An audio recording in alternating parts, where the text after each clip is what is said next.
The Song of Achilles, Madeline Miller. Chapter 1. My father was a king and the son of kings. He was a short man, as most of us were, and built like a bull, all shoulders. He married my mother when she was 14 and sworn by the priestess to be fruitful. It was a good match. She was an only child, and her father's fortune would go to her husband. He did not find out until the wedding that she was simple. Her father had been scrupulous about keeping her veiled until the ceremony, and my father had humored him. If she was ugly, there were always slave girls and serving boys. When at last they pulled off the veil, they say my mother smiled. That is how they knew she was quite stupid. Brides did not smile. When I was delivered, a boy, he plucked me from her arms and handed me to a nurse. In pity, the midwife gave my mother a pillow to hold instead of me. My mother hugged it. She did not seem to notice a change had been made. Quickly, I became a disappointment, small, slight. I was not fast. I was not strong. I could not sing. The best that could be said of me was that I was not sickly. The colds and cramps that seized my peers left me untouched. This only made my father suspicious. Was I a changeling, inhuman? He scowled at me, watching. My hand shook, feeling his gaze. And there was my mother, dribbling wine on herself. I am 5 when it is my father's turn to host the games. Men gather from as far as Thessaly and Sparta, and our storehouses grow rich with their gold. 100 servants work for 20 days beating out the racing track and clearing it of stones. My father is determined to have the finest games of his generation. I remember the runners best, nut-brown bodies slicked with oil stretching on the track beneath the sun. They mix together, broad-shouldered husbands, beardless youths and boys, their caps all thickly carved with muscle. The bull has been killed, sweating the last of its blood into dust and dark bronze bowls. It went quietly to its death, a good omen for the games to come. The runners are gathered before the dais where my father and I sit surrounded by prizes we will give to the winners. There are golden mixing bowls for wine, beaten bronze tripods, ashwood spears tipped with precious iron. But the real prize is in my hands, a wreath of dusty green leaves, freshly clipped, rubbed to a shine by my thumb. My father has given it to me grudgingly. He reassures himself, all I have to do is hold it. The youngest boys are running first, and they wait, shuffling their feet in the sand for the nod from the priest. They are in their first flush of growth, bones sharp and spindly, poking against taut skin. My eye catches on a light head among dozens of dark, tousled crowns. I lean forward to see. Hair lit like honey in the sun, and within it, glints of gold circlet of a prince. He is shorter than the others, and still plump with childhood in a way they are not. His hair is long and tied back with leather. It burns against the dark, bare skin of his back. His face, when he turns, is serious as a man's. When the priest strikes the ground, he slips past the thickened bodies of the older boys. He moves easily, his heels flashing pink as licking tongues. He wins. I stare as my father lifts the garland from my lap and crowns him. The leaves seem almost black against the brightness of his hair. His father, Peleus, comes to claim him, smiling and proud. Peleus' kingdom is smaller than ours, but his wife is rumored to be a goddess, and his people love him. My own father watches with envy. His wife is stupid and his son too slow to race in even the youngest group. He turns to me. That is what a son should be. My hands feel empty without the garland. I watch King Peleus embrace his son. I see the boy toss the garland in the air and catch it again. He is laughing, and his face is bright with victory. Beyond this, I remember little more than scattered images from my life. Then my father frowning on his throne, a cunning toy horse I loved, my mother on the beach, her eyes turned towards the Aegean. In this last memory, I am skipping stones for her, plink, plink, plink, across the skin of the sea. She seems to like the way the ripples look, dispersing back to glass. Or perhaps it is the sea itself she likes. At her temple a starburst of white gleams like bone, the scar from the time her father hit her with the hilt of a sword. Her toes poke up from the sand where she has buried them, and I am careful not to disturb them as I search for rocks. I choose one and fling it out, glad to be good at this. It is the only memory I have of my mother, and so golden that I am almost sure I have made it up. After all, it was unlikely for my father to have allowed us to be alone together, his simple son and simpler wife. And where are we? I do not recognize the beach, the view of coastline. So much has passed since then. Chapter 2. I was summoned to the king. I remember hating this, the long walk up the endless throne room. At the front, I knelt on stone. Some kings chose to have rugs there for the knees of messengers who had long news to tell. My father preferred not to. King Tyndarus' daughter is finally ready for marriage, he said. I knew the name. Tyndarus was king of Sparta and held huge tracts of the ripest southern lands, the kind my father coveted. I had heard of his daughter too, rumored to be the fairest woman in our countries. Her mother, Leda, was said to have been ravished by Zeus, the king of the gods himself, disguised as a swan. 9 months later, her womb yielded 2 sets of twins, Clytemnestra and Castor, children of her mortal husband, Helen and Polydeuces, the shining signets of the god. But gods were known to be notoriously poor parents. It was expected that Tyndarus would offer patrimony to all. I did not respond to my father's news. Such things meant nothing to me. My father cleared his throat, loud in the silent chamber. We would do well to have her in our family. You will go and put yourself forth as a suitor. There was no one else in the hall, so my startled huff of breath was for his ears alone. But I knew better than to speak my discomfort. My father already knew all that I might say, that I was 9, unsightly, unpromising, uninterested. We left the next morning, our packs heavy with gifts and food for the journey. Soldiers escorted us in their finest armor. I don't remember much of the trip. It was overland, through countryside that left no impression. At the head of the column, my father dictated new orders to secretaries and messengers who rode off in every direction. I looked down at the leather reins, smoothed their nap with my thumb. I did not understand my place here. It was incomprehensible, as so much of what my father did was. My donkey swayed, and I swayed with him, glad for even this distraction. We were not the first suitors to arrive at Tyndarus' citadel. The stables were full of horses and mules, busy with servants. My father seemed displeased with the ceremony afforded us. I saw him rub a hand over the stone of the hearth in our rooms, frowning. I had brought a toy from home, a horse whose legs could move. I lifted one hoof, then the other, imagined that I had ridden him instead of a donkey. A soldier took pity on me and lent me his dice. I clattered them against the floor until they showed all 6s in one throw. Finally, a day came in which my father ordered me bathed and brushed. He had me change my tunic, then change again. I obeyed, though I saw no difference between the purple with gold or crimson with gold. Neither hid my knobby knees. My father looked powerful and severe, his black beard slashing across his face. The gift that we were presenting to Tyndarus stood ready, a beaten gold mixing bowl embossed with the story of the Princess Danae. Zeus had wooed her in a shower of golden light, and she had borne him Perseus, Gorgon's slayer, second only to Heracles among our heroes. My father handed it to me. "Do not disgrace us," he said. I heard the great hall before I saw it, the sound of hundreds of voices banging against stone walls, the clatter of goblets and armor. The servants had thrown open the windows to try to dampen the sound. They had hung tapestries, wealth indeed, on every wall. I had never seen so many men inside before. Not men, I corrected myself. We were called forward to council, seated on benches draped with cowhide.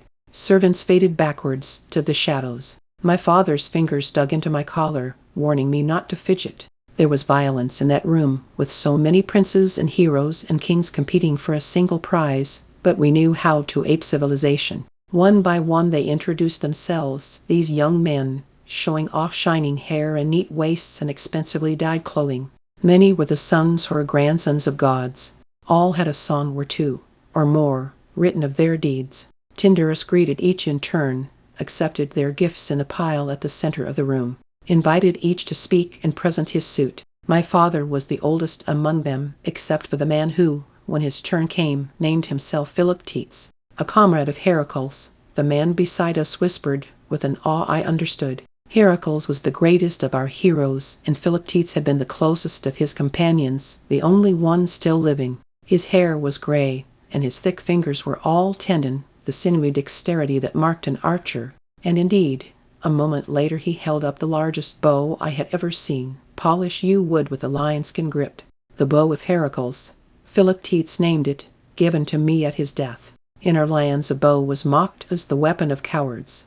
But no one could say such a thing about this bow. The strength it would take to draw it humbled us all. The next man, his eyes painted like a woman's, spoke his name.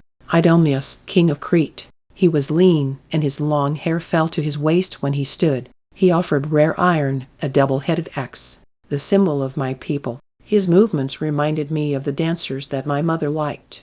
And then Menelaus, son of Atreus, seated beside his hulking, bear-like brother Agamemnon. Menelaus' hair was a startling red, the color of fire-forged bronze. His body was strong, stocky with muscles, vital. The gift he gave was a rich one, beautifully dyed cloth. Though the lady needs no adornment, he added, smiling. This was a pretty bit of speech. I wished I had something as clever to say. I was the only one here under 20, and I was not descended from a god. Perhaps Peleus' blonde-haired son would be equal to this, I thought. But his father had kept him at home.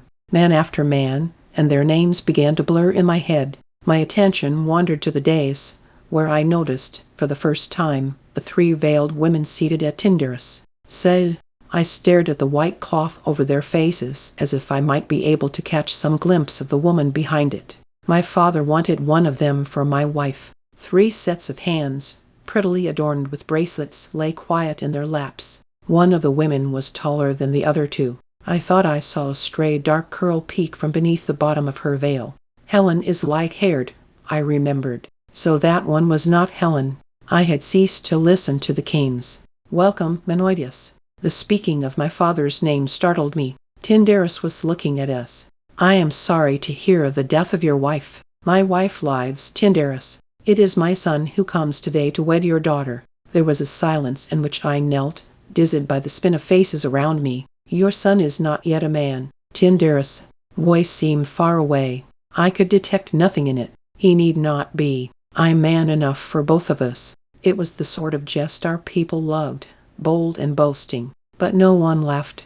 I see, said Tyndarus. The stone floor dug into my skin, yet I did not move. I was used to kneeling. I had never before been glad of the practice in my father's throne room. My father spoke again, in the silence. Others have brought bronze and wine, oil and wool.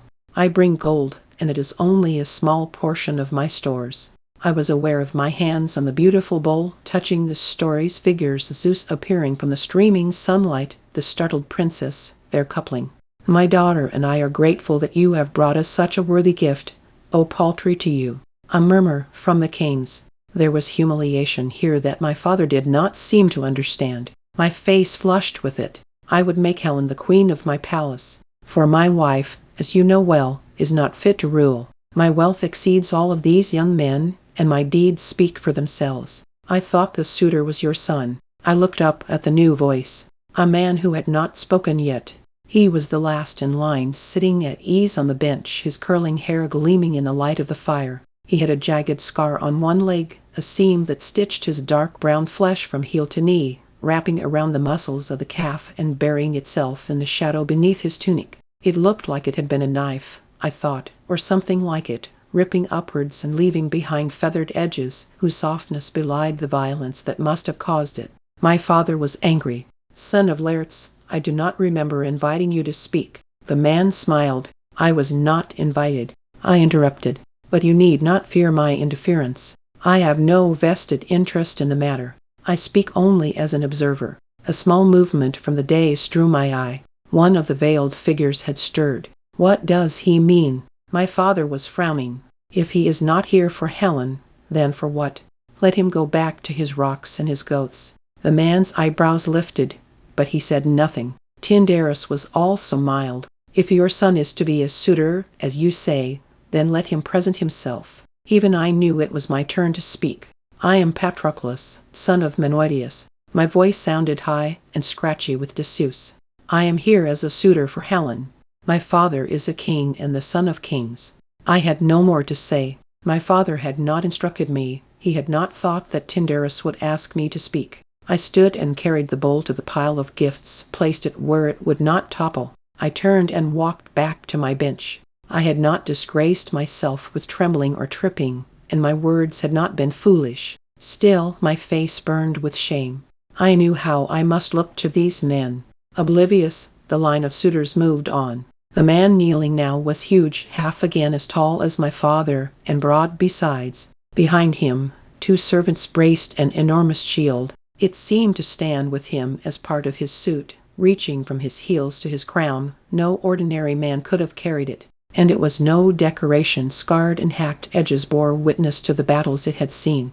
Ajax, son of Telamon, this giant named himself. His speech was blunt and short, claiming his lineage from Zeus and offering his mighty size as proof of his great-grandfather's continuing favor. His gift was a spear, supple wood beautifully cut. The fire-forged point gleamed in the light of the torches. At last it was the man with the scar's turn. "Well, son of Laertes." Tyndareus shifted in his seat to face him. "What does a disinterested observer have to say to these proceedings?" The man leaned back. "I would like to know how you are going to stop the losers from declaring war on you, or on Helen's lucky new husband. I see half a dozen men here ready to leap at each other's throats. You seem amused." The man shrugged. "I find the folly of men amusing. The son of Laertes scorns us." This was the large man, Ajax, his clenched fist as big as my head. "Son of Telamon, never." "Then what?" "Odysseus. Speak your mind, for once." Tyndareus' voice was as sharp as I'd heard it. Odysseus shrugged again. "This was a dangerous gamble, despite the treasure and renown you have won. Each of these men is worthy, and knows it. They will not be so easily put off. All this you have said to me in private." My father stiffened beside me. "Conspiracy." His was not the only angry face in the hall. "True, but now I offer you a solution." He held up his hands, empty. "I have brought no gift, and do not seek to woo Helen. I am a king, as has been said, of rocks and goats. In return for my solution, I seek from you the prize that I have already named. Give me your solution, and you shall have it."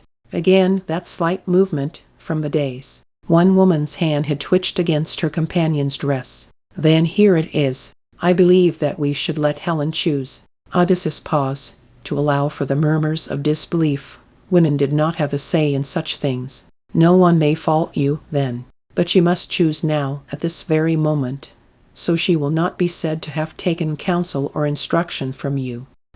He held up a finger. "Before she chooses, every man here must swear an oath to uphold Helen's choice, and to defend her husband against all who would take her from him." I felt the unrest in the room. An oath, and over such an unconventional matter as a woman choosing her husband. The men were suspicious.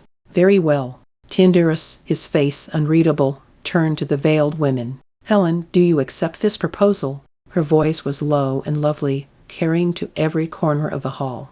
"I do." It was all she said, but I felt the shiver go through the men around me. Even as a child I felt it, and I marveled at the power of this woman who, though veiled, could electrify a room. Her skin, we suddenly remembered, was rumored to be gilded, her eyes dark and shining as the slick obsidian that we traded our olives for. At that moment she was worth all the prizes in the center of the hall, and more. She was worth our lives. Tyndareus nodded. "Then I decree that it is so.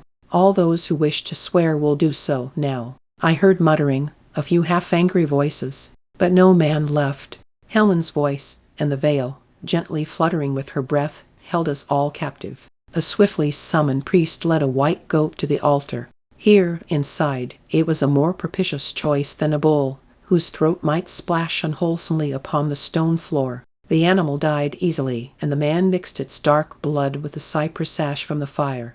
The bowl hissed, loud in the silent room. "You will be first." Tyndareus pointed to Odysseus. Even a 9-year-old saw how fitting this was. Already Odysseus had shown himself too clever by half.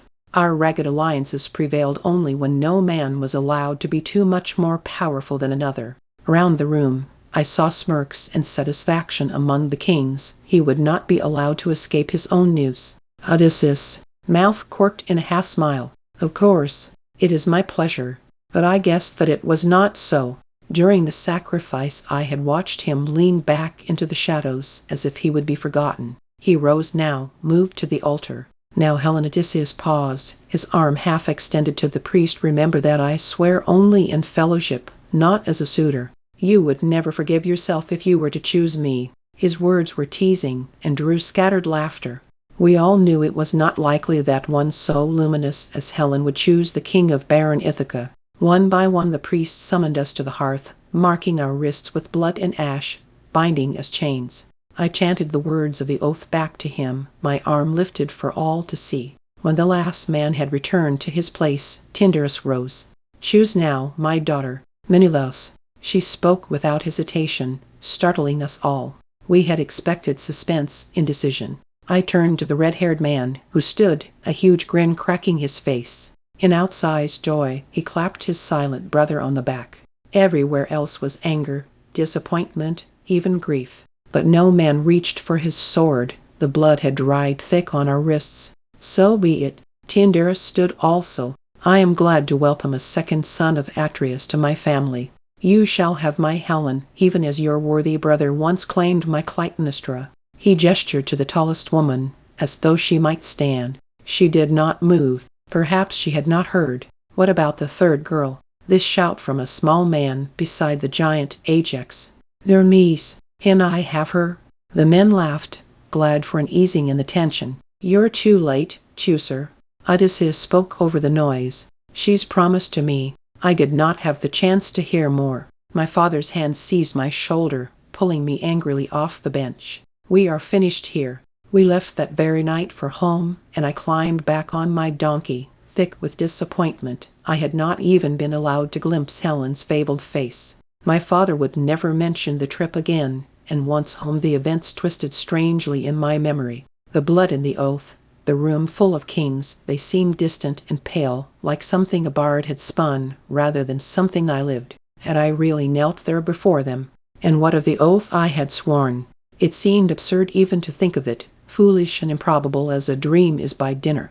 Chapter 3. I stood in the field. In my hands were 2 pairs of dice, the gift. Not from my father, who'd never think of it. Not from my mother, who sometimes did not know me. I could not remember who had given them to me. A visiting king, a favor-currying noble. They were carved from ivory, inset with onyx, smooth under my thumb. It was late summer, and I was panting with my run from the palace. Since the day of the races I had been appointed a man to train me in all our athletic arts, boxing, sword and spear, discus. But I had escaped him, and glowed with the giddy lightness of solitude. It was the first time I had been alone in weeks. Then the boy appeared. His name was Clysimachus, and he was the son of a nobleman who was often at the palace. Older, larger, and unpleasantly fleshy. His eyes had caught the flash of the dice in my palm. He leered at me, held out his hand. "Let me see them." No, I did not want his fingers on them, grubby and thick. And I was the prince, however small. Did I not even have this right? But these noble sons were used to me doing what they wished. They knew my father would not intervene. "I want them." He didn't bother to threaten me, yet. I hated him for it. I should be worth threatening. "No." He stepped forward. "Let me have them. They're mine." I grew teeth. I snapped like the dogs who fight for our table scraps. He reached to take them, and I shoved him backwards. He stumbled, and I was glad. He would not get what was mine. He was angry. I was so small, I was rumored to be simple. If he backed down now, it would be a dishonor. He advanced on me, face red. Without meaning to, I stepped back. He smirked then. "Coward." "I am no coward." My voice rose, and my skin went hot. "Your father thinks you are." His words were deliberate, as if he were savoring them. I heard him tell my father so. He did not, but I knew he had. The boy stepped closer. He lifted a fist. "Are you calling me a liar?" I knew that he would hit me now. He was just waiting for an excuse. I could imagine the way my father would have said it. "Coward." I planted my hands on his chest and shoved as hard as I could. Our land was one of grass and wheat. Tumbles should not hurt. I am making excuses. It was also the land of rocks. His head thudded dully against stone, and I saw the surprise pop of his eyes. The ground around him began to bleed. I stared, my throat closing in horror at what I had done. I had not seen the death of a human before. Yes, the bulls and the goats, even the bloodless gasping of fish. And I had seen it in paintings, tapestries, the black figures burned onto our platters. But I had not seen this, the rattle of it, the choke and scrabble, the smell of the flux. I fled. Some time later, they found me by the gnarled ankles of an olive tree. I was limp and pale, surrounded by my own vomit. The dice were gone, lost in my flight. My father stared down angrily at me, his lips drawn back to show his yellowing teeth. He gestured, and the servants lifted me and carried me inside. The boy's family demanded immediate exile or death. They were powerful, and this was their eldest son. They might permit a king to burn their fields or rape their daughters, as long as payment was made. But you did not touch a man's sons. For this, the nobles would riot. We all knew the rules. We clung to them to avoid the anarchy that was always a hair's breadth away. Blood feud. The servants made the sign against evil. My father had spent his life scrabbling to keep his kingdom, and would not risk losing it over such a son as me, when heirs and the wombs that bore them were so easy to come by. So he agreed I would be exiled and fostered in another man's kingdom. In exchange for my weight in gold, they would rear me to manhood. I would have no parents, no family name, no inheritance. In our day, death was preferable, but my father was a practical man. My weight in gold was less than the expense of the lavish funeral my death would have demanded. This was how I came to be 10 and an orphan. This is how I came to Phthia. Tiny, gemstone-sized Phthia was the smallest of our countries, set in a northern crook of land between the ridges of Mount Othrys and the sea. Its king, Peleus, was one of those men whom the gods loved, not divine himself, but clever, brave, handsome, and excelling all his peers in piety. As a reward, our divinities offered him a sea nymph for a wife. It was considered their highest honor. After all, what mortal would not want to bed a goddess and sire a son from her? Divine blood purified our muddy race, bred heroes from dust and clay. And this goddess brought a greater promise still. The fates had foretold that her son would far surpass his father. Peleus' line would be assured. But like all the gods' gifts, there was an edge to it. The goddess herself was unwilling. Everyone, even I, had heard the story of Thetis' ravishment. The gods had led Peleus to the secret place where she liked to sit upon the beach. They had warned him not to waste time with overtures, would never consent to marriage with a mortal. They warned him, too, of what would come once he had caught her, for the nymph Thetis was wily, like her father, Proteus, the slippery old man of the sea, and she knew how to make her skin flow into 1,000 different shapes of fur and feather and flesh. And though beaks and claws and teeth and coils and stinging tails would flay him, still Peleus must not let her go. Peleus was a pious and obedient man and did all that the gods had instructed him to do. He waited for her to emerge from the slate-colored waves, hair black and long as a horse's tail. Then he seized her, holding on despite her violent struggles, squeezing until they were both exhausted, breathless and sand-scraped. The blood from the wound she had given him mixed with the smears of lost maidenhead on her thighs. Her resistance mattered no longer. A deflowering was as binding as marriage vows. The gods forced her to swear that she would stay with her mortal husband for at least a year, and she served her time on earth as the duty it was, silent, unresponsive, and sullen. Now when he clasped her, she did not bother to writhe and twist in protest. Instead she lay stiff and silent, damp and chilled as an old fish. Her reluctant womb bore only a single child. The hour her sentence was finished, she ran out of the house and dove back into the sea. She would return only to visit the boy, never for any other reason, and never for long. The rest of the time the child was raised by tutors and nurses and overseen by Phoenix, Peleus' most trusted counselor. Did Peleus ever regret the gods' gift to him? An ordinary wife would have counted herself lucky to find a husband with Peleus' mildness, his smile-lined face. But for the sea nymph Thetis nothing could ever eclipse the stain of his dirty, mortal mediocrity. I was led through the palace by a servant whose name I had not caught. Perhaps he had not said it. The halls were smaller than at home, as if restrained by the modesty of the kingdom they governed. The walls and floors were local marble, whiter than was found in the south. My feet were dark against its pallor. I had nothing with me. My few belongings were being carried to my room, and the gold my father sent was on its way to the treasury. I had felt a strange panic as I was parted from it. It had been my companion for the weeks of travel, a reminder of my worth. I knew its contents by heart now: the 5 goblets with engraved stems, a heavy knobbed scepter, a beating gold necklace, 2 ornamental statues of birds, and a carved lyre, gilded at its tips. This last, I knew, was cheating. Wood was cheap and plentiful and heavy and took up space that should have been used for gold. Yet the lyre was so beautiful no one could object to it. It had been a piece of my mother's dowry. As we rode, I would reach back into my saddlebags to stroke the polished wood. I guessed that I was being led to the throne room, where I would kneel and pour out my gratitude. But the servant stopped suddenly at a side door. King Peleus was absent, he told me, so I would present myself before his son instead.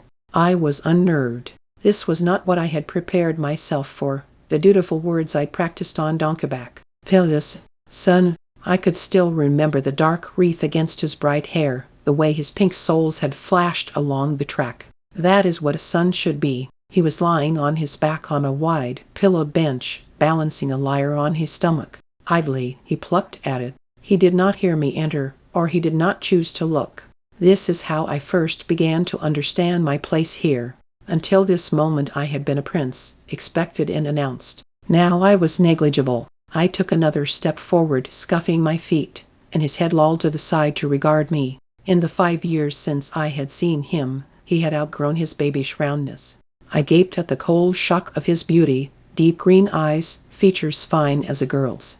It struck from me a sudden, springing dislike. I had not changed so much, nor so well. He yawned, his eyes heavy-lidded. What's your name? His kingdom was half, a quarter, an eighth the size of my father's, and I had killed a boy and been exiled, and still he did not know me. I ground my jaw shut and would not speak. He asked again, louder, what's your name? My silence was excusable the first time. Perhaps I had not heard him. Now it was not Patroclus. It was the name my father had given me, hopefully but injudiciously, at my birth, and it tasted of bitterness on my tongue. Honor of the father, it meant. I waited for him to make a joke out of it, somebody jape about my disgrace. He did not. Perhaps, I thought, he is too stupid to. He rolled onto his side to face me. A stray lock of gold fell half into his eyes. He blew it away. My name is Achilles. I jerked my chin up an inch in bare acknowledgement. We regarded each other for a moment. Then he blinked and yawned again, his mouth cracked wide as a cat's. Welcome to Phthia. I had been raised in a court and knew dismissal when I heard it.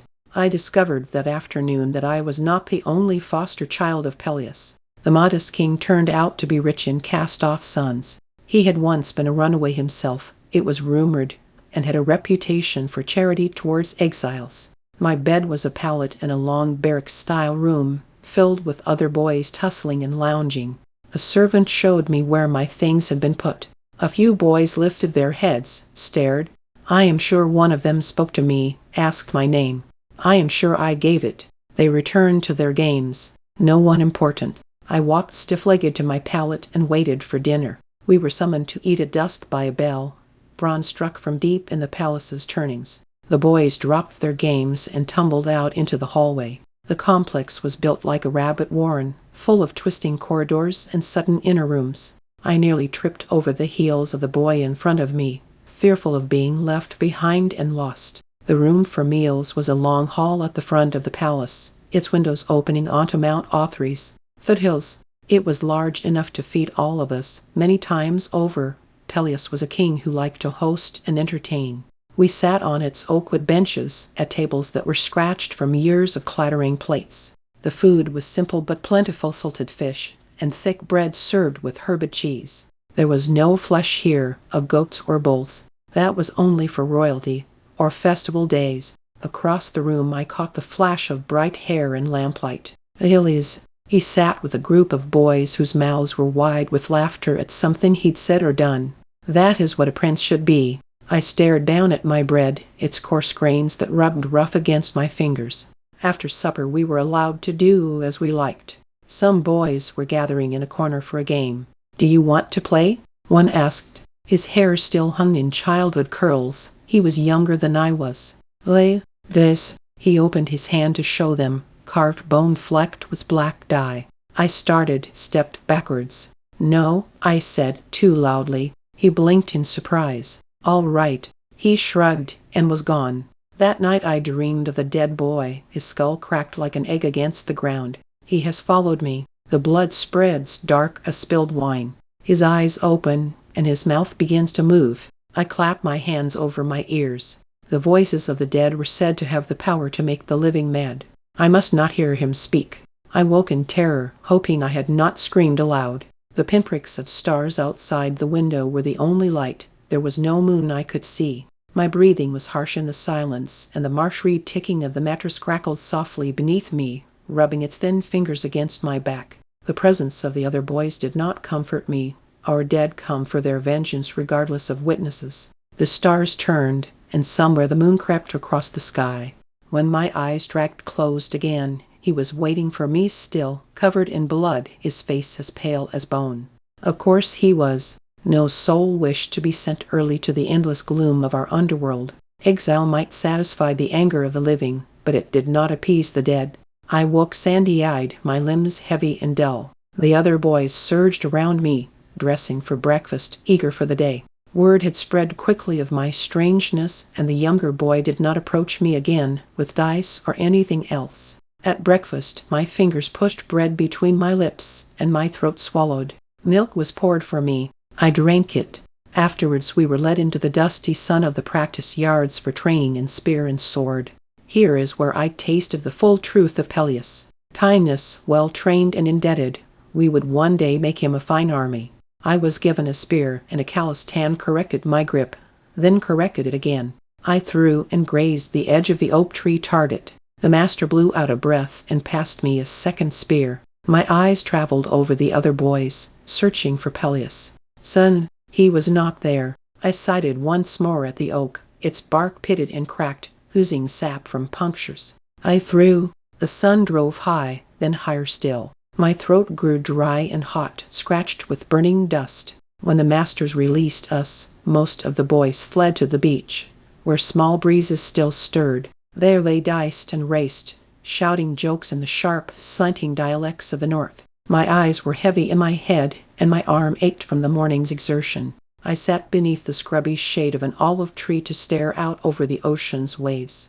No one spoke to me. I was easy to ignore. It was not so very different from home, really. The next day was the same, a morning of weary exercises, and then long afternoon hours alone.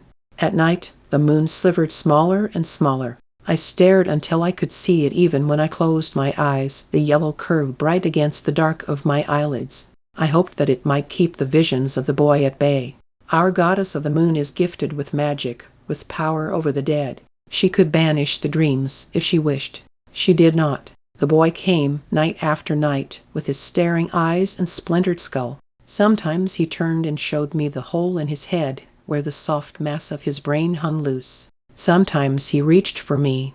I would wake, choking on my horror, and stare at the darkness until dawn. Chapter 4. Meals in the vaulted dining hall were my only relief. There the walls did not seem to press in on me so much, and the dust from the courtyard did not clog in my throat. The buzz of constant voices eased as mouths were stuffed full. I could sit with my food alone and breathe again. It was the only time I saw Achilles. His days were separate, princely, filled with duties we had no part of. But he took each meal with us, circulating among the tables. In the huge hall, his beauty shone like a flame, vital and bright, drawing my eye against my will. His mouth was a plump bow, his nose an aristocratic arrow. When he was seated, his limbs did not skew as mine did, but arranged themselves with perfect grace as if for a sculptor. Perhaps most remarkable was his unself-consciousness. He did not preen or pout as other handsome children did. Indeed, he seemed utterly unaware of his effect on the boys around him. Though how he was, I could not imagine. They crowded him like dogs in their eagerness, tongues lolling. I watched all of this from my place at a corner table, bread crumpled in my fist. The keen edge of my envy was like flint, a spark away from fire. On one of these days he sat closer to me than usual, only a table distant. His dusty feet scuffed against the flagstones as he ate. They were not cracked and calloused as mine were, but pink and sweetly brown beneath the dirt. "Prince," I sneered inside my head. He turned, as if he had heard me. For a second our eyes held, and I felt a shock run through me. I jerked my gaze away, and busied myself with my bread. My cheeks were hot, and my skin prickled as if before a storm. When, at last, I ventured to look up again, he had turned back to his table and was speaking to the other boys. After that, I was craftier with my observation, kept my head down and my eyes ready to leap away. But he was craftier still. At least once at dinner he would turn and catch me before I could feign indifference. Those seconds, half-seconds, that the line of our gaze connected, were the only moment in my day that I felt anything at all. The sudden swoop of my stomach, the coursing anger. I was like a fish eyeing the hook. In the 4th week of my exile, I walked into the dining hall to find him at the table where I always sat. My table, as I had come to think of it, since few others chose to share it with me. Now, because of him, the benches were full of jostling boys. I froze, caught between flight and fury. Anger won. This was mine, and he would not push me from it, no matter how many boys he brought. I sat at the last empty space, my shoulders tensed as if for a fight. Across the table the boys postured and prattled about a spear and a bird that had died on the beach and the spring races. I did not hear them. His presence was like a stone in my shoe, impossible to ignore. His skin was the color of just pressed olive oil, and smooth as polished wood, without the scabs and blemishes that covered the rest of us. Dinner finished, and the plates were cleared. A harvest moon, full and orange, hung in the dusk beyond the dining room's windows. Yet Achilles lingered. Absently, he pushed the hair from his eyes. It had grown longer over the weeks I had been here. He reached for a bowl on the table that held figs and gathered several in his hands. With a toss of his wrist, he flicked the figs into the air, 1, 2, 3, juggling them so lightly that their delicate skins did not bruise. He added a 4th, then a 5th. The boys hooted and clapped. More, more! The fruits flew, colors blurring, so fast they seemed not to touch his hands, to tumble of their own accord. Juggling was a trick of low mummers and beggars, but he made it something else, a living pattern painted on the air, so beautiful even I could not pretend disinterest. His gaze, which had been following the circling fruit, flickered to mine. I did not have time to look away before he said, softly but distinctly, "Catch." A fig leapt from the pattern in a graceful arc towards me. It fell into the cup of my palms, soft and slightly warm. I was aware of the boys cheering. One by one, Achilles caught the remaining fruits, returned them to the table with a performer's flourish. Except for the last, which he ate, the dark flesh parting to pink seeds under his teeth. The fruit was perfectly ripe, the juice brimming. Without thinking, I brought the one he had thrown me to my lips. Its burst of grainy sweetness filled my mouth. The skin was downy on my tongue. I had loved figs, once. He stood, and the boys chorused their farewells. I thought he might look at me again, but he only turned and vanished back to his room on the other side of the palace. The next day Peleus returned to the palace, and I was brought before him in his throne room, smoky and sharp from a yew-wood fire. Duly I knelt, saluted, received his famously charitable smile. "Patroclus," I told him, when he asked. I was almost accustomed to it now, the bareness of my name, without my father's behind it. Peleus nodded. He seemed old to me, bent over, but he was no more than 50, my father's age. He did not look like a man who could have conquered a goddess, or produced such a child as Achilles. "You are here because you killed a boy. You understand this. This was the cruelty of adults. Do you understand?" Yes, I told him. I could have told him more, of the dreams that left me bleary and bloodshot, the almost screams that scraped my throat as I swallowed them down, the way the stars turned and turned through the night above my unsleeping eyes. "You are welcome here. You may still make a good man." He meant it as comfort. Later that day, perhaps from him, perhaps from a listening servant, the boys learned at last of the reason for my exile. I should have expected it. I had heard them gossip of others often enough. Rumors were the only coin the boys had to trade in. Still, it took me by surprise to see the sudden change in them, the fear and fascination blooming on their faces as I passed. Now even the boldest of them would whisper a prayer if he brushed against me. Bad luck could be caught, and the Erinyes, our hissing spirits of vengeance, were not always particular. The boys watched from a safe distance, enthralled. "Will they drink his blood, do you think?" Their whispers choked me, turned the food in my mouth to ash. I pushed away my plate and sought out corners and spare halls where I might sit undisturbed, except for the occasional passing servant. My narrow world narrowed further to the cracks in the floor, the carved whorls in the stone walls. They rasped softly as I traced them with my fingertip. "I heard you were here." A clear voice, like ice-melted streams. My head jerked up. I was in a storeroom, my knees against my chest, wedged between jars of thick-pressed olive oil. I had been dreaming myself a fish silvered by sun as it leapt from the sea. The waves dissolved, became amphorae and grain sacks again. It was Achilles, standing over me. His face was serious, the green of his eyes steady as he regarded me. I prickled with guilt. I was not supposed to be there, and I knew it. "I have been looking for you," he said. The words were expressionless. They carried no hint of anything I could read. "You have not been going to morning drills." My face went red. Behind the guilt, anger rose slow and dull. It was his right to chastise me, but I hated him for it. "How do you know? You aren't there." "The master noticed and spoke to my father, and he sent you." I wanted to make him feel ugly for his tale-bearing. "No, I came on my own." Iliad's voice was cool, but I saw his jaw tighten just a little. "I overheard them speaking.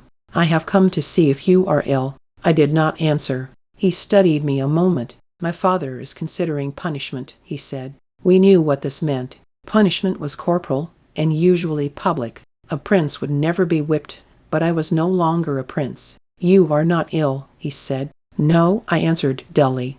"Then that will not serve as your excuse." "What?" In my fear I could not follow him. "Your excuse for where you have been." His voice was patient. "So you will not be punished." "What will you say?" "I don't know." "You must say something." His insistence sparked anger in me. "You are the prince," I snapped.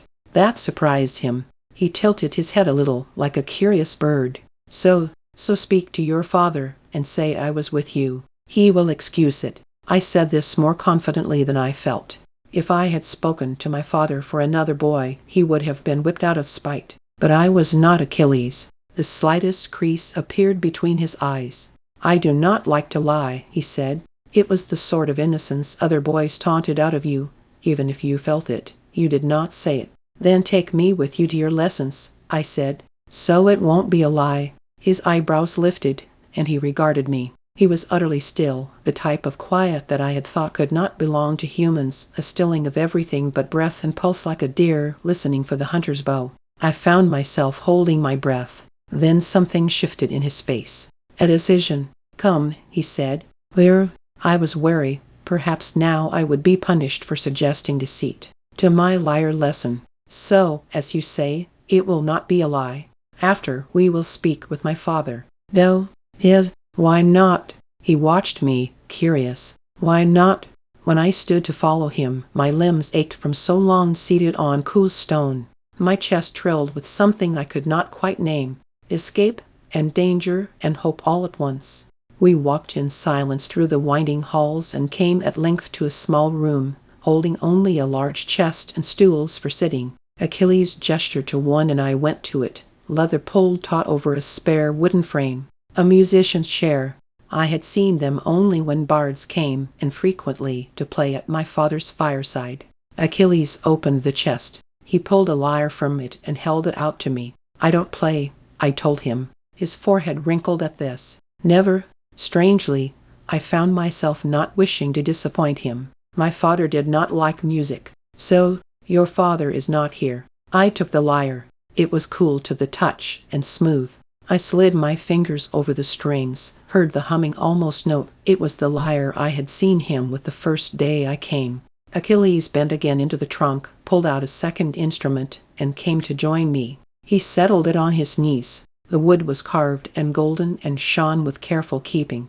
It was my mother's lyre, the one my father had sent as part of my price. Achilles plucked a string. The note rose warm and resonant, sweetly pure. My mother had always pulled her chair close to the bards when they came, so close my father would scowl and the servants would whisper. I remembered, suddenly, the dark gleam of her eyes in the firelight as she watched the bard's hands. The look on her face was like thirst. Achilles plucked another string, and a note rang out, deeper than the other. His hand reached for a peg, turned it. "That is my mother's lyre," I almost said. The words were in my mouth, and behind them others crowded close. "That is my lyre." But I did not speak. What would he say to such a statement? The lyre was his now. I swallowed, my throat dry. "It is beautiful. My father gave it to me," he said carelessly. Only the way his fingers held it, so gently, stopped me from rising in rage. He did not notice. "You can hold it, if you like." The wood would be smooth and known as my own skin. "No," I said, through the ache in my chest. "I will not cry in front of him." He started to say something, but at that moment the teacher entered, a man of indeterminate middle age. He had the calloused hands of a musician and carried his own lyre, carved of dark walnut. "Who is this?" he asked. His voice was harsh and loud. "A musician, but not a singer. This is Patroclus," Achilles said. "He does not play, but he will learn." "Not on that instrument." The man's hand swooped down to pluck the lyre from my hands. Instinctively, my fingers tightened on it. It was not as beautiful as my mother's lyre, but it was still a princely instrument. I did not want to give it up. I did not have to. Achilles had caught him by the wrist, mid-reach. "Yes, on that instrument if he likes." The man was angry but said no more. Achilles released him and he sat stiffly. "Begin," he said. Achilles nodded and bent over the lyre. I did not have time to wonder about his intervention. His fingers touched the strings, and all my thoughts were displaced. The sound was pure and sweet as water, bright as lemons. It was like no music I had ever heard before. It had warmth as a fire does, a texture and weight like polished ivory. It buoyed and soothed at once. A few hairs slipped forward to hang over his eyes as he played. They were fine as lyre strings themselves, and shone. He stopped, pushed back his hair, and turned to me. "Now you?" I shook my head, full to spilling. I could not play now, not ever, if I could listen to him instead. "You play," I said. Achilles returned to his strings, and the music rose again. This time he sang also, weaving his own accompaniment with a clear, rich treble. His head fell back a little, exposing his throat, supple and fawn-skin soft. A small smile lifted the left corner of his mouth. Without meaning to, I found myself leaning forward. When at last he ceased, my chest felt strangely hollowed. I watched him rise to replace the lyres close the trunk. He bid farewell to the teacher, who turned and left. It took me a long moment before I came back to myself, to notice he was waiting for me. "We will go see my father now." I did not quite trust myself to speak, so I nodded and followed him out of the room and up the twisting hallways to the king. Chapter 5. Achilles stopped me just inside the bronze-studded doors of Peleus' audience chamber. "Wait here," he said. Peleus was seated on a high-backed chair at the room's other end. An older man, one I had seen before with Peleus, stood near as if the two had been in conference. The fire smoked thickly, and the room felt hot and close. The walls were hung with deep-dyed tapestries and old weapons kept gleaming by servants. Achilles walked past them and knelt at his father's feet. "Father, I come to ask your pardon." "Oh." Peleus lifted an eyebrow. "Speak then." From where I stood his face looked cold and displeased. I was suddenly fearful. We had interrupted. Achilles had not even knocked. I have taken Patroclus from his drills. My name sounded strange on his lips. I almost did not recognize it. The old king's brows drew together. "Who?" "Menashedes," Achilles said. "Memoides, son of Peleus." Gaze followed the carpet back to where I stood, trying not to fidget. "Yes, the boy the arms master wants to whip." "Yes, but it is not his fault. I forgot to say I wished him for a companion." Thereupon was the word he used. A brother in arms sworn to a prince by blood oaths and love. In war, these men were his honor guard, in peace, his closest advisers. It was a place of highest esteem, another reason the boy swarmed Peleus. Son, showing off, they hoped to be chosen. Peleus' eyes narrowed. "Come here, Patroclus." The carpet was thick beneath my feet. I knelt a little behind Achilles. I could feel the king's gaze on me. "For many years now, Achilles, I have urged companions on you, and you have turned them away. Why this boy?" The question might have been my own. I had nothing to offer such a prince. Why, then, had he made a charity case of me? Peleus and I both waited for his answer. "He is surprising." I looked up, frowning. If he thought so, he was the only one. "Surprising," Peleus echoed. "Yes." Achilles explained no further, though I hoped he would. Peleus rubbed his nose in thought. "The boy is in exile with a stain upon him. He will add no luster to your reputation." "I do not need him to," Achilles said, not proudly or boastfully. Honestly, Peleus acknowledged this. "Yet other boys will be envious that you have chosen such a one." "What will you tell them?" "I will tell them nothing." The answer came with no hesitation, clear and crisp. It is not for them to say what I will do. I found my pulse beating thickly in my veins, fearing Peleus. And it did not come. Father and son met each other's gaze, and the faintest touch of amusement bloomed at the corner of Peleus' mouth. Stand up, both of you. I did so dizzily. I pronounce your sentence. Achilles, you will give your apology to Amphidamas, and Patroclus will give his as well. Yes, father. That is all. He turned from us, back to his counselor, in dismissal. Outside again Achilles was brisk. I will see you at dinner, he said, and turned to go. An hour before I would have said I was glad to be rid of him. Now, strangely, I felt stunned. Where are you going? He stopped. Bills. Alone. Yes. No one sees me fight. The words came as if he were used to saying them. He looked at me a long moment, as if weighing something. My mother has forbidden it, because of the prophecy. What prophecy? I had not heard of this. That I will be the best warrior of my generation. It sounded like something a young child would claim, in make-believe, but he said it as simply as if he were giving his name. The question I wanted to ask was, and are you the best? Instead I stuttered out, when was the prophecy given? When I was born, just before. Eileithyia came and told it to my mother. Eileithyia, goddess of childbirth, rumored to preside in person over the birth of half-gods, those whose nativities were too important to be left to chance. I had forgotten. His mother is a goddess. Is this known? I was tentative, not wanting to press too far. Some know of it, and some do not. But that is why I go alone. But he didn't go. He watched me. He seemed to be waiting. Then I will see you at dinner, I said at last. He nodded and left. He was already seated when I arrived, wedged at my table amid the usual clatter of boys. I had half expected him not to be, as I had dreamed the morning. As I sat, I met his eyes quickly, almost guiltily, then looked away. My face was flushing, I was sure. My hands felt heavy and awkward as they reached for the food. I was aware of every swallow, every expression on my face. The meal was very good that night. Roasted fish dressed with lemon and herbs, fresh cheese and bread, and he ate well. The boys were unconcerned by my presence. They had long ago ceased to see me. Patroclus. Achilles did not slur my name, as people often did, running it together as if in a hurry to be rid of it. Instead, he rang each syllable Patroclus. Around us dinner was ending, the servants clearing the plates. I looked up, and the boys quieted, watching with interest. He did not usually address us by name. Tonight you're to sleep in my room, he said. I was so shocked that my mouth would have hung open. But the boys were there, and I had been raised with the prince's pride. All right, I said. A servant will bring your things. I could hear the thoughts of the staring boys as if they said them. Why him? Peleus had spoken true. He had often encouraged Achilles to choose his companions.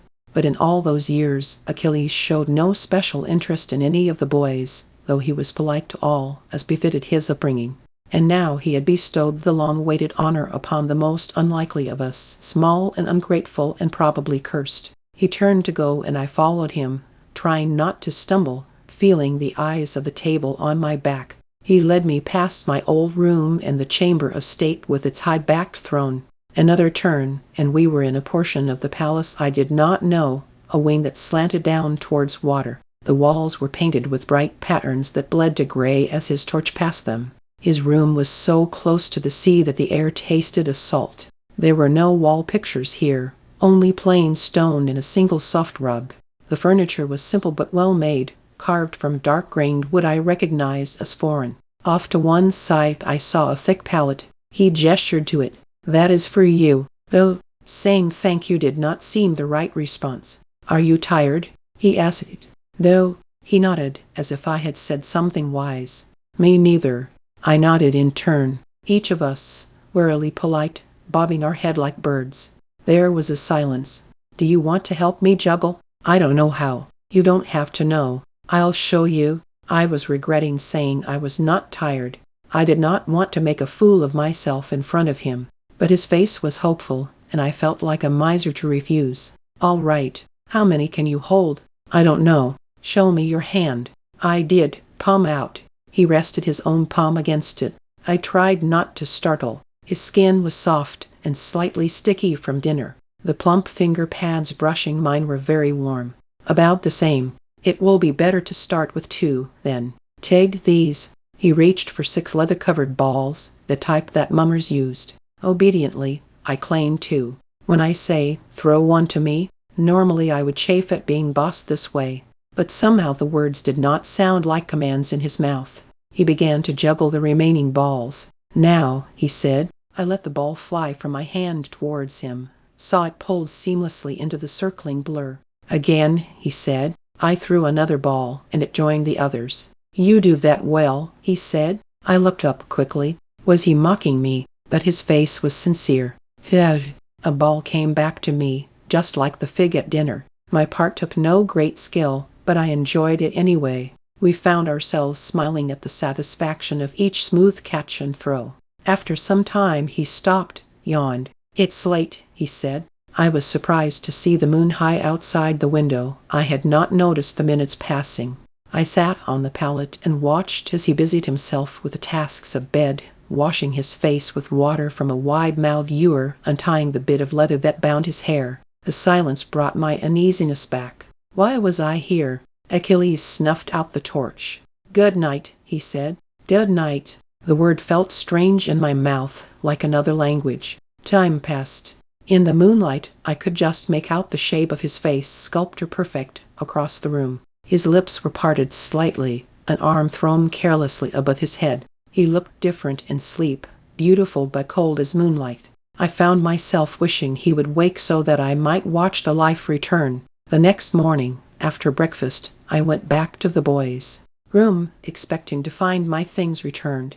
They were not, and I saw that my bed had been stripped of its linens. I checked again after lunch, and after spear practice, and then again before bed, but my old place remained empty and unmade. So, wearily, I made my way to his room, half expecting a servant to stop me. None did. In the doorway of his room, I hesitated. He was within, lounging as I had seen him that first day, one leg dangling. Hello, he said. If he had shown any hesitation or surprise, I would have left, gone back and slept on the bare reeds rather than stay here. But he did not. There was only his easy tone and a sharp attention in his eyes. Hello, I answered, and went to take my place on the cot across the room. Slowly, I grew used to it. I no longer startled when he spoke, no longer waited for rebuke. I stopped expecting to be sent away. After dinner, my feet took me to his room out of habit, and I thought of the pallet where I lay as mine. At night, I still dreamed of the dead boy. But when I woke, sweaty and terror-stricken, the moon would be bright on the water outside, and I could hear the lick of the waves against the shore. In the dim light I saw his easy breathing, the drowsy tangle of his limbs. In spite of myself, my pulse slowed. There was a vividness to him, even at rest, that made death and spirits seem foolish. After a time, I found I could sleep again. Time after that, the dreams lessened and dropped away. I learned that he was not so dignified as he looked. Beneath his poise and stillness was another face, full of mischief and faceted like a gem, catching the light. He liked to play games against his own skill, catching things with his eyes closed, setting himself impossible leaps over beds and chairs. When he smiled, the skin at the corners of his eyes crinkled like a leaf held to flame. He was like a flame himself. He glittered, drew eyes. There was a glamour to him, even on waking, with his hair tousled and his face still muddled with sleep. Up close, his feet looked almost unearthly, the perfectly formed pads of the toes, the tendons that flickered like lyre strings. The heels were calloused white over pink from going everywhere barefoot. His father made him rub them with oils that smelled of sandalwood and pomegranate. He began to tell me the stories of his day before we drifted off to sleep. At first I only listened, but after time my tongue loosened. I began to tell my own stories, first of the palace, and later small bits from before, the skipping stones, the wooden horse I had played with, the lyre from my mother's dowry. I am glad your father sent it with you, he said. Soon our conversations spilled out of the night's confinement. I surprised myself with how much there was to say, about everything, the beach and dinner and one boy or another. I stopped watching for ridicule, the scorpion's tail hidden in his words. He said what he meant. He was puzzled if you did not. Some people might have mistaken this for simplicity. But is it not a sort of genius to cut always to the heart? One afternoon, as I went to leave him to his private drills, he said, "Why don't you come with me?" His voice was a little strained. If I had not thought it impossible, I might have said he was nervous. The air, which had grown comfortable between us, felt suddenly taut. "All right," I said. It was the quiet hours of late afternoon. The palace slept out the heat and left us alone. We took the longest way, through the olive grove's twisting path, to the house where the arms were kept. I stood in the doorway as he selected his practice weapons, a spear and a sword, slightly blunted at the tip. I reached for my own, then hesitated. Should I? He shook his head. "No, I do not fight with others," he told me. I followed him outside to the packed sand circle. "Never?" "No." "Then how do you know that?" I trailed off as he took up a stance in the center, his spear in his hand, his sword at his waist. "That the prophecy is true, I guess I don't. Divine blood flows differently in each God-born child. Orpheus' voice made the trees weep. Heracles could kill a man by clapping him on the back. Achilles' miracle was his speed. His spear, as he began the first pass, moved faster than my eye could follow. It whirled, flashing forward, reversed, then flashed behind. The shaft seemed to flow in his hands. The dark gray point flickered like a snake's tongue. His feet beat the ground like a dancer, never still. I could not move, watching. I almost did not breathe. His face was calm and blank, not tensed with effort. His movements were so precise I could almost see the men he fought, 10, 20 of them, advancing on all sides. He leapt, scything his spear, even as his other hand snatched the sword from its sheath. He swung out with them both, moving like liquid, like a fish through the waves. He stopped, suddenly. I could hear his breaths, only a little louder than usual, in the still afternoon air. "Who trained you?" I asked. I did not know what else to say. "My father, a little." "A little?" I felt almost frightened. "No one else?" "No." I stepped forward. "Fight me?" He made a sound almost like a laugh. "No, of course not." "Fight me?" I felt in a trance. He had been trained, a little, by his father. The rest was what? Divine? This was more of the gods than I had ever seen in my life. He made it look beautiful, this sweating, hacking art of ours. I understood why his father did not let him fight in front of the others. How could any ordinary man take pride in his own skill when there was this in the world? "I don't want to." "I dare you. You don't have any weapons." "I'll get them." He knelt and laid his weapons in the dirt. His eyes met mine. "I will not." "Do not ask me again." "I will ask you again. You cannot forbid me." I stepped forward, defiant. Something burned hot in me now, an impatience, a certainty. I would have this thing. He would give it to me. His face twisted and, almost, I thought I saw anger. This pleased me. I would goad him, if nothing else. He would fight me then. My nerves sang with the danger of it. But instead he walked away, his weapons abandoned in the dust. "Come back," I said. Then louder, "Come back." "Are you afraid?" That strange half-laugh again, his back still turned. "No, I am not afraid." "You should be." I meant it as a joke, an easing, but it did not sound that way in the still air that hung between us. His back stared at me, unmoving, unmovable. I will make him look at me, I thought. My legs swallowed up the 5 steps between us, and I crashed into his back. He stumbled forward, falling, and I clung to him. We landed, and I heard the quick huff of his breath as it was driven from him. But before I could speak, he was twisting around beneath me, had seized my wrists in his hands. I struggled, not sure what I had meant to do. But here was resistance, and that was something I could fight. "Let me go." I yanked my wrists against his grip. "No." In a swift motion, he rolled me beneath him, pinning me, his knees in my belly. I panted, angry but strangely satisfied.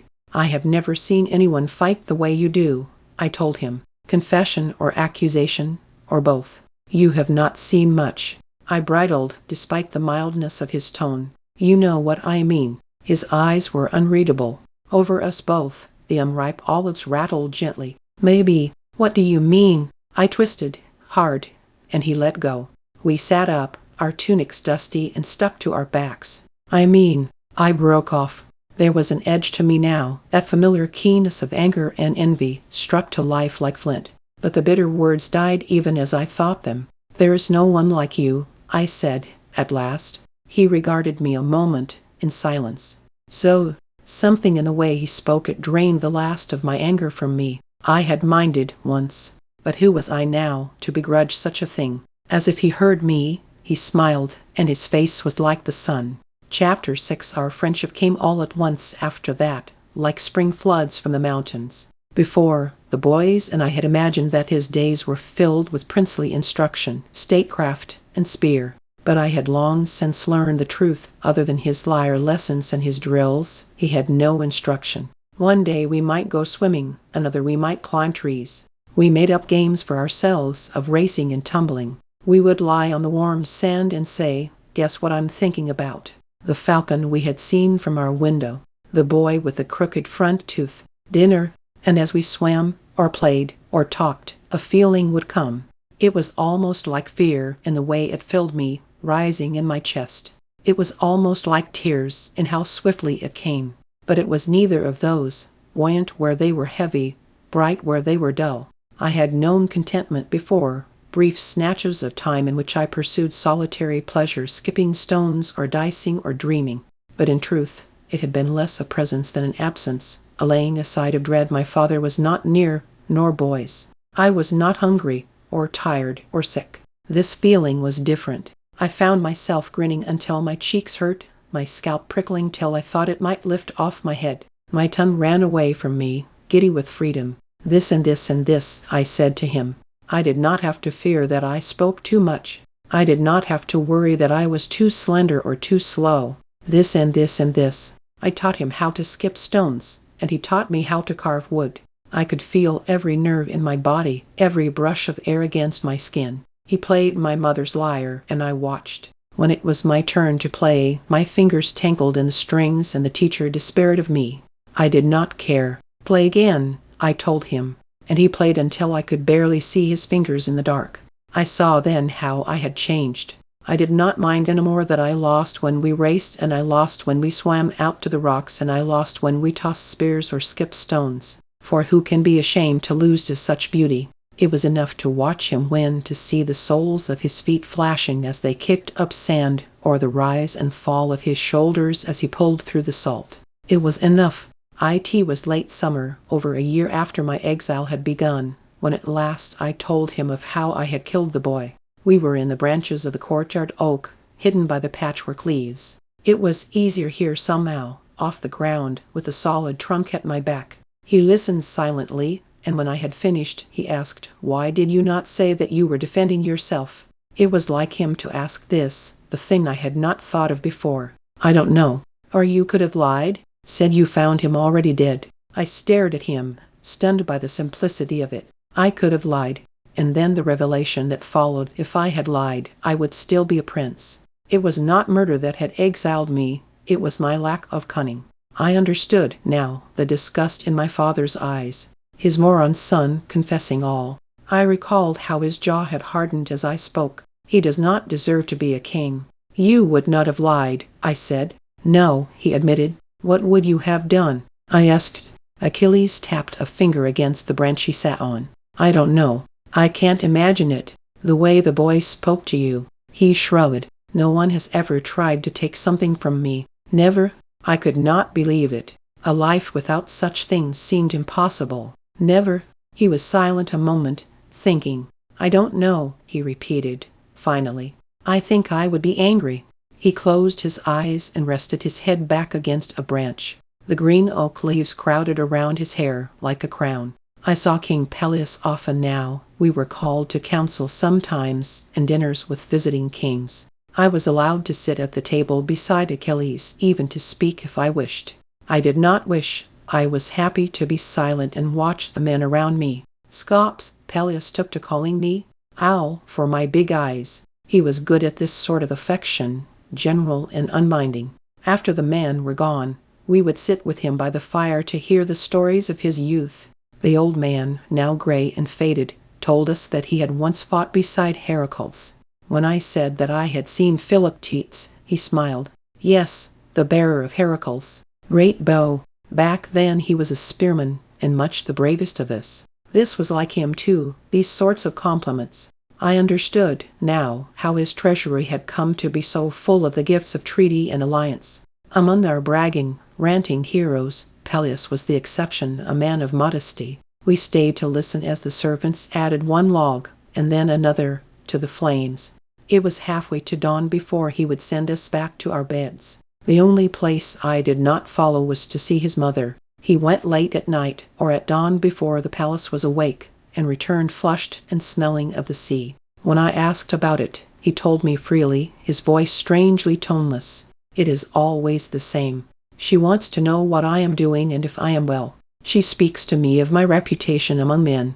At the end she asks if I will come with her. I was rapt. There, the caves under the sea, where the sea nymphs lived, so deep the sun did not penetrate. Will you go? He shook his head. My father says I should not. He says no mortal who sees them comes back the same. When he turned away, I made the peasant's sign against evil. Gods avert. It frightened me a little to hear him speak of a thing so calmly. Gods and mortals never mixed happily in our stories. But she was his mother, I reassured myself, and he was half God himself. In time his visits with her were just another strangeness about him that I became accustomed to, like the marvel of his feet or the inhuman deftness of his fingers. When I heard him climbing back through the window at dawn, I would mumble from my bed, "Is she well?"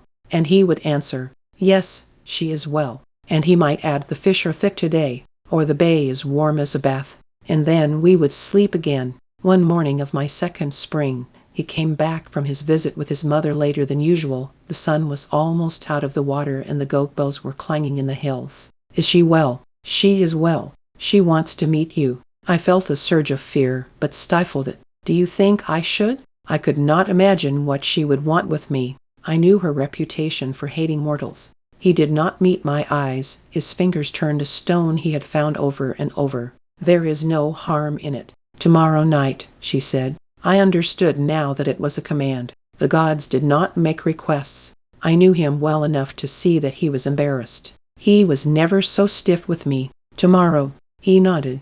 I did not want him to see my fear, though normally we kept nothing from each other. Should I bring a gift? Honeyed wine. We poured it over the altars of the gods on festival days. It was one of our richest offerings.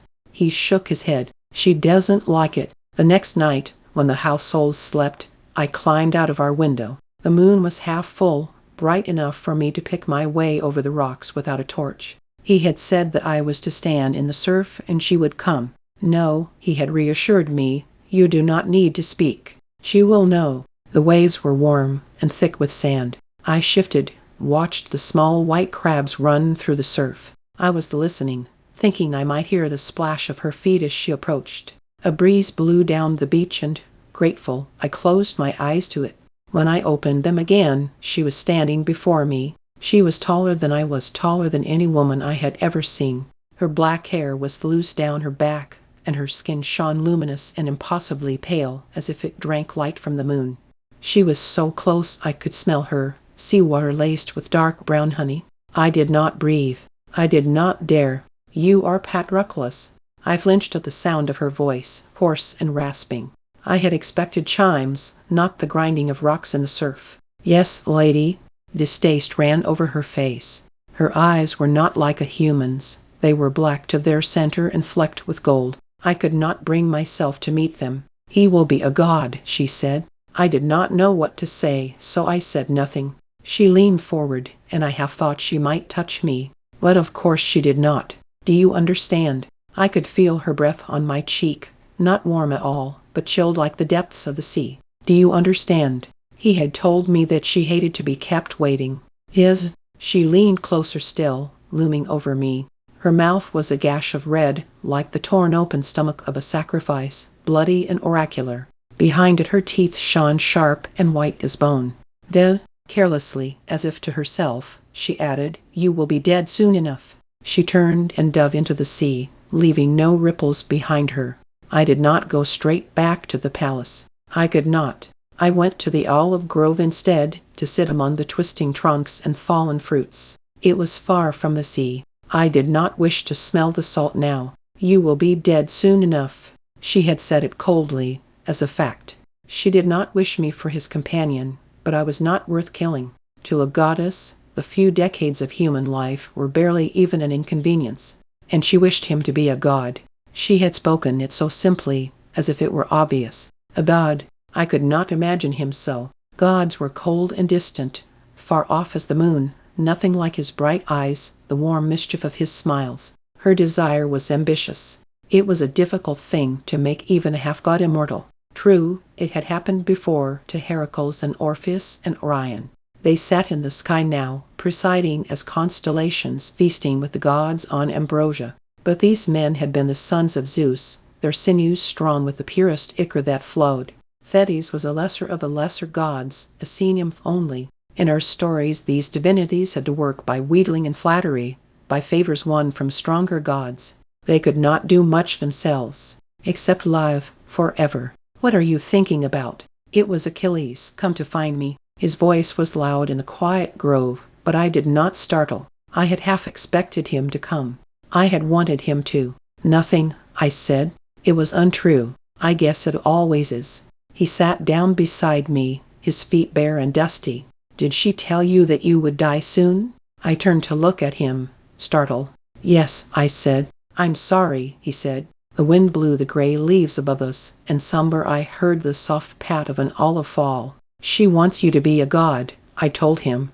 I know. His face twisted with embarrassment, and in spite of itself my heart lightened. It was such a boyish response, and so human. Parents, everywhere. But the question still waited to be asked. I could do nothing until I knew the answer. Do you want to be? I paused, struggling, though I had promised myself I wouldn't. I had sat in the grove, practicing this very question as I waited for him to find me. Do you want to be a god? His eyes were dark in the half-light. I could not make out the gold flecks in the green. I don't know, he said at last. I don't know what it means, or how it happens. He looked down at his hands, clasping his knees. I don't want to leave here. When would it happen anyway? Soon. I was at a loss. I knew nothing of how gods were made. I was mortal, only. He was frowning now, his voice louder. And is there really a place like that? Olympus. She doesn't even know how she will do it. She pretends she knows.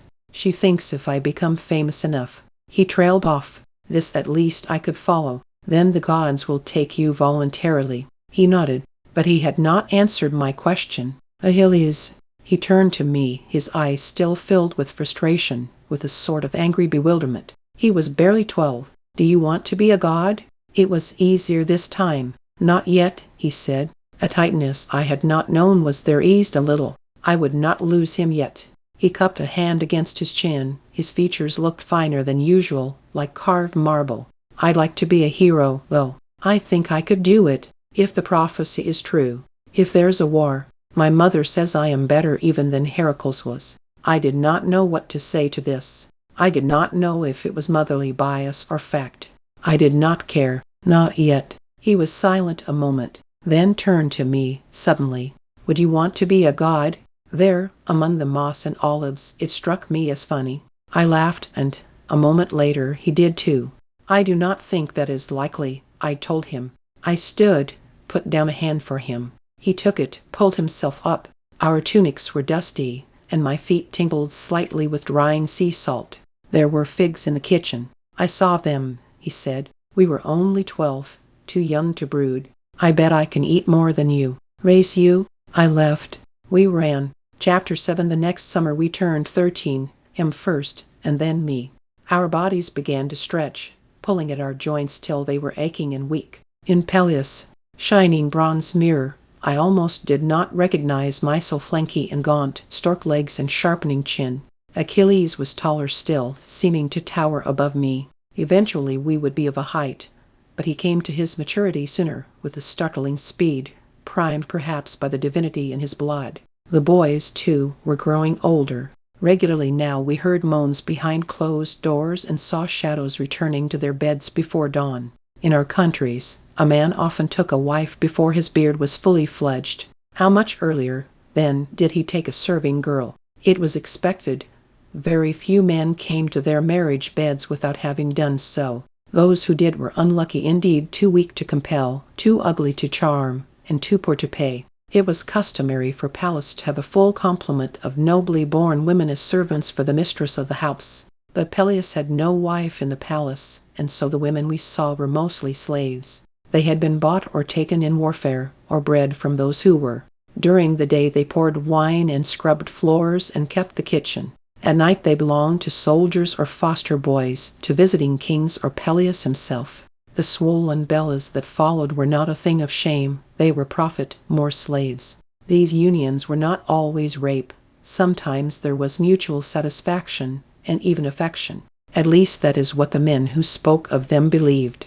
It would have been easy, infinitely easy, for Achilles or me to have bedded one of these girls ourselves. At 13 we were almost late to do so, especially him, as princes were known for their appetites. Instead, we watched in silence as the foster boys pulled girls onto their laps, or Peleus summoned the prettiest to his room after dinner. Once I even heard the king offer her to his son. He answered, almost diffidently, "I am tired tonight." Later, as we walked back to our room, he avoided my eyes. And I was shy and silent with all but Achilles. I could scarcely speak to the other boys, let alone the girl.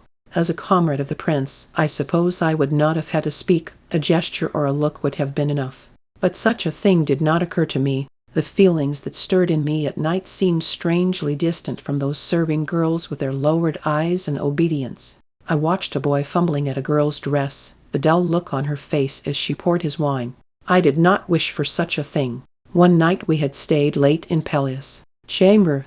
Achilles was on the floor, an arm thrown beneath his head for a pillow. I sat more formally, in a chair. It was not just because of Peleus. I did not like the sprawling length of my new limbs. The old king's eyes were half closed. He was telling us a story. Meleager was the finest warrior of his day, but also the proudest. He expected the best of everything, and because the people loved him, he received it. My eyes drifted to Achilles. His fingers were stirring, just barely, in the air. He often did this when he was composing a new song. The story of Meleager, I guessed, as his father told it. But one day the king of Calydon said, "Why must we give so much to Meleager? There are other worthy men in Calydon." Achilles shifted, and his tunic pulled tight across his chest.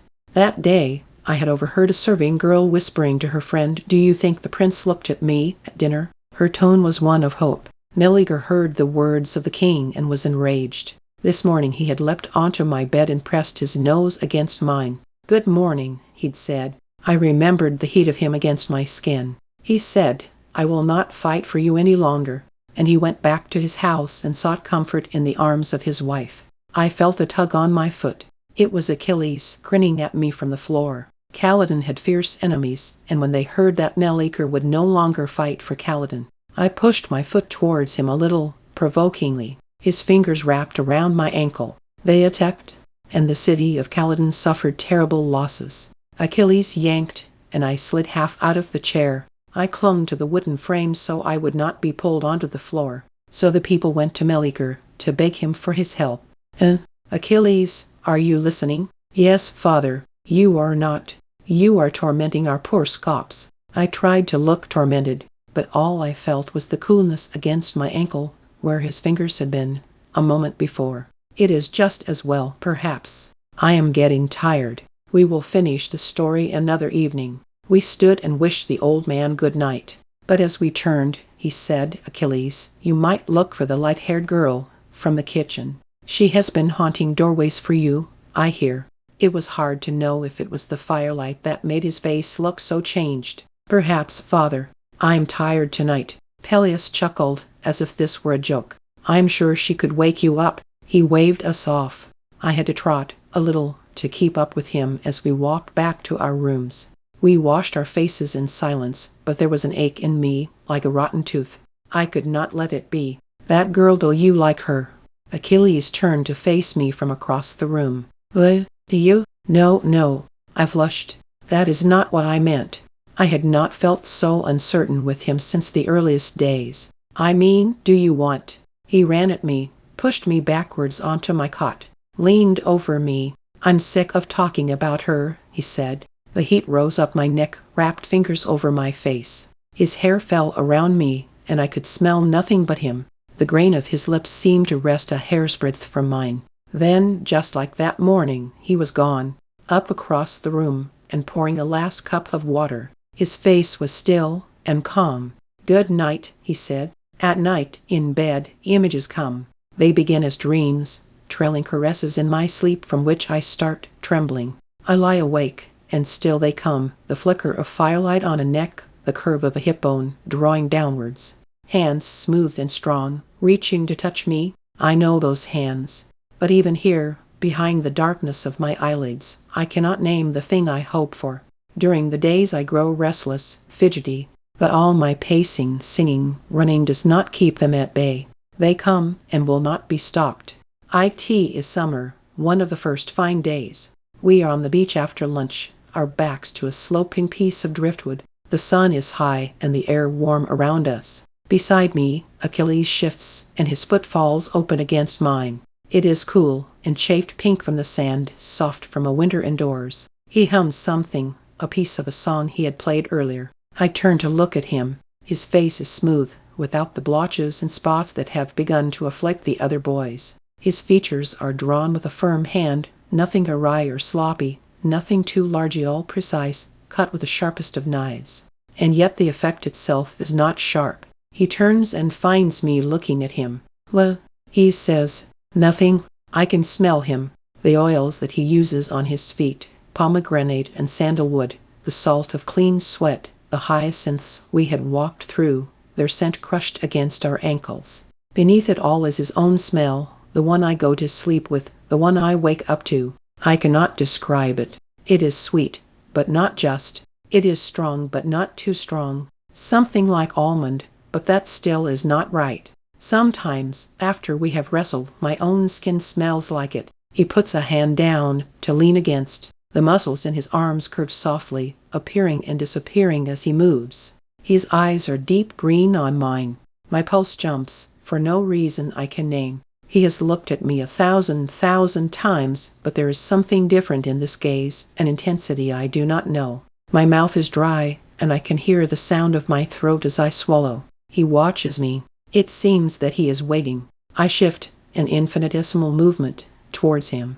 It is like the leap from a waterfall.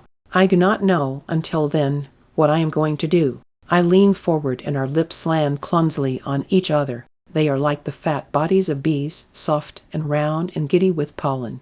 I can taste his mouth hot and sweet with honey from dessert. My stomach trembles, and a warm drop of pleasure spreads beneath my skin. More, the strength of my desire, the speed with which it flowers, shocks me.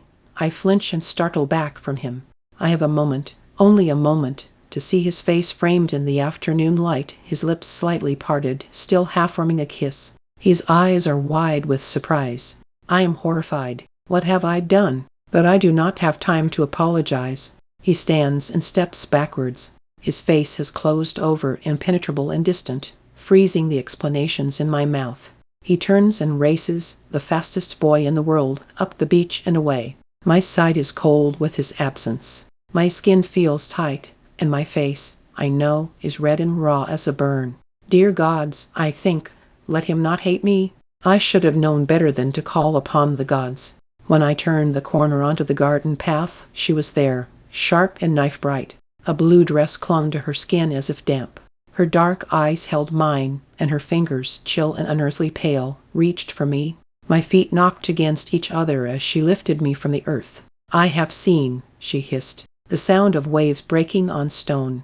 I could not speak. She held me by the throat. "He is leaving." Her eyes were black now, dark as sea-wet rocks, and as jagged.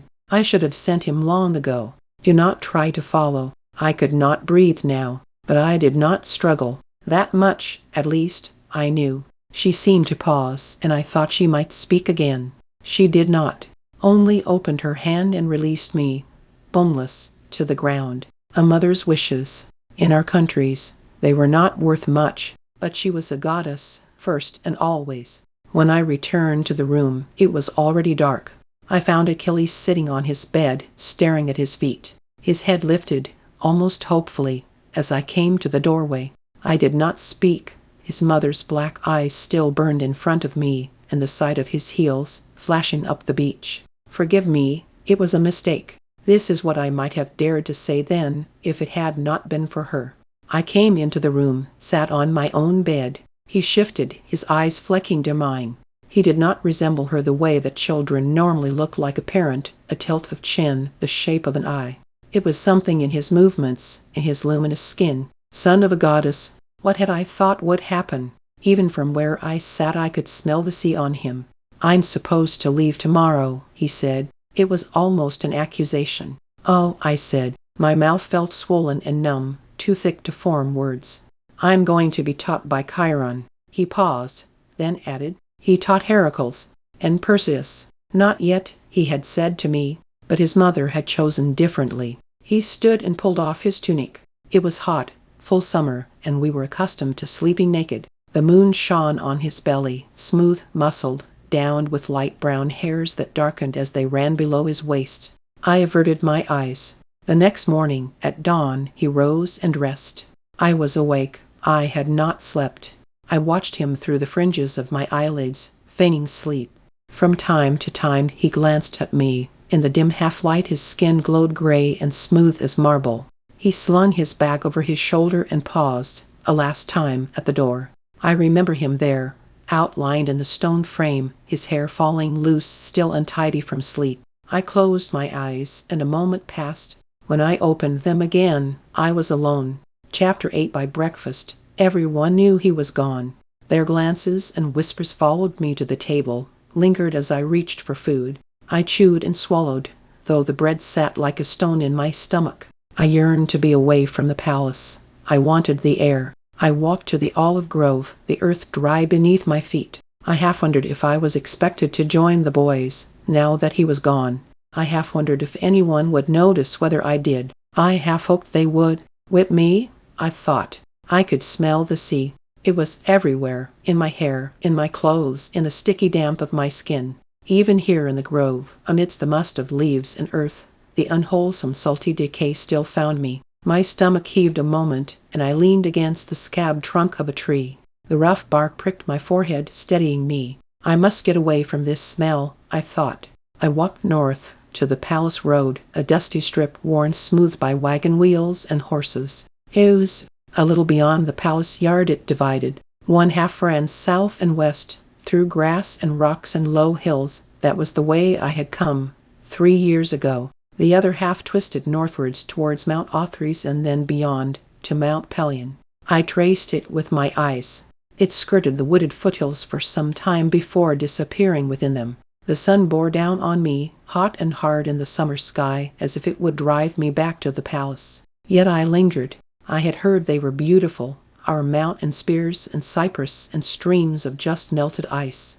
It would be cool there and shaded, far away from the diamond-bright beaches and the flashing of the sea. I could leave. The thought was sudden, arresting. I had come to the road meaning only to escape the sea. But the path lay before me, and the mountains, and Achilles. My chest rose and fell rapidly, as if trying to keep pace with my thoughts. I had nothing that belonged to me, not a tunic, not a sandal. They were Peleus. Though I do not need to pack, even.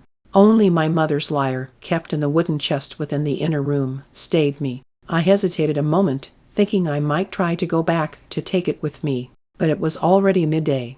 I had only the afternoon to travel, before they would discover my absence. So I flattered myself and sent after me. I glanced back at the palace and saw no one. The guards were elsewhere. No, it must be now. I ran, away from the palace, down the path towards the woods, feet stinging as they slapped the heat-baked ground. As I ran, I promised myself that if I ever saw him again, I would keep my thoughts behind my eyes. I had learned, now, what it would cost me if I did not. The ache in my legs, the knifing heaves of my chest felt clean and good. I ran. Sweat slicked my skin, fell upon the earth beneath my feet. I grew dirty, then dirtier. Dust and broken bits of leaves clung to my legs. The world around me narrowed to the pounding of my feet and the next dusty yard of road. Finally, after an hour, till I could go no farther, I bent over in pain, the bright afternoon sun wavering to black, the rush of blood deafening in my ears. The path was heavily wooded now, on both sides, and Peleus' palace was a long way behind me. To my right loomed Othrys, with Pelion just beyond it.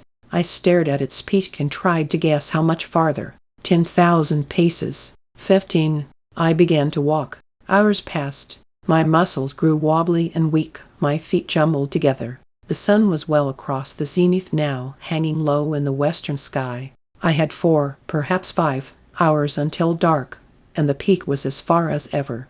Suddenly, I understood. I would not reach Pelion by nightfall. I had no food, nor water, nor hope of shelter. I had nothing but the sandals on my feet and the soaked tunic on my back.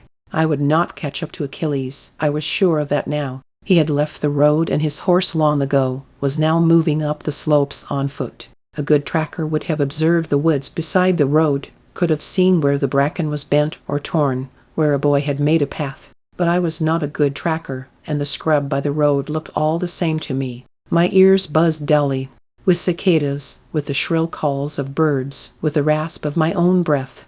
There was an ache in my stomach, like hunger or despair. And then there was something else. The barest sound, just at the limit of hearing. But I caught it, and my skin, even in the heat, went cold.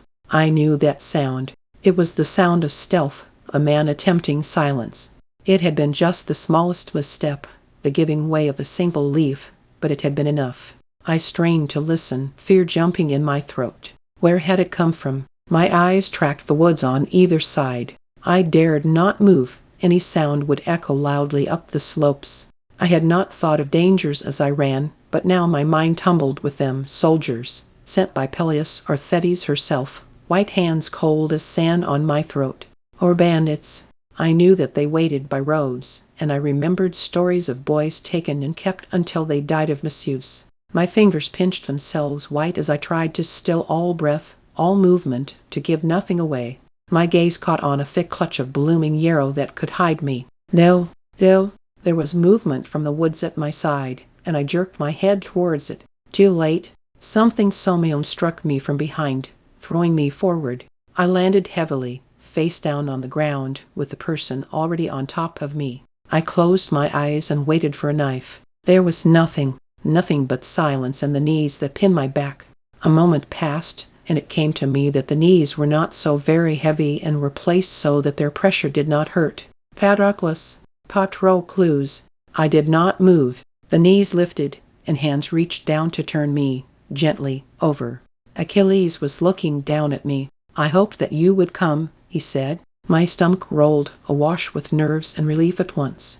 I drank him in, the bright hair, the soft curve of his lips upwards. My joy was so sharp I did not dare to breathe. I do not know what I might have said then. I'm sorry, perhaps. Or perhaps something more. I opened my mouth. Is the boy hurt? A deep voice spoke from behind us both. Achilles' head turned. From where I was, beneath him, I could see only the legs of the man's horse. Chestnut, fetlocks dulled with dust. The voice again, measured and deliberate. I am assuming, Achilles Pelides, that this is why you have not yet joined me on the mountain. My mind groped towards understanding. Achilles had not gone to Chiron. He had waited here. For me. Greetings, Master Chiron, and my apologies. Yes, it is why I have not come. He was using his prince's voice. I see. I wished that Achilles would get up. I felt foolish here, on the ground beneath him, and I was also afraid. The man's voice showed no anger, but it showed no kindness, either. It was clear and grave and dispassionate. Stand up, it said. Slowly, Achilles rose. I would have screamed then, if my throat had not closed over with fear. Instead I made a noise like a half-strangled yelp and scrambled backwards. The horse's muscular legs ended in flesh, the equally muscular torso of a man. I stared at that impossible suture of horse and human, where smooth skin became a gleaming brown coat. Beside me Achilles bowed his head. Master Centaur, he said, I am sorry for the delay. I had to wait for my companion. He knelt, his clean tunic in the dusty earth. Please accept my apologies. I have long wished to be your student. The man Centaur's face was serious as his voice. He was older, I saw, with a neatly trimmed black beard. He regarded Achilles a moment. You do not need to kneel to me, Pelides, though I appreciate the courtesy. And who is this companion that has kept us both waiting? Achilles turned back to me and reached a hand down. Unsteadily, I took it and pulled myself up. "This is Patroclus." There was a silence, and I knew it was my turn to speak. "My lord," I said, and bowed. "I am not a lord." Patroclus met my shades. My head jerked up at the sound of my father's name. "I am a centaur, and a teacher of men. My name is Chiron." I gulped and nodded. I did not dare to ask how he knew my name. His eyes surveyed me. "You are overtired, I think. You need water and food, both. It is a long way to my home on Pelion, too long for you to walk, so we must make other arrangements." He turned then, and I tried not to gawk at the way his horse's legs moved beneath him. "You will ride on my back," the centaur said. "I do not usually offer such things on first acquaintance, but exceptions must be made." He paused. "You have been taught to ride, I suppose?" We nodded quickly. "That is unfortunate. Forget what you learned. I do not like to be squeezed by legs or tugged at. The one in front will hold on to my waist, the one behind will hold on to him. If you feel that you are going to fall, speak up." Achilles and I exchanged a look, quickly. He stepped forward. "How should I?" "I will kneel." His horse legs folded themselves into the dust. His back was broad and lightly sheened with sweat. "Take my arm for balance," the centaur instructed. Achilles did, swinging his leg over and settling himself. It was my turn. At least I would not be in front, so close to that place where skin gave way to chestnut coat.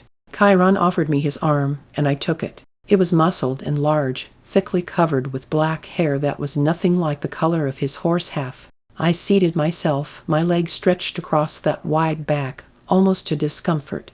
Chiron said, "I will stand now." The motion was smooth, but still I grabbed for Achilles.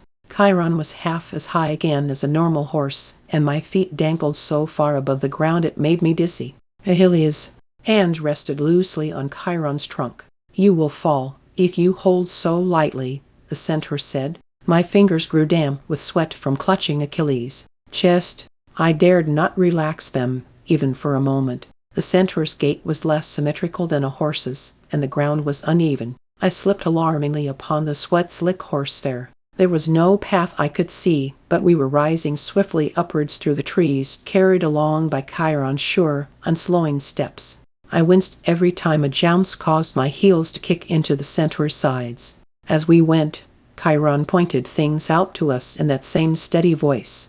"There is Mount Othrys. The cypress trees are thicker here, on the north side, you can see. This stream feeds the Apidanos river that runs through Phaea's lands." Achilles twisted back to look at me, grinning.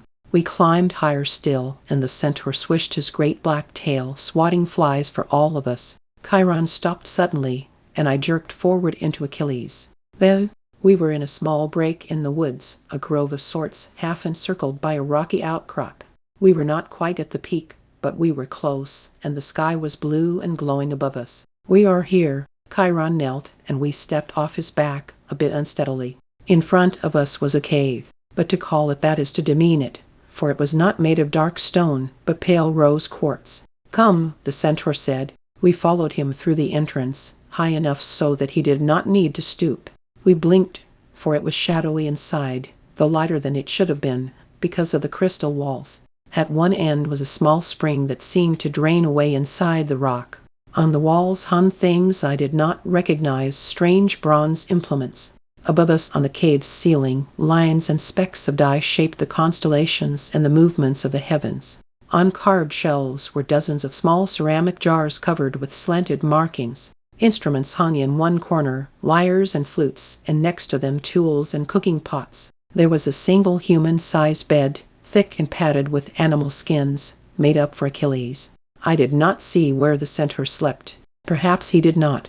"Sit now," he said. It was pleasantly cool inside, perfect after the sun, and I sank gratefully onto one of the cushions Chiron indicated. He went to the spring and filled cups, which he brought to us. The water was sweet and fresh. I drank as Chiron stood over me. "You will be sore and tired tomorrow," he told me, "but it will be better if you eat." He ladled out stew, thick with chunks of vegetables and meat, from a pot simmering over a small fire at the back of the cave. There were fruits, too, round red berries that he kept in a hollowed-out cropping of rock. I ate quickly, surprised at how hungry I was. My eyes kept returning to Achilles, and I tingled with the giddy buoyancy of relief. I have escaped. With my new boldness, I pointed to some of the bronze tools on the wall. What are those? Chiron sat across from us, his horse legs folded beneath him. They are for surgery, he told me. Surgery? It was not a word I knew. Healing? I forget the barbarities of the Low Countries. His voice was neutral and calm, factual. Sometimes a limb must go. Those are for cutting, those for suturing. Often by removing some, we may save the rest. He watched me staring at them, taking in the sharp, saw-toothed edges. Do you wish to learn medicine? I flushed. I don't know anything about it. You answer a different question than the one I asked. I'm sorry, Master Chiron. I did not want to anger him. He will send me back. There is no need to be sorry. Simply answer. I stammered a little. Yes, I would like to learn. It seems useful, does it not? It is very useful, Chiron agreed. He turned to Achilles, who had been following the conversation. And you, Pelides, do you also think medicine is useful? Of course, Achilles said. Please do not call me Pelides. Here I am just Achilles. Something passed through Chiron's dark eyes. A flicker that was almost amusement. Very well. Do you see anything you wish to know of? Though, Achilles was pointing to the musical instruments, the lyres and flutes and seven-stringed kithara. Do you play? Chiron's gaze was steady. I do. So do I, said Achilles. I have heard that you taught Heracles and Jason, thick-fingered though they were. Is it true? It is. I felt a momentary unreality. He knew Heracles and Jason, and known them as children. I would like you to teach me. Chiron's stern face softened. That is why you have been sent here, so that I may teach you what I know. In the late afternoon light, Chiron guided us through the ridges near the cave. He showed us where the mountain lions had their dens and where the river was slow and sun-warm for us to swim. You may bathe, if you like. He was looking at me. I had forgotten how grimy I was, sweat-stained and dusty from the road. I ran a hand through my hair and felt the grit. I will too, Achilles said. He pulled off his tunic and, a moment after, I followed. The water was cool in the depths, but not unpleasantly so. From the bank Chiron taught still. Those are loaches, do you see?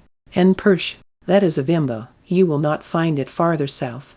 You may know it by the upturned mouth and silver belly. His words mingled with the sound of the river over its rocks, soothing any strangeness there might have been between Achilles and me. There was something in Chiron's face, firm and calm and imbued with authority, that made us children again, with no world beyond this moment's play and this night's dinner. With him near us, it was hard to remember what might have happened on the day by the beach. Even our bodies felt smaller beside the centaur's bulk. How had we thought we were grown? We emerged from the water sweet and clean, shaking our hair in the last of the sun. I knelt by the bank and used stones to scrub the dirt and sweat from my tunic. I would have to be naked until it dried, but so far did Chiron's influence stretch that I thought nothing of it. We followed Chiron back to the cave, our rum-gray tunics draped over our shoulders. He stopped occasionally to point out the trails of hare and corncrakes and deer. He told us we would hunt for them in days to come, and learn to track. We listened, questioning him eagerly. At Peleus' palace there had been only the dour lyre master for a teacher, or Peleus himself, half drowsing as he spoke. We knew nothing of forestry or the other skills Chiron had spoken of. My mind went back to the implements on the cave's wall, the herbs and tools of healing. Surgery was the word he had used. It was almost full dark when we reached the cave again. Chiron gave us easy tasks, gathering wood and kindling the fire in the clearing at the cave's mouth. After it caught, we lingered by the flames, grateful for their steady warmth in the cooling air. Our bodies were pleasantly tired, heavy from our exertions, and our legs and feet tangled comfortably as we sat. We talked about where we'd go tomorrow, but lazily, our words fat and slow with contentment. Dinner was more stew, and a thin type of bread that Chiron cooked on bronze sheets over the fire. For dessert, berries with mountain-gathered honey. As the fire dwindled, my eyes closed in half-dreaming. I was warm, and the ground beneath me was soft with moss and fallen leaves. I could not believe that only this morning I had woken in Peleus. This small clearing, the gleaming walls of the cave within, were more vivid than the pale white palace had ever been. Chiron's voice, when it came, startled me. I will tell you that your mother has sent a message, Achilles." I felt the muscles of Achilles' arm tense against me. I felt my own throat tighten. What did she say?" His words were careful, neutral. "She said that should the exiled son of Menœtius follow you, I was to bar him from your presence." I sat up, all drowsiness gone. Achilles' voice swung carelessly in the dark. "Did she say why?" "She did not." I closed my eyes. At least I would not be humiliated before Chiron. The tale of the day at the beach told, but it was bare comfort. Chiron continued, "I assume you knew of her feelings on the matter." "I do not like to be deceived." My face flushed, and I was glad of the darkness. The centaur's voice sounded harder than it had before. I cleared my throat, rusty and suddenly dry. "I'm sorry," I heard myself say. "It is not Achilles. I came on my own. He did not know that I would. I did not think." I stopped myself. I hoped she would not notice. "That was foolish of you." Chiron's face was deep in shadow. "Chiron," Achilles began, bravely. The centaur held up a hand. "As it happens, the message came this morning before either of you arrived. So despite your foolishness, I was not deceived." "You knew?" This was Achilles. I would never have spoken so boldly. "Then you have decided? You will disregard her message." Chiron's voice held a warning of displeasure. "She is a goddess, Achilles, and your mother besides. Do you think so little of her wishes?" "I honor her, Chiron. But she is wrong in this." His hands were balled so tightly I could see the tendons, even in the low light. "And why is she wrong, Pelides?" I watched him through the darkness, my stomach clenching. I did not know what he might say. "She feels that." He faltered a moment, and I almost did not breathe. "That he is a mortal and not a fit companion." "Do you think he is?" Chiron asked. His voice gave no hint of the answer. "Is?" My cheeks warmed. Achilles, his jaw jutting, had thrown the word back with no hesitation. "I see." The centaur turned to me. "And you, Patroclus? You are worthy." I swallowed. "I do not know if I am worthy, but I wish to stay." I paused, swallowed again. "Please." There was silence. Then Chiron said, "When I brought you both here, I had not decided yet what I would do. Thetis sees many faults, some better and some that are not." His voice was unreadable again. Hope and despair flared and died in me by turns. "She is also young and has the prejudices of her kind. I am older and flatter myself that I can read a man more clearly. I have no objection to Patroclus as your companion." My body felt hollow in its relief, as if a storm had gone through. "She will not be pleased, but I have weathered the anger of gods before." He paused. "And now it is late, and time for you to sleep." "Thank you, Master Chiron." Achilles' voice, earnest and vigorous. We stood, but I hesitated. "I just want." My fingers twitched towards Chiron. Achilles understood and disappeared into the cave. I turned to face the centaur. "I will leave if there will be trouble." There was a long silence, and I almost thought he had not heard me. At last he said, "Do not let what you gain this day be so easily lost." Then he bade me good night, and I turned to join Achilles in the cave. Chapter 9. The next morning I woke to the soft sounds of Chiron getting breakfast ready. The pallet was thick beneath me. I had slept well and deeply. I stretched, startling a little when my limbs bumped against Achilles, still asleep beside me. I watched him a moment, rosy cheeks and steady breaths. Something tugged at me, just beneath my skin, but then Chiron lifted a hand in greeting from across the cave, and I lifted one shyly in return, and it was forgotten.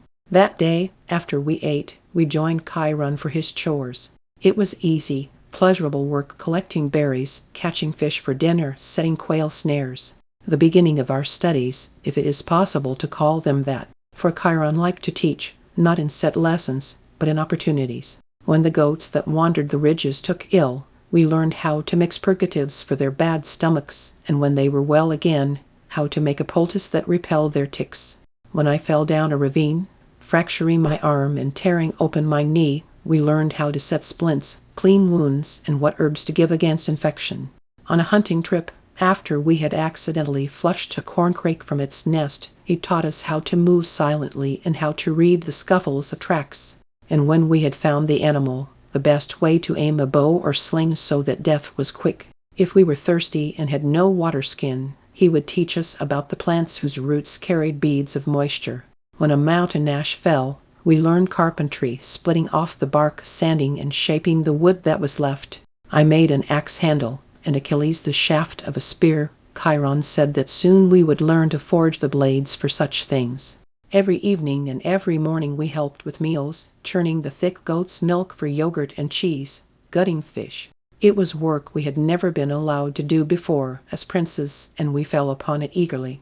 Following Chiron's instructions, we watched in amazement as butter formed before our eyes at the way pheasant eggs sizzled and solidified on fire-warmed rocks. After a month, over breakfast, Chiron asked us what else we wished to learn. I pointed to the instruments on the wall. For surgery, he had said. He took them down for us, one by one. Careful, the blade is very sharp. It is for when there is rot in the flesh that must be cut. Press the skin around the wound, and you will hear a crackle. Then he had us trace the bones in our own bodies, running a hand over the ridging vertebrae of each other's backs. He pointed with his fingers, teaching the places beneath the skin where the organs lodged. A wound in any of them will eventually be fatal, but death is quickest here. His finger tapped the slight concavity of Achilles' temple. A chill went through me to see it touched that place where Achilles' life was so slenderly protected. I was glad when we spoke of other things. At night we lay on the soft grass in front of the cave, and Chiron showed us the constellations telling their stories. Andromeda, cowering before the sea monster's jaws, and Perseus poised to rescue her, the immortal horse Pegasus aloft on his wings, born from the severed neck of Medusa. He told us too of Heracles, his labors, and the madness that took him. In its grip he had not recognized his wife and children, and had killed them for enemies. Achilles asked, how could he not recognize his wife? That is the nature of madness, Chiron said. His voice sounded deeper than usual. He had known this man, I remembered. I'd known the wife. But why did the madness come? The gods wished to punish him, Chiron answered. Achilles shook his head impatiently. But this was a greater punishment for her. It was not fair of them. There is no law that gods must be fair, Achilles, Chiron said. And perhaps it is the greater grief, after all, to be left on earth when another is gone. Do you think? Perhaps, Achilles admitted. I listened and did not speak. Achilles' eyes were bright in the firelight, his face drawn sharply by the flickering shadows. I would know it in dark or disguise, I told myself. I would know it even in madness. Come, said Chiron. Have I told you the legend of Asclepius and how he came to know the secrets of healing?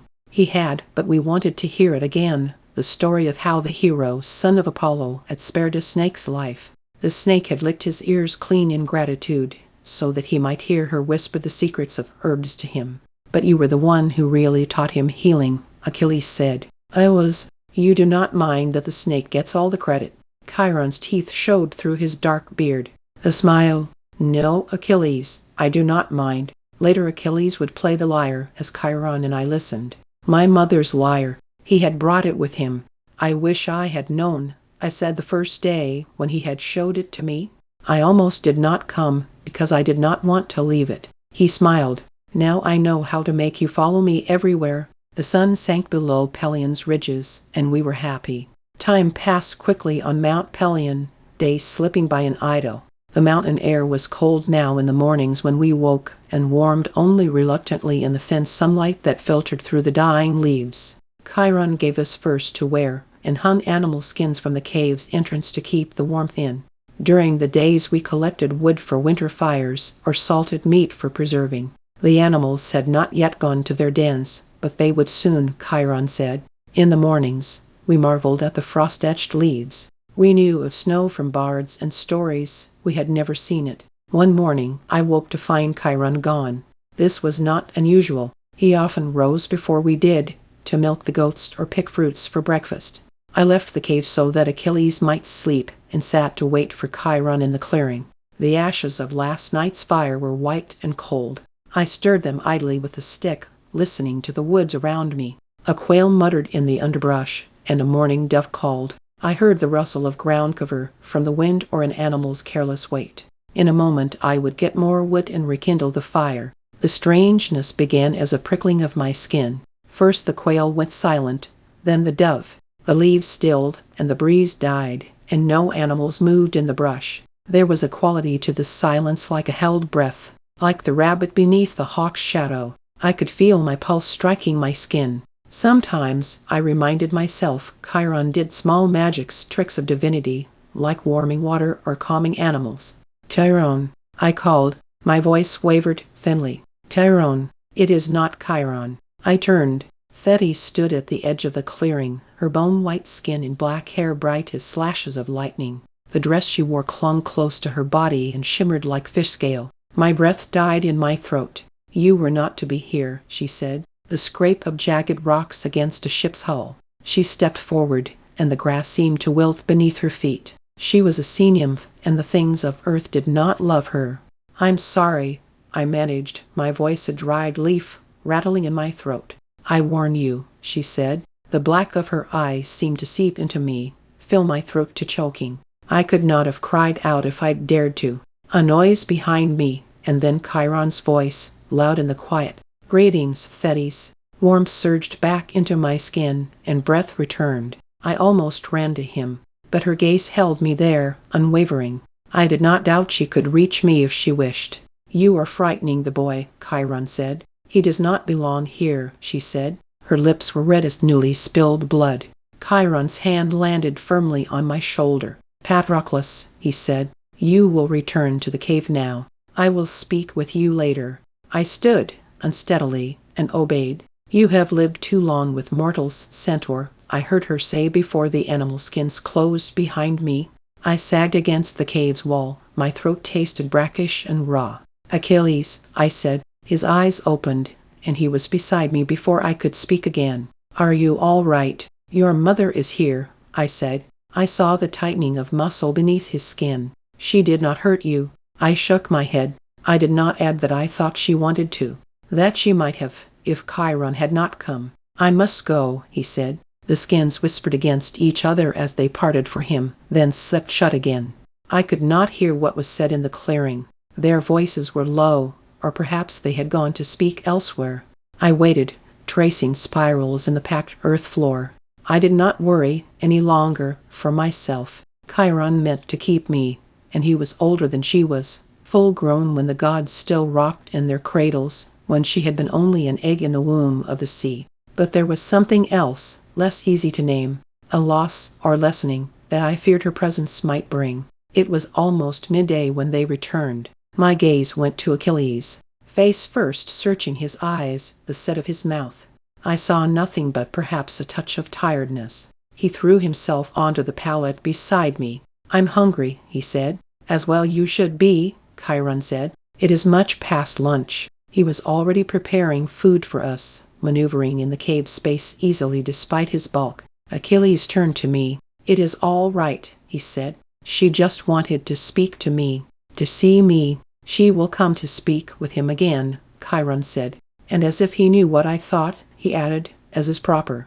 She is his mother. She is a goddess first, I thought. Yet as we ate, my fears eased. I had half worried she might have told Chiron of the day by the beach. But he was no different towards either of us, and Achilles was the same as he always was. I went to bed, if not at peace, at least reassured. She came more often after that day, as Chiron had said she would. I learned to listen for it, a silence that dropped like a curtain, and knew to stay close to Chiron then, and the cave. The intrusion was not much, and I told myself I did not begrudge her, but I was always glad when she was gone again. Winter came, and the river froze. Achilles and I ventured onto it, feet slipping. Later, we cut circles from it and dropped lines for fishing. It was the only fresh meat we had. The forests were empty of all but mice and the occasional marten. Snows came, as Chiron had promised they would. We lay on the ground and let the flakes cover us, blowing them with our breath till they melted. We had no boots nor cloaks other than Chiron's furs, and were glad of the cave's warmth. Even Chiron donned a shaggy overshirt, sewed from what he said was bearskin. We counted the days after the first snowfall, marking them off with lines on a stone. When you reach 50, Chiron said, the river's ice will begin to crack. The morning of the 50th day we heard it, a strange sound like a tree falling. The scene had split the frozen surface nearly from bank to bank. "Spring will come soon now," Chiron said. It was not long after that the grass began to grow again, and the squirrels emerged lean and whip-thin from their burrows. We followed them, eating our breakfasts in the new scrubbed spring air. It was on one of these mornings that Achilles asked Chiron if he would teach us to fight. I do not know what made him think of this then. A winter indoors, with not enough exercise perhaps, or the visit from his mother the week before. Perhaps neither. "Will you teach us to fight?" There was a pause so brief I almost might have imagined it, before Chiron answered, "If you wish it, I will teach you."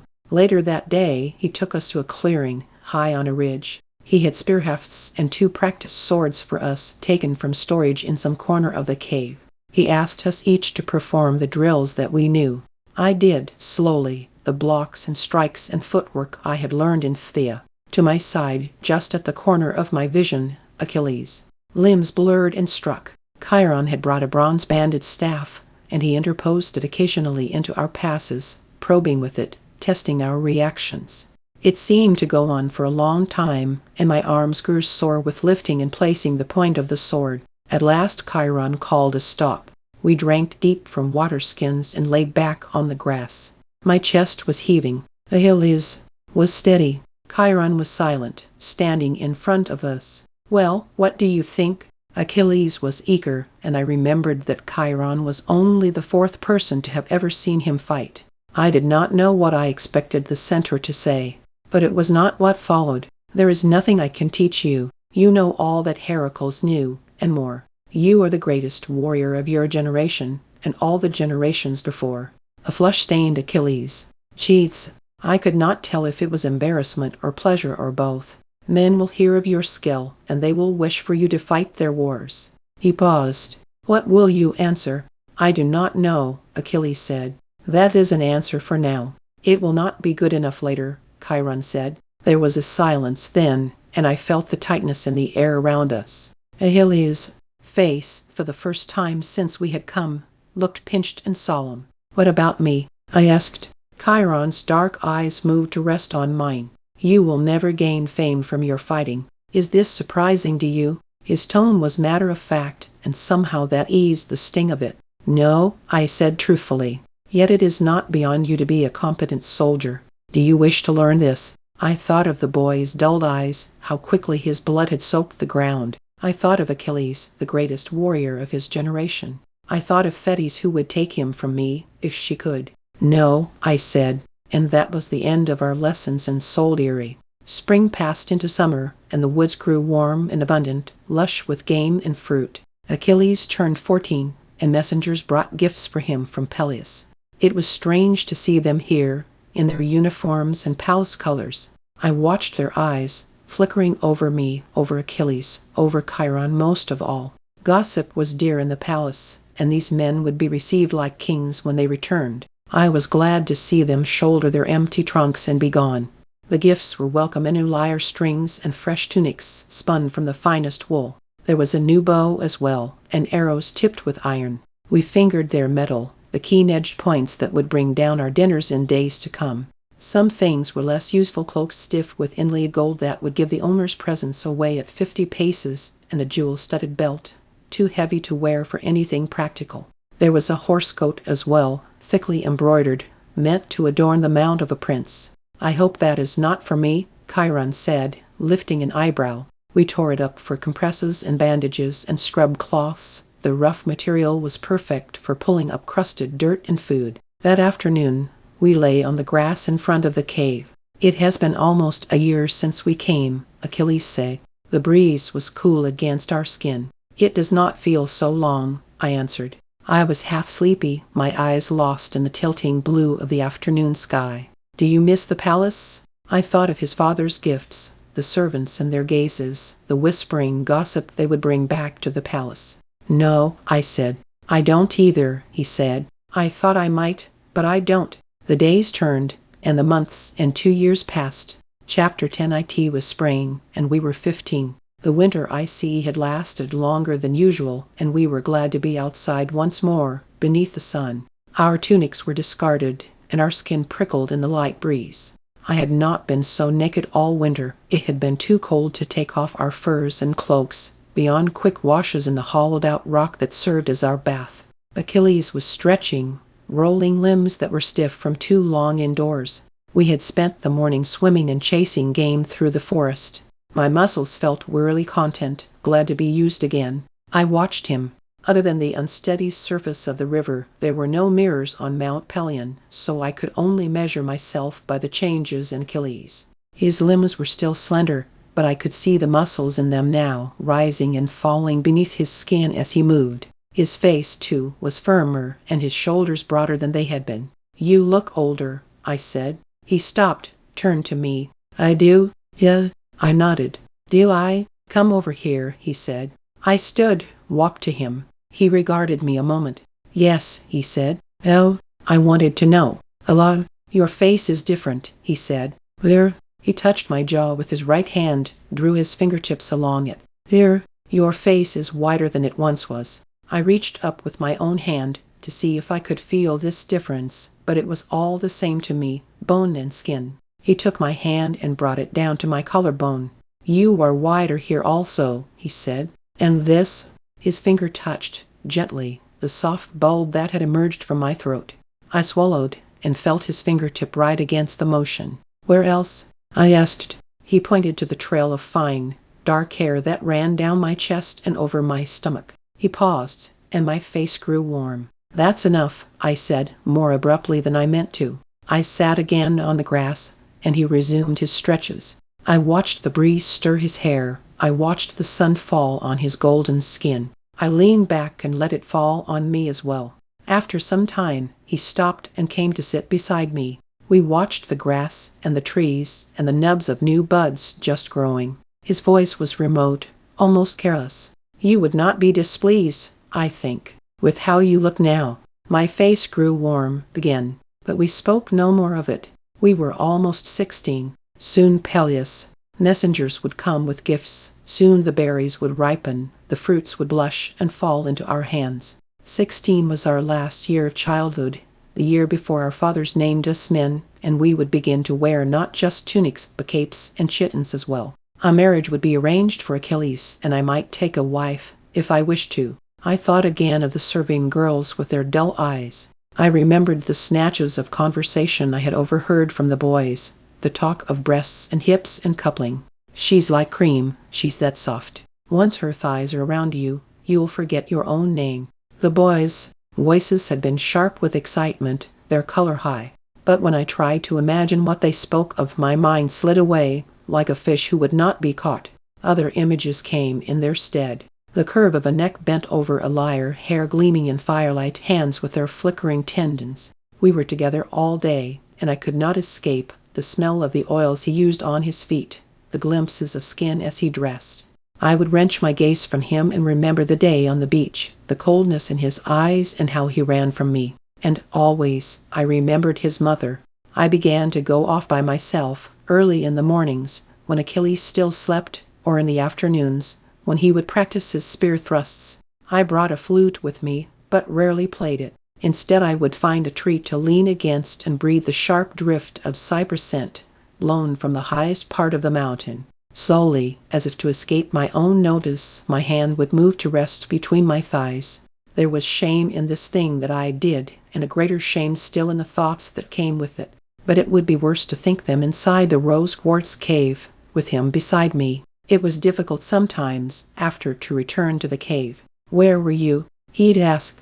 "Dissa," I'd say, and point vaguely. He'd nod, but I knew he saw the flush that colored my cheeks. The summer grew hotter, and we sought the river's shade, its water that threw off arcs of light as we splashed and dove. The rocks of the bottom were mossy and cool, rolling beneath my toes as I waded. We shouted, and frightened the fish, who fled to their muddy holes or quieter waters upstream. The rushing ice smelt of spring was gone. I lay on my back and let the dozy current carry me. I liked the feel of the sun on my stomach and the cool depths of the river beneath me. Achilles floated beside me or swam against the slow tug of the river's flow. When we tired of this, we would seize the low-hanging branches of the osiers and hoist ourselves half out of the water. On this day we kicked at each other, our legs tangling, trying to dislodge the other, or perhaps climb onto their branch. On an impulse, I released my branch and seized him around his hanging torso. He let out an oof of surprise. We struggled that way for a moment, laughing, my arms wrapped around him. Then there was a sharp cracking sound, and his branch gave way, plunging us into the river. The cool water closed over us, and still we wrestled, hands against slippery skin. When we surfaced, we were panting and eager. He leapt for me, bearing me down through the clear water. We grappled, emerged to gasp air, then sank again. At length, our lungs burning, our faces red from too long under water, we dragged ourselves to the bank and lay there amidst the sedge grass and marshy weeds. Our feet sank into the cool mud of the water's edge. Water still streamed from his hair, and I watched it bead, tracing across his arms and the lines of his chest. On the morning of his 16th birthday I woke early. Chiron had showed me a tree on Pelion's far slope that had figs just ripening, the first of the season. Achilles did not know of it, the centaur assured me. I watched them for days, their hard green nuts swelling and darkening, growing gravid with seed. And now I would pick them for his breakfast. It wasn't my only gift. I had found a seasoned piece of ash and began to fashion it secretly, carving off its soft layers. Over nearly 2 months the shape had emerged, a boy playing the lyre, head raised to the sky, mouth open, as if he were singing. I had it with me now, as I walked. The figs hung rich and heavy on the tree, their curved flesh pliant to my touch. 2 days later and they would be too ripe. I gathered them in a carved wood bowl and bore them carefully back to the cave. Achilles was sitting in a clearing with Chiron, a new box from Peleus resting unopened at his feet. I saw the quick widening of his eyes as he took in the figs. He was on his feet, eagerly reaching into the bowl before I could even set it down beside him. We ate until we were stuffed, our fingers and chin sticky with sweetness. The box from Peleus held more tunics and lyre strings, and this time, for his 16th birthday, a cloak dyed with the expensive purple from the Murex shell. It was the cape of a prince, of a future king, and I saw that it pleased him. It would look good on him, I knew, the purple seeming richer still beside the gold of his hair. Chiron, too, gave presents, a staff for hiking, and a new belt knife. And last, I passed him the statue. He examined it, his fingertips moving over the small marks my knife had left behind. "It's you?" I said, grinning foolishly. He looked up, and there was bright pleasure in his eyes. "I know," he said. One evening, not long after, we stayed late beside the fire's embers. Achilles had been gone for much of the afternoon. Thetis had come and kept him longer even than usual. Now he was playing my mother's lyre. The music was quiet and bright as the stars over our heads. Next to me, I heard Chiron yawn, settle more deeply onto his folded legs. A moment later the lyre ceased, and Achilles' voice came loud in the darkness. "Are you weary, Chiron? Oh, then we will leave you to your rest." He was not usually so quick to go, nor to speak for me, but I was tired myself and did not object. He rose and bade Chiron good night, turning for the cave. I stretched, soaked up a few more moments of firelight, and followed. Inside the cave, Achilles was already in bed, his face damp from a wash at the spring. I washed too, the water cool across my forehead. He said, "You didn't ask me about my mother's visit yet." I said, "How is she?" "She is well." This was the answer he always gave. It was why I sometimes did not ask him. I lifted a handful of water to rinse the soap off my face. We made it from the oil of olives, and it still smelled faintly of them, rich and buttery. Achilles spoke again. "She says she cannot see us here." I had not been expecting him to say more. "Oh, she cannot see us here. On Pelion." There was something in his voice, a strain. I turned to him. "What do you mean?" His eyes studied the ceiling. "She says he asked her if she watches us here." His voice was high. "She says she does not." There was silence in the cave. Silence, but for the sound of the slowly draining water. "Oh," I said, "I wish to tell you." "It does." He paused. "I thought you would wish to know." He hesitated again. "She was not pleased that I asked her." "She was not pleased," I repeated. I felt dizzy, my mind turning and turning through his words. "She cannot see us." I realized that I was standing half frozen by the water basin, the towel still raised to my chin. I forced myself to put down the cloth, to move to the bed. There was a wildness in me, of hope and terror. I pulled back the covers and lay down on bedding already warm from his skin. His eyes were still fixed on the ceiling. "Are you pleased with her answer?"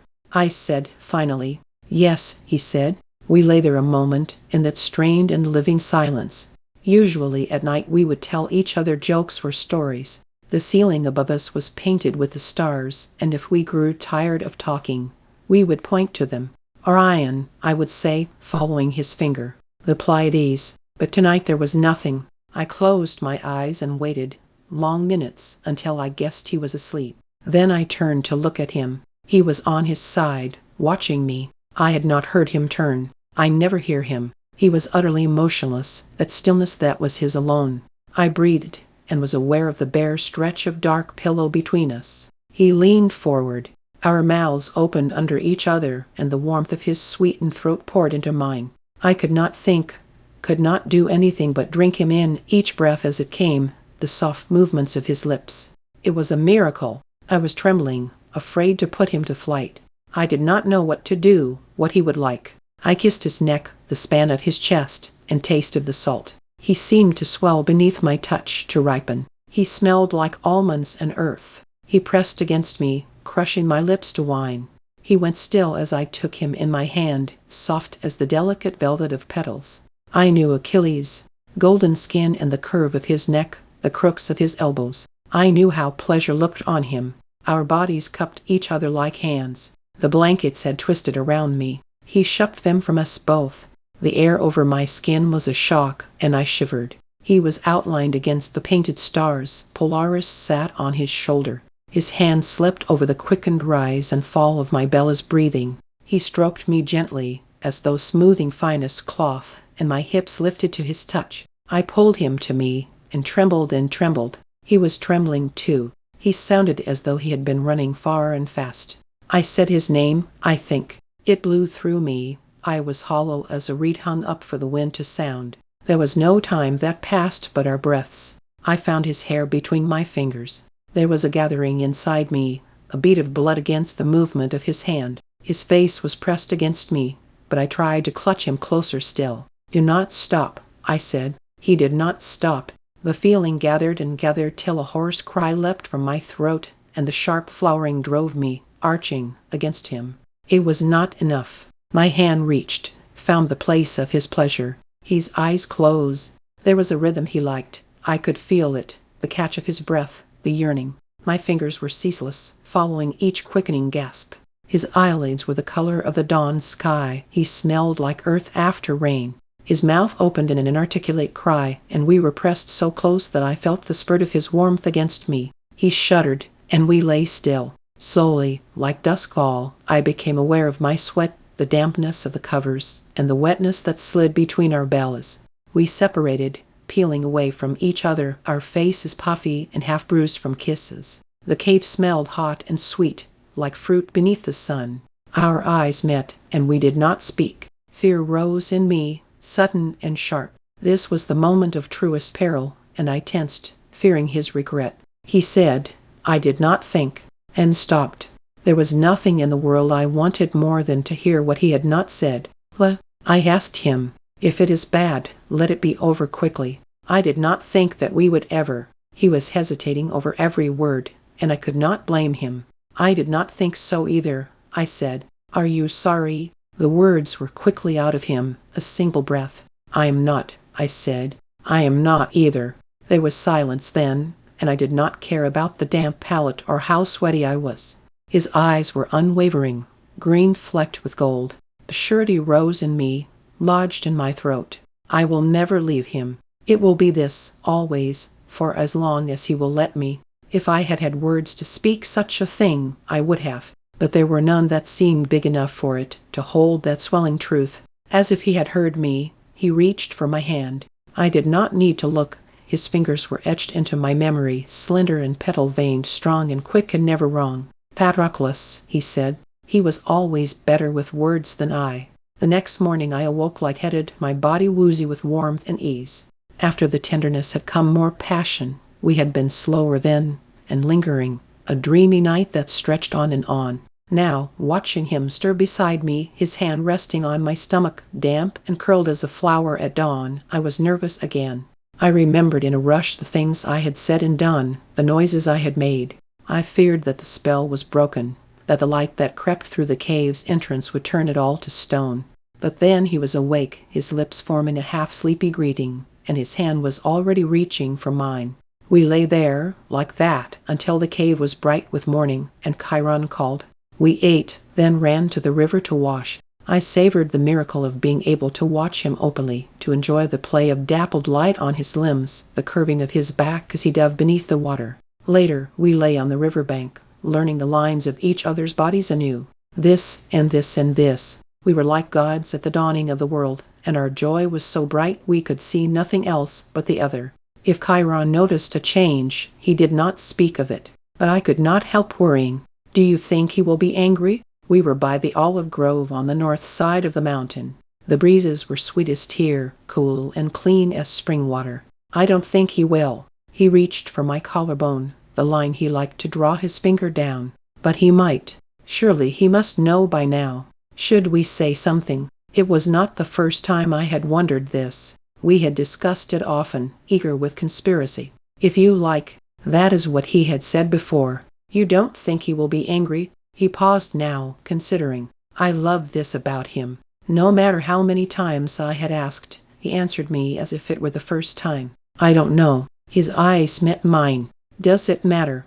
I would not stop. His voice was warm with desire. I felt an answering flush across my skin. But he could tell your father. He might be angry. I said it almost desperately. Soon my skin would grow too warm, and I would no longer be able to think. So what if he is? The first time he had said something like this, I had been shocked. That his father might be angry and Achilles would still do as he wished it was something I did not understand, could barely imagine. It was like a drug to hear him say it. I never tired of it. What about your mother? This was the trinity of my fierce Chiron, Peleus, and Thetis. He shrugged. What could she do? Kidnap me? She could kill me, I thought. But I did not say this. The breeze was too sweet, and the sun too warm for a thought like that to be spoken. He studied me a moment. Do you care if they are angry? Yes. I would be horrified to find Chiron upset with me. Disapproval had always burrowed deep in me. I could not shake it off as Achilles did. But I would not let it separate us if it came to that. No, I told him. Good, he said. I reached down to stroke the wisps of hair at his temple. He closed his eyes. I watched his face, tipped up to meet the sun. There was a delicacy to his features that sometimes made him look younger than he was. His lips were flushed and full. His eyes opened. Name one hero who was happy. I considered. Heracles went mad and killed his family. Theseus lost his bride and father. Jason's children and new wife were murdered by his old. Bellerophon killed the Chimera but was crippled by the fall from Pegasus. There, you can't. He was sitting up now, leaning forward. I can't. I know. They never let you be famous and happy. He lifted an eyebrow. I'll tell you a secret. Tell me. I loved it when he was like this. I'm going to be the first. He took my palm and held it to his. Swear it. Why me? Because you're the reason. Swear it. I swear it, I said, lost in the high color of his cheeks, the flame in his eyes. I swear it, he echoed. We sat like that a moment, hands touching. He grinned. I feel like I could eat the world raw. A trumpet blew somewhere on the slopes beneath us. It was abrupt and ragged, as if sounded in warning. Before I could speak or move, he was on his feet, his dagger out, slapped up from the sheath on his thigh. It was only a hunting knife, but in his hands it would be enough. He stood poised, utterly still, listening with all of his half-god senses. I had a knife, too. Quietly, I reached for it and stood. He had placed himself between me and the sound. I did not know if I should go to him, stand beside him with my own weapon lifted. In the end, I did not. It had been a soldier's trumpet, and battle, as Chiron had so bluntly said, was his gift, not mine. The trumpet sounded again. We heard the swish of underbrush, tangled by a pair of feet. One man. Perhaps he was lost, perhaps in danger. Achilles took a step towards the sound. As if in answer, the trumpet came again. Then a voice bawled up the mountain, Prince Achilles. We froze. Achilles, I am here for Prince Achilles. Birds burst from the trees, fleeing the clamor. From your father, I whispered. Only a royal herald would have known where to call for us. Achilles nodded, but seemed strangely reluctant to answer. I imagined how hard his pulse would be beating. He had been prepared to kill a moment ago. We are here, I shouted into the cupped palms of my hand. The noise stopped for a moment. Where? Can you follow my voice? He could, though poorly. It was some time before he stepped forward into the clearing. His face was scratched, and he had sweated through his palace tunic. He knelt with ill grace, resentfully. Achilles had lowered the knife, though I saw how tightly he still held it. His voice was cool. Your father summons you. There is urgent business at home. I felt myself go still as Achilles had been a moment before. If I stayed still enough, perhaps we would not have to go.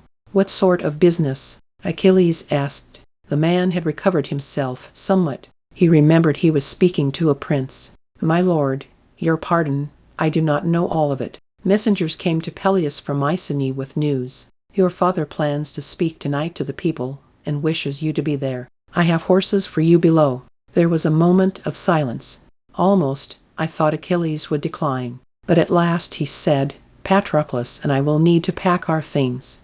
On the way back to the cave in Chiron, Achilles and I speculated about the news. Mycenae was far to our south, and its king was Agamemnon, who liked to call himself a lord of men. He was said to have the greatest army of all our kingdoms. Whatever it is, will only be gone for a night or two, Achilles told me. I nodded, grateful to hear him say it. Just a few days? Chiron was waiting for us. I heard the shouts, the centaur said. Achilles and I, knowing him well, recognized the disapproval in his voice. He did not like the peace of his mountain disturbed. My father has summoned me home, Achilles said, just for tonight. I expect I will be back soon.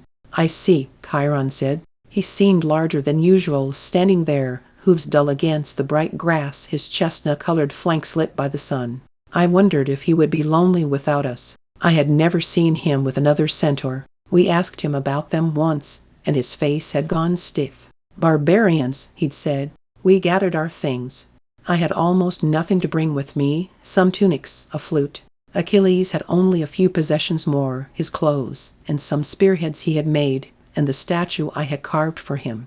We placed them in leather bags and went to say our farewells to Chiron. Achilles, always bolder, embraced the centaur, his arms encircling the place where the horse flank gave way to flesh. The messenger, waiting behind me, shifted. Achilles, Chiron said, do you remember when I asked you what you would do when men wanted you to fight? Yes, said Achilles. You should consider your answer, Chiron said. A chill went through me, but I did not have time to think on it. Chiron was turning to me. Patroclus, he said, a summons. I walked forward, and he placed his hand, large and warm as the sun, on my head. I breathed in the scent that was his alone, horse and sweat and herbs and forest. His voice was quiet. You do not give things up so easily now as you once did, he said. I did not know what to say to this, so I said, thank you. A trace of smile. Be well. Then his hand was gone, leaving my head chilled in its absence. We will be back soon, Achilles said, again. Chiron's eyes were dark in the slanting afternoon light. I will look for you, he said. We shouldered our bags and left the cave's clearing. The sun was already past the meridian, and the messenger was impatient. We moved quickly down the hill and climbed on the horses that waited for us. A saddle felt strange after so many years on foot, and the horses unnerved me. I half expected them to speak, but of course they could not. I twisted in my seat to look back at Pelion. I hoped that I might be able to see the rose quartz cave, or maybe Chiron himself. But we were too far. I turned to face the road and allowed myself to be led to Thea. Chapter 11. The last bit of sun was flaring on the western horizon as we passed the boundary stone that marked the palace grounds. We heard the cry go up from the guards, and an answering trumpet. We crested the hill, and the palace lay before us. Behind it brooded the sea. And there on the house's threshold, sudden as lightning strike, stood Thetis. Her hair shone black against the white marble of the palace. Her dress was dark, the color of an uneasy ocean, bruising purples mixed with churning grays. Somewhere beside her there were guards, and Peleus too, but I did not look at them. I saw only her, and the curved knife's blade of her jaw. "Your mother," I whispered to Achilles. I could have sworn her eyes flashed over me as if she had heard. I swallowed and forced myself onward. "She will not hurt me," Chiron has said, "she will not." It was strange to see her among mortals. She made all of them, guards and Peleus alike, look bleached and wan, though it was her skin that was pale as bone. She stood well away from them, spearing the sky with her unnatural height. The guards lowered their eyes in fear and deference. Achilles swung down from his horse, and I followed. Thetis drew him into an embrace, and I saw the guards shifting their feet. They were wondering what her skin felt like. They were glad they did not know. "Son of my womb, flesh of my flesh, Achilles," she said. The words were not spoken loudly, but they carried through the courtyard. "Be welcome home." "Thank you, mother," Achilles said. He understood that she was claiming him. We all did. It was proper for a son to greet his father first. Mothers came second, if at all. But she was a goddess. Peleus' mouth had tightened, but he said nothing. When she released him, he went to his father. "Be welcome, son," Peleus said. His voice sounded weak after his goddess wife's, and he looked older than he had been. 3 years we had been away. "And be welcome also, Patroclus." Everyone turned to me, and I managed a bow. I was aware of Thetis' gaze, raking over me. It left my skin stinging as if I had gone from the briar patch to the ocean. I was glad when Achilles spoke. "What is the news, father?" Peleus eyed the guards. Speculation and rumor must be racing down every corridor. "I have not announced it, and I do not mean to until everyone is gathered. We were waiting on you. Come and let us begin." We followed him into the palace. I wanted to speak to Achilles but did not dare to. Thetis walked right behind us. Servants skittered from her, huffing in surprise. The goddess, her feet made no sound as they moved over the stone floors. The great dining hall was crammed full of tables and benches. Servants hurried by with platters of food or lugged mixing bowls brimming with wine. At the front of the room was a dais raised. This is where Peleus would sit, beside his son and wife. 3 places. My cheeks went red. What had I expected? Even amidst the noise of the preparations, Achilles' voice seemed loud. "Father, I do not see a place for Patroclus." My blush went even deeper. "Achilles," I began in a whisper. "It does not matter," I wanted to say. "I will sit with the men. It is all right." But he ignored me. "Patroclus is my sworn companion. His place is beside me." Thetis' eyes flickered. I could feel the heat in them. I saw the refusal on her lips. "Very well," Peleus said. He gestured to a servant, and a place was added for me, thankfully at the opposite side of the table from Thetis. Making myself as small as I could, I followed Achilles to our seats. "She'll hate me now," I said. "She already hates you," he answered, with a flash of smile. This did not reassure me. "Why has she come?" I whispered. Only something truly important would have drawn her here from her caves in the sea. Her loathing for me was nothing to what I saw on her face when she looked at Peleus. He shook his head. "I do not know. It is strange. I have not seen them together since I was a boy." I remembered Chiron's parting words to Achilles. "You should consider your answer. Chiron thinks the news will be war." Achilles frowned. "But there is always war in Mycenae. I do not see why we should have been called." Peleus sat, and a herald blew 3 short blasts upon his trumpet, the signal for the meal to begin. Normally it took several minutes for the men to gather, dawdling on the practice fields, drawing out the last bit of whatever they were doing. But this time they came like a flood after the breaking of the winter's ice. Quickly the room was swollen with them, jostling for seats and gossiping. I heard the edge in their voices, a rising excitement. No one bothered to snap at a servant or kick aside a begging dog. There was nothing on their minds but the man from Mycenae and the news he had brought. Thetis was seated also. There was no plate for her, no knife. The gods lived on ambrosia and nectar, on the savor of our burnt offerings and the wine we poured over their altars. Strangely, she was not so visible here, so blazing as she had been outside. The bulky, ordinary furniture seemed to diminish her, somehow. Peleus stood. The room quieted, out to the farthest benches. He lifted his cup. "I have received word from Mycenae, from the sons of Atreus, Agamemnon, and Menelaus. The final stirrings and murmurs ceased utterly. Even the servants stopped. I did not breathe. Beneath the table, Achilles pressed his leg to mine. There has been a crime. He paused again, as if he were weighing what he would say. The wife of Menelaus, Queen Helen, has been abducted from the palace in Sparta. Helen, the hushed whisper of men to their neighbors. Since her marriage the tales of her beauty had grown still greater. Menelaus had built around her palace walls thick with double-layered rock. He had trained his soldiers for a decade to defend it. But, for all his care, she had been stolen. Who had done it?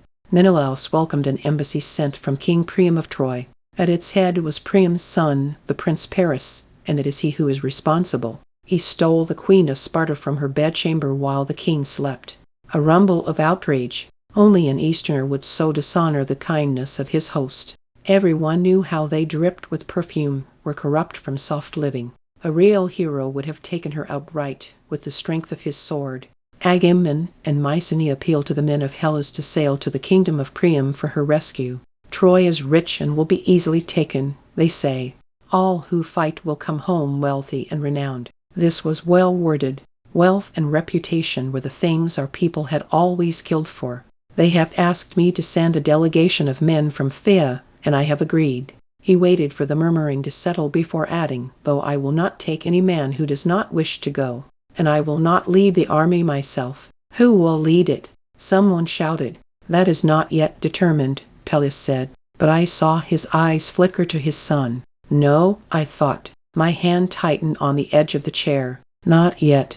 Across from me Thetis' face was cool and still, her eyes distant. She knew this was coming, I realized. She wants him to go.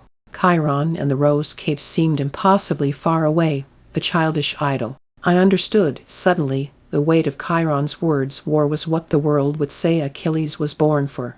That his hands and swift feet were fashioned for this alone, the cracking of Troy's mighty walls. They would throw him among thousands of Trojan spears and watch with triumph as he stained his fair hands red. Peleus gestured to Phoenix, his oldest friend, at one of the first tables. Lord Phoenix will note the names of all who wish to fight. There was a movement at the benches, as men started to rise, but Peleus held up his hand. There is more. He lifted a piece of linen, dark with dense markings. Before Helen's betrothal to King Menelaus, she had many suitors. It seems these suitors swore an oath to protect her, whosoever might win her hand. Agamemnon and Menelaus now charged these men to fulfill their oath and bring her back to her rightful husband. He handed the linen sheet to the herald. I stared. An oath? In my mind, the sudden image of a brazier and the spill of blood from a white goat. A rich hall, filled with towering men. The herald lifted the list. The room seemed to tilt, and my eyes would not focus. He began to read. Antenor, Eurypylus, Machaon. I recognized many of the names. We all did. They were the heroes and kings of our time. But they were more to me than that. I had seen them, in a stone chamber heavy with fire smoke. Agamemnon, a memory of a thick black beard, a brooding man with narrowed, watchful eyes. Odysseus, the scar that wrapped his calf, pink as gums. Ajax, twice as large as any man in the room, with his huge shield behind him. Philoctetes, the bowman. Menoetiades. The herald paused a moment, and I heard the murmur, who? My father had not distinguished himself in the years since my exile. His fame had diminished, his name was forgotten, and those who did know him had never heard of a son. I sat frozen, afraid to move lest I give myself away. I am bound to this war. The herald cleared his throat. I don't miss. Dios, is that you? You were there. Achilles had turned back to face me. His voice was low, barely audible, but still I feared that someone might hear it. I nodded. My throat was too dry for words. I had thought only of Achilles. Danger, of how I would try to keep him here, if I could. I had not even considered myself. Listen, it is not your name anymore. Say nothing. We will think what to do. We will ask Chiron. Achilles never spoke like that, each word cutting off the next in haste. His urgency brought me back to myself, a little, and I took heart from his eyes on mine. I nodded again. The names kept coming, and memories came with them. 3 women on a dais, and one of them Helen. A pile of treasure, and my father's frown. The stone beneath my knees. I had thought I dreamt it. I had not. When the herald had finished, Peleus dismissed the men.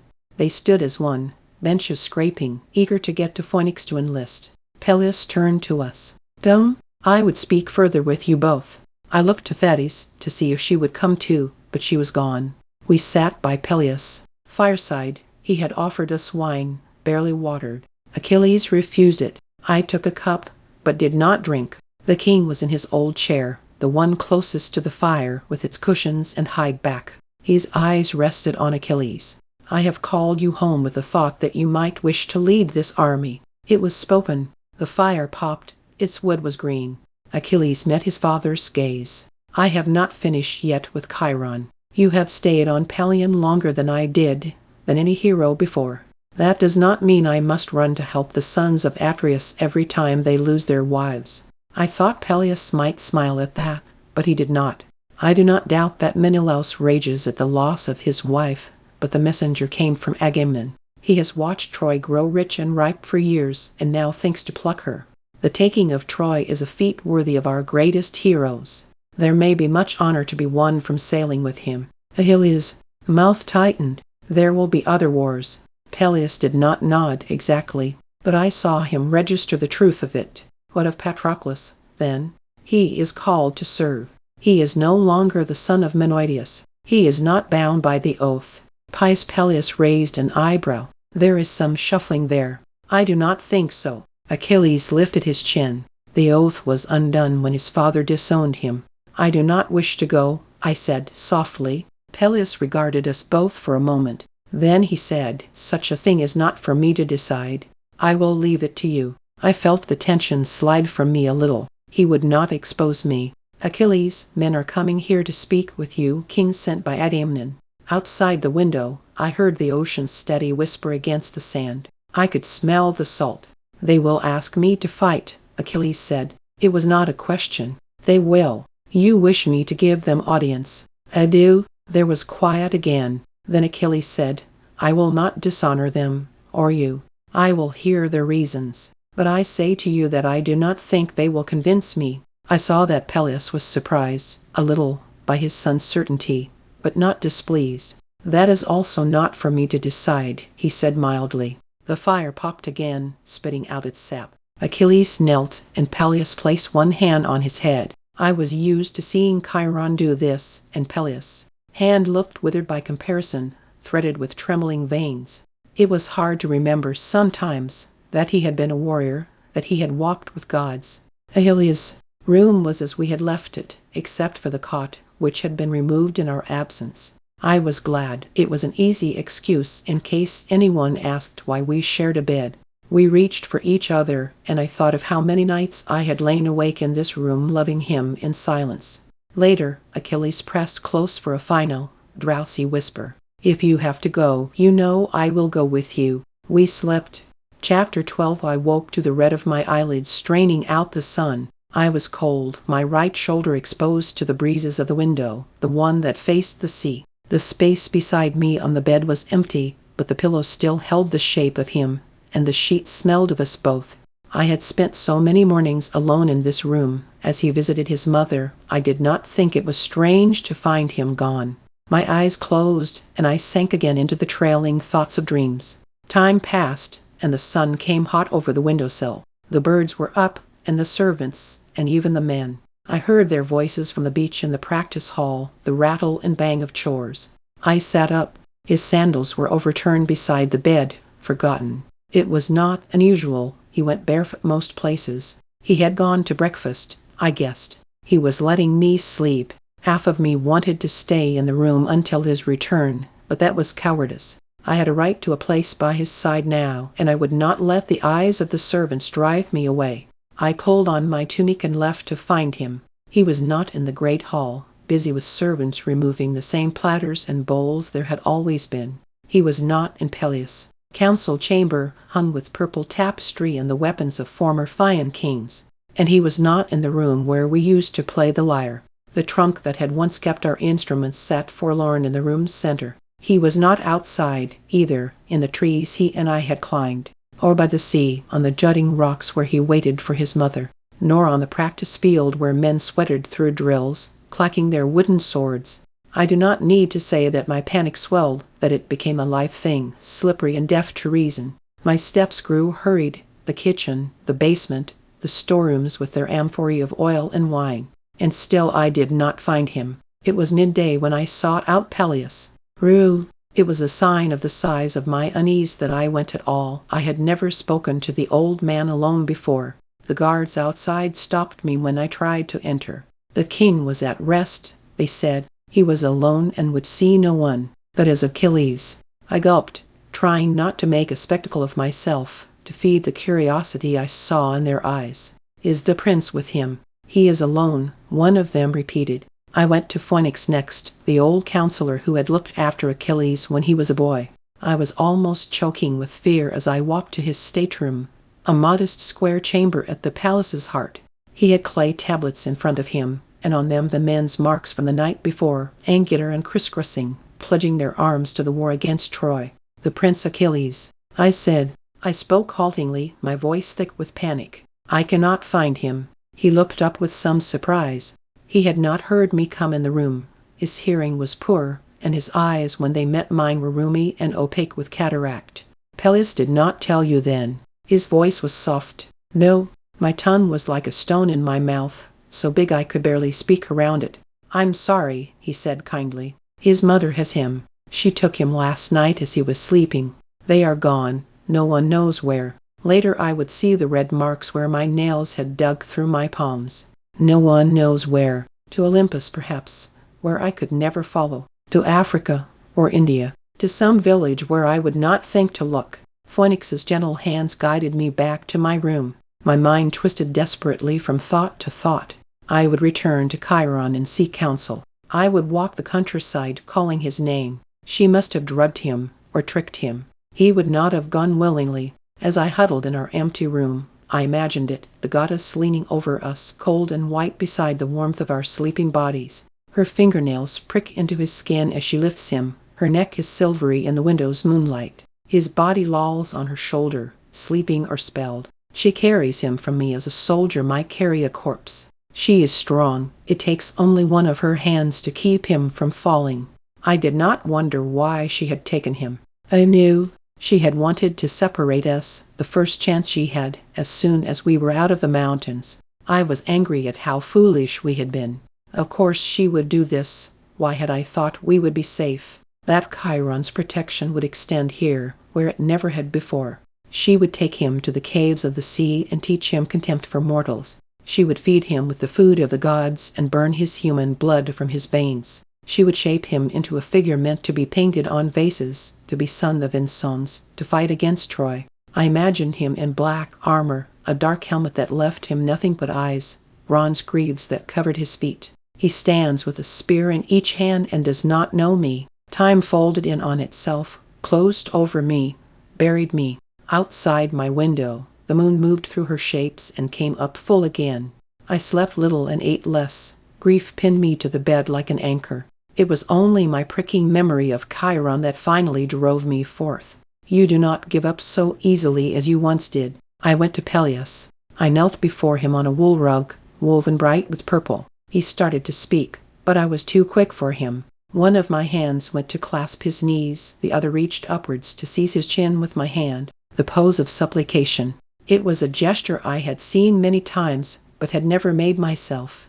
I was under his protection now. He was bound to treat me fairly, by the law of the gods. Tell me where he is, I said. He did not move. I could hear the muffled batter of his heart against his chest. I had not realized how intimate supplication was, how closely we would be pressed. His ribs were sharp beneath my cheek. The skin of his legs was soft and thin with age. I do not know, he said, and the words echoed down the chamber, stirring the guards. I felt their eyes on my back. Suppliants were rare in Phthia. Peleus was too good a king for such desperate measures. I pulled at his chin, tugging his face to mine. He did not resist. I do not believe you, I said. A moment passed. Leave us, he said. The words were for the guards. They shuffled their feet, but obeyed. We were alone. He leaned forward, down to my ear. He whispered, Scyros. A place, an island. Achilles. When I stood, my knees ached, as if I had been kneeling a long time. Perhaps I had. I do not know how many moments passed between us in that long hall of Thyan kings. Our eyes were level now, but he would not meet my gaze. He had answered me because he was a pious man, because I had asked him as a suppliant, because the gods demanded it. He would not have otherwise. There was a dullness in the air between us, and something heavy, like anger. "I will need money," I told him. I do not know where these words came from. I had never spoken so before, to anyone, but I had nothing left to lose. "Speak to Phoenix. He will give it to you." I nodded my head, barely. I should have done much more. I should have knelt again and thanked him, rubbed my forehead on his expensive rug. I didn't. Peleus moved to stare out the open window. The sea was hidden by the house's curve, but we could both hear it, the distant hiss of waves against sand. "You may go," he told me. He meant it to be cold, I think, and dismissive, a displeased king to his subject. But all I heard was his weariness. I nodded once more and left. The gold that Phoenix gave me would have carried me to Scyros and back twice over. The ship's captain stared when I handed it to him. I saw his eyes flicking over it, weighing its worth, counting what it could buy him. "You will take me?" My eagerness displeased him. He did not like to see desperation in those who sought passage. Haste and a free hand spoke of hidden crimes. But the gold was too much for him to object. He made a noise, grudging, of acceptance, and sent me to my berth. I had never been at sea before and was surprised at how slow it was. The boat was a big-bellied trader, making its lazy rounds of the islands, sharing the fleece, oil, and carved furniture of the mainland with the more isolated kingdoms. Every night we put in at a different port to refill our water pots and unload our stores. During the days I stood at the ship's prow, watching the waves fall away from our black tarred hull, waiting for the sight of land. At another time I would have been enchanted with it all, the names of the ship's parts, halyard, mast, stern, the color of the water, the scrub-clean smell of the winds. But I barely noticed these things. I thought only of the small island flung out somewhere in front of me, and the fair-haired boy I hoped I would find there. The bay of Scyros was so small that I did not see it until we had swung around the rocky island's southern rim and were almost upon it. Our ship narrowly squeezed between its extending arms, and the sailors leaned over the sides to watch the rocks slide by, holding their breath. Once we were inside, the water was utterly calm, and the men had to row us the rest of the way. The confines were difficult to maneuver. I did not envy the captain's voyage out. "We are here," he told me sullenly. I was already walking for the gangway. The cliff face rose sharply in front of me. There was a path of steps carved into the rock, coiling up to the palace, and I took them. At their top were scrubby trees and goats, and the palace, modest and dull, made half from stone and half from wood. If it had not been the only building in sight, I might not have known it for the king's home. I went to the door and entered. The hall was narrow and dim, the air dingy with the smell of old dinners. At the far end 2 thrones sat empty. A few guards idled at tables, dicing. They looked up. "Well?" one asked me. "I am here to see King Lycomedes," I said. I lifted my chin so they would know I was a man of some importance. I had worn the finest tunic I could find on of Achilles. "I'll go," another one said to his fellows. He dropped his dice with a clatter and slumped out of the hall. Peleus would never have allowed such disaffection. He kept his men well and expected much from them in return. Everything about the room seemed threadbare and gray. The man reappeared. "Come," he said. I followed him, and my heart picked up. I had thought long about what I would say. I was ready. "In here." He gestured to an open door, then turned to go back to his dice. I stepped through the doorway. Inside, seated before the wispy remains of a fire, sat a young woman. "I am the Princess Deidomea," she announced. Her voice was bright and almost childishly loud, startling after the dullness of the hall. She had a tipped-up nose and a sharp face, like a fox. She was pretty, and she knew it. I summoned my manners and bowed. "I am a stranger come for a kindness from your father." "Why not a kindness from me?" She smiled, tilting her head. She was surprisingly small. I guessed she would barely be up to my chest if she stood. "My father is old and ill. You may address your petition to me, and I will answer it." She affected a regal pose, carefully positioned so the window lit her from behind. "I am looking for my friend." "Oh," her eyebrow lifted. "And who is your friend?" "A young man," I said carefully. I see. We do have some of those here." Her tone was playful, full of itself. Her dark hair fell down her back in thick curls. She tossed her head a little, making it swing, and smiled at me again. "Perhaps you'd like to start with telling me your name." "Chiron," I said. "Son of Chiron." She wrinkled her nose at the name's strangeness. "Chiron. I am seeking a friend of mine who would have arrived here perhaps a month ago. He is from Phthia." Something flashed in her eyes, or maybe I imagined it did. "And why do you seek him?" she asked. I thought that her tone was not so light as it had been. "I have a message for him." I wished very much that I had been led to the old and ill king rather than her. Her face was like quicksilver, always racing to something new. She unsettled me. A message." She smiled coyly, tapped her chin with a painted fingertip. "A message for a friend. And why should I tell you if I know this young man or not?" "Because you are a powerful princess, and I am your humble suitor." I knelt. This pleased her. "Well, perhaps I do know such a man, and perhaps I do not. I will have to think on it. You will stay for dinner and wait my decision. If you are lucky, I may even dance for you with my women." She cocked her head suddenly. "You have heard of Deidamea's women." "I am sorry to say that I have not." She made a mow of displeasure. "All the kings send their daughters here for fostering. Everyone knows that but you." I bowed my head sorrowfully. "I have spent my time in the mountains and have not seen much of the world." She frowned a little, then flicked her hand at the door. "Till dinner, Chironides." I spent the afternoon in the dusty courtyard grounds. The palace sat on the island's highest point, held up against the blue of the sky, and the view was pretty, despite the shabbiness. As I sat, I tried to remember all that I had heard of Lycomedes. He was known to be kind enough, but a weak king, of limited resources. Euboea to the west and Ionia to the east had long eyed his lands. Soon enough one of them would bring war, despite the inhospitable shoreline. If they heard a woman ruled here, it would be all the sooner. When the sun had set, I returned to the hall. Torches had been lit, but they only seemed to increase the gloom. Deidamia, a gold circlet gleaming in her hair, led an old man into the room. He was hunched over and so draped with furs that I could not tell where his body began. She settled him on a throne and gestured grandly to a servant. I stood back, among the guards and a few other men whose function was not immediately apparent. Counselors, dozens. They had the same worn appearance as everything else in the room. Only Deidamia seemed to escape it, with her blooming cheeks and glossy hair. A servant motioned to the cracked benches and tables, and I sat. The king and the princess did not join us. They remained on their thrones at the hall's other end. Food arrived, hearty enough, but my eyes kept returning to the front of the room. I could not tell if I should make myself known. Had she forgotten me? But then she stood and turned her face towards our tables. "Stranger from Pelion," she called, "you will never again be able to say that you have not heard of Deidamea's women." Another gesture, with a braceleted hand. A group of women entered, perhaps 24, speaking softly to each other, their hair covered and bound back in cloth. They stood in the empty central area that I saw now was a dancing circle. A few men took out flutes and drums, one a lyre. Deidamia did not seem to expect a response from me, or even to care if I had heard. She stepped down from the throne's dais and went to the women, claiming one of the taller ones as a partner. The music began. The steps were intricate, and the girls moved through them featly.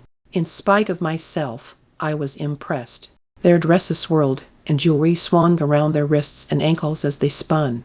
They tossed their heads as they whirled, like high-spirited horses. Deidamia was the most beautiful, of course.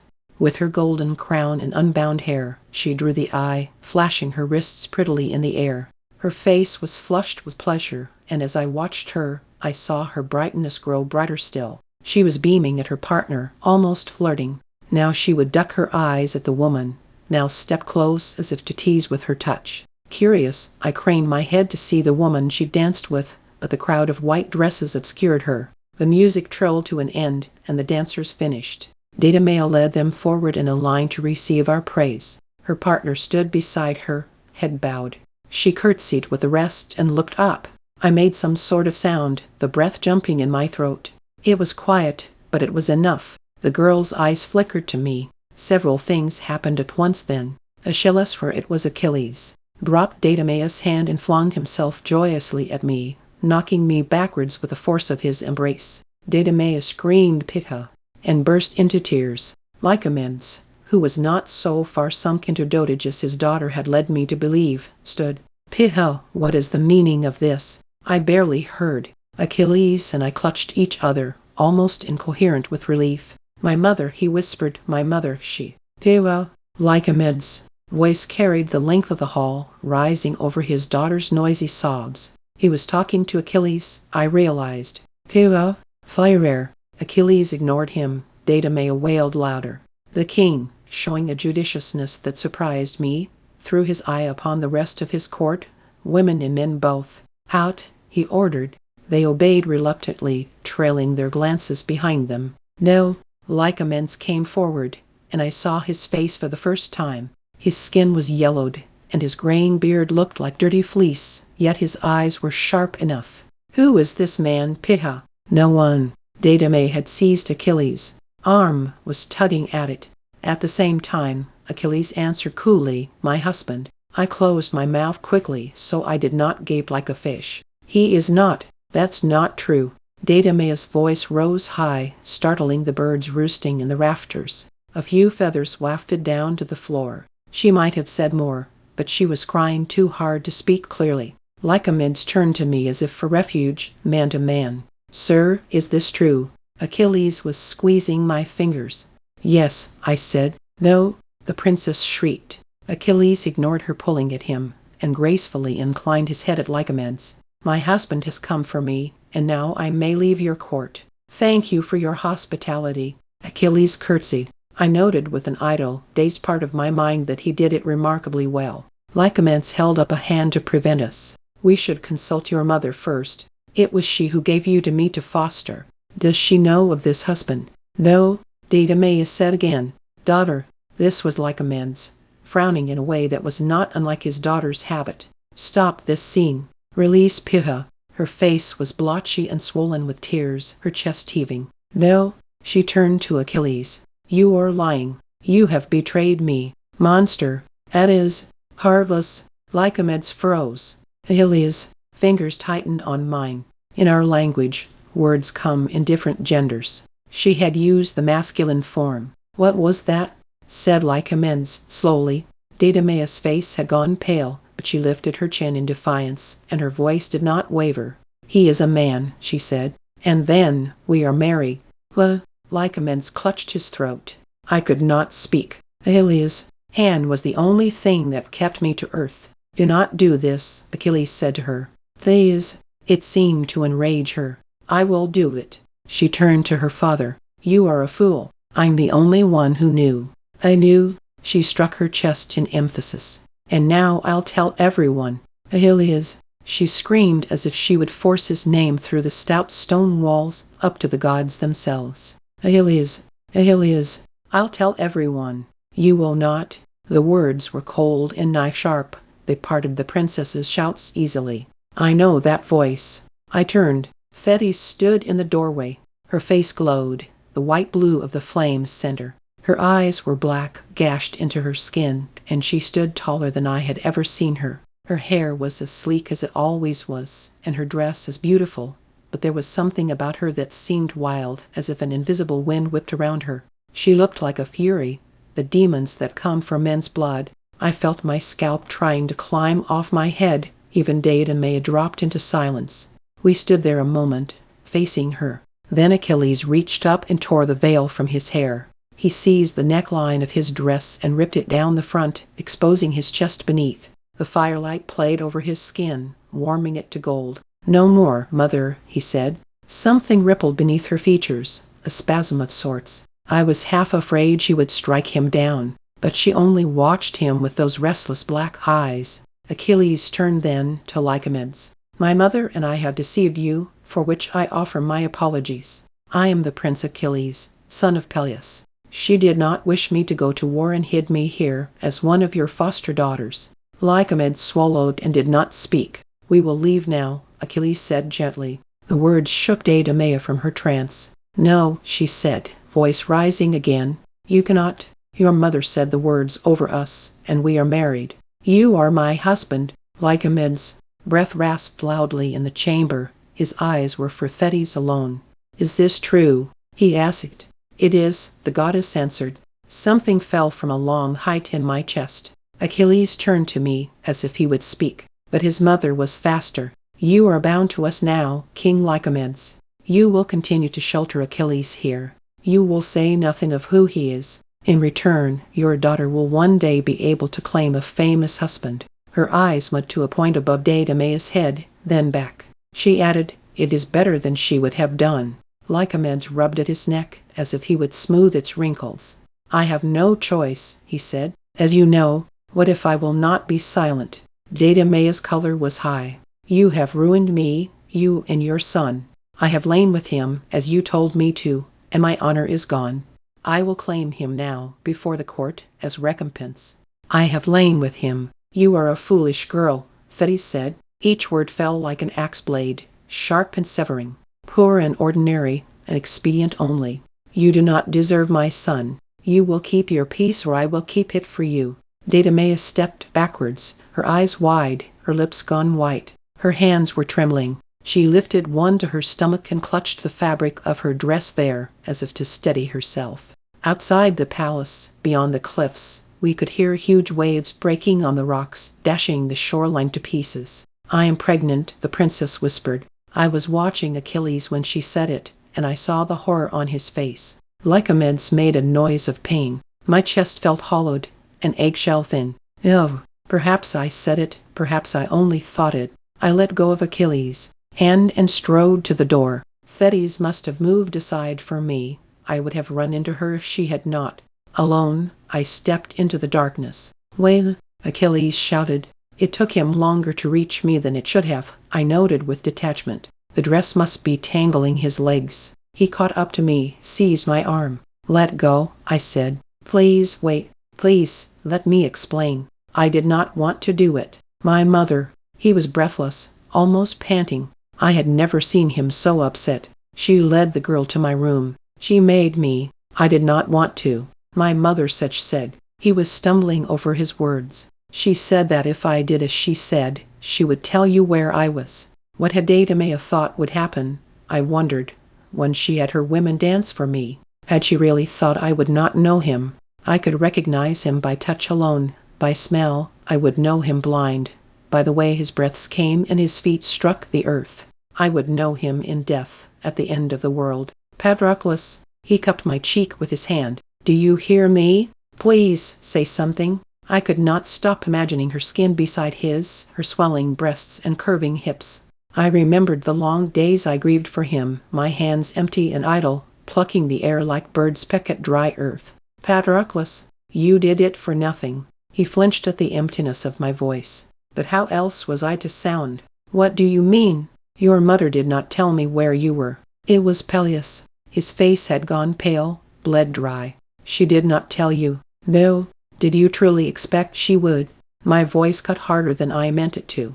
"Yes," he whispered. There were 1,000 things I might have said, to reproach him for his naivete. He had always trusted too easily. He had had so little in his life to fear or suspect. In the days before our friendship, I had almost hated him for this, and some old spark of that flared in me, trying to relight. Anyone else would have known that Thetis acted for her own purposes only. How could he be so foolish? The angry words pricked in my mouth, but when I tried to speak them, I found I could not. His cheeks were flushed with shame, and the skin beneath his eyes was weary. His trust was a part of him as much as his hands or his miraculous feet. And despite my hurt, I would not wish to see it gone, to see him as uneasy and fearful as the rest of us, for any price. He was watching me closely, reading my face over and over, like a priest searching the auguries for an answer. I could see the slight line in his forehead that meant utmost concentration. Something shifted in me then, like the frozen surface of the Apenninus in spring. I had seen the way he looked at Deidamia, or rather the way he did not. It was the same way he had looked at the boys in Phthia, blank and unseen. He had never, not once, looked at me that way. "Forgive me," he said again.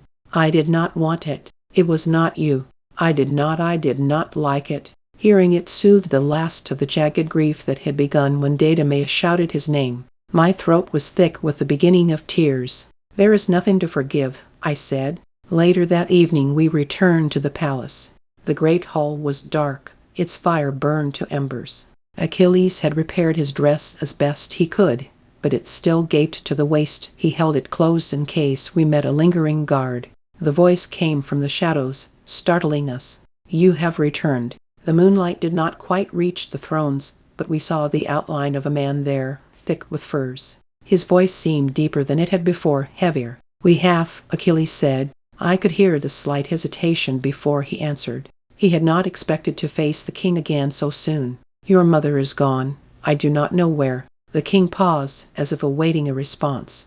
Achilles said nothing. "My daughter, your wife, is in her room crying. She hopes you will come to her." I felt the flinch of Achilles. His words came out stiffly. It was not a feeling he was used to. "It is unfortunate that she hopes for this." "It is indeed," Lycomedes said. We stood in silence a moment. Then Lycomedes drew a weary breath. "I suppose that you want a room for your friend?" "If you do not mind," Achilles said carefully. Lycomedes let out a soft laugh. "No, Prince Achilles, I do not mind." There was another silence. I heard the king lift a goblet, drink, replace it on the table. "The child must have your name. You understand this." This is what he had waited in the dark to say, beneath his furs, by the dying fire. "I understand it," Achilles said quietly. "And you swear it?" There was a hairsbreadth of a pause. I pitied the old king. I was glad when Achilles said, "I swear it." The old man made a sound like a sigh, but his words, when they came, were formal. He was a king again. "Good night to you both." We bowed and left him. In the bowels of the palace, Achilles found a guard to show us to the guest quarters. The voice he used was high and fluting, his girl's voice. I saw the guard's eyes flicker over him, lingering on the torn edges of the dress, his disheveled hair. He grinned at me with all his teeth.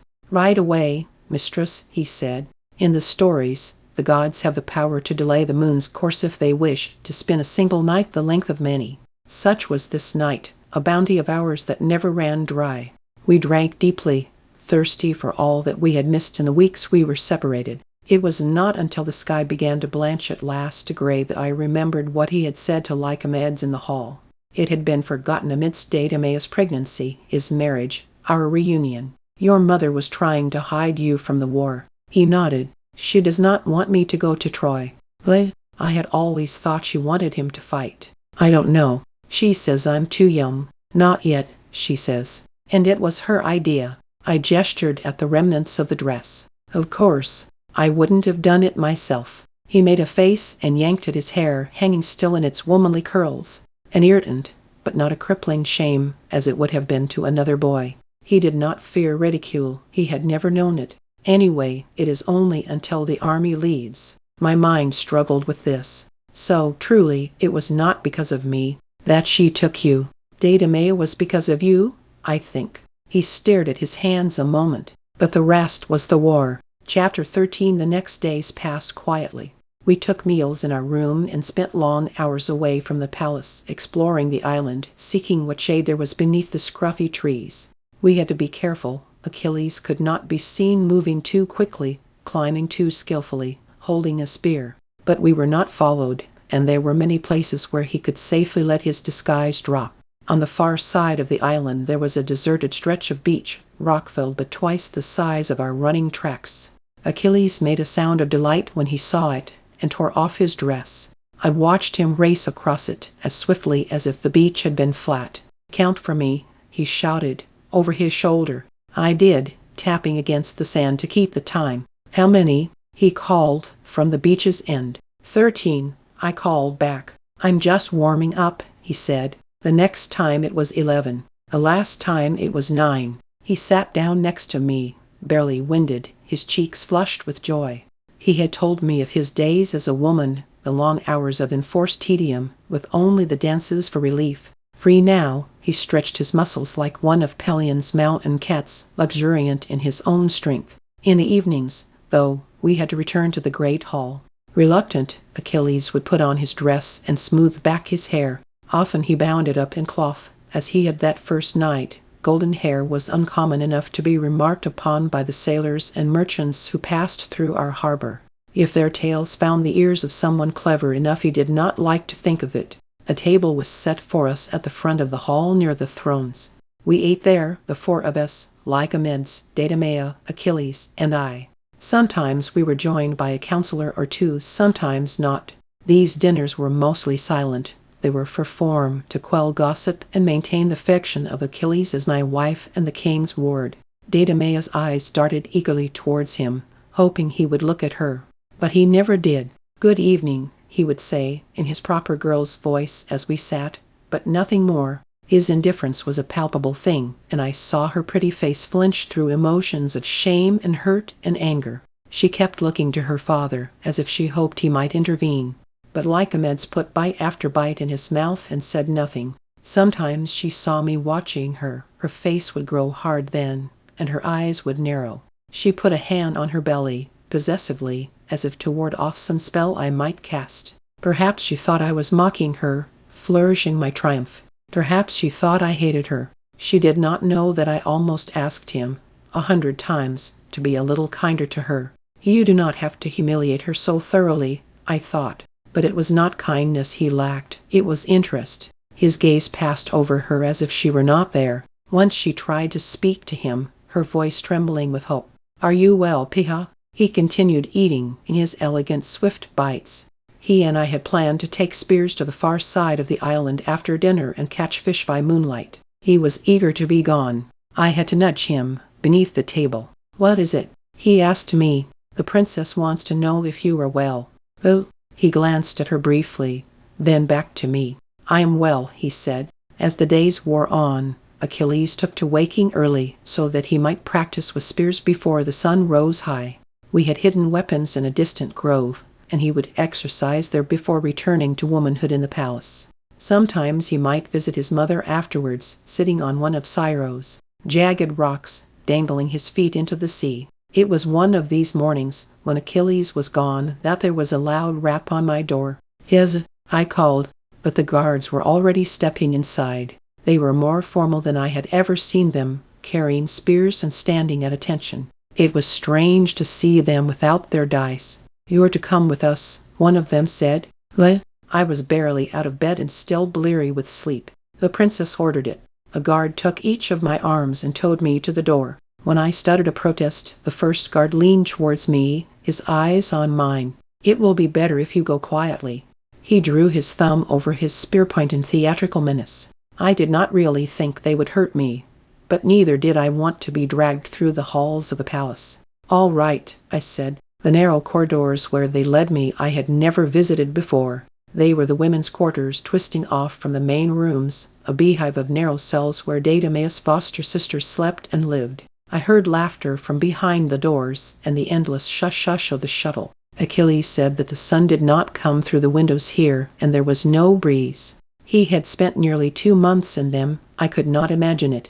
At last we came to a large door, cut from finer wood than the rest. The guard knocked on it, opened it, and pushed me through. I heard it close firmly behind me. Inside, Deidameia was seated primly on a leather-covered chair, regarding me. There was a table beside her, and a small stool at her feet. Otherwise the room was empty. She must have planned this, I realized. She knew that Achilles was away. There was no place for me to sit, so I stood. The floor was cold stone, and my feet were bare. There was a second, smaller door. It led to her bedroom, I guessed. She watched me looking, her eyes bright as a bird's. There was nothing clever to say, so I said something foolish. "You wanted to speak with me." She sniffed a little, with contempt. "Yes, Patroclus, I wanted to speak with you."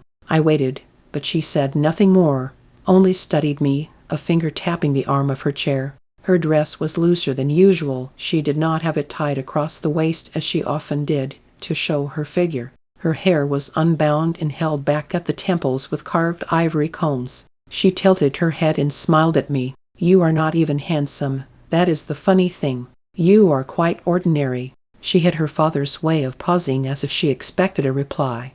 I felt myself flushing. I must say something. I cleared my throat. She glared at me. "I have not given you leave to speak." She held my gaze a moment, as if to make sure that I would not disobey, then continued, "I think it's funny. Look at you." She rose, and her quick steps ate up the space between us. "Your neck is short. Your chest is thin as a boy's." She gestured at me with disdainful fingers. "And your face," she grimaced, "hideous. My women quite agree. Even my father agrees." Her pretty red lips parted to show her white teeth. It was the closest I had ever been to her. I could smell something sweet, like a canthus flower. Close up, I could see that her hair was not just black, but shot through with shifting colors of rich brown. "Well, what do you say?" Her hands were on her hips. "You have not given me leave to speak," I said. Anger flashed over her face. "Don't be an idiot," she spat at me. "I wasn't." She slapped me. Her hand was small but carried surprising force. It turned my head to the side roughly. The skin stung and my lip throbbed sharply where she had caught it with a ring. I had not been struck like this since I was a child. Boys were not usually slapped, but a father might do it to show contempt. Mine had. It shocked me. I could not have spoken even if I had known what to say. She bared her teeth at me, as if daring me to strike her in return. When she saw I would not, her face twisted with triumph. "Coward, as craven as you are ugly, and half moron besides, I hear. I do not understand it. It makes no sense that he should." She stopped abruptly, and the corner of her mouth tugged down, as if caught by a fisherman's hook. She turned her back to me and was silent. A moment passed. I could hear the sound of her breaths, drawn slowly, so I would not guess she was crying. I knew the trick. I had done it myself. "I hate you," she said, but her voice was thick and there was no force in it. A sort of pity rose in me, cooling the heat of my cheeks. I remembered how hard a thing indifference was to bear. I heard her swallow, and her hand moved swiftly to her face as if to wipe away tears. "I'm leaving tomorrow," she said. "That should make you happy. My father wants me to begin my confinement early. He says it would bring shame upon me for the pregnancy to be seen before it was known I was married." Confinement. I heard the bitterness in her voice when she said it. Some small house at the edge of Lycomedes. Land. She would not be able to dance or speak with companions there. She would be alone with a servant and her growing belly. "I'm sorry," I said. She did not answer. I watched the soft heaving of her back beneath the white gown. I took a step towards her, then stopped. I had thought to touch her, to smooth her hair in comfort. But it would not be comfort from me. My hand fell back to my side. We stood there like that for some time, the sound of our breaths filling the chamber. When she turned, her face was ruddy from crying. "Achilles does not regard me." Her voice trembled a little. "Even though I bear his child and am his wife. Do you know why this is so?" It was a child's question, like why the rain falls or why the sea's motion never ceases. I felt older than her. Oh, I was not. "I do not know," I said softly. Her face twisted. "That's a lie. You're the reason. You will sail with him, and I will be left here." I knew something of what it was to be alone. Of how another's good fortune pricked like a goad. But there was nothing I could do. "I should go," I said, as gently as I could. "No." She moved quickly to block my way. Her words tumbled out. "You cannot. I will call the guards if you try. Willie will say you attacked me." Sorrow for her dragged at me, bearing me down. Even if she called them, even if they believed her, they could not help her. I was the companion of Achilles and invulnerable. My feelings must have shown on my face. She recoiled from me as if stung, and the heat sparked in her again. "You were angry that he married me, that he lay with me. You were jealous. You should be." Her chin lifted, as it used to. "It was not just once. It was twice. Achilles had told me." She thought that she had power to drive a wedge between us, but she had nothing. "I'm sorry," I said again. I had nothing better to say. He did not love her. He never would. As if she heard my thought, her face crumpled. Her tears fell on the floor, turning the gray stone black, drop by drop. "Let me get your father," I said, "or one of your women." She looked up at me. "Please," she whispered. "Please do not leave." She was shivering, like something just born. Always before, her hurts had been small, and there had been someone to offer her comfort. Now there was only this room, the bare walls and single chair, the closet of her grief. Almost unwillingly, I stepped towards her. She gave a small sigh, like a sleepy child, and drooped gratefully into the circle of my arms. Her tears bled through my tunic. I held the curves of her waist, felt the warm, soft skin of her arms. He had held her just like this, perhaps, but Achilles seemed a long way off. His brightness had no place in this dull, weary room. Her face, hot as if with fever, pressed against my chest. All I could see of her was the top of her head, the whorl and tangle of her shining dark hair, the pale scalp beneath. After a time, her sobs subsided, and she drew me closer. I felt her hands stroking my back, the length of her body pressing to mine. At first I did not understand. Then I did. "You do not want this?" I said. I made to step back, but she held me too tightly. "I do." Her eyes had an intensity to them that almost frightened me. "Didymea." I tried to summon the voice I had used to make Peleus yield. "The guards are outside. You must not." But she was calm now, and sure. "They will not disturb us." I swallowed, my throat dry with panic. "Achilles will be looking for me." She smiled sadly. "He will not look here." She took my hand. "Come," she said, and drew me through her bedroom's door. Achilles had told me about their nights together when I asked. It had not been awkward for him to do so. Nothing was forbidden between us. Her body, he said, was soft and small as a child's. She had come to his cell at night with his mother and lain beside him on the bed. He had feared he would hurt her. It had been swift, and neither spoke. He floundered as he tried to describe the heavy, thick smell, the wetness between her legs. "Greasy," he said, "like oil." When I pressed him further, he shook his head. "I cannot remember, really. It was dark, and I could not see. I wanted it to be over." He stroked my cheek. "I missed you." The door closed behind us, and we were alone in a modest room. The walls were hung with tapestries, and the floor was thick with sheepskin rugs. There was a bed, pushed against the window to catch the hint of breeze. She pulled her dress over her head and dropped it on the floor. "Do you think I am beautiful?" she asked me. I was grateful for a simple answer. "Yes," I said. Her body was small and delicately made, with just the barest rise of belly where the child grew. My eyes were drawn down to what I had never seen before, a small furred area, the dark hair spreading lightly upwards. She saw me looking.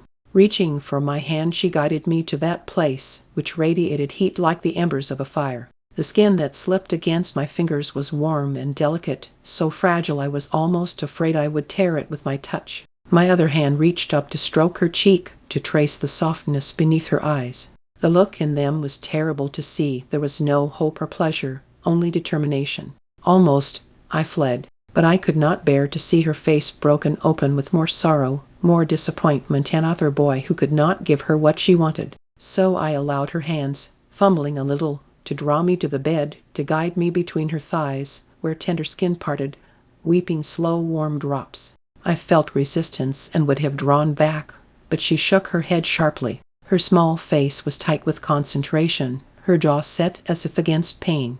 It was a relief for us both when at last the skin eased, gave way. When I slipped into that sheathing warmth within her, I will not say I was not aroused. A slow climbing tension moved through me. It was a strange, drowsy feeling, so different from my sharp, sure desires for Achilles. She seemed hurt by this, my heavy-lidded repose.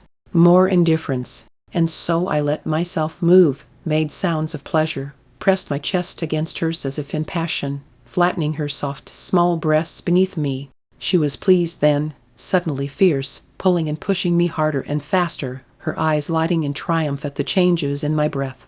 And then, at the slow rising of tide inside me, her legs, light but firm, wrapped around my back, bucking me into her, drawing out the spasm of my pleasure.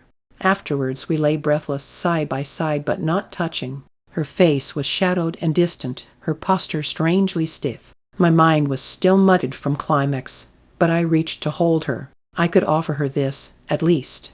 But she drew away from me and stood, her eyes weary. The skin beneath them was dark as bruises. She turned to dress, and her round heart-shaped buttocks stared at me like a reproach. I did not understand what she had wanted. I only knew I had not given it. I stood and pulled on my tunic. I would have touched her, stroked her face, but her eyes warned me away, sharp and full. She held open the door. Hopelessly, I stepped over the threshold. Wait. Her voice sounded raw. I turned. Tell him goodbye, she said, and then closed the door, dark and thick between us. When I found Achilles again, I pressed myself to him in relief at the joy between us, at being released from her sadness and hurt. Later, I almost convinced myself it had not happened, that it had been a vivid dream, drawn from his descriptions and too much imagination. But that is not the truth. Chapter 14. Data Mail left the next morning, as she had said she would. She is visiting an aunt, Lycomedes told the court at breakfast, his voice flat. If there were questions, no one dared to ask them.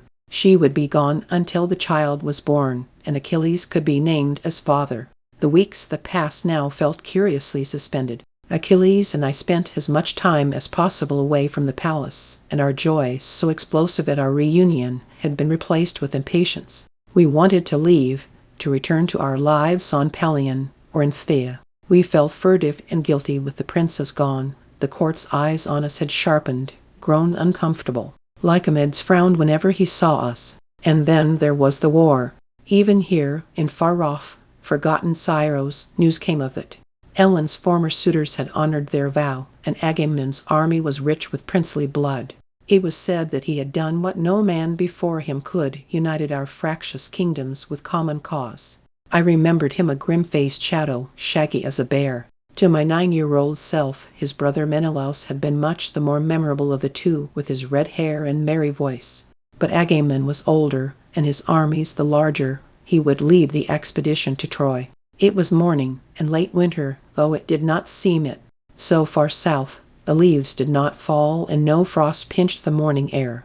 We lingered in a rock cleft that looked over the span of horizon, watching idly for ships for the gray flash of dolphin back. We hurled pebbles from the cliff, leaning over to watch them skitter down the rock face. We were high enough that we could not hear the sound of them breaking on the rocks below. I wish I had your mother's lyre, he said. Me too, but it was in Phthia, left behind with everything else. We were silent a moment, remembering the sweetness of its strings. He leaned forward. What is that? I squinted. The sun sat differently on the horizon now that it was winter, seeming to slant into my eyes from every angle. I cannot tell. I stared at the haze where the sea vanished into the sky.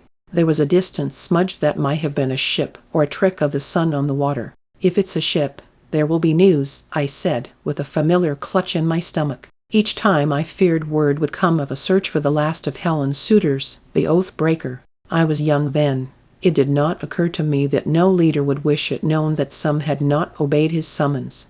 It is a ship, for certain, Achilles said.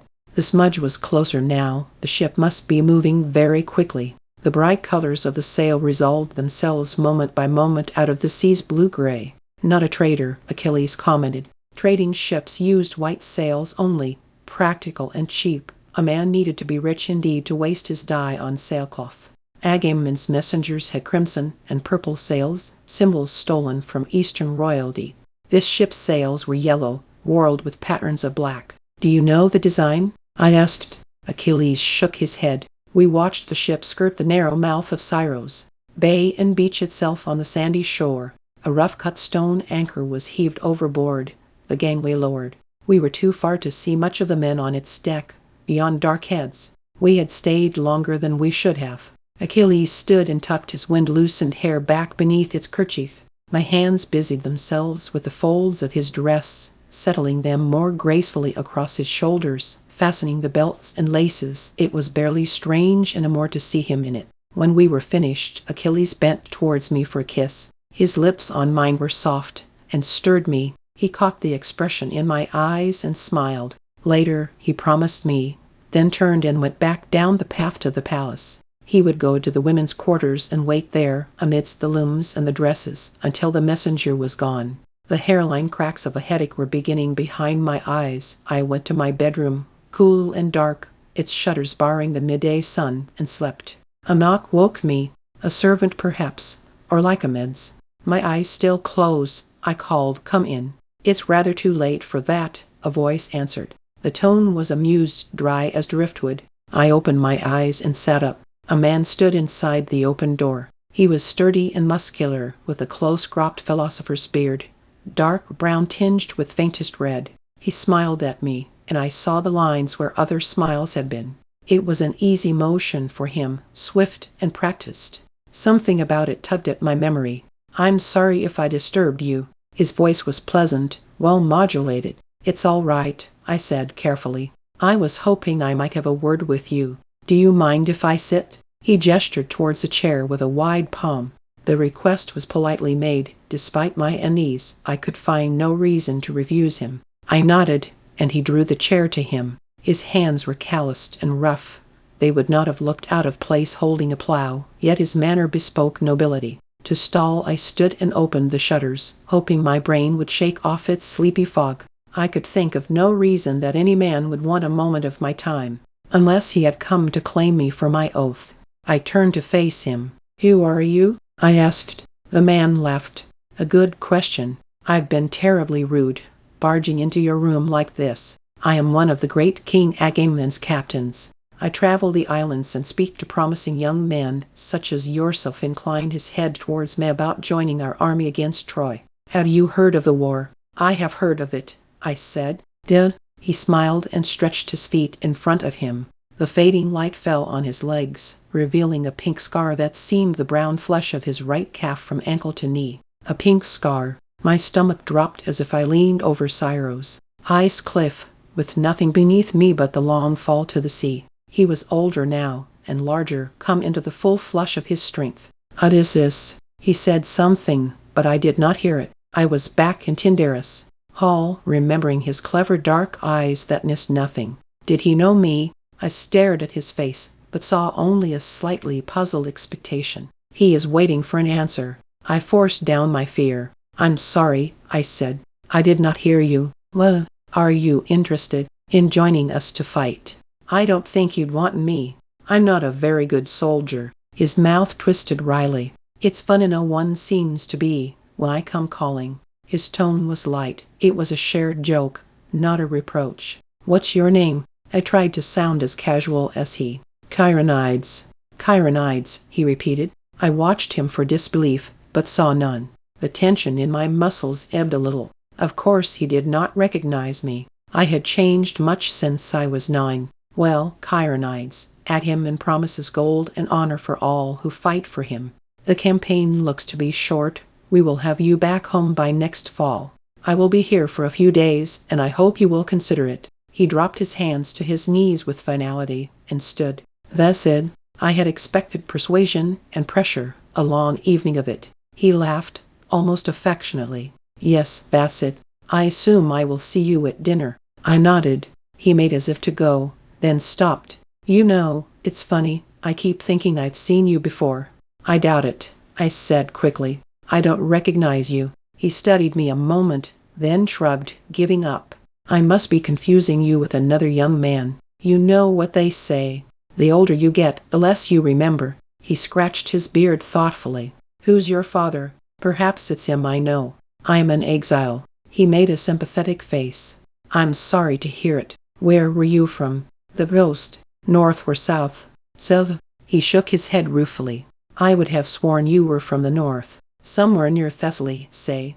Or Phthia. You have the same roundness to your vowels that they do." I swallowed. In Phthia, the consonants were harder than elsewhere, and the vowels wider. It had sounded ugly to me, until I heard Achilles speak. I had not realized how much of it I had adopted. I did not know that. I mumbled. My heart was beating very fast. If only he would leave. Useless information is my curse, I'm afraid. He was amused again, that slight smile. "Now don't forget to come find me if you decide you want to join us. Or if you happen to know of any other likely young men I should speak to." The door snicked shut behind him. The dinner bell had rung and the corridors were busy with servants carrying platters and chairs. When I stepped into the hall, my visitor was already there, standing with Lycomedes and another man. "Chironides," Lycomedes acknowledged my arrival. "This is Odysseus, ruler of Ithaca." "Thank goodness for hosts," Odysseus said. "I realized after I left that I never told you my name. And I did not ask because I knew. It had been a mistake but was not irreparable." I widened my eyes. "You're a king?" I dropped to a knee, in my best startled obeisance. "Actually, he's only a prince," a voice drawled. "I'm the one who's a king." I looked up to meet the third man's eyes. They were a brown so light it was almost yellow, and keen. His beard was short and black, and it emphasized the slanting planes of his face. "This is Lord Diomes, King of Argos," Lycomedes said, "a comrade of Odysseus, and another suitor of Helen's," though I remembered no more than his name. "Lord." I bowed to him. I did not have time to fear recognition had already turned away. "Well," Lycomedes gestured to the table, "shall we eat?" For dinner we were joined by several of Lycomedes' counselors, and I was glad to vanish among them. Odysseus and Diomes largely ignored us, absorbed in talk with the king. "And how is Ithaca?" Lycomedes asked politely. "Ithaca is well, thank you," Odysseus answered. "I left my wife and son there, both in good health."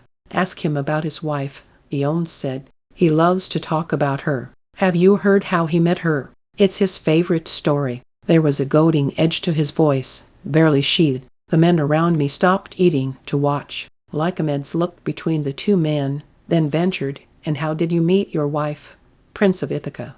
If Odysseus felt the tension, he did not show it. "You are kind to ask. When Tyndarus sought a husband for Helen, suitors came from every kingdom.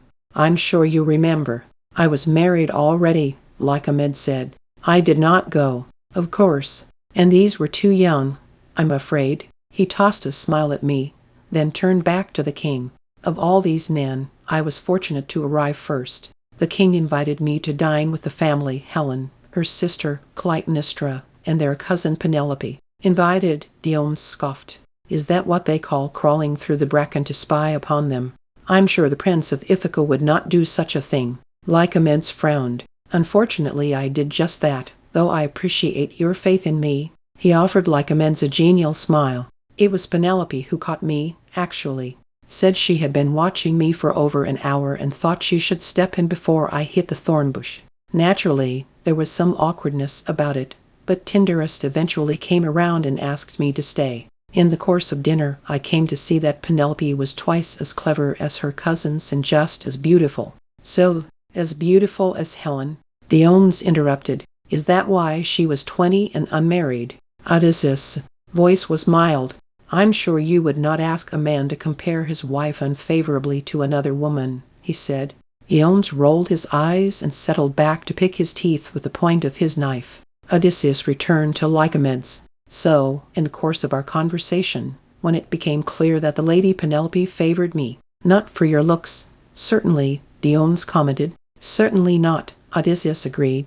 "She asked me what wedding present I would make to my bride." "A wedding bed," I said, rather gallantly, "of finest home oak." But this answer did not please her. "A wedding bed should not be made of dead, dry wood, but something green and living," she told me. "And what if I can make such a bed?"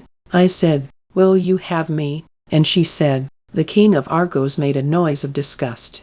"I'm sick to death of this tale about your marriage bed." "Then perhaps you shouldn't have suggested I tell it. And perhaps you should get some news stories, so I don't fucking kill myself of boredom." Lycomedes looked shocked. Obscenity was for back rooms and practice fields, not state dinners. But Odysseus only shook his head sadly. "Truly, the men of Argos get more and more barbaric with each passing year.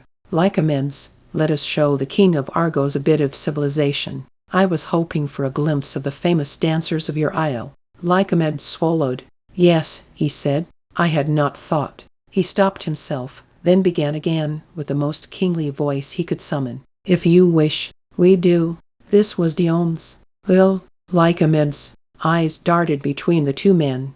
Thetis had ordered him to keep the women away from visitors, but to refuse would be suspicious. He cleared his throat, decided. "Well, let us call them, then." He gestured sharply at a servant, who turned and ran from the hall. I kept my eyes on my plate, so they would not see the fear in my face. The women had been surprised by the summons and were still making small adjustments of clothes and hair as they entered the hall. Achilles was among them, his head carefully covered, his gaze modestly down. My eyes went anxiously to Odysseus and Diomes, but neither even glanced at him. The girls took their places, and the music was struck. We watched as they began the complicated series of steps. It was beautiful, though lessened by Deidamea's absence. She had been the best of them. "Which one is your daughter?" Diomes asked. "She is not here, King of Argos." She is visiting family. Too bad, Diomedes said. I hoped it was that one. He pointed to a girl on the end, small and dark. She did look something like Data Maya, and her ankles were particularly lovely, flashing beneath the whirling hem of her dress. Lycomedes cleared his throat. Are you married, my lord? Diomedes half smiled. For now. His eyes never left the women. When the dance had finished, Odysseus stood, his voice raised for all to hear. We are truly honored by your performance. Not everyone can say that they have seen the dancers of Scyros. As tokens of our admiration, we have brought gifts for you and your king. A murmur of excitement. Luxuries did not come often to Scyros. No one here had the money to buy them. You are too kind. Lycomedes' face was flushed with genuine pleasure. He had not expected this generosity. The servants brought trunks forth at Odysseus' signal and began unloading them on the long tables. I saw the glitter of silver, the shine of glass and gems. All of us, men and women both, leaned towards them, eager to see. Please take what you would like, Odysseus said. The girls moved swiftly to the tables, and I watched them fingering the bright trinkets, perfumes, and delicate glass bottles stoppered with a bit of wax, mirrors with carved ivory for handles, bracelets of twisted gold, ribbons dyed deep in purples and reds. Among these were a few things I assumed were meant for Lycomedes and his counselors: leather-bound shields, carved spear hafts, and silvered swords with supple kidskin sheaths. Lycomedes' eyes had caught on one of these, like a fish snagged by a line. Odysseus stood near, presiding benevolently. Achilles kept to the back, drifting slowly along the tables. He paused to dab some perfume on his slender wrists, stroke the smooth handle of a mirror. He lingered a moment over a pair of earrings, blue stones set in silver wire. A movement at the far end of the hall caught my eye. Diomedes had crossed the chamber and was speaking with one of his servants, who nodded and left through the large double doors. Whatever it was could not be important. Diomedes seemed half asleep, his eyes heavy-lidded and bored. I looked back to Achilles. He was holding the earrings up to his ears now, turning them this way and that, pursing his lips, playing at girlishness. It amused him, and the corner of his mouth curved up. His eyes flicked around the hall, catching for a moment on my face. I could not help myself. I smiled. A trumpet blew, loud and panicked. It came from outside, a sustained note, followed by 3 short blasts, our signal for utmost impending disaster. Lycomedes lurched to his feet. The guards' heads jerked towards the door. Girls screamed and clung to each other, dropping their treasures to the ground in tinkles of breaking glass. All the girls but one. Before the final blast was finished, Achilles had swept up one of the silvered swords and flung off its kidskin sheath. The table blocked his path to the door. He leapt it in a blur, his other hand grabbing a spear from it as he passed. He landed, and the weapons were already lifted, held with a deadly poise that was like no girl, nor no man either. The greatest warrior of his generation. I yanked my gaze to Odysseus and Diomedes and was horrified to see them smiling. Greetings, Prince Achilles, Odysseus said. We've been looking for you. I stood helpless as the faces of Lycomedes' court registered Odysseus' words, turned towards Achilles, stared. For a moment Achilles did not move. Then, slowly, he lowered the weapons. Lord Odysseus, he said. His voice was remarkably calm. Lord Diomedes. He inclined his head politely, one prince to another. I am honored to be the subject of so much effort. It was a good answer, full of dignity and the slightest twist of mockery. It would be harder for them to humiliate him now. I assume you wish to speak with me. Just a moment, and I will join you. He placed the sword and spear carefully on the table. With steady fingers he untied the kerchief, drew it off. His hair, revealed, gleamed like polished bronze. The men and women of Lycomedes' court whispered to one another in muted scandal. Their eyes clung to his figure. Perhaps this will help. Odysseus had claimed a tunic from some bag or box. He tossed it to Achilles, who caught it. Thank you, Achilles said. The court watched, hypnotized, as he unfolded it, stripped to the waist, and drew it over himself. Odysseus turned to the front of the room. Lycomedes, may we borrow a room of state, please? We have much to discuss with the Prince of Phthia. Lycomedes' face was a frozen mask. I knew he was thinking of Thetis and punishment. He did not answer. Lycomedes. Diomedes' voice was sharp, cracking like a blow. Yes, Lycomedes croaked. I pitied him. I pitied all of us. Is just through there. He pointed. Odysseus nodded. Thank you. He moved towards the door, confidently, as if never doubting but that Achilles would follow. After you. Dione smirked. Achilles hesitated, and his eyes went to me, just the barest glance. Oh yes, Odysseus called over his shoulder. You're welcome to bring Patroclus along if you like. We have business with him as well. Chapter 15. The room had a few threadbare tapestries and 4 chairs. I forced myself to sit straight against the stiff wood back, as a prince should. Iliad's face was tight with emotion, and his neck flushed. It was a trick, he accused. Odysseus was unperturbed. You were clever in hiding yourself. We had to be cleverer still in finding you. Achilles lifted an eyebrow in princely hauteur. Well, you found me. What do you want? We want you to come to Troy, Odysseus said. And if I do not want to come, then we make this known. Diomedes lifted Achilles' discarded dress. Achilles flushed as if he'd been struck. It was one thing to wear a dress out of necessity, another thing for the world to know of it. Our people reserved their ugliest names for men who acted like women. Lives were lost over such insults. Odysseus held up a restraining hand. We are all noble men here, and it should not have to come to such measures.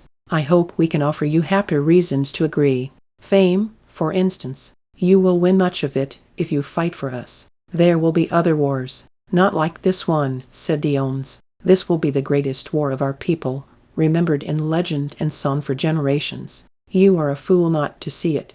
I see nothing but a cuckolded husband and Agamemnon's greed. Then you are blind. What is more heroic than to fight for the honor of the most beautiful woman in the world against the mightiest city of the East?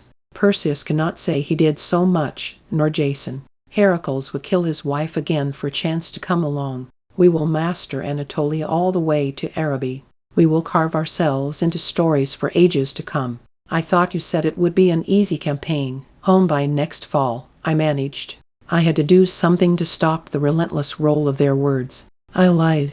Odysseus shrugged. I have no idea how long it will be. Faster if we have you. He looked at Achilles. His dark eyes pulled like the tide, however you swam against it. The sons of Troy are known for their skill in battle, and their deaths will lift your name to the stars.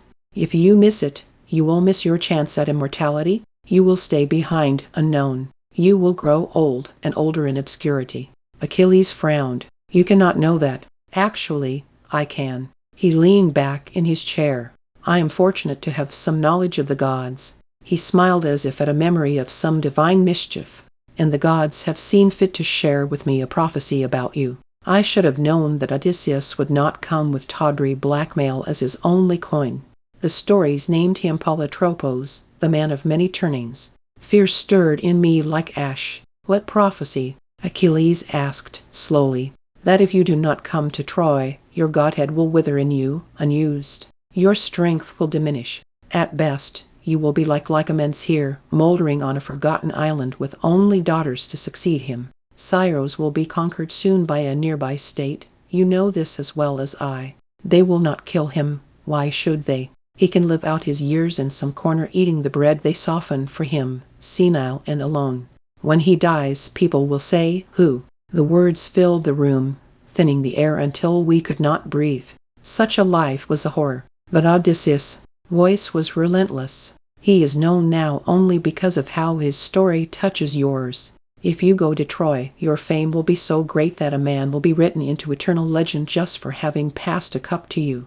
You will be. The doors blew open in a fury of flying splinters. Thetis stood in the doorway, hot as living flame. Her divinity swept over us all, singeing our eyes, blackening the broken edges of the door. I could feel it pulling at my bones, sucking at the blood in my veins as if it would drink me. I cowered, as men were made to do. Odysseus' dark beard was dusted with fine debris from the door's ruin. He stood. Greetings, Thetis. Her gaze went to him as a snake's to her prey, and her skin glowed. The air around Odysseus seemed to tremble slightly, as if with heat or a breeze. Diomedes, on the ground, edged away. I closed my eyes, so I would not have to see the explosion. A silence, into which at last I opened my eyes. Odysseus stood unharmed. Thetis' fists were strangling themselves white. It no longer burned to look at her. The gray-eyed maiden has ever been kind to me," Odysseus said, almost apologetically. "She knows why I am here, she blesses and guards my purpose." It was as if I had missed a step of their conversation. I struggled now to follow. The gray-eyed maiden, goddess of war and its arts. She was said to prize cleverness above all. "Athena has no child to lose." The words grated from Thetis' throat, hung in the air. Odysseus did not try to answer, only turned to Achilles. "Ask her," he said. "Ask your mother what she knows." Achilles swallowed, loud in the silent chamber. He met his mother's black eyes. "Is it true, what he says?" The last of her fire was gone. Only marble remained. "It is true, but there is more, and worse, that he has not said." The words came tonelessly, as a statue would speak them. "If you go to Troy, you will never return. You will die a young man there." Achilles' face went pale. "It is certain." This is what all mortals ask first, in disbelief, shock, fear. Is there no exception for me? "It is certain." If he had looked at me then, I would have broken. I would have begun to weep and never stopped. But his eyes were fixed on his mother. "What should I do?" he whispered, the slightest tremor over the still water of her face. "Do not ask me to choose," she said, and vanished. I cannot remember what we said to the two men, how we left them, or how we came to our room. I remember his face, skin drawn tightly over his cheeks, the dull pallor of his brow. His shoulders, usually so straight and fine, seemed fallen. Grief swelled inside me, choking me. His death. I felt as if I was dying just to think of it, plummeting through a blind, black sky. "You must not go." I almost said it 1,000 times. Instead I held his hands fast between mine. They were cold, and very still. "I do not think I could bear it," he said, at last. His eyes were closed, as if against horrors. I knew he spoke not of his death, but of the nightmare Odysseus had spun, the loss of his brilliance, the withering of his grace. I had seen the joy he took in his own skill, the roaring vitality that was always just beneath the surface. Who was he if not miraculous and radiant? Who was he if not destined for fame? "I would not care," I said. The words scrabbled from my mouth. "Whatever you became, it would not matter to me. We would be together." "I know," he said quietly, but did not look at me. He knew, but it was not enough. The sorrow was so large it threatened to tear through my skin. When he died, all things swift and beautiful and bright would be buried with him. I opened my mouth, but it was too late. "I will go," he said. "I will go to Troy." The rosy gleam of his lip, the fevered green of his eyes. There was not a line anywhere on his face, nothing creased or graying, all crisp. He was spring, golden and bright. Envious death would drink his blood and grow young again. He was watching me, his eyes as deep as earth. "Will you come with me?" he asked. The never-ending ache of love and sorrow. Perhaps in some other life I could have refused, could have torn my hair and screamed, and made him face his choice alone. But not in this one. He would sail to Troy, and I would follow, even into death. "Yes," I whispered. His relief broke in his face, and he reached for me. I let him hold me, let him press us length to length so close that nothing might fit between us. Tears came and fell. Above us, the constellations spun and the moon paced her weary course. We lay stricken and sleepless as the hours passed. When dawn came, he rose stiffly. "I must go tell my mother," he said. He was pale, and his eyes were shadowed. He looked older already. Panic rose in me. "Don't go," I wanted to say. But he drew on a tunic and was gone. I lay back and tried not to think of the minutes passing. Just yesterday we had had a wealth of them. Now each was a drop of heart's blood lost. The room turned gray, then white. The bed felt cold without him, and too large. I heard no sounds, and the stillness frightened me. "It is like a tomb." I rose and rubbed my limbs, slapped them awake, trying to ward off a rising hysteria. This is what it will be, every day, without him. I felt a wild-eyed tightness in my chest, like a scream. Every day, without him. I left the palace, desperate to shut out thought. I came to the cliffs, Sciros, great rocks that beetled over the sea, and began to climb. The winds tugged at me, and the stones were slimy with spray, but the strain and danger steadied me. I arrowed upwards towards the most treacherous peak, where before I would have been too fearful to go. My hands were cut almost to blood by jagged shards of rock. My feet left stains where they stepped. The pain was welcome, ordinary and clean. So easy to bear it was laughable. I reached the summit, a careless heap of boulders at the cliff's edge, and stood. An idea had come to me as I climbed, fierce and reckless as I felt. Thetis! I screamed it into the snatching wind, my face towards the sea. Thetis! The sun was high now. Their meeting had ended long ago. I drew a third breath. Do not speak my name again. I whirled to face her and lost my balance. The rocks jumbled under my feet, and the wind tore at me. I grabbed at an outcrop, steadied myself. I looked up. Her skin was paler even than usual, the first winter's ice.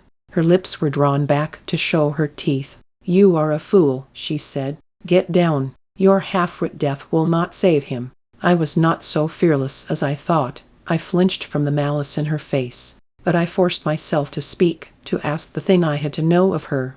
How much longer will he live? She made a noise in her throat, like the bark of a seal. It took me a moment to understand that it was laughter. Well, would you prepare yourself for it? Try to stop it. Contempt spilled across her face. Yes, I answered. If I can. The sound again.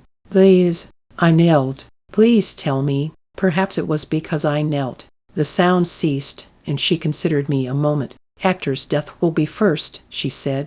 This is all I am given to know. Hector. Thank you, I said. Her eyes narrowed, and her voice hissed like water poured on coals. Do not presume to thank me. I have come for another reason. I waited. Her face was white as splintered bone. It will not be so easy as he thinks. The fates promise fame, but how much? He will need to guard his honor carefully. He is too trusting. The men of Greece spat the words their dogs over a bone. They will not simply give up preeminence to another. I will do what I can. And you? Her eyes flickered over my long arms and skinny knees. You will not disgrace him. Do you understand? Do you understand? Yes, I said. And I did. His fame must be worth the life he paid for it. The faintest breath of air touched her dress's hem, and I knew she was about to leave, to vanish back to the caves of the sea. Something made me bold. Is Hector a skilled soldier? He is the best, she answered. But for my son. Her gaze flickered to the right, where the cliff dropped away. He is coming, she said. Achilles crested the rise and came to where I sat. He looked at my face and my bloodied skin. I heard you talking, he said. It was your mother, I said. He knelt and took my foot in his lap. Gently, he picked the fragments of rock from the wounds, brushing off dirt and chalky dust. He tore a strip from his tunic's hem and pressed it tight to stanch the blood. My hand closed over his. You must not kill Hector, I said. He looked up, his beautiful face framed by the gold of his hair. My mother told you the rest of the prophecy. She did. And you think that no one but me can kill Hector? Yes, I said. And you think to steal time from the fates? Yes. A sly smile spread across his face. He had always loved defiance. Well, why should I kill him? He's done nothing to me. For the first time then, I felt a kind of hope. We left that afternoon. There was no reason to linger. Ever dutiful to custom, Lycomed's came to bid us farewell. The three of us stood together stiffly. Odysseus and Diomedes had gone ahead to the ship. They would escort us back to Phaea, where Achilles would muster his own troops. There was one more thing to be done here, and I knew Achilles did not wish to do it. Lycomedes, my mother has asked me to convey her desires to you. The faintest tremor crossed the old man's face, but he met his son-in-law's gaze. It is about the child, he said. It is. And what does she wish? The king asked, wearily. She wishes to raise him herself. Achilles faltered before the look on the old man's face. The child will be a boy, she says. When he is weaned, she will claim him. Silence. Then Lycomedes closed his eyes. I knew he was thinking of his daughter, arms empty of both husband and child. I wish you had never come, he said. I'm sorry, Achilles said. Leave me, the old king whispered. We obeyed. The ship we sailed on was tightly made and well manned. The crew moved with a competent fleetness. The ropes gleamed with new fibers, and the masts seemed fresh as living trees. The prow piece was a beauty, the finest I had ever seen. A woman, tall, with dark hair and eyes, her hands clasped in front of her as if in contemplation. She was beautiful, but quietly saw an elegant jaw and upswept hair showing a slender neck. She had been lovingly painted, each darkness or lightness perfectly rendered. "You are admiring my wife, I see." Odysseus joined us at the railing, leaning on muscular forearms. She refused at first, wouldn't let the artist near her. I had to have him follow her in secret. I think it turned out rather well, actually. A marriage for love, rare as cedars from the east. It almost made me want to like him, but I had seen his smiles too often now. Politely, Achilles asked, "What is her name?" "Penelope," he said. "Is the ship new?" I asked. If he wanted to speak of his wife, I wanted to speak of something else.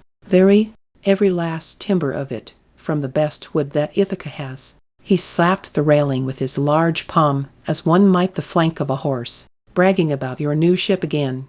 Diomedes had joined us. His hair was lashed back with a strip of leather, and it made his face look sharper even than usual. Diomedes spat into the water. "The king of Argos is unusually eloquent today," Odysseus commented. Achilles had not seen their game before, as I had. His eyes went back and forth between the two men. A small smile curled at the corner of his mouth. "Tell me," Odysseus continued, "do you think such quick wit comes from your father having eaten that man's brains?" "What?" Achilles' mouth hung open. "You don't know the tale of mighty Tydeus, king of Argos, eater of brains." "I heard of him, but not about the brains." "I was thinking of having the scene painted on our plates," Diomedes said. In the hall, I had taken Diomedes for Odysseus. But there was a keenness that hummed between the two men, a pleasure in their sparring that could come only from equals. I remembered that Diomedes was rumored to be a favorite of Athena as well. Odysseus made a face. "Remind me not to dine in Argos any time soon." Diomedes laughed. It was not a pleasant sound. The kings were inclined to talk and lingered by the rail with us. They passed stories back and forth of other sea voyages, of wars, of contests won in games long past. Achilles was an eager audience, with question after question. "Where did you get this?" He was pointing to the scar on Odysseus. Odysseus rubbed his hands together. "That is a tale worth telling, though I should speak to the captain first." He gestured to the sun hanging ripe and low over the horizon. "We'll need to stop soon for camp." "I'll go." Diomedes stood from where he leaned against the rail. I'd heard this one almost as many times as that sickening bed story. "Your loss," Odysseus called after him. "Don't mind him. His wife's a hellhound bitch, and that would sour anyone's temper. Now my wife, I swear." Diomedes' voice carried back up the length of the ship. "If you finish that sentence, I will throw you over the side and you can swim to Troy." "See?" Odysseus shook his head. "Sour." Achilles laughed, delighted by them both. He seemed to have forgiven their part in his unmasking, and all that came after. "Now what was I saying?" "The scar," Achilles said, eagerly. "Yes, the scar. When I was 13, I watched him hang on the other man's words. He is too trusting, but I would not be the raven on his shoulder all the time, predicting gloom." The sun slid lower in the sky, and we drew close to the dark shadow of land where we would make camp. The ship found the harbor, and the sailors drew her up on the shore for the night. Supplies were unloaded, food and bedding and tents for the princes. We stood by the campsite that had been laid for us, a small fire and pavilion. "Is all well here?" Odysseus had come to stand with us. "Very well," Achilles said. He smiled his easy smile, his honest one. "Thank you." Odysseus smiled in return, teeth white against his dark beard. "Excellent. One tent's enough, I hope. I've heard that you prefer to share rooms and bedrolls both, they say." Heat and shock rushed through my face. Beside me, I heard Achilles' breath stop. "Come now, there's no need for shame, it's a common enough thing among boys." He scratched his jaw, contemplated. "Though you're not really boys any longer." "How old are you?" "It's not true," I said. The blood in my face fired my voice. It rang loudly down to the beach. Odysseus raised an eyebrow. "True is what men believe, and they believe this of you. But perhaps they are mistaken. If the rumor concerns you, then leave it behind when you sail to war." Achilles' voice was tight and angry. "It is no business of yours, Prince of Ithaca." Odysseus held up his hands. "My apologies if I have offended. I merely came to wish you both good night and ensure that all was satisfactory." Prince Achilles. Patroclus. He inclined his head and turned back to his own tent. Inside the tent there was quietness between us. I had wondered when this would come. As Odysseus said, many boys took each other for lovers. But such things were given up as they grew older, unless it was with slaves or hired boys. Our men liked conquest. They did not trust a man who was conquered himself. Do not disgrace him, the goddess had said, and this is some of what she had meant. Perhaps he is right, I said. Achilles' head came up, frowning. You do not think that. I do not mean. I twisted my fingers. I would still be with you, but I could sleep outside, so it would not be so obvious. I do not need to attend your councils. No, the Phaeacians will not care, and the others can talk all they like. I will still be Aristos Achaean, best of the Greeks. Your honor could be darkened by it. Then it is darkened. His jaw shot forward, stubborn. They are fools if they let my glory rise or fall on this. But Odysseus, his eyes, green as spring leaves, met mine. Patroclus, I have given enough to them. I will not give them this. After that, there was nothing more to say. The next day, with the southern wind caught in our sail, we found Odysseus by the prow. Prince of Ithaca, Achilles said. His voice was formal. There were none of the boyish smiles from the day before. I wish to hear you speak of Agamemnon and the other kings. I would know the men I am to join, and the princes I am to fight. Very wise, Prince Achilles. If Odysseus noticed a change, he did not comment on it. He led us to the benches at the base of the mast, below the big-bellied sail. Now, where to begin? Almost absently, he rubbed the scar on his leg. It was starker in daylight, hairless and puckered. There is Menelaus, whose wife we go to retrieve. After Helen picked him for her husband, Patroclus can tell you about that, became king of Sparta. He is known as a good man, fearless in battle and well-liked in the world. Many kings have rallied to his cause, and not just those who are bound to their oaths. Such as? Achilles asked. Odysseus counted them off on his large farmer's hands. Merions, Idomeneus, Philoctetes, Ajax. Both Ajaxes, larger and lesser. One was the man I remembered from Tyndarus. A huge man with a shield. The other I did not know. Old King Nestor of Pylos will be there as well. I'd heard the name had sailed with Jason in his youth to find the Golden Fleece. He was long past his fighting days now, but brought his sons to war, and his council, too. Achilles' face was intent, his eyes stark. And the Trojans? Priam, of course. King of Troy. The man is said to have 50 sons, all raised with a sword in their hands. 50 sons, and 50 daughters. He's known to be pious and much loved by the gods. His sons are famous in their own right. Paris, of course, beloved of the goddess Aphrodite, and much noted for his beauty. Even the youngest, who's barely 10, is supposed to be ferocious. Troilus, I think. They have a god-born cousin who fights for them, too. Aeneas, his name is, a child of Aphrodite herself. What about Hector? Achilles' eyes never left Odysseus. Priam's oldest son and heir, favorite of the god Apollo, Troy's mightiest defender. What does he look like? Odysseus shrugged. I don't know. They say he is large, but that is said of most heroes. You'll meet him before I do, so you'll have to tell me? Achilles narrowed his eyes. Why do you say that? Odysseus made a wry face. As I'm sure Diomedes will agree, I am a competent soldier, but no more. My talents lie elsewhere. If I were to meet Hector in battle, I would not be bringing back news of him. You, of course, are a different matter. You will win the greatest fame from his death. My skin went cold. Perhaps I would, but I see no reason to kill him. Achilles answered coolly. He's done nothing to me. Odysseus chuckled, as if a joke had been made. If every soldier killed only those who'd personally offended him, Pelides, we'd have no wars at all. He lifted an eyebrow. Though maybe it's not such a bad idea. In that world, perhaps I'd be Aristos Achaean instead of you. Achilles did not answer.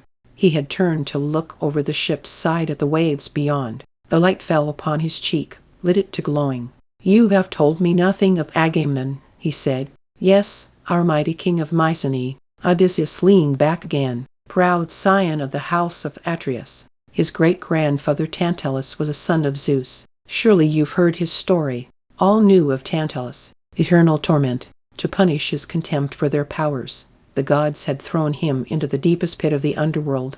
There they afflicted the king with perpetual thirst and hunger, while food and drink sat just out of his reach. "I've heard of him, but I never knew what his crime was," Achilles said. "Though, in the days of King Tantalus, all our kingdoms were the same size and the kings were at peace.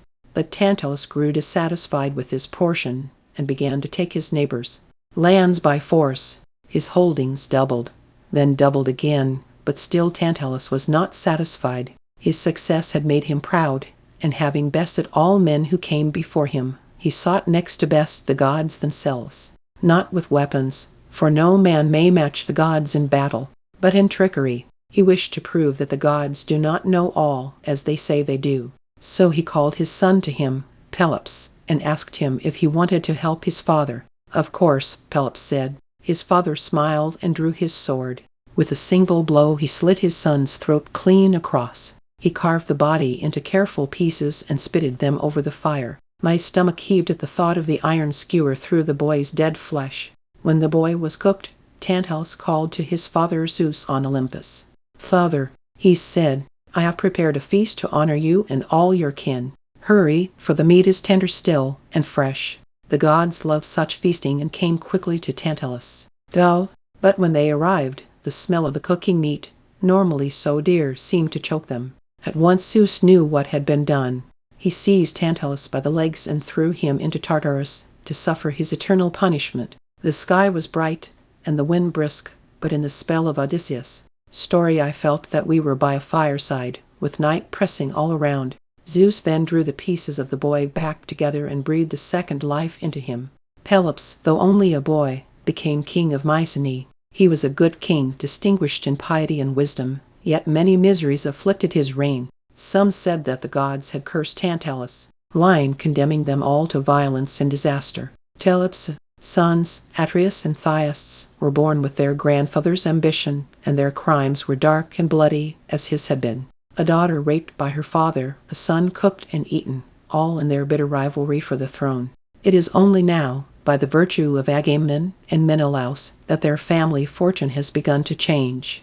The days of civil war are gone, and Mycenae prospers under Agamemnon's upright rule.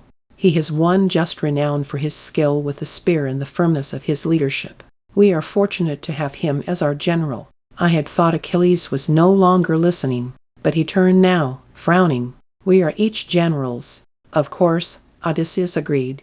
"But we are all going to fight the same enemy, are we not? 24 generals on one battlefield will be chaos and defeat." He offered a grin. "You know how well we all get along, probably end up killing each other instead of the Trojans. Success in such a war as this comes only through men sewn to a single purpose, funneled to a single spear thrust rather than 1,000 needle pricks. You lead the Phthians, and I the Ithacans, but there must be someone who uses us each to our abilities." Tipped a gracious hand towards Achilles, however great they may be. Achilles ignored the compliment. The setting sun cut shadows into his face. His eyes were flat and hard. "I come of my free will, Prince of Ithaca. I will take Agamemnon's counsel, but not his orders. I would have you understand this." Odysseus shook his head. "God save us from ourselves. Not even in battle yet, and already worrying over honors." "I am not." Odysseus waved a hand. "Believe me, Agamemnon understands your great worth to his cause. It was he who first wished you to come. You will be welcome to our army with all the pomp you could desire." It was not what Achilles had meant, exactly, but it was close enough. I was glad when the lookout shouted landfall up ahead. That evening, when we had set aside our dinners, Achilles lay back on the bed. "What do you think of these men we will meet?" "I don't know. I am glad Diomedes is gone, at least." "Me too." We had let the king off at Euboea's northern tip, to wait for his army from Argos. "I do not trust them." "I suppose we will know soon enough what they are like," he said. We were silent a moment, thinking of that. Outside, we could hear the beginnings of rain, soft, barely sounding on the tent roof. Odysseus said it would storm tonight. An Aegean storm, quickly here and quickly gone. Our boat was safely beached, and tomorrow would be clear again.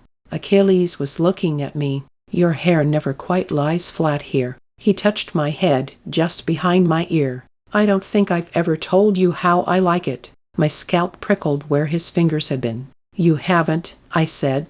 I should have. His hand drifted down to the V at the base of my throat, drew softly across the pulse. What about this? Have I told you what I think of this? Just here. No, I said.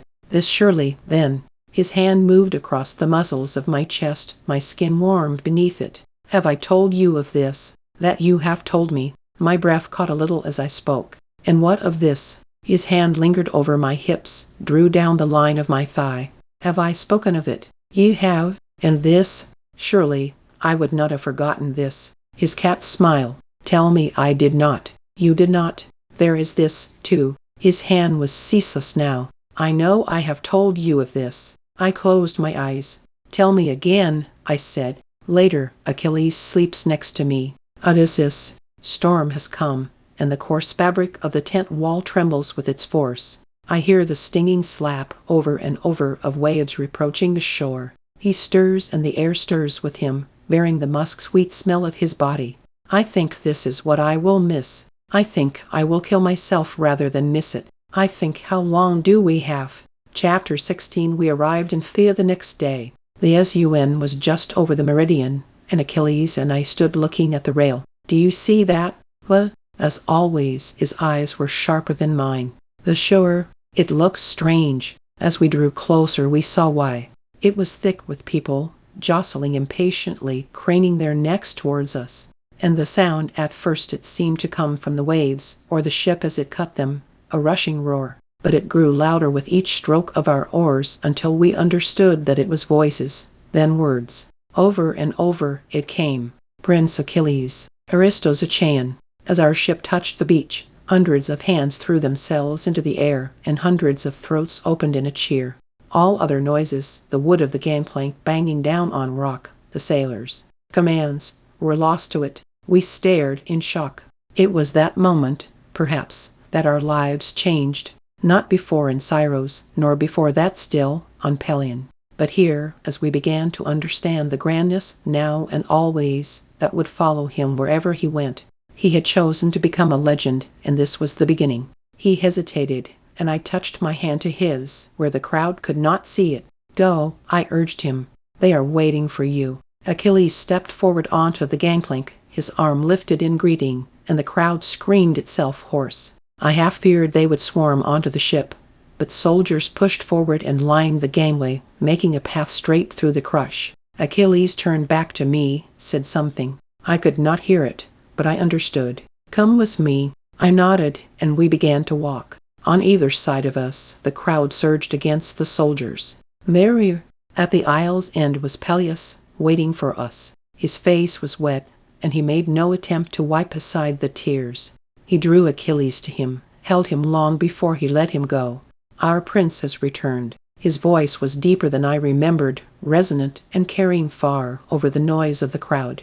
They quieted to hear the words of their king. Before you all I offer welcome to my most beloved son, sole heir to my kingdom. He will lead you to Troy in glory. He will return home in triumph. Even there beneath the bright sun, I felt my skin go cold. He will not come home at all. But Peleus did not know this yet.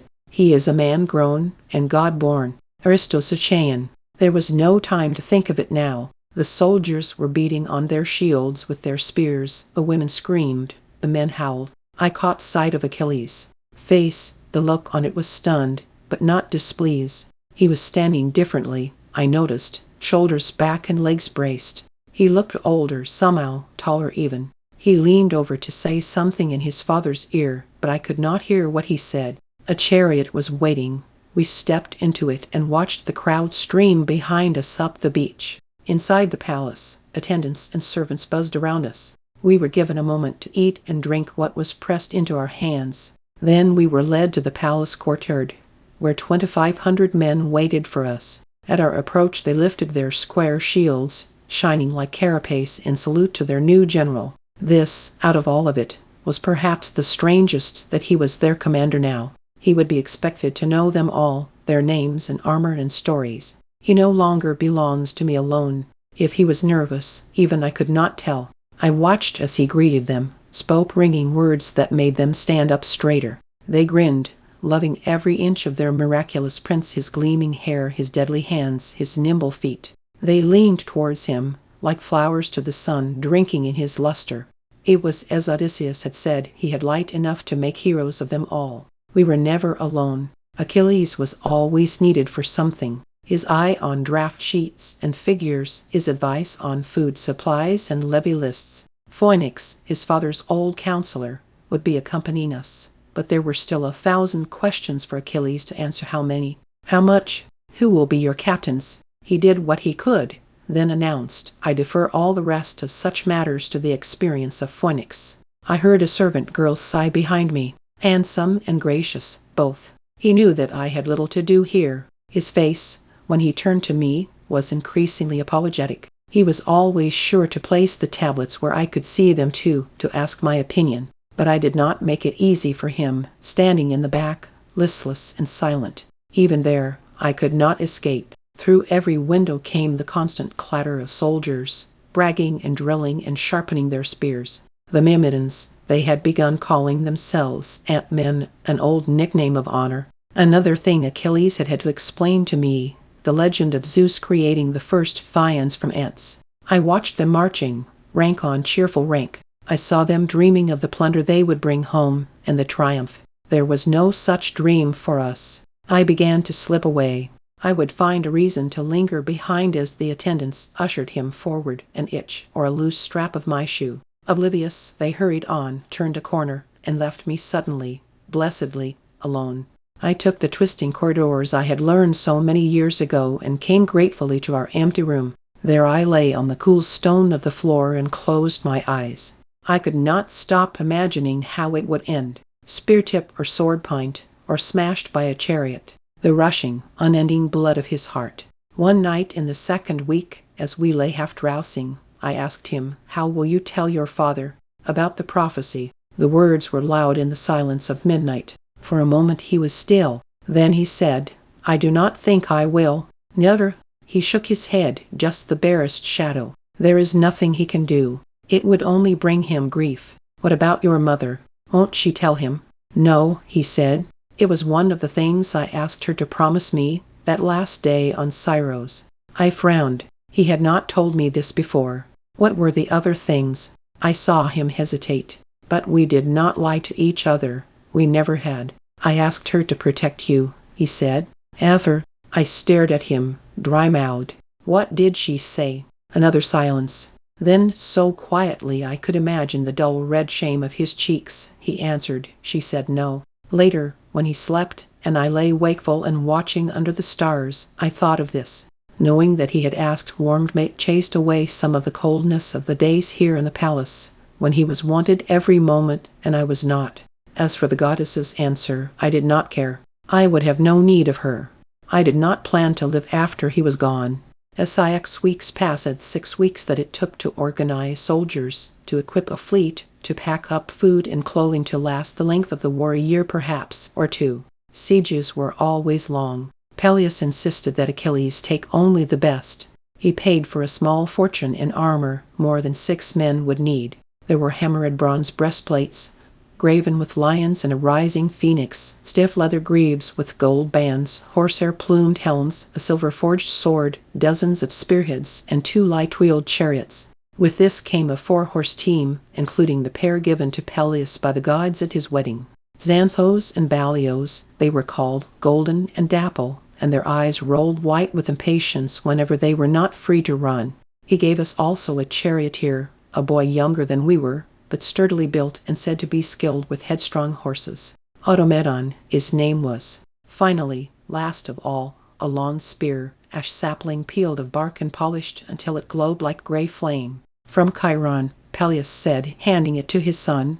We bent over it, our fingers trailing its surface as if to catch the centaur's lingering presence. Such a fine gift would have taken weeks of Chiron's deft shaping. He must have begun it almost the day that we left.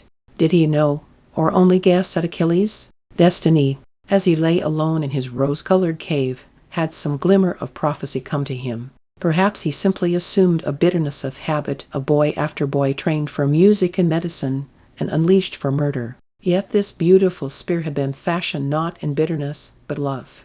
Its shape would fit no one's hand but Achilles', and its heft could suit no one's strength but his. and though the point was keen and deadly, the wood itself slipped under our fingers like the slender oiled strut of a lyre. At last the day for our departure came. Our ship was a beauty, finer even than Odysseus, sleek and slim as a knife point, meant to cut the sea. It rode low in the water, heavy with stores of food and supplies. And that was only the flagship. Beside it, 49 others, a city of wood, rolled gently in the waters of Thea's harbor. Their bright prow-pieces were a bestiary of animals and nymphs and creatures half in between, and their masts stood as tall as the trees they had been. At the front of each of these ships, one of our new-minted captains stood at attention, saluting as we walked up the ramp to our vessel. Achilles went first, his purple cloak stirring in the breeze from the sea, then Phoenix, and me with a new cloak of my own, holding the old man's arm to steady his steps. The people cheered for us and for our soldiers, filing onto their own ships. All around us final promises were shouted of glory, of the gold that would be stripped and brought home from Priam's rich city. Peleus stood at the shore's edge, one hand raised in farewell. True to his word, Achilles had not told him of the prophecy, merely hugged him tightly, as if to soak the old man into his skin. I had embraced him too, those thin, wiry limbs. I thought, this is what Achilles will feel like when he is old. And then I remembered he will never be old. The ship's boards were still sticky with new resin. We leaned over the railing to wave our last farewell, the sun-warm wood pressed against our bellies. The sailors heaved up the anchor square and chalky with barnacles, and loosened the sails. Then they took their seats at the oars that fringed the boat like eyelashes, waiting for the count. The drums began to beat, and the oars lifted and fell, taking us to Troy. Chapter 17. But first, to Aulis. Aulis, a jutting finger of land with enough shoreline to beach all our ships at once. Agamemnon had wanted his mighty force assembled in a single place before it sailed. A symbol perhaps the visible power of Greece offended. After 5 days churning through the rough waters of the Euboean coast, we came around the last hitch of the winding strait, and Aulis was there. It appeared all at once, as if a veil had been yanked off shoreline thick with vessels in every size and color and shape, its beach covered in a shifting carpet of thousands upon thousands of men. Beyond them the canvas tops of tents stretched out to the horizon, bright pennants marking the king's pavilions. Our men strove at their oars, guiding us towards the last empty place on the crowded shore big enough for our whole fleet. Anchors dropped from 50 sterns.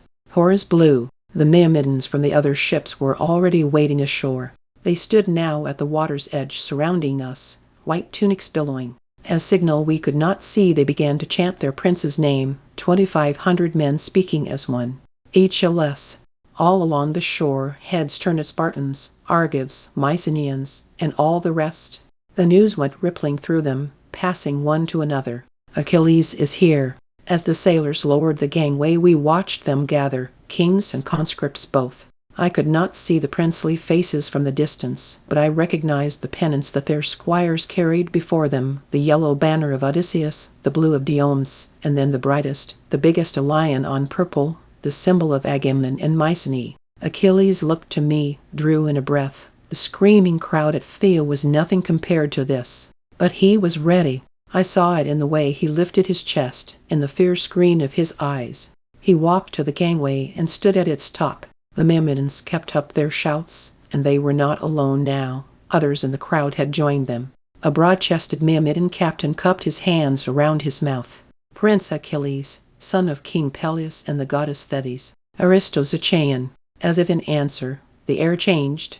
Bright sunlight broke and poured over Achilles, went rolling down his hair and back and skin, turning him to gold. He seemed suddenly larger, and his tunic, wrinkled from travel, straightened until it shone white and clean as a sail. His hair caught the light like buoyant flame. Gasps amongst the men, new cheers burst forth. Thais, I thought. It could be no one else. She was pulling his divinity forth, mantling it like cream on every inch of his skin, helping her son make the most of his dearly bought fame.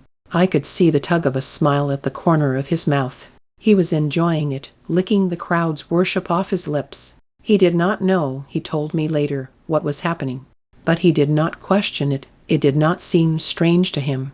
A pathway had been left open for him, straight through the crowd's heart to where the kings gathered. Each arriving prince was to present himself before his peers and new commander, Now it was Achilles' turn. He strode down the plank and past the jostling ranks of men, stopping perhaps 10 feet from the kings. I was a few paces farther behind. Agamemnon was waiting for us. His nose was curved and sharp like an eagle's beak, and his eyes glittered with a greedy intelligence. He was solid and broad across his chest, firmly planted in his feet. He looked seasoned, but also worn older than the 40 years we knew him to be. At his right side, a place of honor, stood Odysseus and Diomedes. On his left was his brother, Menelaus, king of Sparta, cause of war. The vivid red hair that I remembered from Tyndaris Hall was touched now with threading gray. Like his brother, he was tall and square, his shoulders strong as a yokeox. His family's dark eyes and curving nose seemed softer on him, more temperate. His face was smile-lined and handsome where his brother's was not. The only other king that I could identify with any surety was Nestor, old man, chin barely covered by a sparse white beard, eyes sharp in his age-old face. He was the oldest man living, it was rumored, the canny survivor of 1,000 scandals and battles and coups. He ruled the sandy strip of Pylos, whose throne he still clutched stubbornly, disappointing dozens of sons who grew old and then older, even as he bred new ones from his famed and well-worn loins. It was 2 of these sons who held his arms steady now, shouldering other kings aside for a place at the front. As he watched us, his mouth hung open, breath puffing his threadbare beard with excitement. He loved a commotion. Agamemnon stepped forward. He opened his hands in a gesture of welcome and stood regally expectant, waiting for the bows, obeisance, and oaths of loyalty he was owed. It was Achilles' place to kneel and offer them. He did not kneel. He did not call out a greeting to the great king, or incline his head or offer a gift. He did nothing but stand straight, chin proudly lifted, before them all.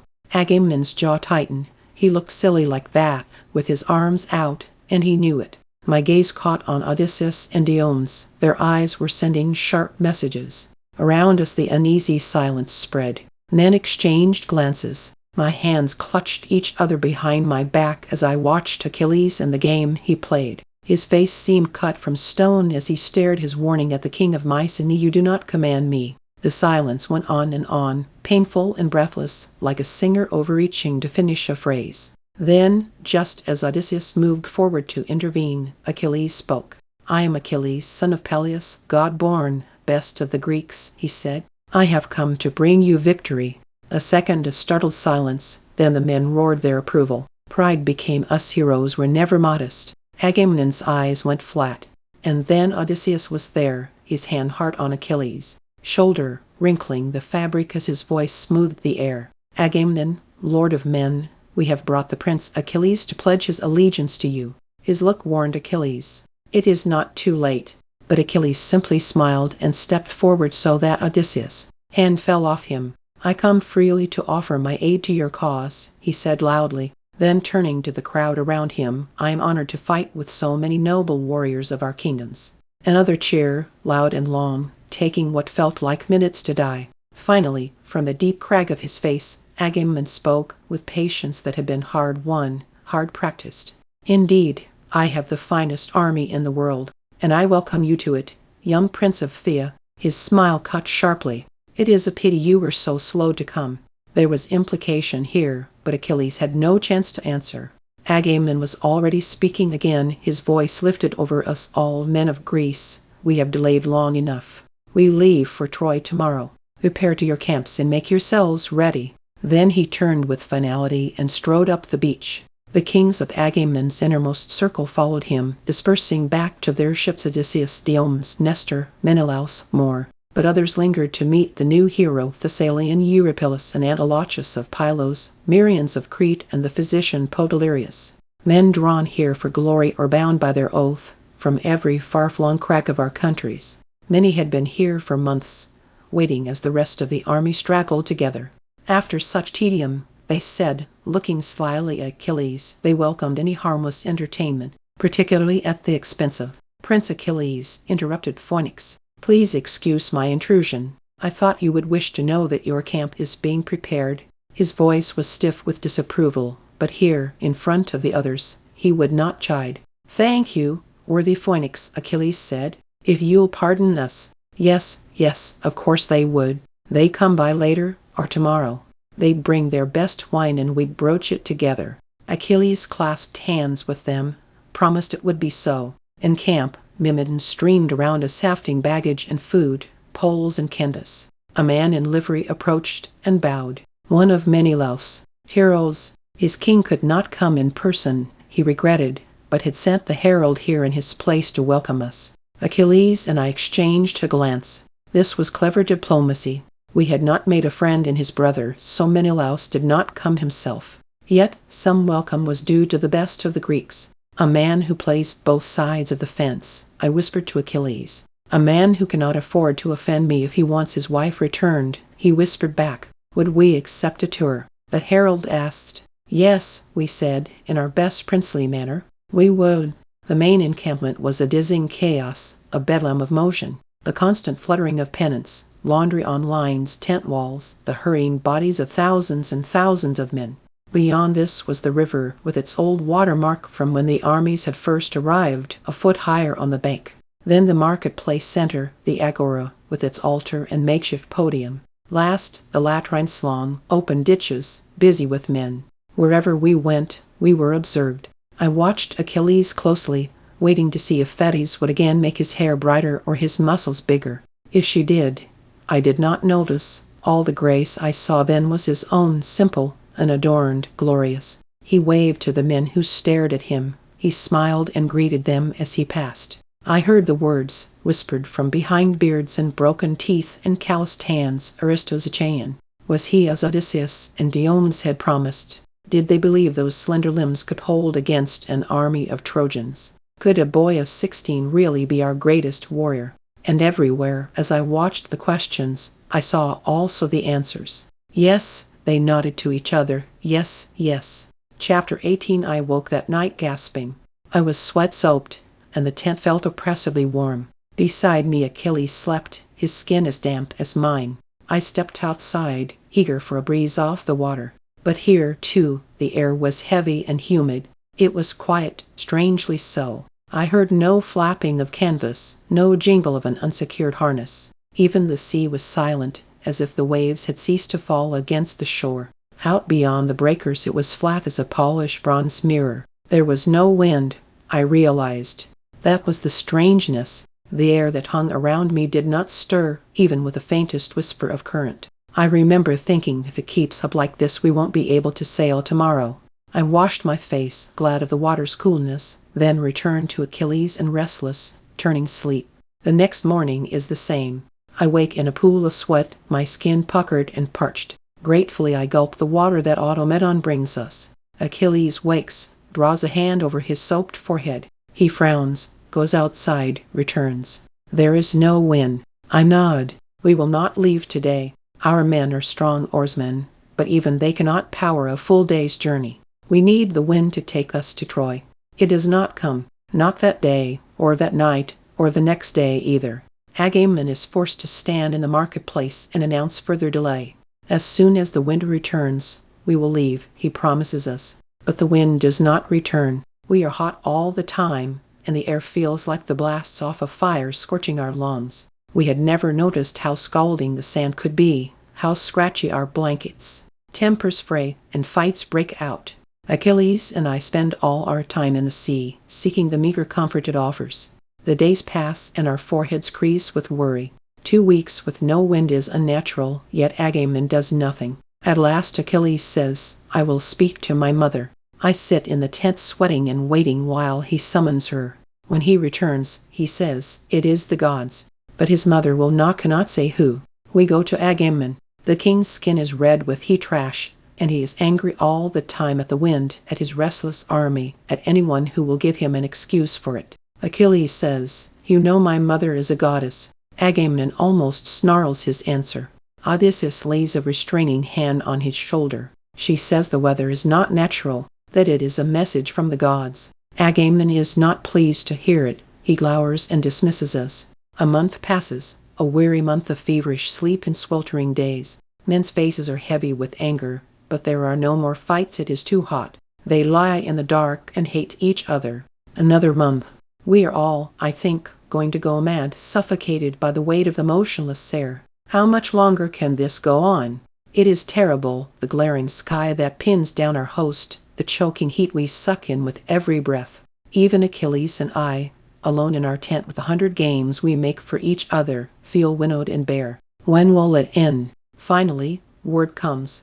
Agamemnon has spoken with the chief priest Calchas. We know him. He is small, with a patchy brown beard, an ugly man, with a face sharp like a weasel and a habit of running a flickering tongue over his lips before he speaks. But most ugly of all are his eyes, blue, bright blue. When people see them, they flinch. Such things are freakish. He is lucky he was not killed at birth. Calchas believes it is the goddess Artemis we have offended, though he does not say why. He gives the usual prescription, an enormous sacrifice. Dutifully, the cattle are gathered, and the honey wine mixed. At our next camp meeting, Agamemnon announces that he has invited his daughter to help preside over the rites. She is a priestess of Artemis, and the youngest woman ever to have been so anointed.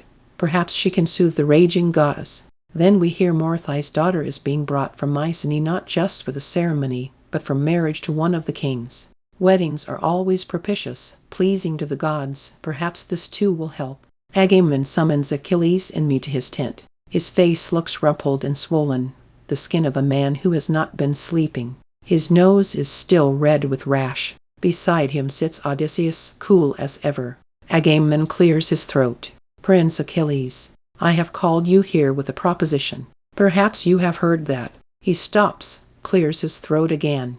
I have a daughter, Iphigenia. I would wish her to be your wife. We stare. Achilles' mouth opens, closes. Odysseus says, Agamemnon offers you a great honor, Prince of Phthia. Achilles stutters, a rare clumsiness. Yes, and I thank him. His eyes go to Odysseus, and I know that he is thinking, what of Deidamia? Achilles is already married, as Odysseus well knows. But the king of Ithaca nods, slight so that Agamemnon will not see. We are to pretend that the princess of Scyros does not exist. I am honored that you would think of me, Achilles says, hesitating still. His eyes flicker to me in a question.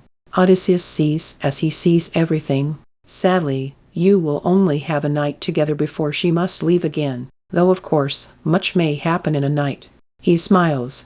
No one else does. It will be good, I believe, a wedding. Agamemnon's words come slowly. Good for our families, good for the men. He does not meet our gaze. Achilles is watching for my answer. He will say no if I wish it. Jealousy pricks, but faintly. It will only be a night, I think. It will win him status and sway, and make peace with Agamemnon. It will mean nothing. I nod, slight, as Odysseus said. Achilles offers his hand. I accept, Agamemnon. I will be proud to name you father-in-law. Agamemnon takes the younger man's hand. I watch his eyes as he does. They are cold and almost sad. Later, I will remember this. He clears his throat a third time. Iphigenia, he says, is a good girl. I am sure she is, Achilles says. I will be honored to have her as my wife. Agamemnon nods, a dismissal, and we turn to go. Iphigenia, a trippy name, the sound of goat hooves on rock, quick, lively, lovely. A few days later she arrived with a guard of stern Mycenaeans, older men, the ones not fit for war. As her chariot rattled over the stony road to our camp, soldiers came out to stare. It had been long now since many of them had seen a woman. They feasted on the curve of her neck, a flash of ankle, her hand prettily smoothing the skirt of her bridal gown. Her brown eyes were lit with excitement. She was coming to marry the best of the Greeks. The wedding would take place in our makeshift marketplace, the square wooden platform with a raised altar behind it. The chariot drew closer, past the thronging, gathered men. Agamemnon stood on the dais, flanked by Odysseus and Diomedes. Calchas too was near. Achilles waited, as grooms do, at the dais's side.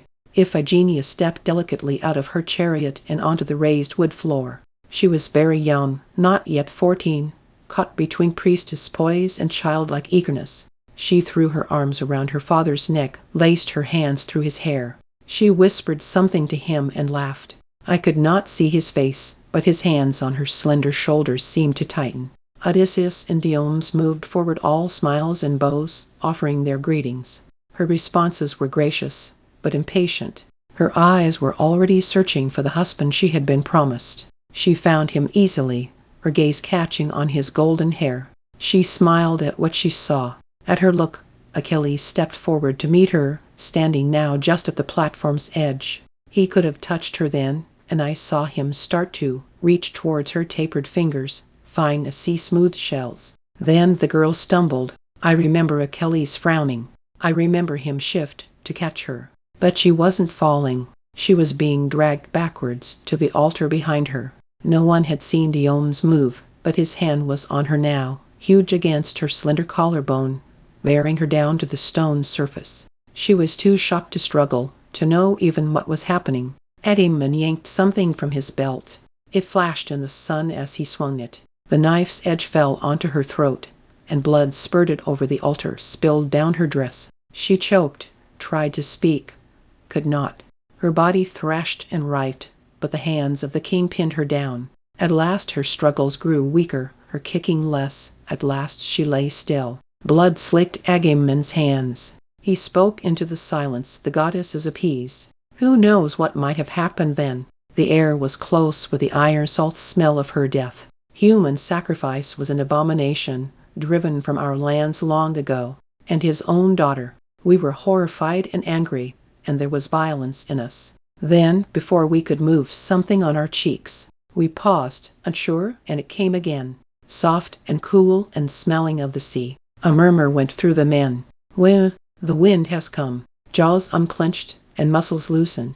The goddess is appeased. Achilles seemed frozen, fixed to his spot beside the dais. I took his arm and pulled him through the crowd towards our tent. His eyes were wild, and his face was spattered with her blood.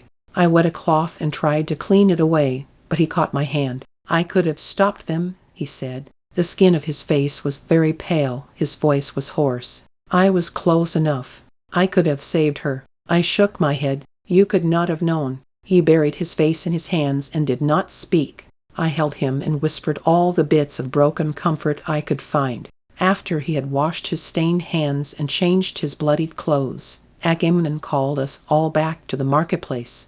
Artemis, he said, had been displeased with the bloodshed this huge army intended. She demanded payment for it, in advance, in kind. Cows were not enough.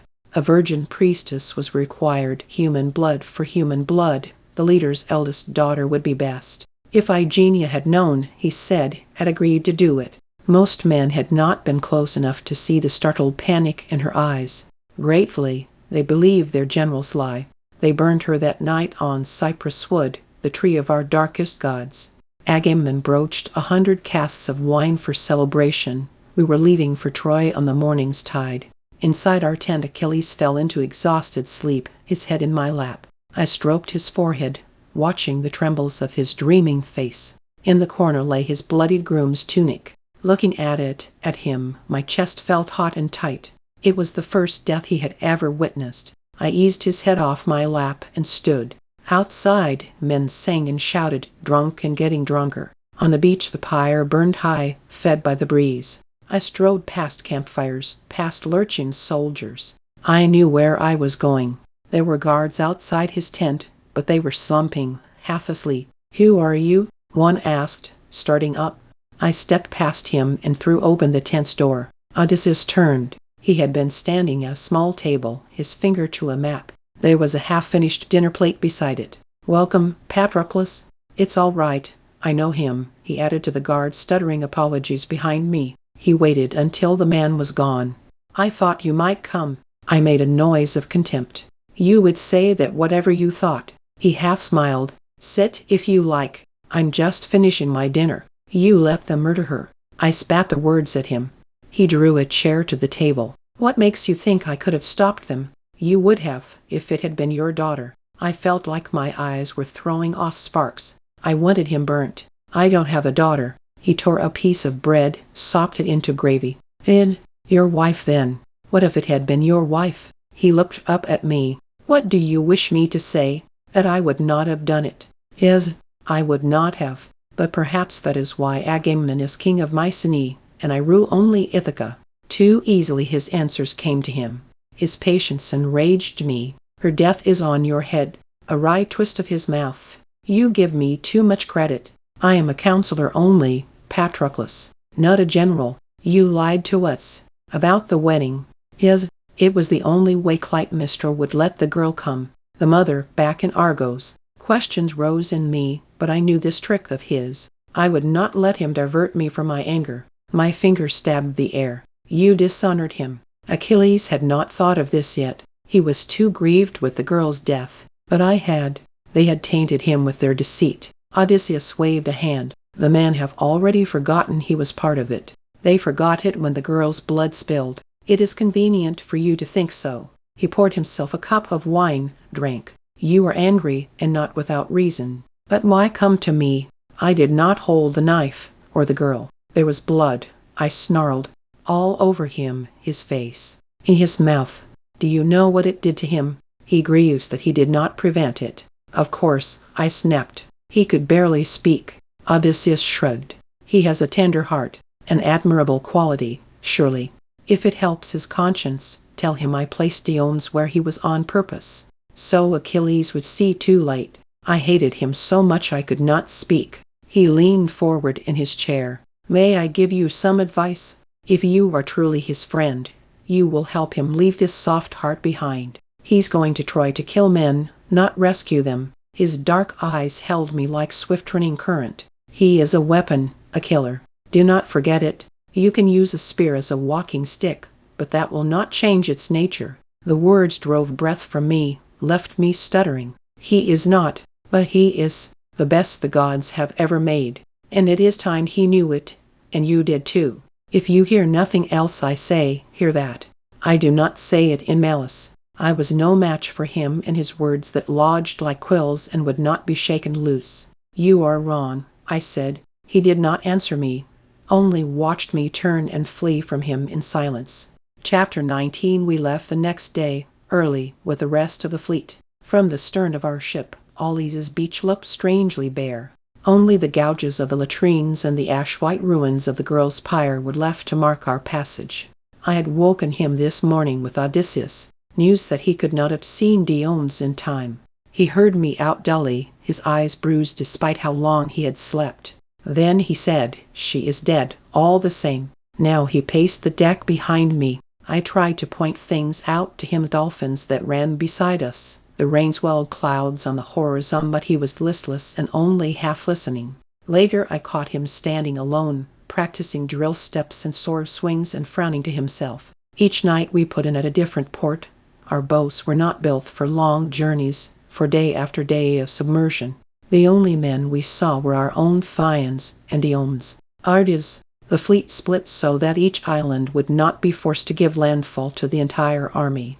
I was sure it was no coincidence that the king of Argos was paired with us. Do they think we will run away?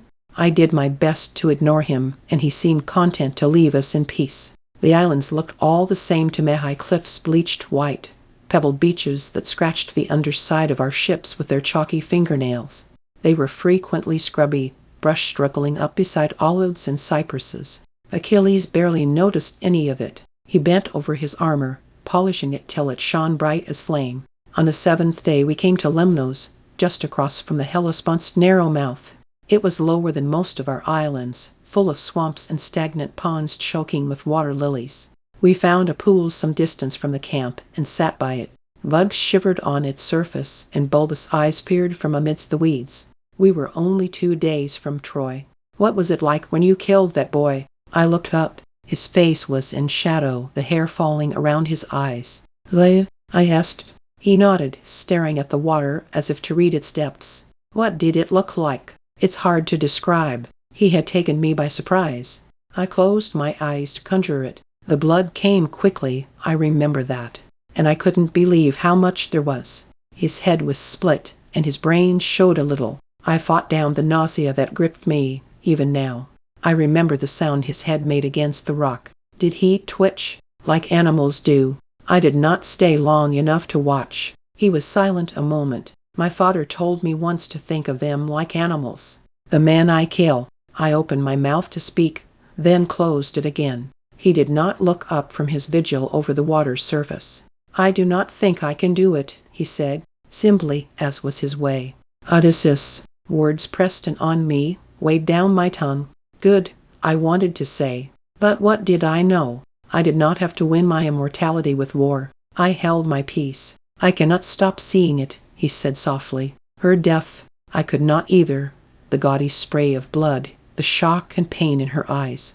It will not always be like that," I heard myself say. "She was a girl, and innocent. These will be men that you fight, warriors who will kill you if you do not strike first." He turned to look at me, his gaze intent. "But you will not fight, even if they strike at you. You hate it." If it had been any other man, the words would have been an insult. "Because I don't have the skill," I said. "I don't think that is the only reason," he said. His eyes were green and brown as forest, and even in the dim light I could see the gold. "Perhaps not," I said, at last. "But you will forgive me." I reached for his hand and took it. "I have no need to forgive you. You cannot offend me." They were rash words, but I said them with all the conviction of my heart. He looked down a moment at where our hands sat joined. Then his hand ripped itself from mine and blurred past me so swiftly I could not follow it. He stood, something limp and long as a piece of wet rope dangling from his fingers. My eyes stared at it, uncomprehending. "Hydros," Achilles said. "Water snake." It was dun gray, and its flat head hung brokenly to the side. Its body still trembled a little, dying. Weakness sluiced through me. Chiron had made us memorize their homes and colors. Brown-gray, by water, quick to anger, deadly bite. I did not even see it. I managed. He threw the thing aside, to lie blunt-nosed and brown among the weeds. He had broken its neck. "You did not have to," he said. "I saw it." He was easier after that, no longer pacing the deck and staring. But I knew that if genius still weighed on him, on both of us, he took to carrying one of his spears with him always. He would toss it into the air and catch it, over and over again. Slowly, the fleet straggled back together. Some had gone the long way around, south by the island of Lesbos. Others, taking the most direct route, already waited near Sygium, northwest of Troy. Still others had come as we did, along the Thracian coast. United again, we massed by Tenedos, the island just off of Troy's wide beach. Shouting from ship to ship, we passed word of Agamemnon's plan. The kings would take the front line, their men fan out behind them. Maneuvering into place was chaos. There were 3 collisions, and everyone chipped oars on someone else's hull. At last we were set, with Diomedes on our left and Myrion's on our right. The drums began to beat and the line of ships thrust forward, stroke by stroke. Agamemnon had given the order to go slowly, to hold the line and keep pace as one. But our kings were green still at following another man's orders, and each wanted the honor of being first to Troy. Sweat streamed from the faces of the rowers as their leaders lashed them on. We stood at the prow with Phoenix and Automedon, watching the shore draw closer. Idly, Achilles tossed and caught his spear. The oarsmen had begun to set their strokes by it, the steady, repetitive slap of wood against his palm. Closer, we started to see distinction on the shore, tall trees and mountains resolving out of the blurring green-brown land. We had edged ahead of Diomedes and were a whole ship length in front of Myrion's. "There are men on the beach," Achilles said. He squinted. "With weapons." Before I could respond, a horn blew from somewhere in the fleet, and others answered it. The alarm. On the wind came the faint echo of shouts. We had thought we would surprise the Trojans, but they knew we were coming. They were waiting for us.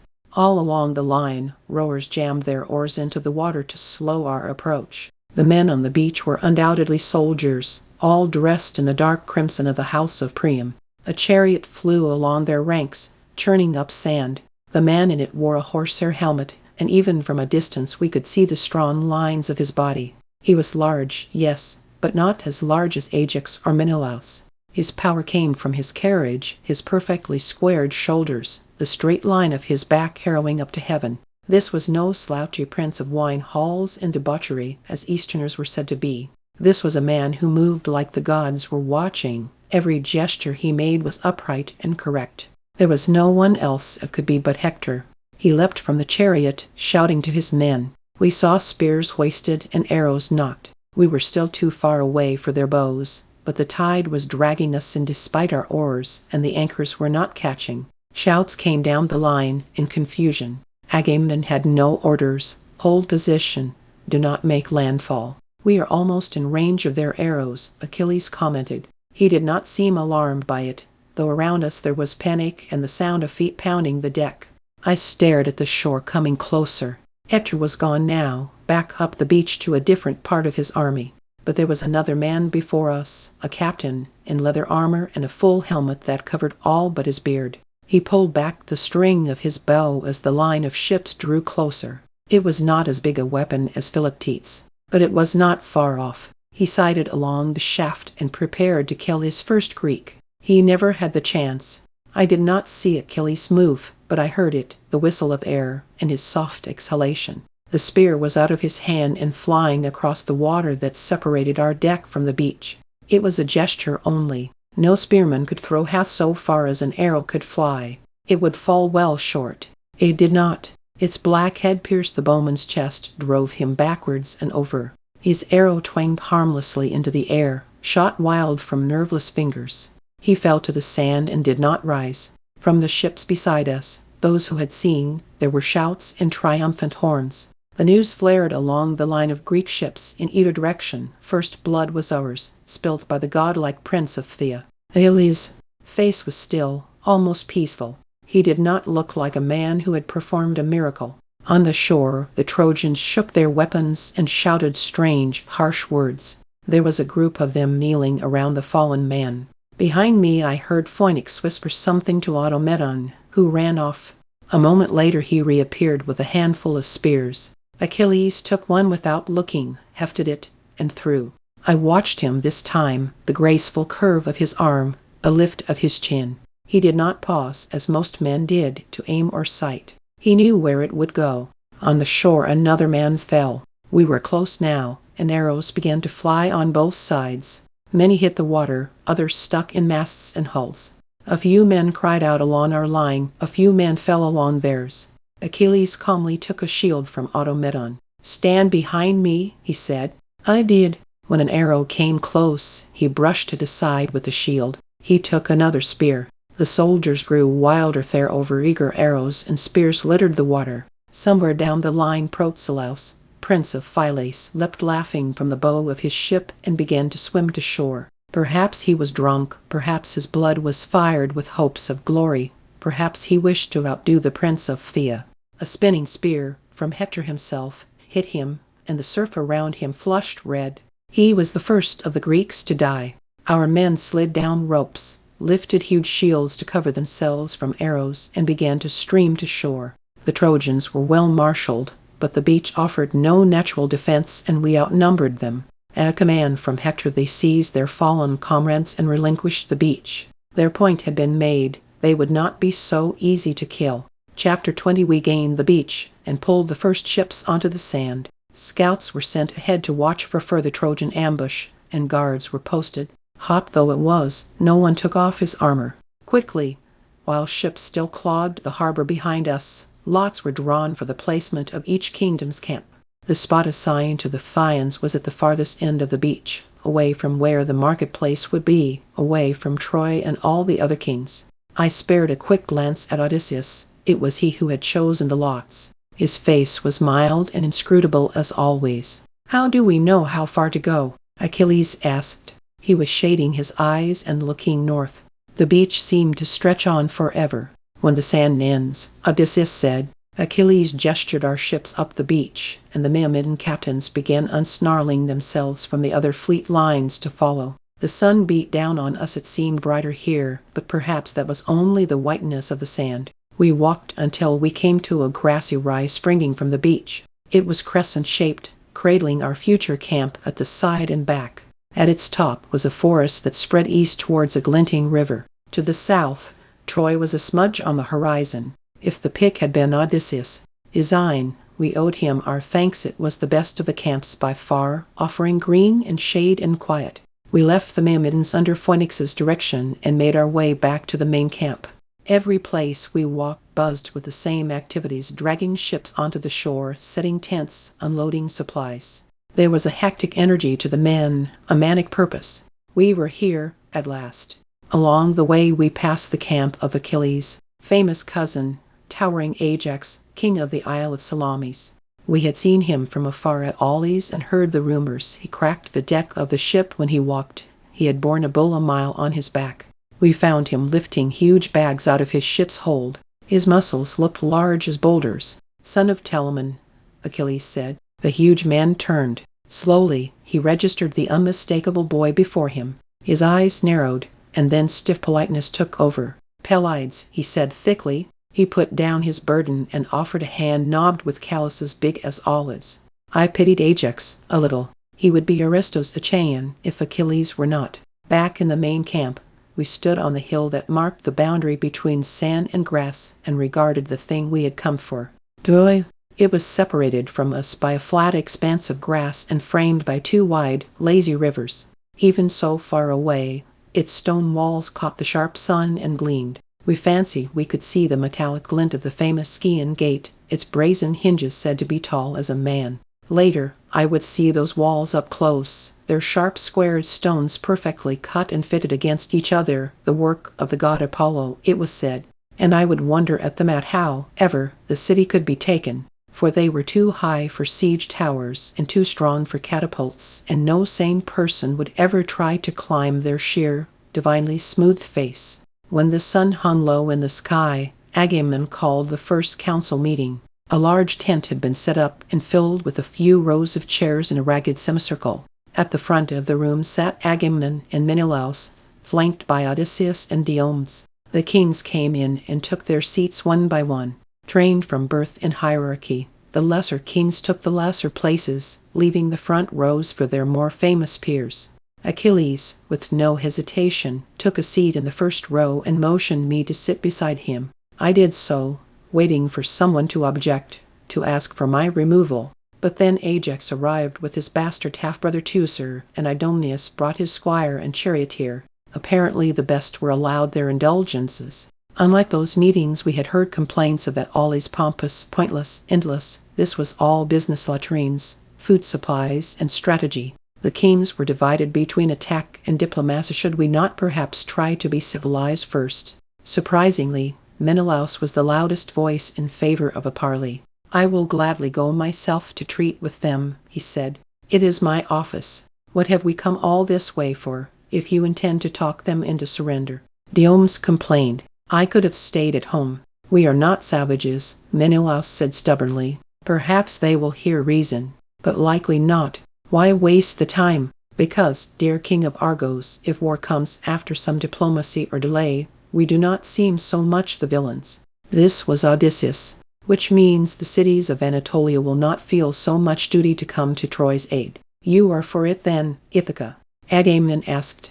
Odysseus shrugged. "There are many ways to start a war.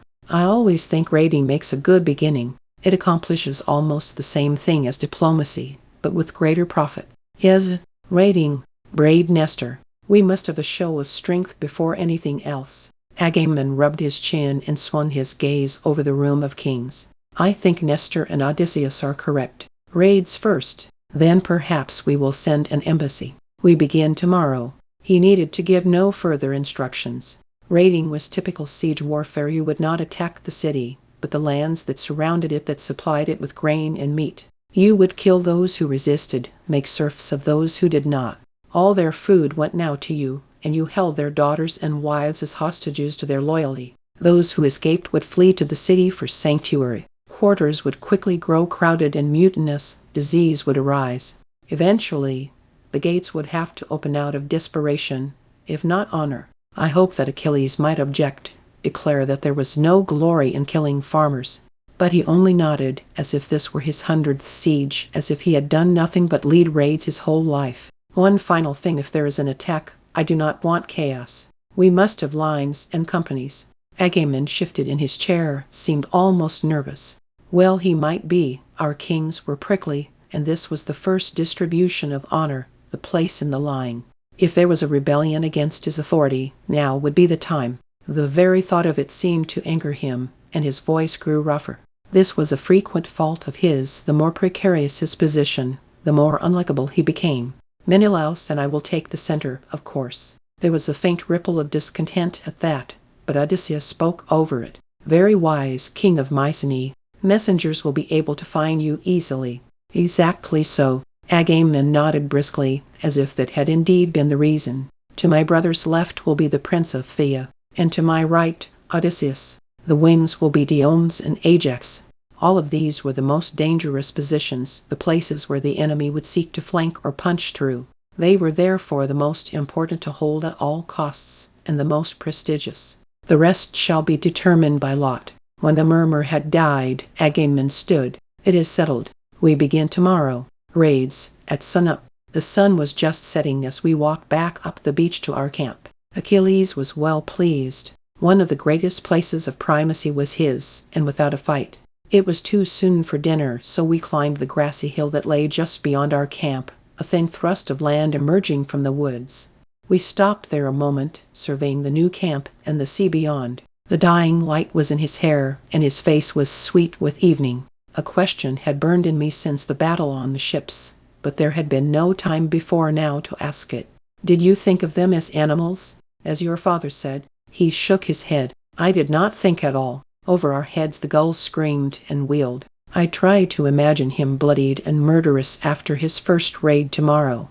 Are you frightened? I asked. The first call of a nightingale in the trees at our backs. No, he answered. This is what I was born for.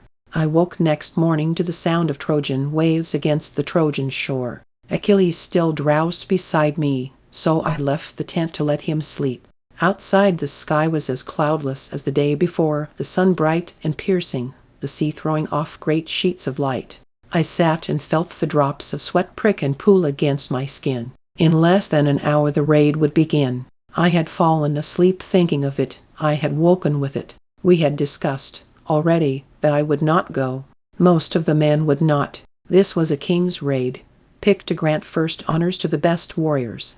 It would be his first real kill. Yes, there had been the men on the shore the previous day, but that had been a distant thing, with no blood that we could see. They had fallen almost comically, from too far away to see their faces or pain. Achilles emerged from the tent, already dressed. He sat beside me and ate the breakfast that was waiting for him. We said little. There were no words to speak to him of how I felt. Our world was one of blood, and the honor it won. Only cowards did not fight. For a prince there was no choice. You warred and won, or warred and died. Even Chiron had sent him a spear. Phoenix was already up and marshalling the Myrmidons who would accompany him down by the water's edge. It was their first fight, and they wanted their master's voice. Achilles stood, and I watched as he strode towards them, the way the bronze buckles on his tunic threw off fire flashes, the way his dark purple cape brightened his hair to sun's gold. He seemed so much the hero. I could barely remember that only the night before we had spit olive pits at each other across the plate of cheeses that Phoenix had left for us. That we had howled with delight when he had landed one, wet and with bits of fruit still hanging from it, in my ear. He held up his spear as he spoke, and shook its gray tip, dark as stone or stormy water. I felt sorry for other kings who had to fight for their authority or wore it poorly, their gestures jagged and rough. With Achilles it was graceful as a blessing, and the men lifted their faces to it, as they would to a priest. After, he came to bid me farewell. He was life-size again, and held his spear loosely, almost lazily. Will you help me put the rest of my armor on? I nodded and followed him into the cool of the tent, past the heavy cloth door that fell closed like a lamp blown out. I handed him bits of leather and metal as he gestured for them, coverings for his upper thighs, his arms, his belly. I watched him strap these things on. One by one saw the stiff leather dig into his soft flesh, skin that only last night I had traced with my finger. My hand twitched towards him, longing to pull open the tight buckles to release him, but I did not. The men were waiting. I handed him the last piece, his helmet, bristling with horsehair, and watched as he fitted it over his ears, leaving only a thin strip of his face open. He leaned towards me, framed by bronze, smelling of sweat and leather and metal. I closed my eyes, felt his lips on mine, the only part of him still soft. Then he was gone. Without him the tent seemed suddenly much smaller, close and smelling of the hides that hung on the walls. I lay on our bed and listened to his shouted orders, then the stamps and snorts of horses. Last of all, the creaking of his chariot wheels as they bore him off. At least I had no fears for his safety. As long as Hector lived he could not die. I closed my eyes and slept. I woke to his nose on mine, pressing insistently against me as I struggled from the webbing of my dreams. He smelled sharp and strange, and for a moment I was almost revolted at this creature that clung to me and shoved its face against mine.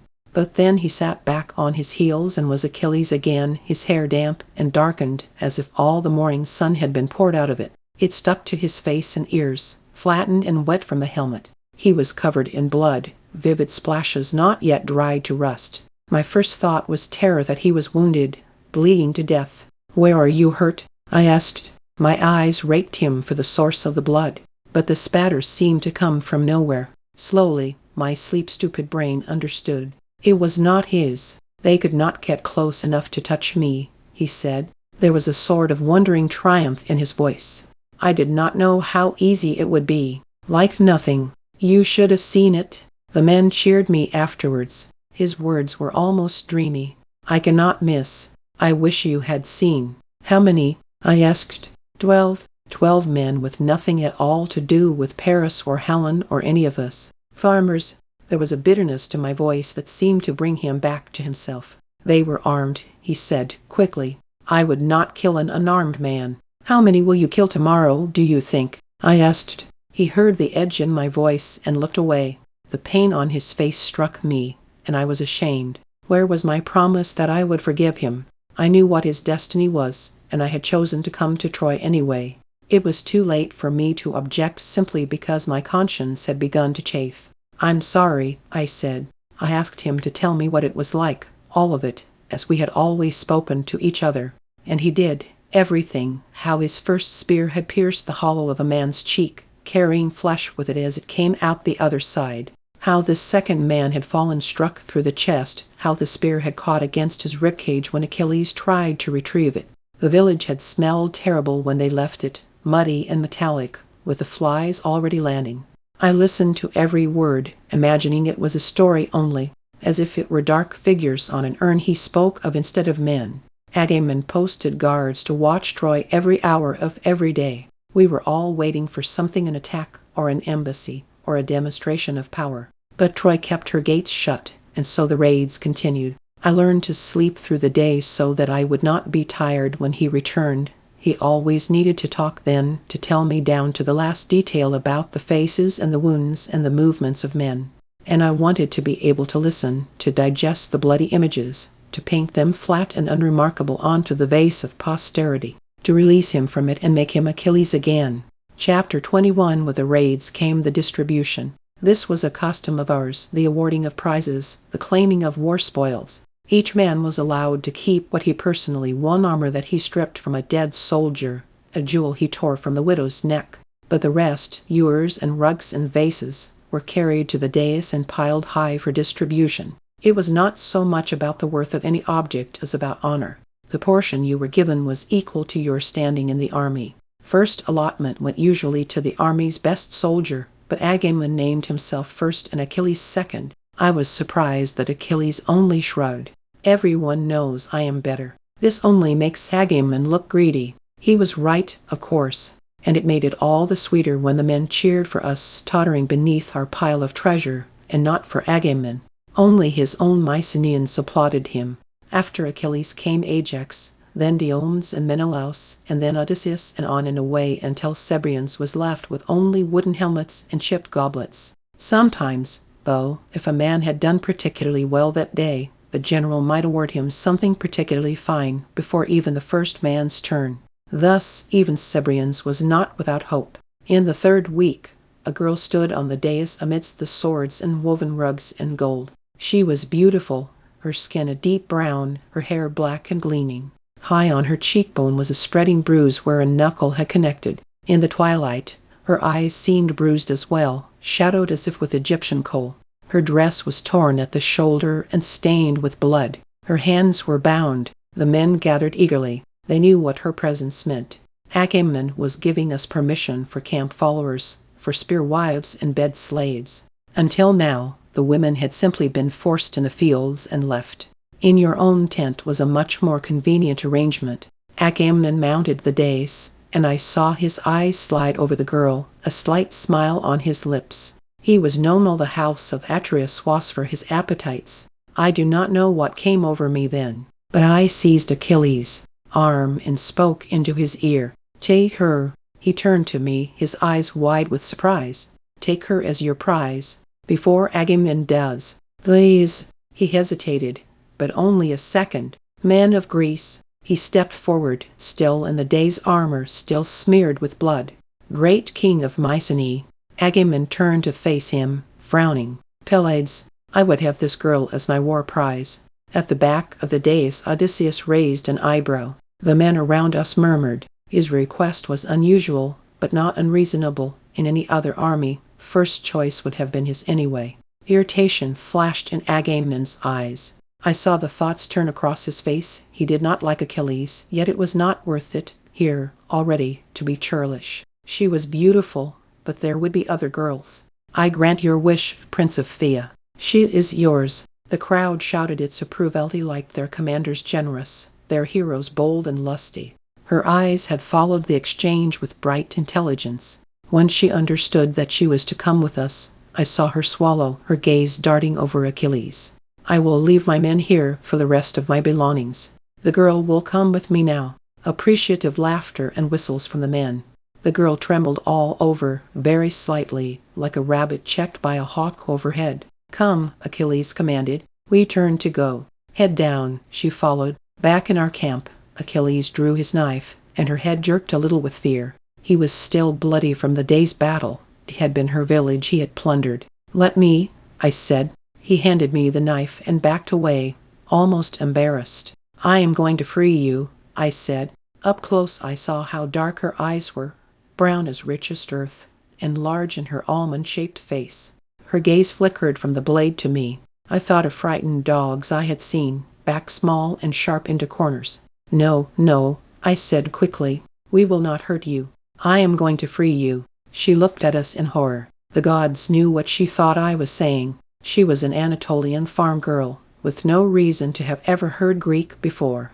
I stepped forward to put a hand her arm, to reassure. She flinched as if expecting a blow. I saw the fear in her eyes, of rape and worse. I could not bear it. There was only one thing I could think of. I turned to Achilles and seized the front of his tunic. I kissed him. When I let go again, she was staring at us. Staring and staring. I gestured to her bonds and back to the knife. All right. She hesitated a moment, then slowly offered her hands.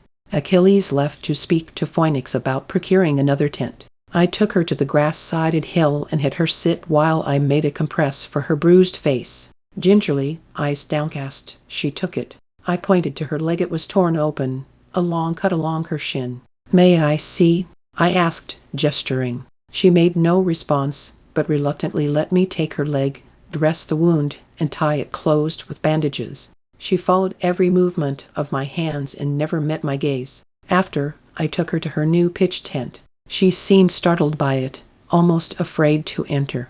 I threw open the flap and gestured. Food, blankets, an ewer of water, and some clean cast-off clothes. Hesitating, she stepped inside, and I left her there, eyes wide, staring at it all. The next day Achilles went raiding again. I trailed around the camp, collecting driftwood, cooling my feet in the surf. All the time I was aware of the new tent in the camp's corner. We had seen nothing of her yet. The flap was shut tight as Troy. A dozen times I almost went to call through the fabric. At last, at midday, I saw her in the doorway. She was watching me, half hidden behind the folds. When she saw that I had noticed her, she turned quickly and went to leave. Wait, I said. She froze. The tunic she wore of mine past her knees and made her look very young. How old was she? I did not even know. I walked up to her. Hello. She stared at me with those wide eyes. Her hair had been drawn back, revealing the delicate bones of her cheeks. She was very pretty. Did you sleep well? I do not know why I kept talking to her. I thought it might comfort her. I had once heard Chiron say that you talk to babies to soothe them. Patroclus, I said, pointing at myself. Her eyes flickered to me, then away. Patroclus, I repeated slowly. She did not answer, did not move. Her fingers clutched the cloth of the tent flap. I felt ashamed then. I was frightening her. I will leave you, I said. I inclined my head and made to go. She spoke something, so low I could not hear it. I stopped. What? Brice eyes, she repeated. She was pointing to herself. Briseis, I said. She nodded, shyly. That was the beginning. Ike turned out that she did know a little Greek, a few words that her father had picked up and taught her when he heard the army was coming. Mercy was one. Yes, and please, and what do you want? A father teaching his daughter how to be a slave. During the days, the camp was nearly empty but for us. We would sit on the beach and halt through sentences with each other. I grew to understand her expressions first, the thoughtful quiet of her eyes, the flickering smiles she would hide behind her hand. We could not talk of much in those early days, but I did not mind. There was a peace in sitting beside her, the waves rolling companionably over our feet. Almost, it reminded me of my mother, but Briseis' eyes were bright with observation as hers had never been. Sometimes in the afternoons we would walk together around the camp, pointing to each thing she did not know the name of yet. Words piled on each other so quickly that soon we needed elaborate pantomimes. Cook dinner, have a bad dream. Even when my sketches were clumsy, Briseis understood and translated it into a series of gestures so precise that I could smell the meat cooking.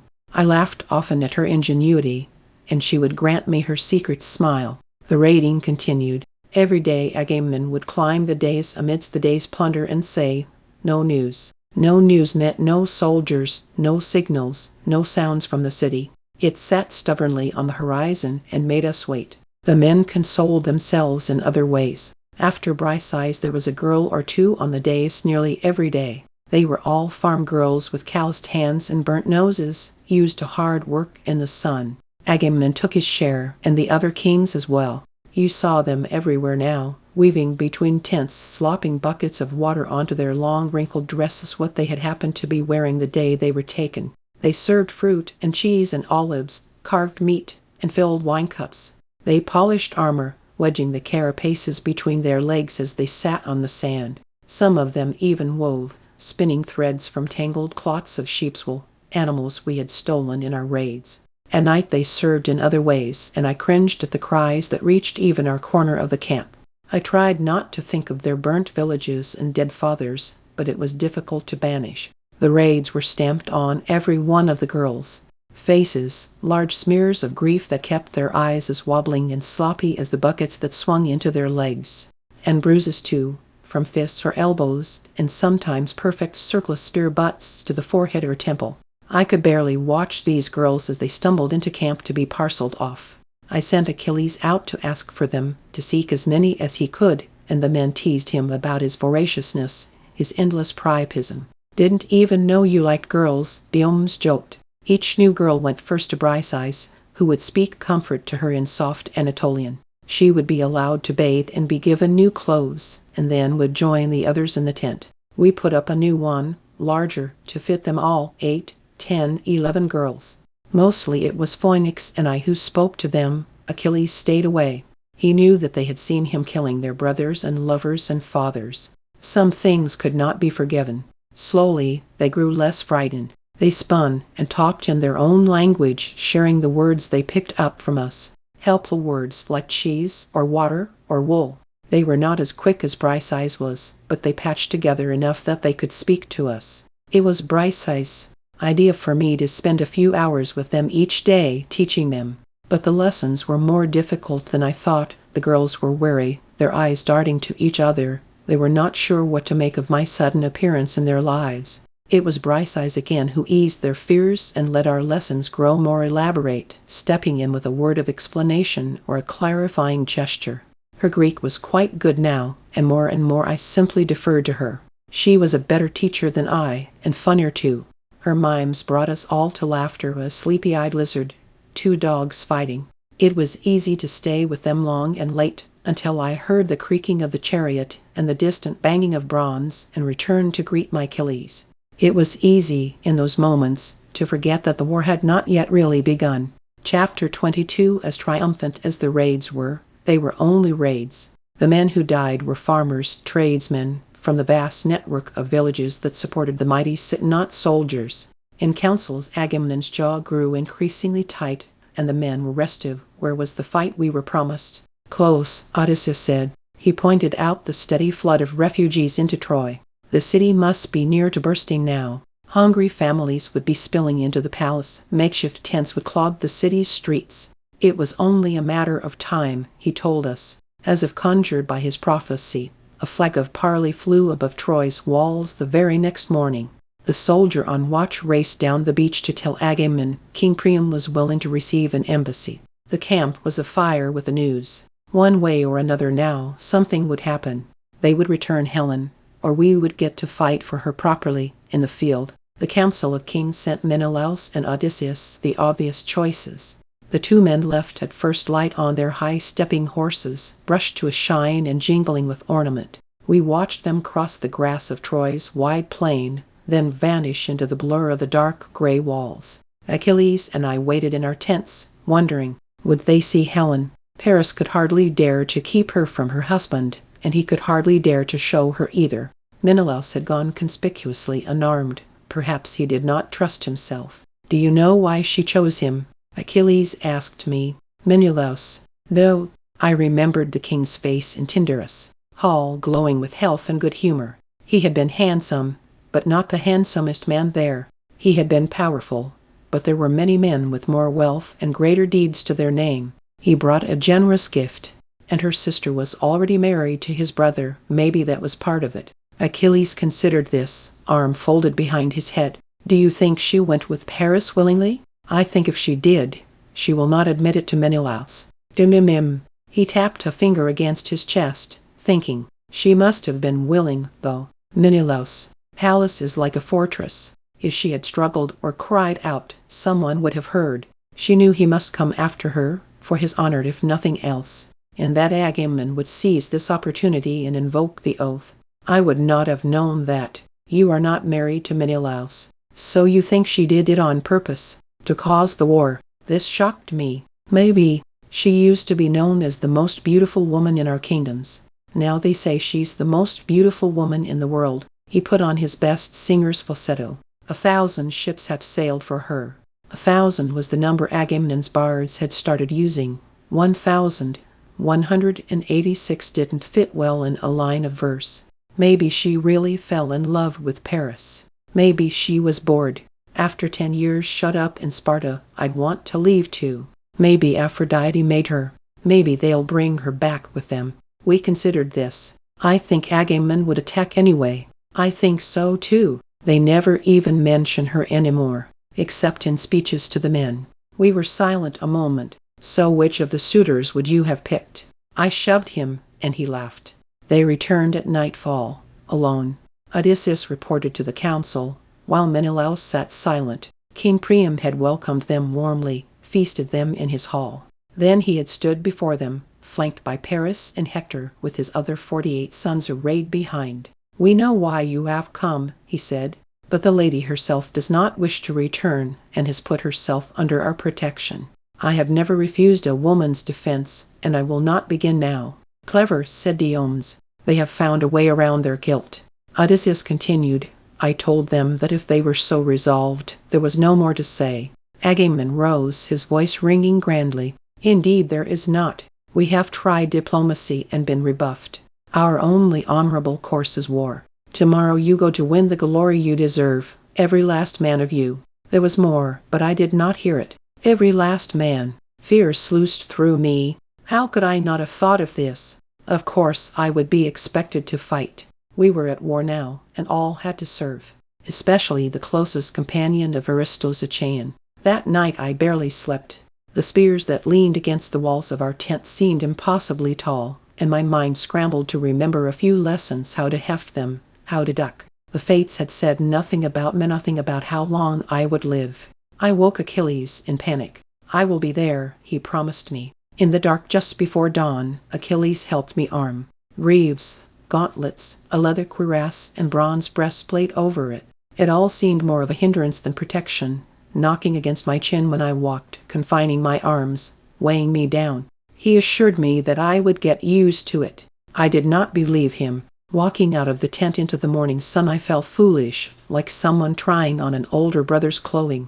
The Myrmidons were waiting, jostling each other with excitement. Together we began the long trip down the beach to the enormous, massing army. Already my breaths were shallow and swift. We could hear the army before we saw it. boasting, clattering weapons, blowing horns. Then the beach unkinked and revealed a bristling sea of men laid out in neat squares. Each was marked with a pennant that declared its king. Only one square was empty still, a place of primacy, reserved for Achilles and his Myrmidons. We marched forward and arrayed ourselves, Achilles out in front, then a line of captains to either side of me. Behind us, rank upon gleaming rank of proud Phthians. Before us was the wide flat plain of Troy, ending in the massive gates and towers of the city. At its base a roiling morass was ranged up against us, a blur of dark heads and polished shields that caught the sun and flashed. "Stay behind me," Achilles turned to say. I nodded, and the helmet shook around my ears. Fear was twisting inside of me, a wobbling cup of panic that threatened each moment to spill. The greaves dug into the bones of my feet, my spear weighed down my arm. A trumpet blew and my chest heaved. No, it was now. In a clanking, clattering mass, we lurched into a run. This is how we fought a dead-run charge that met the enemy in the middle. With enough momentum you could shatter their ranks all at once.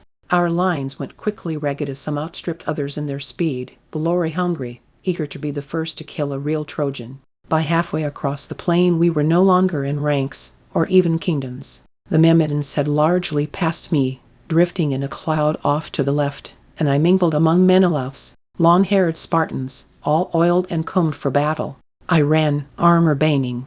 My breath came thickly, and the ground shook with the pounding of feet, a rumbling roar growing louder. The dust kicked up by the charge was almost blinding. I could not see Achilles. I could not see the man beside me. I could do nothing but grip my shield and run. The front lines collided in an explosion of sound, a burst of spraying splinters and bronze and blood. A writhing mass of men in screams, sucking up rank after rank like Charybdis. I saw the mouths of men moving but could not hear them. There was only the crash of shields against shields, of bronze against shattering wood. A Spartan beside me dropped suddenly, transfixed through the chest by a spear. My head jerked around, looking for the man who had thrown it, but saw nothing but a jumble of bodies. I knelt by the Spartan to close his eyes to say a quick prayer, then almost vomited when I saw that he was still alive, wheezing at me in beseeching terror. A crash next to me startled and saw Ajax using his giant shield like a club, smashing it into faces and bodies. In his wake, the wheels of a Trojan chariot creaked by, and a boy peered over the side, showing his teeth like a dog. Odysseus pounded past, running to capture its horses. The Spartan clutched at me, his blood pouring over my hands. The wound was too deep. There was nothing to be done. A dull relief when the light faded from his eyes at last. I closed them with gritty, trembling fingers. I staggered dizzily to my feet. The plain seemed to slew and pound like surf before me. My eyes would not focus. There was too much movement, flashes of sun and armor and skin. Achilles appeared from somewhere. He was blood-splattered and breathless, his face flushed, his spear smeared red up to the grip. He grinned at me, then turned and leapt into a clump of Trojans. The ground was strewn with bodies and bits of armor, with spear shafts and chariot wheels, but he never stumbled, not once. He was the only thing on the battlefield that didn't pitch feverishly, like the salt-slick deck of a ship, until I was sick with it. I did not kill anyone, or even attempt to. At the end of the morning, hours and hours of nauseating chaos, my eyes were sun-blind, and my hand ached with gripping my spear, though I had used it more often to lean on than threaten. My helmet was a boulder crushing my ears slowly into my skull. It felt like I had run for miles, though when I looked down I saw that my feet had beaten the same circle over and over again, flattening the same dry grass as if preparing a dancing field. Constant terror had siphoned and drained me, even though somehow I always seemed to be in a lull, a strange pocket of emptiness into which no men came, and I was never threatened. It was a measure of my dullness, my dizziness, that it took me until mid-afternoon to see that this was Achilles. Doing? His gaze was on me always, preternaturally sensing the moment when a soldier's eyes widened at the easy target I presented. Before the man drew another breath, he would cut him down. He was a marvel, shaft after shaft flying from him, spears that he wrenched easily from broken bodies on the ground to toss at new targets. Again and again I saw his wrist twist, exposing its pale underside, those flute-like bones thrusting elegantly forward. My spear sagged forgotten to the ground as I watched. I could not even see the ugliness of the deaths anymore, the brains, the shattered bones that later I would wash from my skin and hair. All I saw was his beauty, his singing limbs, the quick flickering of his feet. Dusk came at last and released us, limping and exhausted, back to our tents, dragging the wounded and dead. "A good day," our kings said, clapping each other on the back. "An auspicious beginning. Tomorrow we will do it again." We did it again and again. A day of fighting became a week, then a month, then two. It was a strange war. No territory was gained, no prisoners were taken. It was for honor only, man against man. With time, a mutual rhythm emerged. We fought a civilized 7 days out of 10, with time off for festivals and funerals. No raids, no surprise attacks. The leaders, once buoyant with hopes of swift victory, grew resigned to a lengthy engagement. The armies were remarkably well matched, could tussle on the field day after day with no side discernibly stronger. This was due in part to the soldiers who poured in from all over Anatolia to help the Trojans and make their names. Our people were not the only ones greedy for glory. Achilles flourished. He went to battle giddily, grinning as he fought. It was not the killing that pleased him. Learned quickly that no single man was a match for him, nor any 2 men, nor 3. He took no joy in such easy butchery, and less than half as many fell to him as might have. What he lived for were the charges, a cohort of men thundering towards him. There, amidst 20 stabbing swords, he could finally, truly fight. He gloried in his own strength, like a racehorse too long penned, allowed at last to run. With a fevered, impossible grace he fought off 10, 15, 25 men. This, at last, is what I can really do. I did not have to go with him as often as I had feared. The longer the war dragged on, the less it seemed important to roust every Greek from his tent. I was not a prince, with honor at stake. I was not a soldier, bound to obedience, or a hero whose skill would be missed. I was an exile, a man with no status or rank. If Achilles saw fit to leave me behind, that was his business alone. My visits to the field faded to 5 days, then 3, then once every week, then only when Achilles asked me. This was not often. Most days he was content to go alone, to wait out and perform only for himself. But from time to time he would grow sick of the solitude and beg me to join him, to strap on the leather stiffened with sweat and blood and clamber over bodies with him, to bear witness to his miracles.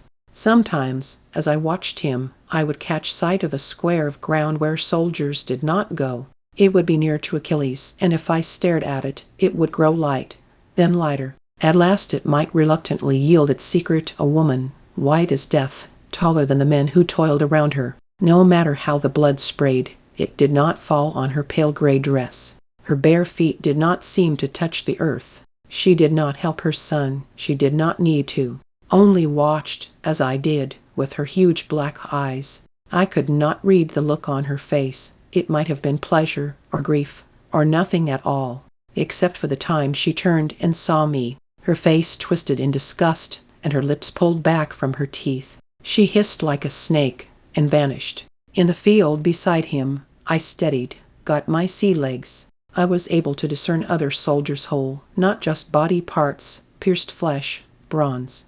I could even drift, sheltered in the harbor of Achilles. Protection, along the battle lines, seeking out the other kings. Closest to us was Agamemnon skilled at Thespear, always behind the bulk of his well-ranked Mycenaeans. From such safety he would shout orders and hurl spears. It was true enough that he was skilled at it. He had to be to clear the heads of 20 men. Diomedes, unlike his commander, was fearless. He fought like a feral, savage animal, leaping forward, teeth bared, in quick strikes that did not so much puncture flesh as tear it. After, he would lean wolfishly over the body to strip it, tossing the bits of gold and bronze onto his chariot before moving on. Odysseus carried a light shield and faced his foes crouched like a bear, spear held low in his sun-browned hand. He would watch the other man with glittering eyes, tracking the flicker of his muscles for where and how the spear would come. When it had passed harmlessly by, he would run forward and spit him at close quarters, like a man spearing fish. His armor was always soaked with blood by the day's end.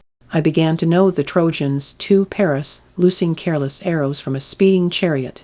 His face, even strapped and compressed by the helmet, was cruelly beautiful, bones fine as Achilles. Thamnder's, His slim hips lounged against the sides of his chariot in habitual hauteur, and his red cloak fell around him in rich folds. No wonder he was Aphrodite's favorite, he seemed as vain as she. From far off, glimpsed only quickly through the corridors of shifting men, I saw Hector.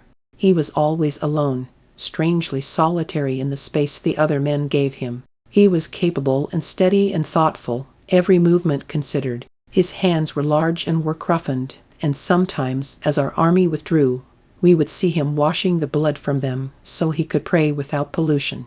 A man who still loved the gods, even as his brothers and cousins fell because of them, who fought fiercely for his family rather than the fragile ice crust of fame. Then the ranks would close, and he would be gone. I never tried to get closer to him, and neither did Achilles, who carefully turned from his glimpsed figure to face other Trojans, to wade off to other shoals. Afterwards, when Agamemnon would ask him when he would confront the Prince of Troy, he would smile his most guileless, maddening smile. "What has Hector ever done to me?" Chapter 23. One festival day, soon after our landing at Troy, Achilles rose at dawn. "Where are you going?" I asked him. "My mother," he said, then slipped through the tent flap before I could speak again. His mother. Some part of me had hoped, foolishly, that she would not follow us here, that her grief would keep her away, or the distance. But of course they did not. The shore of Anatolia was no more inconvenient than the shore of Greece, and her grief only made her visits longer. He would leave at dawn, and the sun would be nearly at its peak before he would return. I would wait, pacing and unsettled. What could she possibly have to say to him for so long? Some divine disaster, I feared. Some celestial dictate that would take him from me. Briseis came often to wait with me. "Do you want to walk up to the woods?" she would say. Just the low sweetness of her voice, the fact that she wished to comfort me, helped take me out of myself. And a trip with her to the woods always soothed me. She seemed to know all its secrets, just as Chiron had where the mushrooms hid and the rabbits had their burrows. She had even begun to teach me the native names of the plants and trees. When we were finished, we would sit on the ridge, looking over the camp, so I could watch for his return. On this day, she had picked a small basket of coriander. The fresh green leaf smell was all around us. "I am sure he will be back soon," she said. Her words were like new leather, still stiff and precise, not yet run together with use. When I did not answer, she asked, "Where does he stay so long?" Why shouldn't she know? It wasn't his secret. "His mother is a goddess," I said, "a sea nymph. He goes to see her." I had expected her to be startled or frightened, but she only nodded. I thought that he was something. "He does not." She paused. "He does not move like a human." I smiled then. "What does a human move like?" "Like you," she said. "Clumsy then." She did not know the word. I demonstrated, thinking to make her laugh, but she shook her head vehemently. "No, you are not like that. That is not what I meant." I never heard what she meant, for at that moment Achilles crested the hill. "I thought I'd find you here," he said. Briseis excused herself, and returned to her tent. Achilles threw himself down on the ground, hand behind his head. "I'm starving," he said. "Here." I gave him the rest of the cheese we had brought for lunch. He ate it, gratefully. "What did you talk about with your mother?" I was almost nervous to ask. Those hours with her were not forbidden to me, but they were always separate. His breath blew out, not quite a sigh. "She is worried about me," he said. "Bleh." I bristled at the thought of her fretting over him. That was mine to do. "She says that there is strangeness among the gods, that they are fighting with each other, taking sides in the war. She fears that the gods have promised me fame, but not how much." This was a new worry I had not considered. But of course our stories had many characters. Great Perseus or modest Peleus, Heracles or almost forgotten Hylas. Some had a whole epic, others just a verse. He sat up, wrapping his arms around his knees. "I think she is afraid that someone else is going to kill Hector." Before me, another new fear. Achilles. Life suddenly cut shorter than it already was. Who does she mean? I don't know. Ajax has tried and failed. Diomedes too. They are the best after me. There is no one else I can think of. What about Menelaus? Achilles shook his head. Never. He is brave and strong, but that is all. He would break against Hector like water on a rock. So, it is me, or no one. You will not do it. I tried not to let it sound like begging. No, he was quiet a moment. But I can see it. That's the strange thing. Like in a dream, I can see myself throwing the spear, see him fall. I walk up to the body and stand over it. Dread rose in my chest. I took a breath, forced it away. And then what? That's the strangest of all. I look down at his blood and know my death is coming. But in the dream I do not mind. What I feel, most of all, is relief. Do you think it can be prophecy? The question seemed to make him self-conscious. He shook his head. No, I think it is nothing at all. A daydream. I forced my voice to match his in lightness. I'm sure you're right. After all, Hector hasn't done anything to you. He smiled then, as I had hoped he would. Yes, he said, I heard that. During the long hours of Achilles' absence, I began to stray from our camp, seeking company, something to occupy myself. Thetis' news had disturbed me, quarrels among the gods, Achilles' mighty fame endangered. I did not know what to make of it, and my questions chased themselves around my head until I was half crazy. I needed a distraction, something sensible and real. One of the men pointed me towards the white physicians. Dent, if you're looking for something to do, they always need help, he said. I remembered Chiron's patient hands, the instruments hung on rose-quartz walls. I went. The tent's interior was dim, the air dark and sweet and musky, heavy with the metallic scent of blood. In one corner was the physician Machaon, bearded, square-jawed, pragmatically bare-chested, an old tunic tied carelessly around his waist. He was darker than most Greeks despite the time he spent inside, and his hair was cropped short, practical again to keep it from his eyes. He bent now over a wounded man's leg, his finger gently probing an embedded arrow point. On the other side of the tent his brother Podalirius finished strapping on his armor. He tossed an offhand word to Machaon before shouldering past me out the door. It was well known that he preferred the battlefield to the surgeon's tent, though he served in both. Machaon did not look up as he spoke. You can't be very wounded if you can stand for so long. No, I said. I'm here. I paused as the arrowhead came free in Machaon's fingers, and the soldier groaned in relief. Well, his voice was businesslike but not unkind. Do you need help? He made a noise I guessed was assent. Sit down and hold the salves for me, he said, without looking. I obeyed, gathering up the small bottles strewn on the floor, some rattling with herbs, some heavy with ointment. I sniffed them and remembered garlic and honey salve against infection, poppy for sedation, and yarrow to make the blood clot. Dozens of herbs that brought the centaur's patient fingers back to me, the sweet green smell of the rose-colored cave. I held out the ones he needed and watched his deft application. A pinch of sedative on the man's upper lip for him to nose and nibble at, a swipe of salve to ward off infection, then dressings to pack and bind and cover. Machaon smoothed the last layer of creamy, scented beeswax over the man's leg and looked up wearily. Patroclus, yes. And you studied with Chiron. You are welcome here. A clamor outside the tent, raised voices and cries of pain. He nodded towards it. They've brought us another, you take him. The soldiers, Nestor's men, hoisted their comrade onto the empty pallet in the tent's corner. He had been shot with an arrow, barbed at the tip, through the right shoulder. His face was foamy with sweat scum, and he bitten his lip almost in half with trying not to scream. His breath came now in muffled, explosive pants, and his panicked eyes rolled and trembled.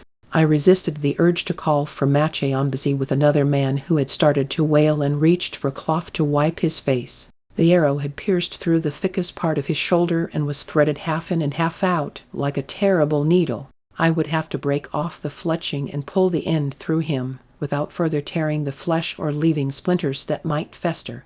Quickly, I gave him the draught that Chiron had taught me, a mix of poppy and willow bark that made the patient lightheaded and blunted to pain. He could not hold the cup, so I held it for him, lifting and cradling his head so he would not choke, feeling his sweat and foam and blood seep into my tunic. I tried to look reassuring, tried not to show the panic I was feeling. He was, I saw, only a year or so older than I, one of Nestor's sons, and Autolycus, the sweet-faced young man who doted on his father. It will be all right, I said, over and over to myself or him I did not know. The problem was the arrow shaft. Normally a doctor would snap off one end before pulling it through. but there was not enough of it sticking out of his chest to do it without tearing the flesh further. I could not leave it, nor drag the fletching through the wound. What then? Behind me one of the soldiers who had brought him stood fidgeting in the doorway. I gestured to him over my shoulder. A knife, quickly, sharp as you can find. I surprised myself with the brisk authority in my voice, the instant obedience it provoked. He returned with a short, finely honed blade meant for cutting meat, still rusty with dried blood. He cleaned it on his tunic before handing it to me. The boy's face was slack now, his tongue flopping loose in his mouth. I leaned over him and held the arrow shaft, crushing the fletching into my damp palm. With my other hand, I began sawing, cutting through the wood a flake at a time, as lightly as possible so as not to jar the boy's shoulder. He snuffled and muttered, lost in the fog of the draught. I sawed and braced and sawed. My back ached, and I berated myself for leaving his head on my knees, for not choosing a better position. Finally the feathered end snapped off, leaving only one long splinter that the knife quickly cut through. At last, then, just as difficult to draw the shaft out the other side of his shoulder. In a moment of inspiration, I grabbed a salve for infection and carefully coated the wood, hoping it would ease the journey and ward off corruption. Then, a little at a time, I began to work the arrow through. After what felt like hours, the splintered end emerged soaked with blood. With the last of my wits, I wrapped and packed the wound, binding it in a sort of sling across his chest. Later Podalirius would tell me that I was insane to have done what I did, to have cut so slowly, at such an angle. A good wrench, he said, and the end would have broken. Jarred wound and splinters inside be damned, there were other men who needed tending. But Machaon saw how well the shoulder healed, with no infection and little pain, and next time there was an arrow wound he called me over and passed me a sharp blade, looking at me expectantly. It was a strange time. Over us every second hung the terror of Achilles' destiny, while the murmurs of war among the gods grew louder. But even I could not fill each minute with fear. I have heard that men who live by a waterfall cease to hear it. In such a way did I learn to live beside the rushing torrent of his doom. The days passed, and he lived. The months passed, and I could go a whole day without looking over the precipice of his death. The miracle of a year, then two. The others seemed to feel a similar softening. Our camp began to form a sort of family, drawn together around the flames of the dinner fire. When the moon rose and the stars pricked through the sky's darkness, we would all find our way there, Achilles and I, and old Phoenix, and then the women, originally only Briseis, but now a small clump of bobbing faces, reassured by the welcome she had received. And still one more, Automedon, the youngest of us, just 17. He was a quiet young man, and Achilles and I had watched his strength and deftness grow as he learned to drive difficult horses, to wheel around the battlefield with a necessary flourish. It was a pleasure for Achilles and me to host our own hearth, playing the adults we did not quite feel like, as we passed the meat and poured the wine. As the fire died down, we would wipe the juice of the meal from our faces and clamor for stories from Phoenix. He would lean forward in his chair to oblige. The firelight made the bones of his face look significant, Delphic, something that augurs might try to read. Briseis told stories too, strange and dreamlike tales of enchantment, of gods spellbound by magic and mortals who blundered upon them unawares. The gods were strange, half man and half animal, rural deities, not the high gods that the city worshipped. They were beautiful, these tales, told in her low sing-sung voice. Sometimes they were funny too, her imitations of a cyclops, or the snuffling of a lion seeking out a hidden man. Later, when we were alone, Achilles would repeat little snatches of them, lifting his voice, playing a few notes on the lyre. It was easy to see how such lovely things might become songs. And I was pleased, because I felt that he had seen her and understood why I spent my days with her when he was gone. She was one of us now, I thought, a member of our circle, for life. It was on one of these nights that Achilles asked her what she knew of Hector. She had been leaning back on her hands, the inner flush of her elbows warmed by the fire. But at his voice, she startled a little and sat up. He did not speak directly to her often, nor she to him. A remnant, perhaps, of what had happened in her village. I do not know much, she said. I have never seen him, nor any of Priam's family. But you have heard things. Achilles was sitting forward now himself. A little.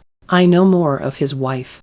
Anything, Achilles said. She nodded, cleared her throat softly as she often did before a story. Her name is Andromache, and she is the only daughter of King Aeson of Cilicia. Hector is said to love her above all things. He first saw her when he came to her father's kingdom for tribute. She welcomed him and entertained him at the feast that evening.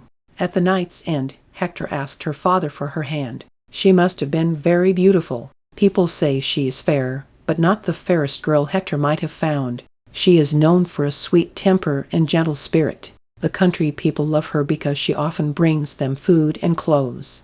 She was pregnant, but I have not heard what became of the child. Where is Cilicia? I asked. It is to the south, along the coast, not far from here by horse. Near Lesbos, Achilles said. Briseis nodded. Later, when all the rest had gone, he said, we raided Cilicia. Do you know? No, he nodded. I remember that man, Aeson. He had 8 sons. They tried to hold us off. I could tell by the quietness of his voice. You killed them, an entire family, slaughtered. He caught the look on my face though I tried to hide it. But he did not lie to me, ever. Yes, I knew he killed men every day. He came home wet with their blood stains he scrubbed from his skin before dinner. But there were moments, like now, when that knowledge overwhelmed me, when I would think of all the tears that he had made fall, in all the years that had passed. And now Andromache, too, and Hector grieved because of him. He seemed to sit across the world from me then, though he was so close I could feel the warmth rising from his skin. His hands were in his lap, spear-calloused but beautiful still. No hands had ever been so gentle or so deadly. Overhead, the stars were veiled. I could feel the air's heaviness. There would be a storm tonight. The rain would be soaking, filling up the earth till she burst her seams. It would gush down from the mountain tops, gathering strength to sweep away what stood in its path, animals and houses and men. He is such a flood, I thought. His voice broke the silence of my thoughts. I left one son alive, he said, the 8th son, so that their line would not die. Strange that such a small kindness felt like grace. And yet, what other warrior would have done as much? Killing a whole family was something to boast of, a glorious deed that proved you powerful enough to wipe a name from the earth. This surviving son would have children. He would give them his family's name and tell their story. They would be preserved, in memory if not in life. I am glad, I said, my heart full. The logs in the fire grew white with ash. It is strange, he said. I have always said that Hector's done nothing to offend me, but he cannot say the same now. Chapter 24 Years passed, and a soldier, one of Ajax's, began to complain about the war's length. At first he was ignored. The man was hideously ugly and known to be a scoundrel. But he grew eloquent. 4 years, he said, and nothing to show for it. Where is the treasure? Where is the woman? When will we leave? Ajax clouded him on the head, but the man would not be silenced. See how they treat us. Slowly, his discontent spread from one camp to the next. It had been a bad season, particularly wet, and miserable for fighting. Injuries abounded, rashes and mud-turned ankles and infections. The biting flies had settled so thickly over parts of the camp they looked like clouds of smoke. Sullen and scratching, men began to loiter around the agora. At first they did nothing but collect in small groups, whispering. Then the soldier who had begun it joined them, and their voices grew louder. 4 years. How do we know she's even in there? Has anyone seen her? Troy will never submit to us. We should all just stop fighting. When Agamemnon heard, he ordered them whipped. The next day there were twice as many. Not a few were Mycenaeans. Agamemnon sent an armed force to disperse them. The men slunk off, then returned when the force was gone. In answer, Agamemnon ordered a phalanx to guard the agora all day. But this was frustrating duty in full sun, where the flies were most numerous. By the end of the day, the phalanx was ragged from desertion and the number of mutineers had swollen. Agamemnon used spies to report on those who complained. These men were then seized and whipped. The next morning, several hundred men refused to fight. Some gave illness as an excuse. Some gave no excuse at all. Word spread, and more men took suddenly ill. They threw their swords and shields onto the dais in a heap and blocked the agora. When Agamemnon tried to force his way through, they folded their arms and would not budge. United in his own agora, Agamemnon grew red in the face, then redder. His fingers went white on the scepter he held, stout wood banded with iron. When the man in front of him spat at his feet, Agamemnon lifted the scepter and brought it down sharply on his head. We all heard the crack of breaking bone. The man dropped. I do not think Agamemnon meant to hit him so hard. He seemed frozen, staring at the body at his feet, unable to move. Another man knelt to roll the body over. Half the skull was caved in from the force of the blow.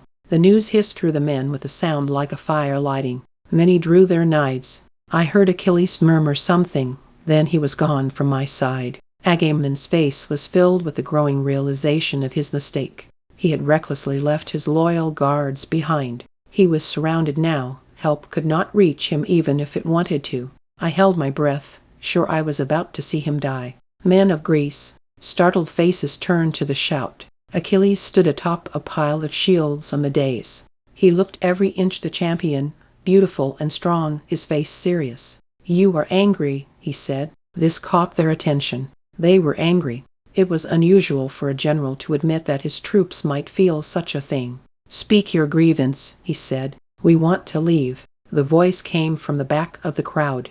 "The war is hopeless. The general lied to us." A surging murmur of agreement. "It has been 4 years." This last was the angriest of all. I could not blame them. For me these 4 years had been in abundance, time that had been wrested from the hands of mighty fates. But for them it was a life stolen, from children and wives, from family and home. "It is your right to question such things," Achilles said. "You feel misled. You were promised victory." "Yeah." I caught a glimpse of Agamemnon's face, curdled with anger. But he was stuck in the crowd, unable to free himself or speak without causing a scene. "Tell me," Achilles said, "do you think Aristo's fights in hopeless wars?" The men did not answer. "Well, no," someone said. Achilles nodded, gravely. "No, I do not, and I will swear so on any oath. I am here because I believe that we will win. I am staying until the end." "That is fine for you." A different voice. "But what of those who wish to go?" Agamemnon opened his mouth to answer. I could imagine what he might have said. "No one leaves. Deserters will be executed." But he was lucky that Achilles was swifter. "You're welcome to leave whenever you like." "We're—" The voice was dubious. "Of course." He paused, and offered his most guileless, friendly smile. "But I get your share of the treasure when we take Troy." I felt the tension in the air ease, heard a few huffs of appreciative laughter. The Prince Achilles spoke of treasure to be won, and where there was greed there was hope. Achilles saw the change in them. He said, "It is past time to take the field. The Trojans will start to think we are afraid." He drew his flashing sword and held it in the air. "Who dares to show them otherwise?" There were shouts of agreement, followed by a general clanging as men reclaimed their armor, seized their spears. They hoisted the dead man and carried him off. Everyone agreed that he had always been troublesome. Achilles leapt down from the dais and passed Agamemnon with a formal nod. The king of Mycenae said nothing, but I watched his eyes follow Achilles for a long time after that. In the aftermath of the almost rebellion, Odysseus devised a project to keep the men too busy for further unrest, a giant palisade, built around the entire camp. 10 miles, he wanted it to run, protecting our tents and our ships from the plain beyond. At its base would be a ditch, bristling with spikes. When Agamemnon announced the project, I was sure the men would know it for the ploy it was. In all the years of the war, the camp and ships had never been in danger, whatever reinforcements came. After all, who could get past Achilles? But then Diomedes stepped forward, praising the plan and frightening the men with visions of night raids and burning ships.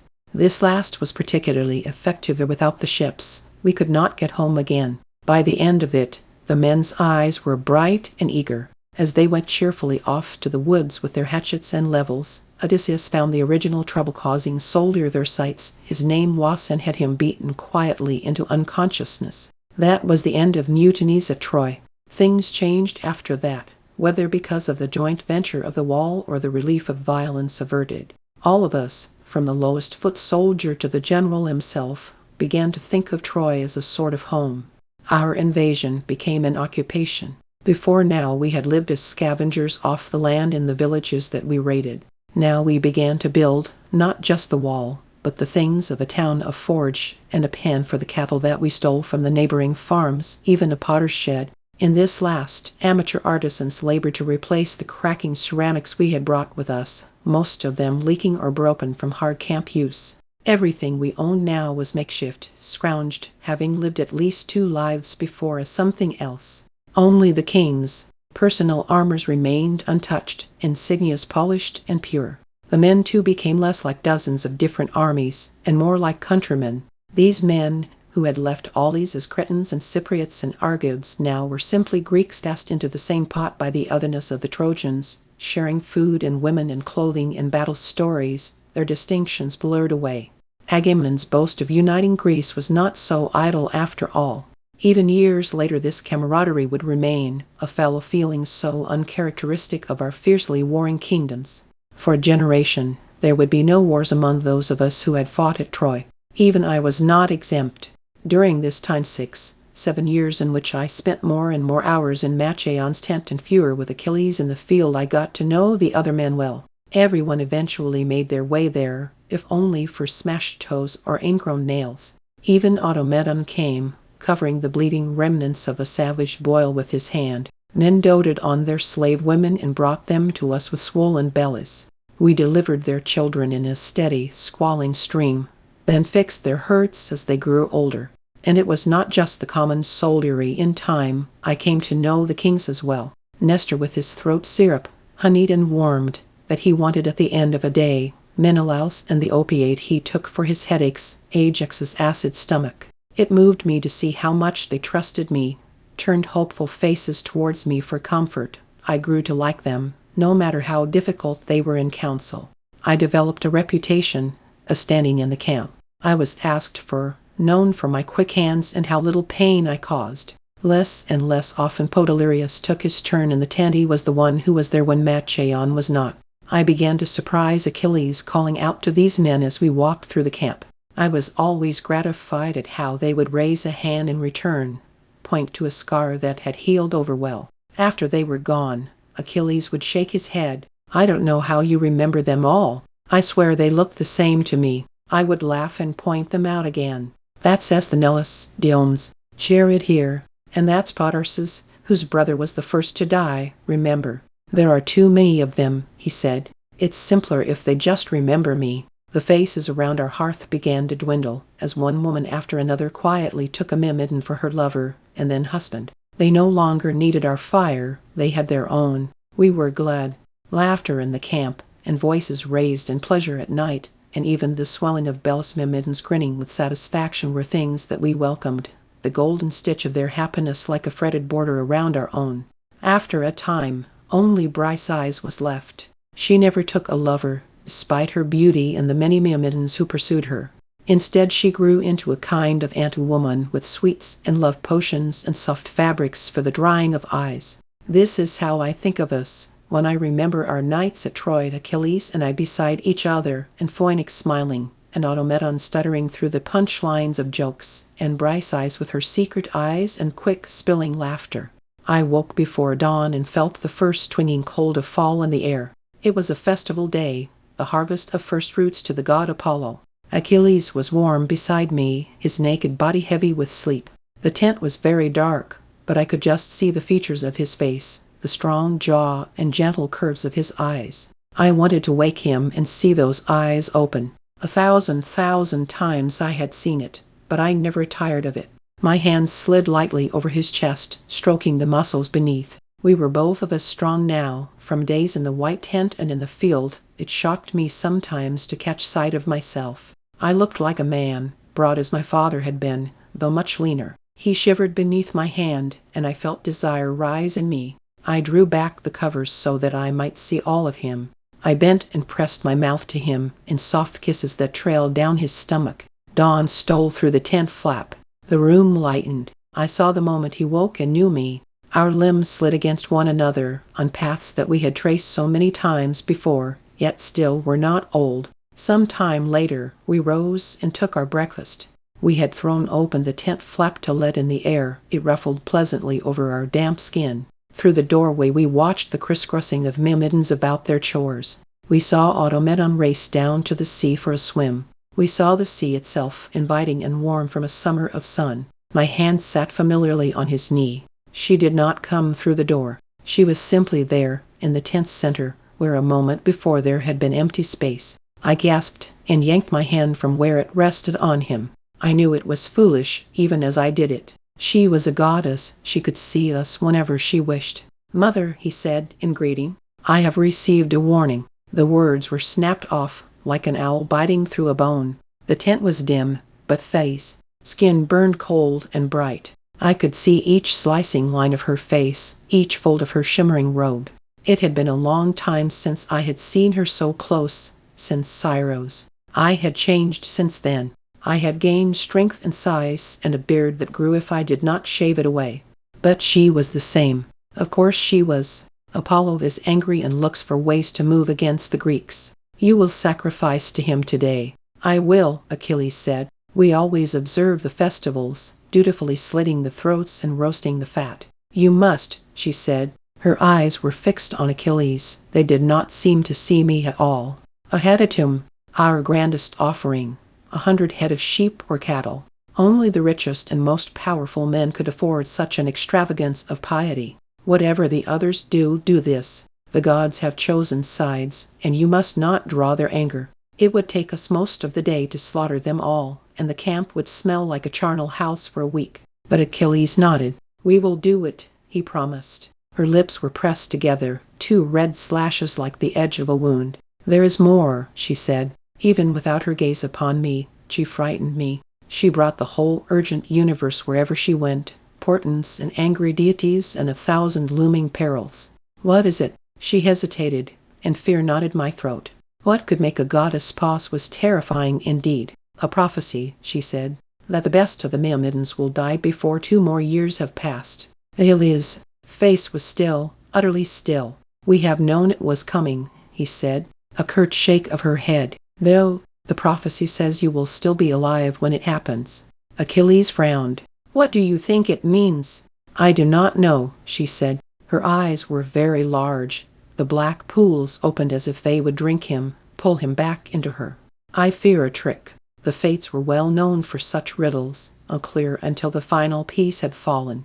Then, bitterly clear. "Be watchful," she said. "You must take care." "I will," he said. She had not seemed to know I was there, but now her eyes found me, and her nose wrinkled as if at a rising stench. She looked back to him. "He is not worthy of you," she said. "He has never been." "We disagree on this," Achilles answered. He said it as if he had said it many times before.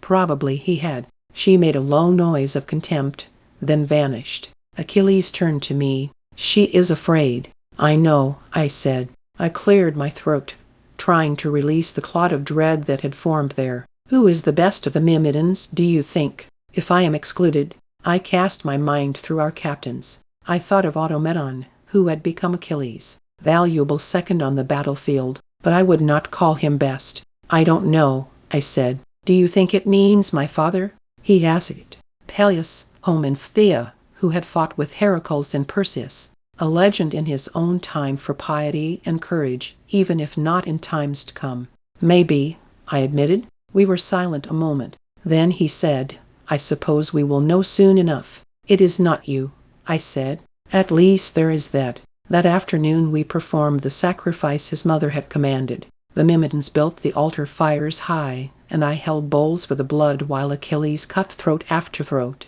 We burned the rich thigh pieces with barley and pomegranate, poured our best wine over the coals.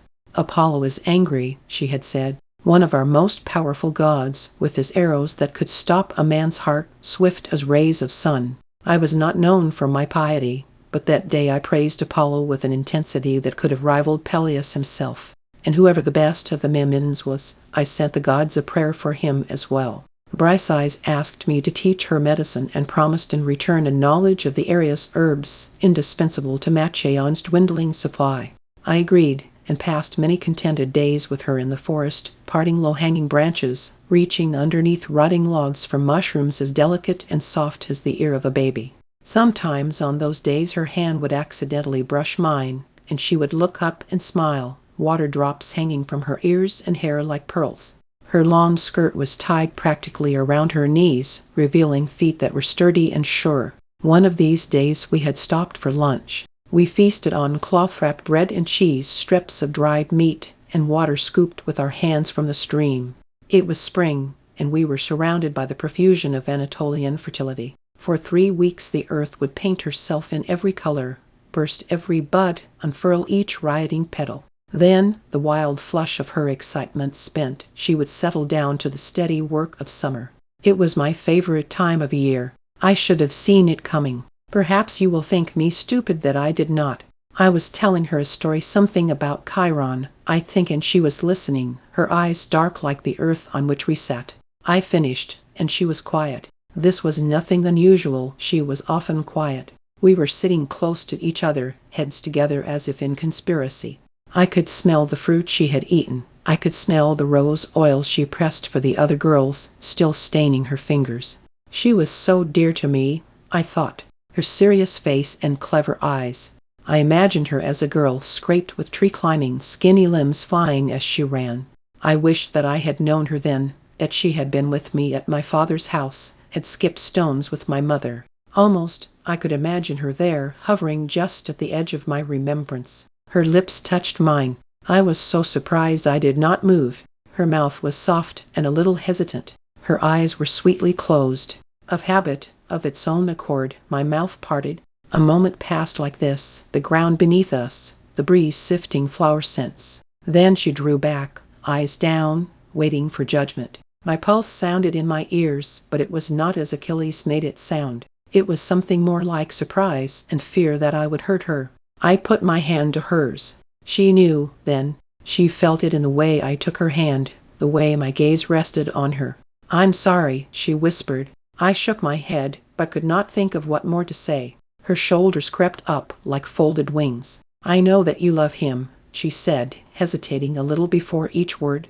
"I know, but I thought that some men have wives and lovers both." Her face looked very small, and so sad that I could not be silent. "Briseis," I said, "if I ever wished to take a wife, it would be you. But you do not wish to take a wife." "No," I said, as gently as I could. She nodded, and her eyes dropped again. I could hear her slow breaths, the faint tremor in her chest.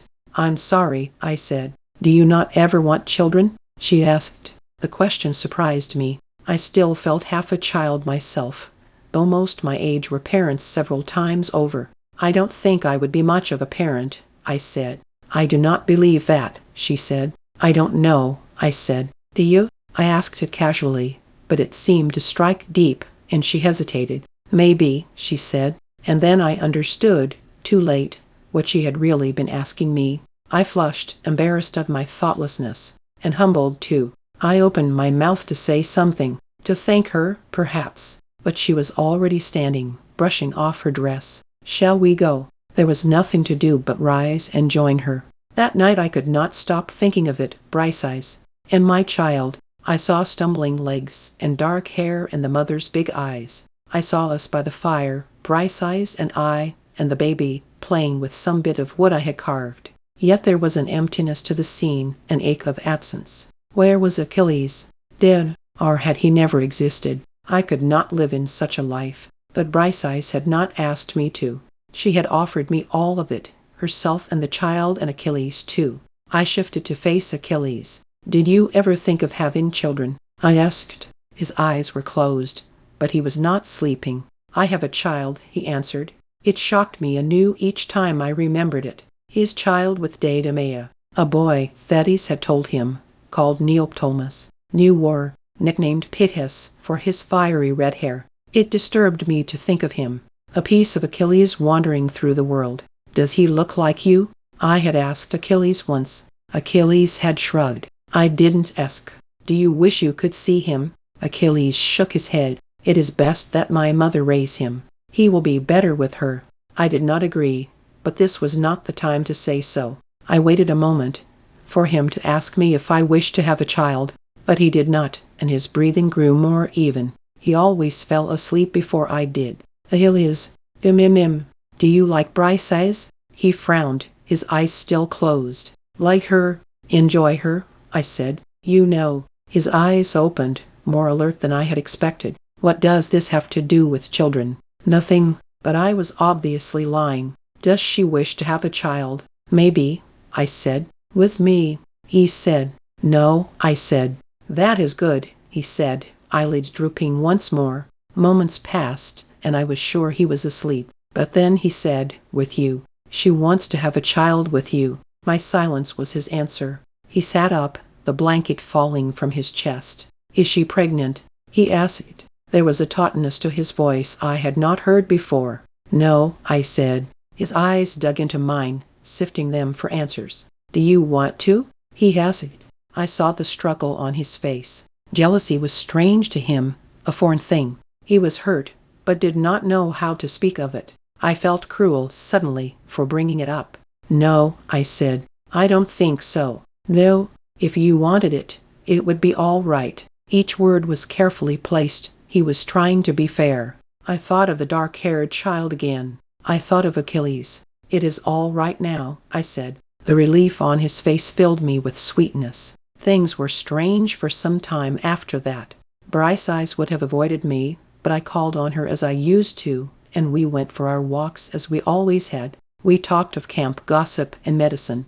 She did not mention wives, and I was careful not to mention children. I still saw the softness in her eyes when she looked at me. I did my best to return it as I could.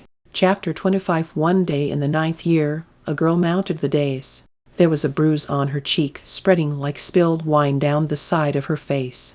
Ribbons fluttered from her hair, ceremonial fillets that marked her a servant to a god. "A priest's daughter," I heard someone say. "Achilles," and I exchanged a glance. She was beautiful, despite her terror, large hazel eyes set in a round face, soft chestnut hair loosed around her ears, a slender girlish frame.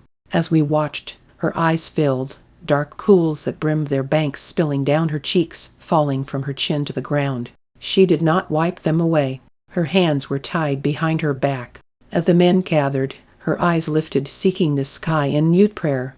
I nudged Achilles, and he nodded, but before he could claim her, Agamemnon stepped forward. He rested one hand on her slight, bowed shoulder. "This is Chryseis," he said, "and I take her for myself." Then he pulled her from the dais, leading her roughly to his tent. I saw the priest's couches frowning, his mouth half open as if he might object. But then he closed it, and Odysseus finished the distribution.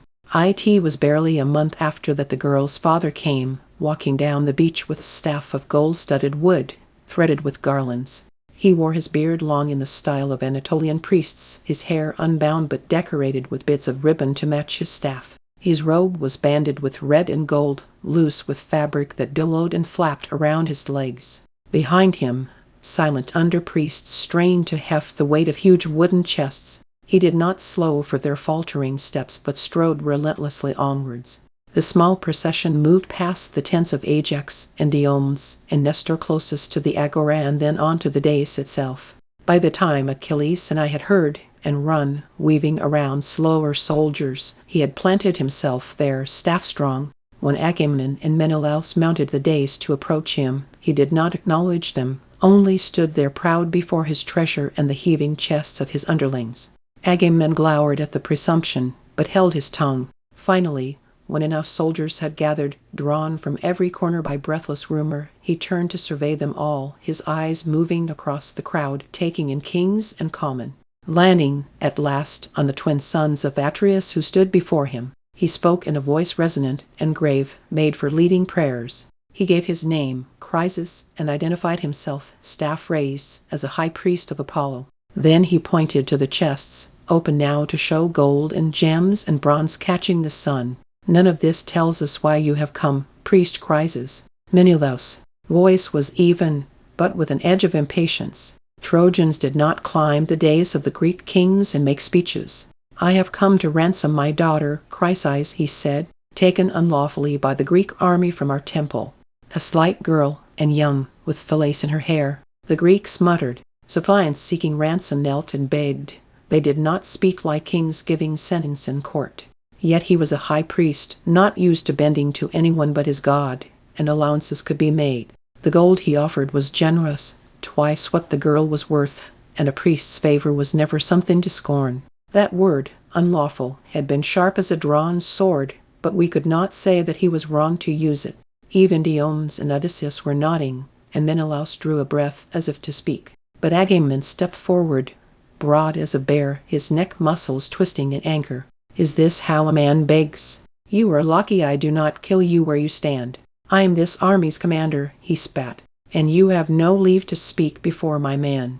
Here is your answer: no. There will be no ransom. She is my prize, and I will not give her up now or ever. Not for this trash, or any other you can bring." His fingers clenched, only inches from the priest's throat. "You will depart now, and let me not ever catch you in my camps again, priest, or even your garlands will not save you." Tres's jaw was clamped down on itself, but whether from fear or biting back a reply we could not tell. His eyes burned with bitterness. Sharply, without a word, he turned and stepped from the dais and strode back up the beach. Behind him trailed his under-priests with their clinking boxes of treasure. Even after Agamemnon left and the man had exploded into gossip around me, I watched the shamed priest's distant, retreating figure. Those at the end of the beach said that he was crying out and shaking his staff at the sky. That night, slipping among us like a snake, quick and silent and flickering, the plague began. When we woke the next morning, we saw the mules drooping against their fences, breaths shallow and bubbling with yellow mucus, eyes rolling. Then by midday it was the dogs whining and snapping at the air, tongues foaming a red-tinged scum. By the late afternoon, every one of these beasts was dead, or dying, shuddering on the ground in pools of bloody vomit. Machaon and I, and Achilles too, burned them as fast as they fell, ridding the camp of their bile-soaked bodies, their bones that rattled as we tossed them onto the pyres. When we went back to the camp that night, Achilles and I scrubbed ourselves in the harsh salt of the sea, and then with clean water from the stream in the forest. We did not use the Simwa or the Scamander, the big meandering Trojan rivers that the other men washed in and drank from. In bed, later, we speculated in hushed whispers, unable to help but listen for the hitch in our own breath, the gathering of mucus in our throats. But we heard nothing except our voices repeating the remedies Chiron had taught us like murmured prayers. The next morning it was the men, dozens pierced with illness crumpling where they stood, their eyes bulging and wet, lips cracking open and bleeding fine red threads down their chins. Machaon and Achilles and Podalirius and I, and even, eventually, Briseis, ran to drag away each newly dropped man down as suddenly as if by a spear or arrow. At the edge of the camp a field of sick men bloomed, 10 and 20 and then 50 of them, shuddering, calling for water, tearing off their clothes for respite from the fire they claimed raged in them. Finally, in the later hours, their skin broke apart, macerating like holes in a worn blanket, shredding to pus and pulpy blood. At last their violent trembling ceased, and they lay puddling in the swamp of their final torrent, the dark emptying of their bowels clotted with blood. Achilles and I built pyre after pyre, burning every scrap of wood we could find. Finally we abandoned dignity and ritual for necessity, throwing onto each fire not one, but a heap of bodies. We did not even have time to stand watch over them as their flesh and bone mingled and melted together. Eventually most of the kings joined us, Menelaus first, then Ajax, who split whole trees with a single stroke, fuel for fire after fire. As we worked, Diomedes went among the men and discovered the few who still lay concealed in their tents, shaking with fever and vomit, hidden by their friends who did not want, yet, to send them to the death grounds. Agamemnon did not leave his tent. Another day then, and another, and every company, every king had lost dozens of soldiers. Although strangely, Achilles and I noted, our hands pulling closed eyelid after eyelid, none of them were kings. Only minor nobles and foot soldiers. None of them were women. This too we noticed. Our eyes found each other's, full of suspicions that grew as men dropped suddenly with a cry, hands clutching their chests where the plague had struck them like the quick shaft of an arrow. It was the 9th night of this of corpses and burning, and our faces streaked with pus. We stood in our tent gasping with exhaustion, stripping off the tunics we had worn, throwing them aside for the fire. Our suspicions tumbled out, confirmed in 1,000 ways, that this was not a natural plague, not the creeping spread of haphazard disease. It was something else, sudden and cataclysmic as the snuffing of Aulis. When is a god's displeasure? We remembered Chryses and his righteous outrage at Agamemnon's blasphemy, his disregard for the codes of war and fair ransom. And we remembered, too, which god he served, the divinity of light and medicine and plague. Achilles slipped out of the tent when the moon was high. He came back some time later, smelling of the sea. "What does she say?" I asked, sitting up in bed. "She says we are right. On the 10th day of the plague, with the Myrmidons at our backs, we strode up the beach to the agora." Achilles mounted the dais and cupped his hands to help his voice carry. Shouting over the roar of pyres and the weeping of women and the groans of the dying, he called for every man in camp to gather. Slowly, fearfully, men staggered forward, blinking in the sun. They looked pale and hunted, fearful of the plague arrows that sank in chests like stones into water, spreading their rot as ripples in a pond. Achilles watched them come, armor buckled around him, sword strapped to his side, his hair gleaming like water poured over bright bronze. It was not forbidden for someone other than the general to call a meeting, but it had never been done in our 10 years at Troy. Agamemnon shouldered through the crowd with his Mycenaeans to mount the dais. "What is this?" he demanded. Achilles greeted him politely. "I have gathered the men to speak of the plague. Do I have your leave to address them?" Agamemnon's shoulders were hunched forward with shame-sprung rage. He should have called this meeting himself long ago, and he knew it. He could hardly rebuke Achilles for doing it now, especially not with the men watching. The contrast between the two had never seemed more sharp. Achilles relaxed and in control, with an ease that denied the funeral pyres and sunken cheeks. Agamemnon with his face tight as a miser's fist, luring over us all. Achilles waited until the men had assembled, kings and common both. Then he stepped forward and smiled. "Kings," he said, "lords, men of the Greek kingdoms, how can we fight a war when we are dying of plague? Is time past time that we learn what we have done to deserve a god's anger?" Swift whispers and murmurs. Men had suspected the gods. Was not all great evil and good sent from their hands? But to hear Achilles say so openly was a relief. His mother was a goddess, and he would know. Agamemnon's lips were pulled back to show his teeth. He stood too close to Achilles, as if he would crowd him off the dais. Achilles did not seem to notice. "We have a priest here among us, a man close to the gods. Should we not ask him to speak?" A hopeful ripple of assent went through the men. I could hear the creaking of metal, Agamemnon's grip on his own wrist, the slow strangle of his buckled gauntlet. Achilles turned to the king. "Is this not what you recommended to me, Agamemnon?" Agamemnon's eyes narrowed. He did not trust generosity. He did not trust anything. He stared at Achilles a moment, waiting for the trap. At last, ungratefully, he said, "Yes, I did." He gestured roughly to his Mycenaeans. "Bring me Calchas." They towed the priest forward, out of the crowd. He was uglier than ever, with his beard that never quite filled in, his hair scraggly and rank with sour sweat. He had a habit of darting his tongue across cracked lips before he spoke. "High King and Prince Achilles, you catch me unprepared. I did not think that." Those freakish blue eyes flickered between the two men.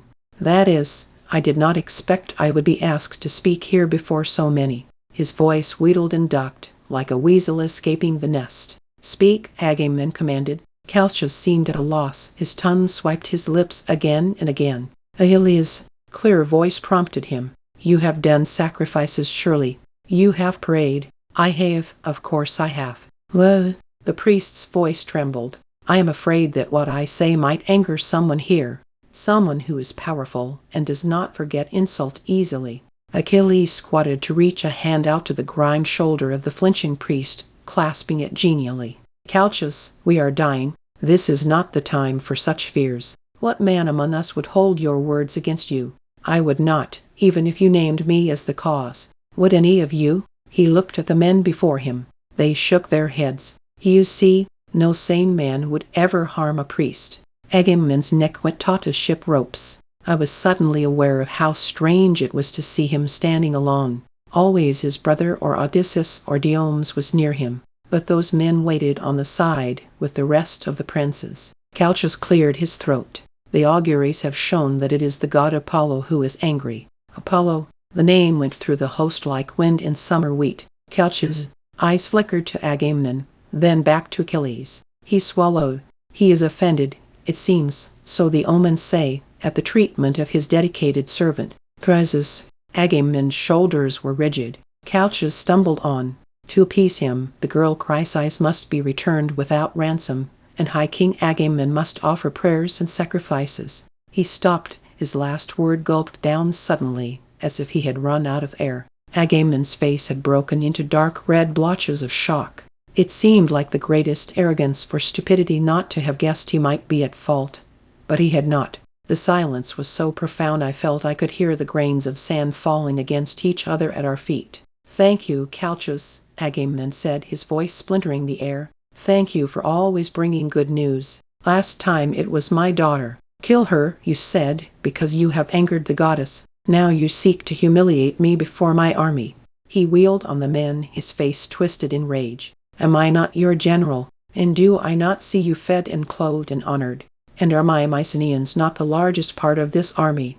The girl is mine, given to me as a prize, and I will not give her up. Have you forgotten who I am?" He paused, as if he hoped the men might shout no. No, but none did. "King Agamemnon." Achilles stepped forward. His voice was easy, almost amused. "I don't think anyone has forgotten that you are leader of this host. But you do not seem to remember that we are kings in our own right, or princes, or heads of our families. We are allies, not slaves." A few men nodded, more would have liked to. "Now, while we die, you complain about the loss of a girl you should have ransomed long ago. You say nothing of the lives you have taken, or the plague you have started." Agamemnon made an inarticulate noise, his face purple with rage. Achilles held up a hand.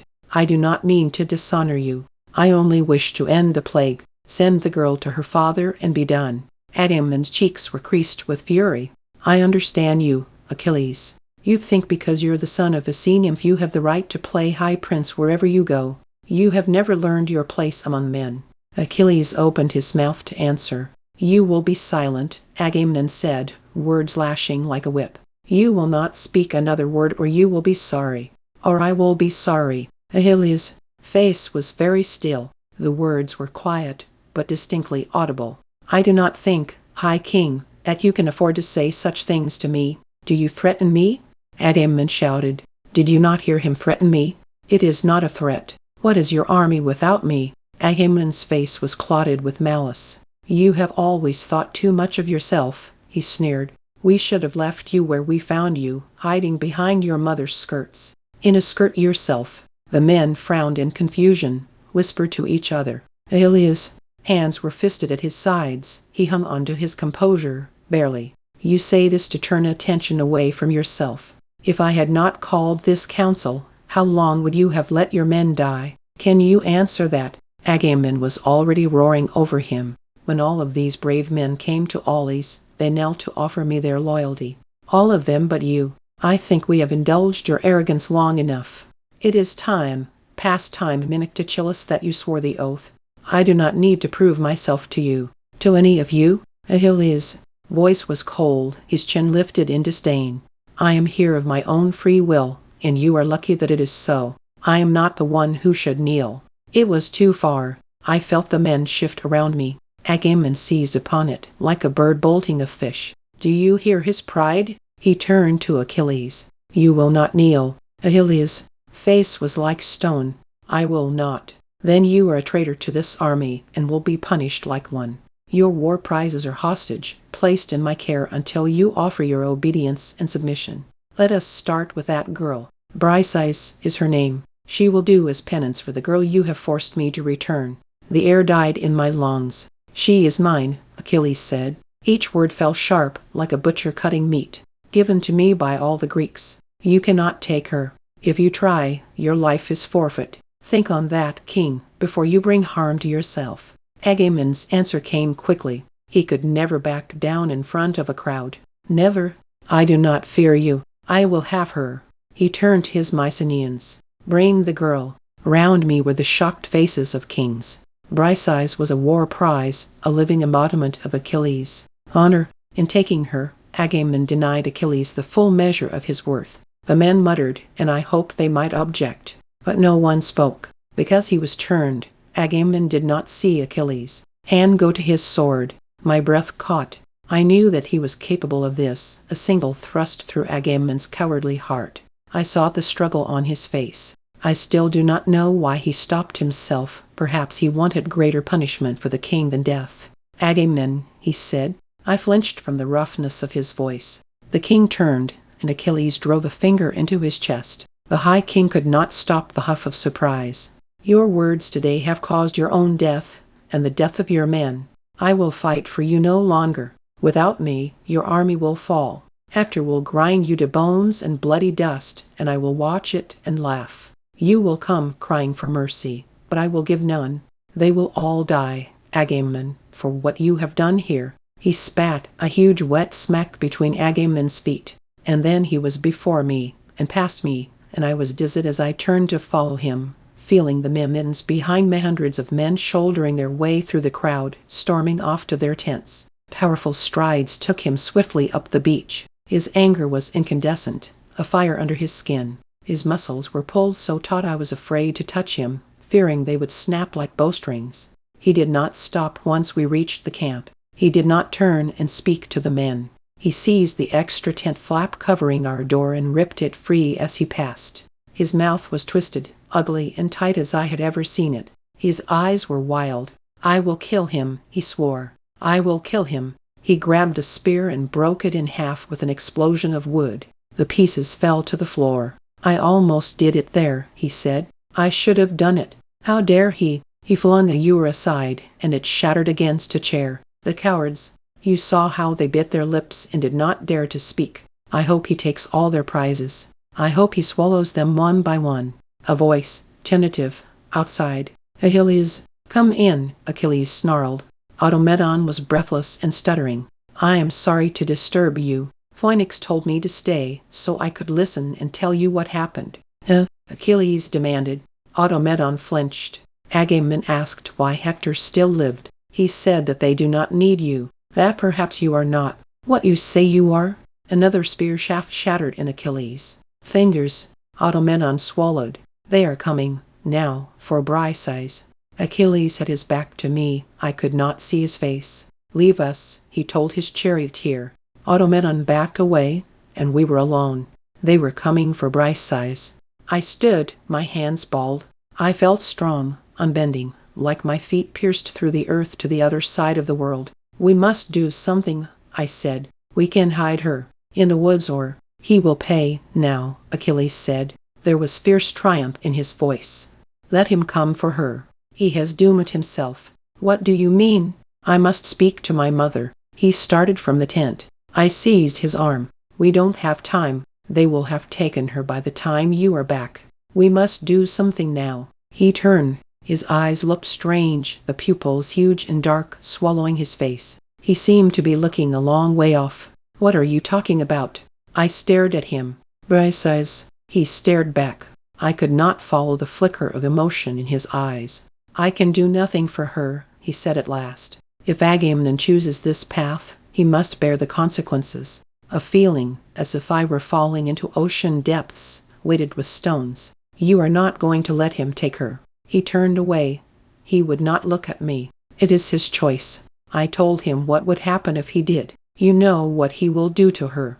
It is his choice, he repeated. He would deprive me of my honor. He would punish me. I will let him. His eyes were lit with an inner fire. You will not help her. There is nothing I can do, he said with finality. A tilting vertigo, as if I were drunk. I could not speak, or think. I had never been angry with him before. I did not know how. She is one of us. How can you just let him take her? Where is your honor? How can you let him defile her? And then, suddenly, I understood. Nausea seized me. I turned to the door. Where are you going? He asked. My voice was scraped and savage. I have to warn her. She has a right to know what you have chosen. I stand outside her tent. It is small, brown with hides, set back. Briseis, I hear myself say. Come in. Her voice is warm and pleased. We have had no time to speak during the plague, beyond necessities. Inside, she is seated on a stool, mortar and pestle in her lap. The air smells sharply of nutmeg. She is smiling. I feel wrung dry with grief. How can I tell her what I know? I try to speak. Stop. She sees my face, and her smile vanishes. Swiftly, she is on her feet and by my side. What is it? She presses the cool skin of her wrist to my forehead. Are you ill? Is Achilles all right? I am sick with shame, but there is no space for my self-pity. They are coming. Something has happened, I say. My tongue thickens in my mouth, my words do not come out straight. Achilles went today to speak to the men. The plague is Apollo's. We thought so. She nods, her hand resting gently on mine in comfort. I almost cannot go on. Agamemnon did not was angry. He and Achilles quarreled. Agamemnon wants to punish him. Punish him? Oh, now she sees something in my eyes. Her face goes quiet, pulling into itself. Bracing. What is it? He is sending men. For you? I see the flare of panic, though she tries to hide it. Her fingers tighten on mine. What will happen? My shame is caustic, searing every nerve. It is like a nightmare. I expect, each moment, to wake to relief. But there is no waking. It is true. He will not help. I cannot say more. It is enough. She knows. Her right hand clutches at her dress, chapped and raw from the rough work of the past 9 days. I force out stuttering words meant to be a comfort, of how we will get her back, and how it will be all right. Lies, all of it. We both know what will happen to her in Agamemnon's tent. Achilles knows, too, and sends her anyway. My mind is filled with cataclysm and apocalypse. I wish for earthquakes, eruptions, flood. Only that seems large enough to hold all of my rage and grief. I want the world overturned like a bowl of eggs smashed at my feet. A trumpet blows outside. Her hand goes to her cheek, swipes away tears. Go, she whispers. Please. Chapter 26. In the distance 2 men are walking towards us up the long stretch of beach, wearing the bright purple of Agamemnon's camp, stamped with the symbol of heralds. I know them, Talthybius and Eurybates, Agamemnon's chief messengers, honored as men of discretion close to the high king's ear. Hate knots my throat. I want them dead. They are close now, passing the glaring Myrmidon guards, who rattle their armor threateningly. They stop 10 paces from us enough, perhaps they think, to be able to escape Achilles if he were to lose his temper. I indulge myself in vicious images, Achilles leaping up to snap their necks, leaving them limp as dead rabbits in a hunter's hand. They stutter out a greeting, feet shifting, eyes down. Then, we have come to take custody of the girl. Achilles answers them cold and bitter, but wryly so, his anger banked and shielded. He is giving a show, I know, a grace, of tolerance, and my teeth clench at the calmness in his tone. He likes this image of himself, the wronged young man stoically accepting the theft of his prize, a martyrdom for the whole camp to see. I hear my name and see them looking at me. I am to get Briseis. She is waiting for me. Her hands are empty. She is taking nothing with her. I'm sorry, I whisper. She does not say it is all right. It is not. She leans forward, and I can smell the warm sweetness of her breath. Her lips graze mine. Then she steps past me and is gone. Talthybius takes one side of her, Eurybates the other. Their fingers press, not gently, into the skin of her arm.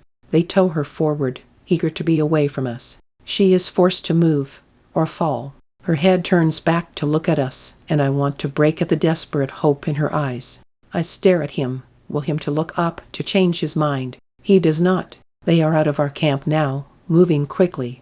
After a moment I can barely distinguish them from the other dark figures that move against the sandy and walking and gossiping intently about their feuding kings. Anger sweeps through me like brush fire. How can you let her go? I ask, my teeth hard against one another. His face is blank and barren, like another language, impenetrable. He says, I must speak with my mother. Go then? I snarl. I watch him leave. My stomach feels burned to cinders. My palms ache where my nails have cut into them. I do not know this man, I think. He is no one I have ever seen before. My rage towards him is hot as blood. I will never forgive him.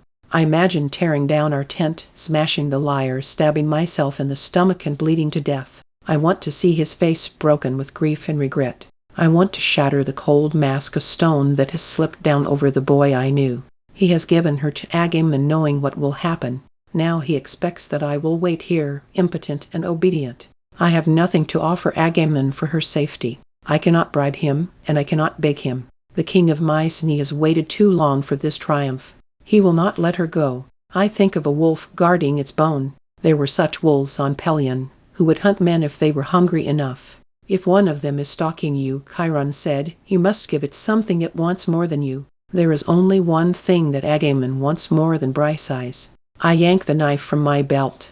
I have never liked blood, but there is no help for that now. The guards see me belatedly and are too surprised to lift their weapons. One has the presence of mind to seize me, but I dig my nails into his arm, and he lets go. Their faces are slow and stupid with shock. Am I not just Achilles? Het rabbit. If I were a warrior, they would fight me, but I am not. By the time they think they should restrain me, I am inside the tent. The first thing I see is Briseis. Her hands have been tied, and she is shrinking in a corner. Agamemnon stands with his back to the entrance, speaking to her. He turns, scowling at the interruption.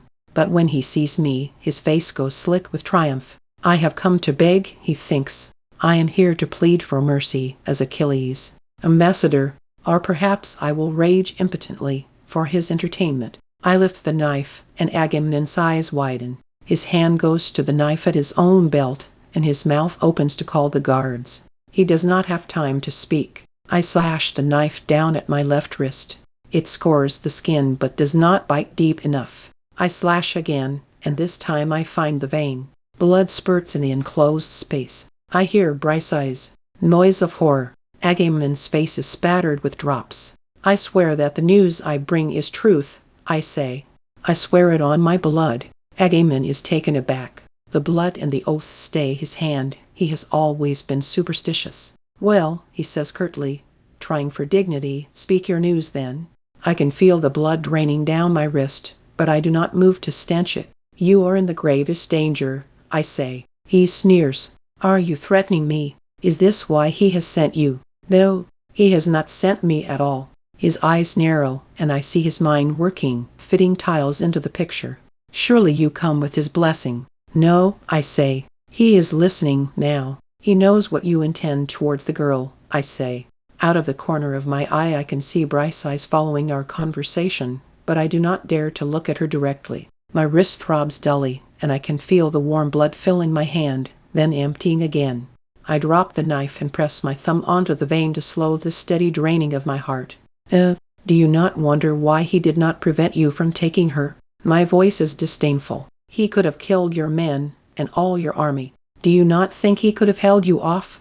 Agamemnon's face is red, but I do not allow him to speak. He let you take her. He knows you will not resist betting her, and this will be your downfall. She is his, won through fair service. The men will turn on you if you violate her, and the gods as well. I speak slowly, deliberately, and the words land like arrows, each in its target. It is true what I say, though he has been too blinded by pride and lust to see it. She is in Agamemnon's custody, but she is Achilles' prize still. To violate her is a violation of Achilles himself, the gravest insult to his honor. Achilles could kill him for it, and even Menelaus would call it fair. You are at your power's limit even in taking her. The men allowed it because he was too proud, but they will not allow more. We obey our kings, but only within reason. If Aristophanes' prize is not safe, none of ours are. Such a king will not be allowed to rule for long. Agamemnon has not thought of any of this. The realizations come like waves, drowning him. Desperate, he says, my counselors have said nothing of this. Perhaps they do not know what you intend, or perhaps it serves their own purposes. I pause to let him consider this. Who will rule if you fall? He knows the answer. Odysseus and Diomedes together, with Menelaus as figurehead. He begins to understand, at last, the size of the gift I have brought him. He has not come so far by being a fool. You betray him by warning me. It is true. Achilles has given Agamemnon a sword to fall upon, and I have stayed his hand. The words are thick and bitter. I do? He asks. Because he is wrong, I say. My throat feels raw and broken, as though I had drunk sand and salt. Agamemnon considers me. I am known for my honesty, for my kind-heartedness. There is no reason to disbelieve me. He smiles. You have done well, he says. You show yourself loyal to your true master. He pauses, savoring this, storing it up. Does he know what you have done? Not yet, I say. His eyes half close, imagining it. I watch the bolt of his triumph sliding home. He is a connoisseur of pain. There is nothing that could cause Achilles greater anguish than this, being betrayed to his worst enemy by the man he holds closest to his heart. If he will come and kneel for pardon, I swear I will release her. It is only his own pride that keeps his honor from him, not I. Tell him." I do not answer. I stand and walk to Briseis. I cut the rope that binds her. Her eyes are full. She knows what this has cost me. "Your wrist," she whispers. I cannot answer her. My head is a confusion of triumph and despair. The sand of the tent is red with my blood. "Treat her well," I say. I turn and leave. She will be all right now, I tell myself. He is feasting fat on the gift I have given him. I tear a strip from my tunic to bind my wrist.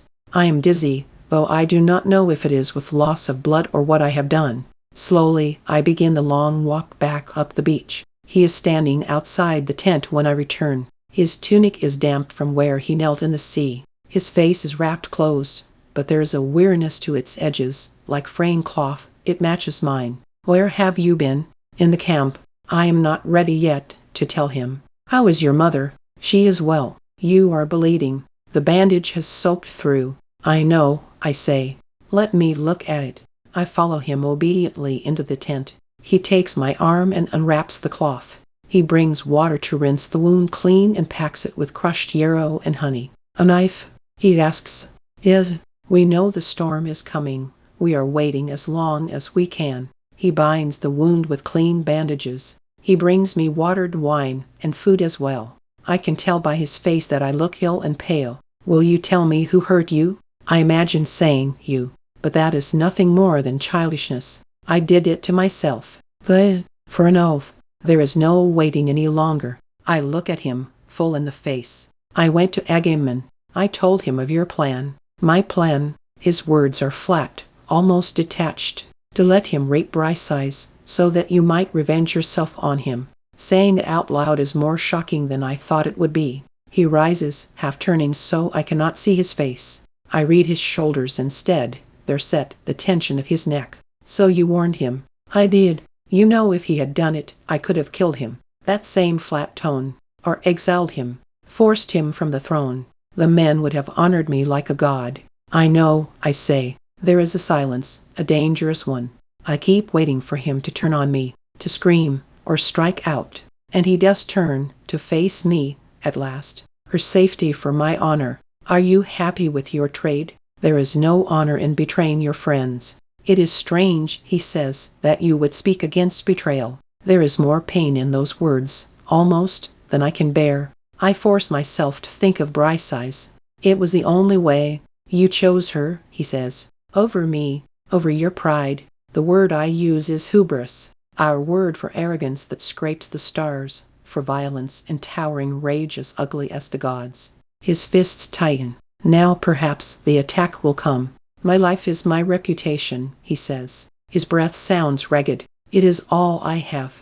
I will not live much longer. Memory is all I can hope for." He swallows, thickly. "You know this, and would you let Agamemnon destroy it? Would you help him take it from me?" "I would not," I say. "But I would have the memory be worthy of the man. I would have you be yourself, not some tyrant remembered for his cruelty. There are other ways to make Agamemnon pay. We will do it. I will help you, I swear. But not like this. No fame is worth what you did today." He turns away again and is silent. I stare at his unspeaking back. I memorize each fold in his tunic, each bit of drying salt and sand stuck to his skin. When he speaks at last, his voice is weary and defeated. He doesn't know how to be angry with me, either. We are like damp wood that won't light. It is done then. She is safe. She must be. You would not have come back otherwise. Yes, she is safe. A tired breath. You are a better man than I. The beginning of hope. We have given each other wounds, but they are not mortal. Briseis will not be harmed, and Achilles will remember himself, and my wrist will heal. There will be a moment after this, and another after that. "No," I say. I stand and walk to him. I put my hand to the warmth of his skin. "It is not true. You left yourself today, and now you are returned." His shoulders rise and fall on a long breath. "Do not say that," he says, "until you have heard the rest of what I have done." Chapter 27. There are 3 small stones on the rugs of our tent, kicked in by our feet or crept in on their own. I pick them up. They are something to hold on to. His weariness has faded as he speaks. I will fight for him no longer. At every turn he seeks to rob me of my rightful glory, to cast me into shadow and doubt. He cannot bear another man to be honored over him, but he will learn. I will show him the worth of his army without Aristos' chain. I do not speak. I can see the temper rising in him. It is like watching a storm come when there is no shelter. The Greeks will fall without me to defend them. He will be forced to beg or die. I remember how he looked when he went to see his mother. Wild, fevered, hard as granite. I imagine him kneeling before her, weeping with rage, beating his fists on the jagged sea rocks. They have insulted him, he says to her. They have dishonored him. They have ruined his immortal reputation. She listens, her fingers pulling absently on her long white throat, supple as a seal, and begins to nod. She has an idea, a god's idea, full of vengeance and wrath. She tells him, and his weeping stops. He will do it. Achilles asks, in wonder. He means Zeus, king of the gods, whose head is wreathed in clouds, whose hands can hold the thunderbolt itself. He will do it, Thetis says. He is in my debt. Zeus, the great balancer, will let go his scales. He will make the Greeks lose and lose and lose until they are crushed against the sea, anchors and ropes tangling their feet, masts and prows splintering on their backs. And then they will see who they must beg for. Thetis leans forward and kisses her son, a bright starfish of red, high on his cheek. Then she turns and is gone, slipped into the water like a stone, sinking to the bottom. I let the pebbles tumble to the ground from my fingers, where they lie, haphazard or purposeful, an augury or an accident. If Chiron were here, he could read them, tell us our fortunes. But he is not here. What if he will not beg? I asked. Then he will die. They will all die. I will not fight until he does. His chin juts, bracing for reproach. I am worn out. My arm hurts where I cut it, and my skin feels coated with unwholesome sweat. I do not answer. Did you hear what I said? I heard, I say. Greeks will die. Chiron had said once that nations were the most foolish of mortal inventions. No man is worth more than another wherever he is from.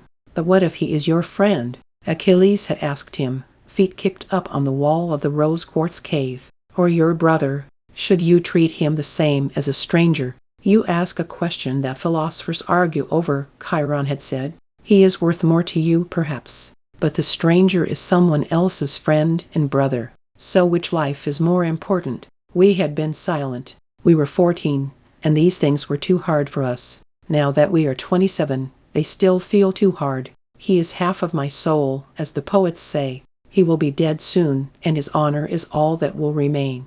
It is his child, his dearest self. Should I reproach him for it? I have saved Briseis. I cannot save them all. I know now how I would answer Chiron. I would say there is no answer. Whichever you choose, you are wrong. Later that evening I go back to Agamemnon's camp. As I walk, I feel the eyes on me, curious and pitying. They look behind me to see if Achilles is following. He is not. When I told him where I was going, it seemed to cast him back into the shadows. Tell her I am sorry, he said, his eyes down. I did not answer. Is he sorry because he has a better vengeance now? One that will strike down not just Agamemnon, but his whole ungrateful army. I do not let myself dwell on this thought. He is sorry. It is enough. Come in, she says, her voice strange. She is wearing a gold-threaded dress and a necklace of lapis lazuli. On her wrists are bracelets of engraved silver. She clinks when she stands, as though she's wearing armor. She's embarrassed, I can see that. But we do not have time to speak, because Agamemnon himself is bulging through the narrow slit behind me. Do you see how well I keep her? He says. The whole camp will see in what esteem I hold Achilles. He only has to apologize, and I will heap the honors on him that he deserves. Truly it is unfortunate that one so young has so much pride. The smug look on his face makes me angry. But what did I expect? I have done this. Her safety for his honor. This is a credit to you, mighty king, I say. Tell Achilles, Agamemnon continues. Tell him how well I treat her. You may come any time you like to see her. He offers an unpleasant smile, then stands, watching us. He has no intention of leaving. I turn to Briseis. I have learned a few pieces of her language, and I use them now. You are all right truly. I am, she replies, in the sharp sing-song of Anatolian. How long will it be? I don't know, I say. And I don't. How much heat does it take for iron to grow soft enough to bend? I lean forward and gently kiss her cheek. I will be back again soon, I say in Greek. She nods. Agamemnon eyes me as I leave. I hear him say, "What did he say to you?" I hear her answer, "He admired my dress." The next morning, all the other kings march off with their armies to fight the Trojans. The army of Phthia does not follow. Achilles and I linger long over breakfast. Why should we not? There is nothing else for us to do. We may swim, if we like, or play at draughts or spend all day racing. We have not been at such utter leisure since Pelion. Yet it does not feel like leisure. It feels like a held breath, like an eagle poised before the dive. My shoulders hunch, and I cannot stop myself from looking down the empty beach. We are waiting to see what the gods will do. We do not have to wait long. Chapter 28. That night, Phoenix comes limping up the shore with news of a duel. As the armies rallied in the morning, Paris had strutted along the Trojan line, golden armor flashing. He offered a challenge, single combat. Winner takes Helen. The Greeks bellowed their approval. Which of them did not want to leave that day, to wager Helen on a single fight and settle it once and for all? And Paris looked an easy target, shining and slight, slim-hipped as an unwed girl. But it was Menelaus, Phoenix said, who came forward, roaring acceptance at the chance to regain his honor and his beautiful wife in one. The duel begins with spears and moves quickly to swords. Paris is swifter than Menelaus had anticipated, no fighter but fast on his feet. At last the Trojan prince steps, and Menelaus seizes him by his long horsehair crest and drags him down to the earth. Paris' feet kick helplessly, his fingers scrabble at the choking chin strap. Then, suddenly, the helmet comes free in Menelaus' hand and Paris is gone. Where the Trojan prince sprawled there is only dusty ground. The armies squint and whisper, "Where is he?" Menelaus squints with them, and so does not see the arrow, loosed from Ibex horn bow along the Trojan line, flying towards him. It punches through his leather armor and buries itself in his stomach. Blood pours down his legs and puddles at his feet. It is mostly a surface wound, but the Greeks do not know that yet. They scream and rush the Trojan ranks, enraged at the betrayal. A bloody melee begins. But what happened to Paris? Phoenix shakes his head. I do not know. The two sides fought on through the afternoon until another trumpet blew. It was Hector offering a second truce, a second duel to make right the dishonor of Paris' disappearance and the shooting of the arrow. He presented himself in his brother's place, to any man who dared answer. Menelaus, Phoenix says, would have stepped forward again, but Agamemnon prevented him. He did not want to see his brother die against the strongest of the Trojans. The Greeks drew lots for who would fight with Hector. I imagine their attention, the silence before the helmet is shaken and the lot jumps out. Odysseus bends to the dusty earth to retrieve it. Ajax. There is collective relief. He is the only man who has a chance against the Trojan prince. The only man, that is, who fights today. So Ajax and Hector fight, heaving stones at each other, and spears that shatter shields, until night falls and the heralds call an end. It is strangely civilized. The two armies part in peace, Hector and Ajax shaking hands as equals. The soldiers whisper it would not have ended so if Achilles were here. Discharged of his news, Phoenix gets wearily to his feet and limps on the arm of Automedon back to his tent. Achilles turns to me. He is breathing quickly, the tips of his ears pinking with excitement. He seizes my hand and crows to me of the day's events, of how his name was on everyone's lips, of the power of his absence, big as a cyclops, walking heavily amongst the soldiers. The excitement of the day has flared through him like flame in dry grass. For the first time, he dreams of killing, the stroke of glory, his inevitable spear through Hector's heart. My skin prickles to hear him say so. "Do you see?" he says. "It is the beginning." I cannot escape the feeling that, below the surface, something is breaking. There is a trumpet the next morning at dawn. We rise and climb the hill to see an army of horsemen riding for Troy from the east. Their horses are large and move with unnatural speed. drawing light-wheeled chariots behind them. At their head sits a huge man, larger even than Ajax. He wears his black hair long, like the Spartans do, oiled and swinging down his back. He carries a standard in the shape of a horse's head. Phoenix has joined us. The Lycians, he says. They are Anatolians, long allies of Troy. It has been a source of much wonder that they have not yet come to join the war. But now, as if summoned by Zeus himself, they are here. Who is that? Achilles points to the giant, their leader, Sarpedon, a son of Zeus. The sun gleams off the man's shoulders, sweats lick from the ride, his skin is dark gold. The gates open, and the Trojans pour out to meet their allies. Hector and Sarpedon clasp hands, then lead their troops into the field. The Lycian weapons are strange saw-toothed javelins and things that look like giant fishhooks, for ripping into flesh. All that day we hear their battle cries and the pounding hoofs of their cavalry. There is a steady stream of Greek wounded into Machaon's tent. Phoenix goes to the evening's council, the only member of our camp not in disgrace. When he returns, he looks sharply at Achilles. Idomeneus is wounded, and the Lycians broke the left flank. Sarpedon and Hector will crush us between them. Achilles does not notice Phoenix's disapproval. He turns to me in triumph. Do you hear that? I hear it, I say. A day passes, and another. Rumors come thick as biting flies, tales of the Trojan army driving forward, unstoppable and bold in Achilles' absence. Of frantic councils, where our kings argue over desperate strategy, night raids, spies, ambushes. And then more, Hector ablaze in battle, burning through Greeks like a brush fire, and every day more dead than the day before. Finally, panicked runners, bringing news of retreats and wounds among the kings. Achilles fingers this gossip, churning it this way and that. It will not be long now, he says. The funeral pyres burn through the night, their greasy smoke smeared across the moon. I try not to think how every one is a man I know. Achilles is playing the lyre when they arrive. There are 3 of them. Phoenix first, and behind him Odysseus and Ajax. I am sitting beside Achilles as they come. Farther off is Automedon, carving the meat for supper. Achilles' head is lifted as he sings, his voice clear and sweet.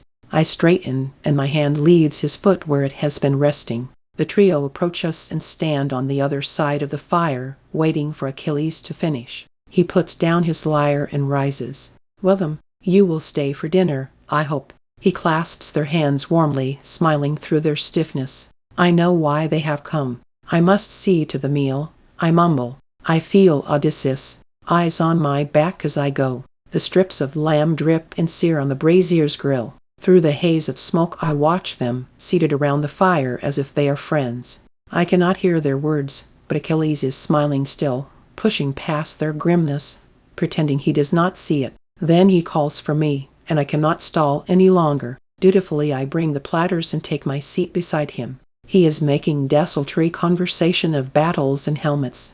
While he talks he serves the meal, a fussing host who gives seconds to everyone and thirds to Ajax.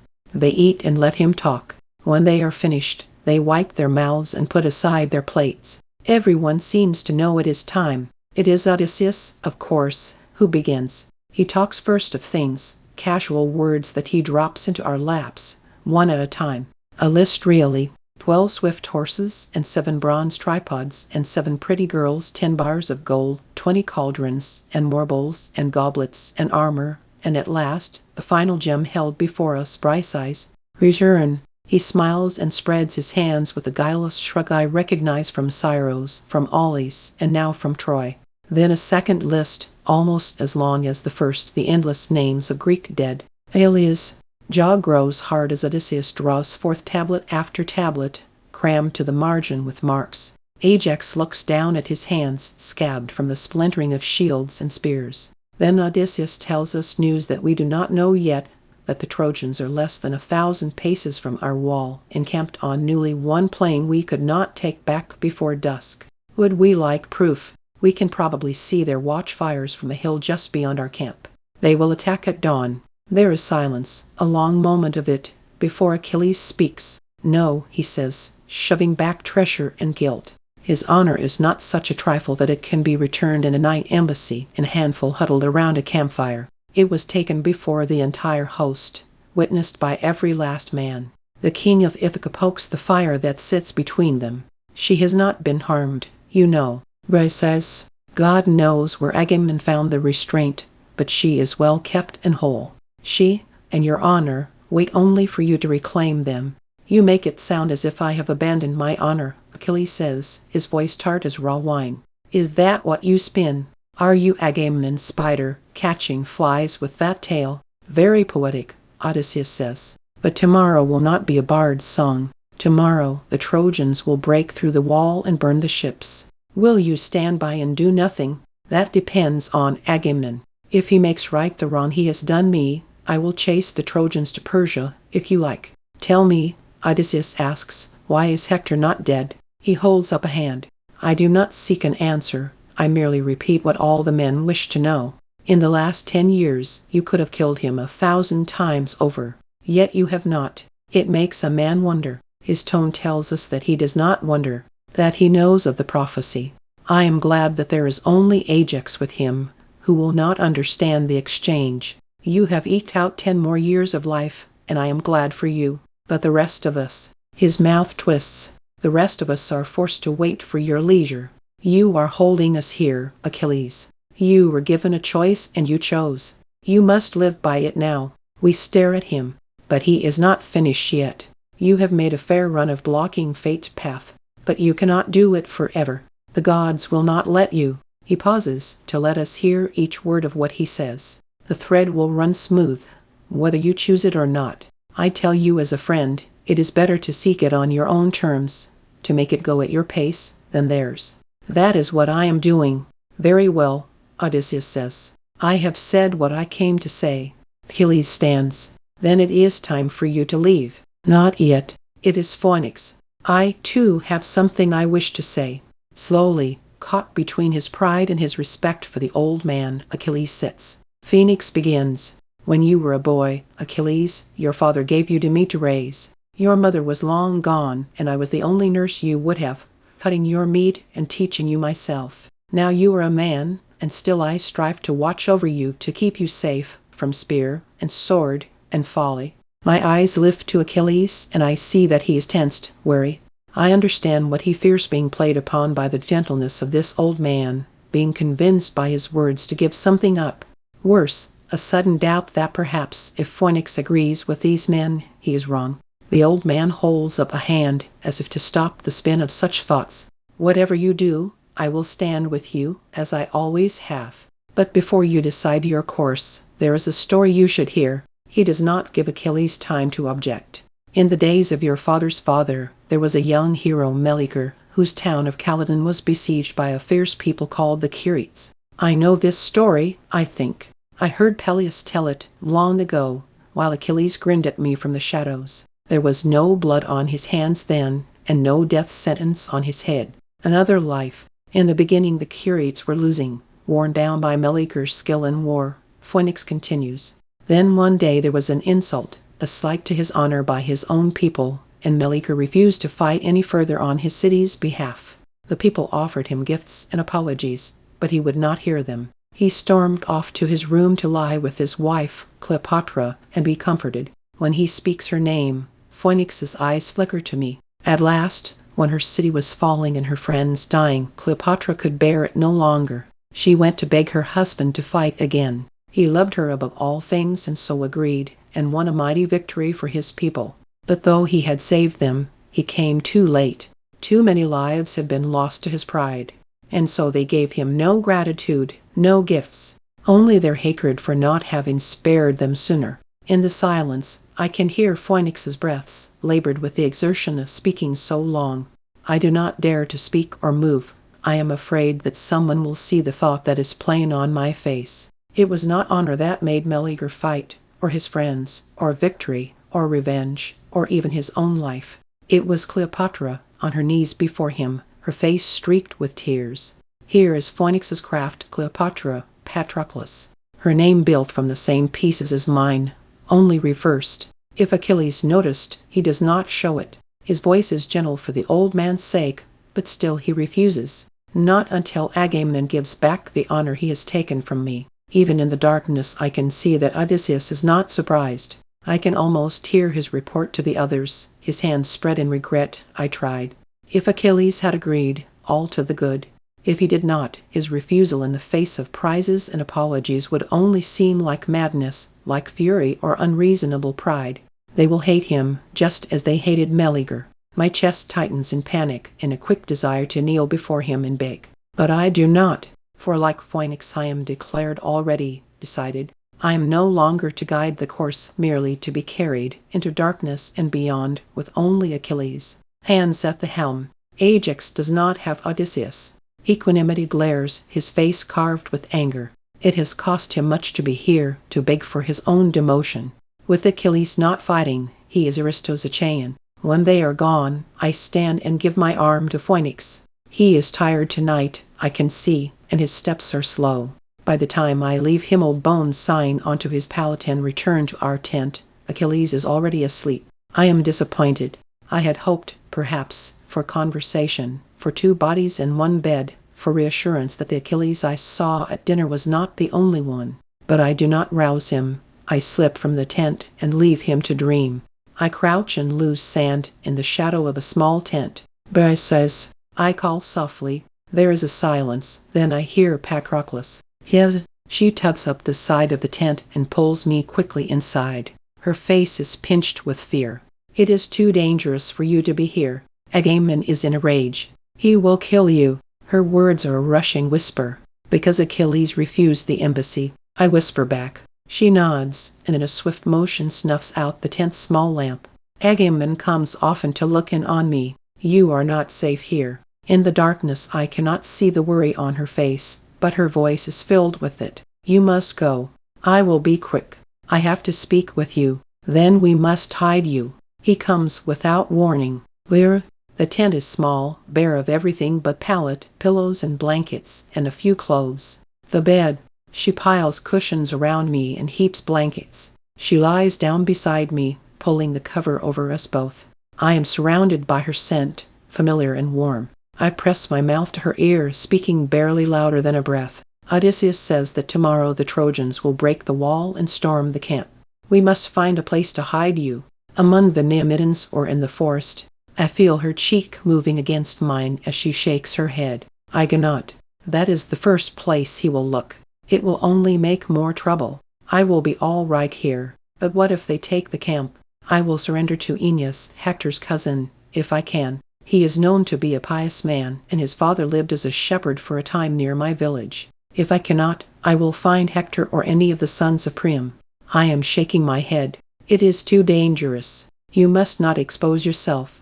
I do not think they will hurt me. I am one of them, after all. I feel suddenly foolish. The Trojans are liberators to her, not invaders. Of course, I say quickly. You will be free, then. You will want to be with your Briseis. The tent flap is drawn backwards, and Agamemnon stands in the doorway.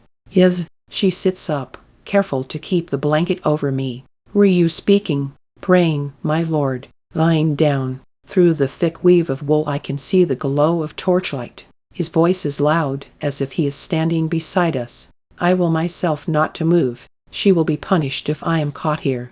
It is how my mother taught me, my lord. Is it not right? You should have been taught better by now. Did not the godling correct you? No, my lord. I offered you back to him tonight, but he did not want you. I can hear the ugly twist in his words. If he keeps saying no, perhaps I will claim you for myself. My fists clench, but Briseis only says, yes, my lord. I hear the fall of cloth, and the light disappears. I do not move, nor breathe until Briseis returns beneath the covers. You cannot stay here, I say. It is all right. He only threatens. He likes to see me afraid. The matter-of-factness in her tone horrifies me. How can I leave her to this, the leering and lonely tent and bracelets thick as manacles? But if I stay, she is in greater danger. I must go, I say. Wait. She touches my arm. The men. She hesitates. They are angry with Achilles. They blame him for their losses. Agamemnon sends his people among them to stir up talk. They have almost forgotten about the plague. The longer he does not fight, the more they will hate him. It is my worst fear, Phoenix's story come to life. Will he not fight? Not until Agamemnon apologizes. She bites her lip. The Trojans, too. There is no one that they fear more, or hate more. They will kill him if they can tomorrow, and all who are dear to him. You must be careful. He will protect me. I know he will, she says, as long as he lives. But even Achilles may not be able to fight Hector and Sarpedon both. She hesitates again. If the camp falls, I will claim you as my husband. It may help some. You must not speak of what you were to him, though. It will be a death sentence. Her hand has tightened on my arm. Promise me, Briseis, I say, if he is dead, I will not be far behind. She presses my hand to her cheek. Then promise me something else, she says. Promise me that whatever happens, you will not leave Troy without me. I know that you cannot. She breaks off. I would rather live as your sister than remain here. That is nothing that you have to bind me to, I say. I would not leave you, if you wish to come. It grieved me beyond measure to think of the war ending tomorrow and never seeing you again. The smile is thick in her throat. I am glad. I do not say that I do not think I will ever leave Troy. I draw her to me, fill my arms with her. She lays her head upon my chest. For a moment we do not think of Agamemnon and danger and dying Greeks. There is only her small hand on my stomach, and the softness of her cheek as I stroke it. It is strange how well she fits there, how easily I touch my lips to her hair, soft and smelling of lavender. She sighs a little, nestles closer. Almost, I can imagine that this is my life, held in the sweet circle of her arms. I would marry her, and we would have a child. Perhaps if I had never known Achilles, I should go, I say. She draws down the blanket, releasing me into the air. She cups my face in her hands. Be careful tomorrow, she says. Best of men, best of the Myrmidons. She places her fingers to my lips, stopping my objection. It is truth, she says. Let it stand, for once. Then she leads me to the side of her tent, helps me slip beneath the canvas. The last thing I feel is her hand squeezing mine in farewell. That night I lie in bed beside Achilles. His face is innocent, sleep-smoothed and sweetly boyish. I love to see it. This is his truest self, earnest and guileless, full of mischief but without malice. He is lost in Agamemnon and Odysseus. Wily double meanings, their lies and games of power. They have confounded him, tied him to a stake and baited him. I stroke the soft skin of his forehead. I would untie him if I could, if he would let me. Chapter 29. We wake to shouts and thunder, a storm that has burst from the blue of the sky. There is no rain, only the gray air, crackling and dry, and jagged streaks that strike like the clap of giant hands. We hurry to the tent door to look out. Smoke, acrid and dark, is drifting up the beach towards us, carrying the smell of lightning-detonated earth. The attack has begun, and Zeus is keeping his bargain, punctuating the Trojans. Advance with celestial encouragement. We feel a pounding. Deep in the ground a charge of chariots, perhaps, led by huge Sarpedon. Achilles' hand grips mine, his face stilled. This is the first time in 10 years that the Trojans have ever threatened the gate, have ever pushed so far across the plain. If they break through the wall, they will burn the ships. Our only way of getting home, the only thing that makes us an army instead of refugees. This is the moment that Achilles and his mother have summoned the Greeks, routed and desperate, without him. The sudden, incontrovertible proof of his worth. But when will it be enough? When will he intervene? Never, he says, when I ask him. Never until Agamemnon begs my forgiveness or Hector himself walks into my camp and threatens what is dear to me. I have sworn I will not. What if Agamemnon is dead? Bring me his body, and I will fight. His face is carved and unmovable, like the statue of a stern god. Do you not fear that the men will hate you? They should hate Agamemnon. It is his pride that kills them, and yours.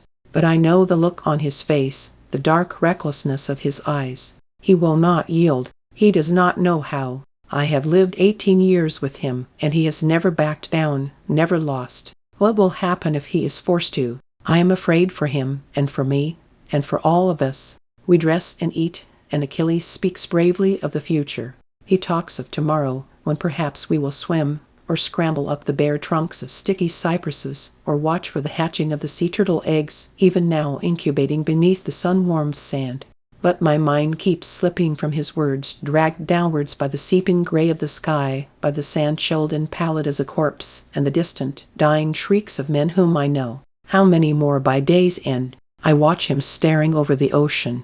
It is unnaturally still, as if Thetis is holding her breath. His eyes are dark and dilated by the dim overcast of the morning. The flame of his hair licks against his forehead. Who is that? He asks suddenly.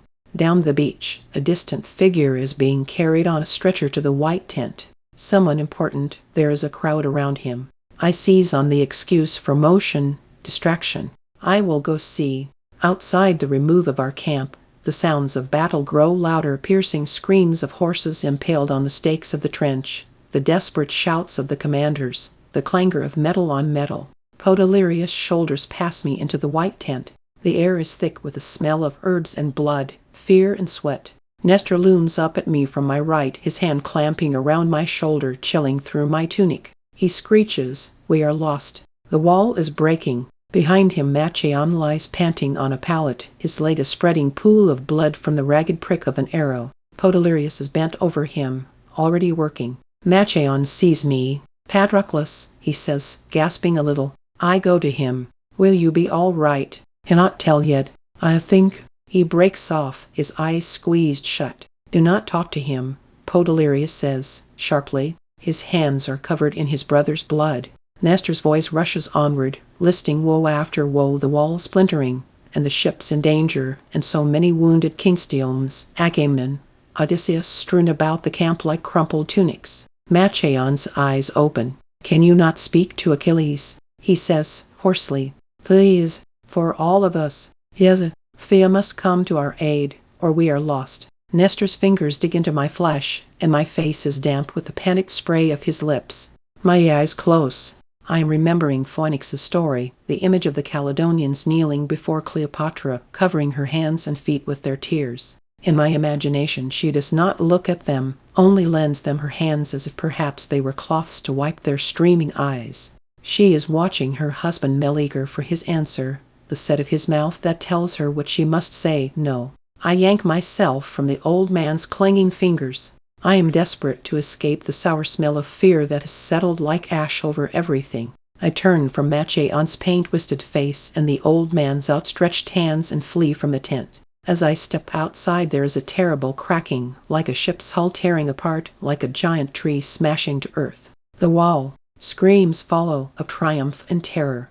All around me are men carrying fallen comrades, limping on makeshift crutches, or crawling through the sand, dragging broken limbs behind them. I know them, their torsos full of scars my ointments have packed and sealed, their flesh that my fingers have cleaned of iron and bronze and blood, their faces that have joked, thanked, grimaced as I worked over them. Now these men are ruined again, pulpy with blood and split bone. Because of him, because of me. Ahead of me, a young man struggles to stand on an arrow-pierced leg. Eurypylus, Prince of Thessaly. I do not stop to think. I wind my arm under his shoulder and carry him to his tent. He is half delirious with pain, but he knows me. "Patroclus," he manages. I kneel before him, his leg in my hands. "Eurypylus," I say. "Can you speak?" "Fucking Paris," he says. "My leg." The flesh is swollen and torn. I seize my dagger and begin to work. He grits his teeth. I don't know who I hate more, the Trojans or Achilles. Sarpedon tore the wall apart with his bare hands. Ajax held them off as long as he could. "They are here now," he says, panting. "In the camp." My chest clutches in panic at his words, and I fight the urge to bolt. I try to focus on what is before me, easing the arrow point from his leg, binding the wound. "Hurry," he says, the word slurring. "I have to go back. They'll burn the ships." "You cannot go out again," I say. "You have lost too much blood." "No," he says, but his head slumps backwards. He is on the edge of unconsciousness. He will live, or not, by the will of the gods. I have done all I can. I take a breath and step outside. 2 ships are on fire, the long fingers of their masts lit by Trojan torches. Pressed against the hulls is a crush of men, screaming, desperate, leaping to the decks to beat at the flames. The only one I can recognize is Ajax, legs widespread on Agamemnon's prow, a massive shadow outlined against the sky. He ignores the fire, his spear stabbing downwards at the Trojan hands that swarm like feeding fish. As I stand there, frozen and staring, I see a sudden hand reaching above the melee to grip the sharp nose of a ship, and then the arm beneath it, sure and strong and dark, and the head and the wide-shouldered torso breaks to air like dolphin back from the boiling men beneath. And now Hector's whole brown body twists alone before the blankness of sea and sky, hung between air and earth. His face is smoothed, at peace, his eyes lifted, a man in prayer, a man seeking God. He hangs there a moment, the muscles in his arm knotted and flexed, his armor lifting on his shoulders, showing hip bones like the carved cornice of a temple. Then his other hand swings a bright torch towards the ship's wooden deck. It is well thrown, landing amid old, rotting ropes and fallen sail. The flames catch immediately, skittering along the rope, then kindling the wood beneath. Hector smiles, and why should he not? He is winning. Ajax screams in frustration at another ship in flames, at the men that leap in panic from the charring decks, at Hector slithering out of reach, vanishing back into the crowd below. His strength is all that keeps the men from utterly breaking. And then a spear point flashes up from beneath, silver as fish scale in sunlight. It flickers, almost too fast to see, and suddenly Ajax's thigh blooms bright red. I have worked long enough in Machaon's tent to know that it has sliced through muscle. His knees waver a moment, buckling slowly. He falls. Chapter 30. Achilles watched me approach, running so hard my breaths carried the taste of blood onto my tongue. I wept, my chest shaking, my throat rubbed raw. He would be hated now. No one would remember his glory, or his honesty, or his beauty. All his gold would be turned to ashes and ruin. What has happened? He asked. His brow was drawn deep in concern. Did he truly not know? They are dying, I choke out. All of them. The Trojans are in the camp. They are burning the ships. Ajax is wounded. There is no one left but you to save them. His face had gone cold as I spoke. If they are dying, it is Agamemnon's fault. I told him what would happen if he took my honor. Last night he offered. He made a noise in his throat. He offered nothing. Some tripods, some armor. Nothing to make right his insult, or to admit his wrong. I have saved him time and again, his army, his life. His voice was thick with barely restrained anger. Odysseus may lick his boots, and Diomedes, and all the rest, but I will not. He is a disgrace. I clutched at him like a child. I know it, and all the men know it too. You must forget him. It is as you said, he will doom himself. But do not blame them for his fault. Do not let them die because of his madness. They have loved you, and honored me. Not one of them stood with me against Agamemnon. Not one of them spoke for me. The bitterness in his tone shocked me. They stood by and let him insult me, as if he were right. I toiled for them for 10 years, and their repayment is to discard me. His eyes had gone dark and distant. They have made their choice. I shed no tears for them. From down the beach the crack of a mast falling. The smoke was thicker now. More ships on fire. More men dead. They would be cursing him, damning him to the darkest chains of our underworld. They were foolish, yes, but they are still our people. The Myrmidons are our people. The rest can save themselves. He would have walked away, but I held him to me. You are destroying yourself. You will not be loved for this. You will be hated and cursed. Please, if you, Patroclus. The word was sharp, as he had never spoken it. His eyes bore down on me, his voice like the judge's sentence. I will not do this. Do not ask again. I stared at him, straight as a spear stabbing the sky. I could not find the words that would reach him. Perhaps there were none. The gray sand, the gray sky, and my mouth, parched and bare. It felt like the end of all things. He would not fight. The men would die, and his honor with it. No mitigation, no mercy. Yet still my mind scrabbled in its corners, desperate, hoping to find the thing that might soften him.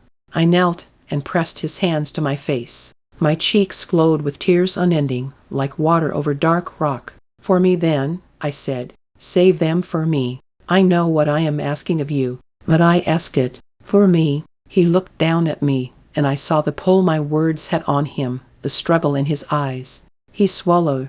Anything else, he said. Anything, but not this. I cannot. I looked at the stone of his beautiful face, and despaired. If you love me. No. His face was stiff with tension. I cannot. If I yield, Agamemnon can dishonor me whenever he wishes. The kings will not respect me, nor the men." He was breathless, as though he had run far. "Do you think I wish them all to die? But I cannot. I cannot. I will not let him take this from me." "Then do something else. Send the Myrmidons at least. Send me in your place. Put me in your armor, and I will lead the Myrmidons. They will think it is you." The words shocked us both. They seemed to come through me, not from me, as though spoken straight from a god's mouth. Yet I seized on them, as a drowning man. "Do you see? You will not have to break your oath, yet the Greeks will be saved." He stared at me. "But you cannot fight," he said. "I will not have to. They are so frightened of you, if I show myself, they will run." "No," he said. "It is too dangerous. Please." I gripped him. "It isn't. I will be all right. I won't go near them. Automedon will be with me, and the rest of the Myrmidons. If you cannot fight, you cannot. But save them this way. Let me do this. You said you would grant me anything else." "Well," I did not let him answer. "Think. Agamemnon will know you defy him still, but the men will love you. There is no fame greater than this. You will prove to them all that your phantom is more powerful than Agamemnon's whole army." He was listening. "It will be your mighty name that saves them, not your spear arm. They will laugh at Agamemnon's weakness then. Do you see?" I watched his eyes, saw the reluctance giving way, inch by inch. He was imagining it, the Trojans fleeing from his armor, outflanking Agamemnon, the men falling at his feet in gratitude. He held up his hand. "Swear to me," he said. "Swear to me that if you go, you will not fight them. You will stay with Automedon in the chariot and let the Myrmidons go in front of you." "Yes." I pressed my hand to his. "Of course. I'm not mad. To frighten them, that is all." I was drenched and giddy. I had found a way through the endless corridors of his pride and fury. I would save the men. I would save him from himself. "You will let me?" He hesitated another moment, his green eyes searching mine. Then, slowly, he nodded. Achilles knelt, buckling me in, his fingers so swift that I could not follow them, only feel the quick, pulling cinches of tightening belts. Bit by bit, he assembled me, the bronze breastplate and greaves tight against my skin, the leather underskirt. As he worked, he instructed me in a voice that was low and quick and constant. I must not fight. I must not leave Automedon, nor the other Myrmidons. I was to stay in the chariot and flee at the first sign of danger. I could chase the Trojans back to Troy, but not try to fight them there. And most of all, I must stay away from the walls of the city and the archers that perched there, ready to pick off Greeks who came too close. "It will not be like before," he said. "When I am there, I know." I shifted my shoulders. The armor was stiff and heavy and unyielding. "I feel like Daphne," I told him, barked up in her new laurel skin. He did not laugh, only handed me 2 spears, points polished and gleaming. I took them, the blood beginning to rush in my ears. He was speaking again, more advice, but I did not hear it. I was listening to the drumbeat of my own impatient heart. "Hurry," I remember saying. "Last, the helmet to cover my dark hair." He turned a polished bronze mirror towards me. I stared at myself in armor I knew as well as my own hands, the crest on the helmet, the silvered sword hanging from the waist, the baldric of hammered gold, all of it unmistakable and instantly recognizable. Only my eyes felt like my own, larger and darker than his. He kissed me, catching me up in a soft, open warmth that breathed sweetness into my throat. Then he took my hand and we went outside to the Myrmidons. They were lined up, armored and suddenly fearsome, their layers of metal flashing like the bright wings of cicadas. Achilles led me to the chariot already yoked to its 3-horse team. "Don't leave the chariot. Don't throw your spears in." I understood that he was afraid that I would give myself away if I actually fought. "I will be all right," I told him, and turned my back to fit myself into the chariot, to settle my spears and set my feet. Behind me, he spoke a moment to the Myrmidons, waving a hand over his shoulder at the smoking decks of ships, the black hash that swarmed upwards to the sky, and the roiling mass of bodies that tussled at their hulls. "Bring him back to me," he told them. They nodded and clattered their spears on their shields in approval. Automedon stepped in front of me, taking the reins. We all knew why the chariot was necessary. If I ran down the beach, my steps would never be mistaken for his. The horses snorted and blew, feeling their charioteer behind them. The wheels gave a little lurch, and I staggered, my spears rattling. "Balance them," he told me. "It will be easier." Everyone waited as I awkwardly transferred one spear to my left hand, swiping my helmet askew as I did so. I reached up to fix it. "I will be fine," I told him. "Myself, are you ready?" Automedon asked. I took a last look at Achilles, standing by the side of the chariot, almost forlorn.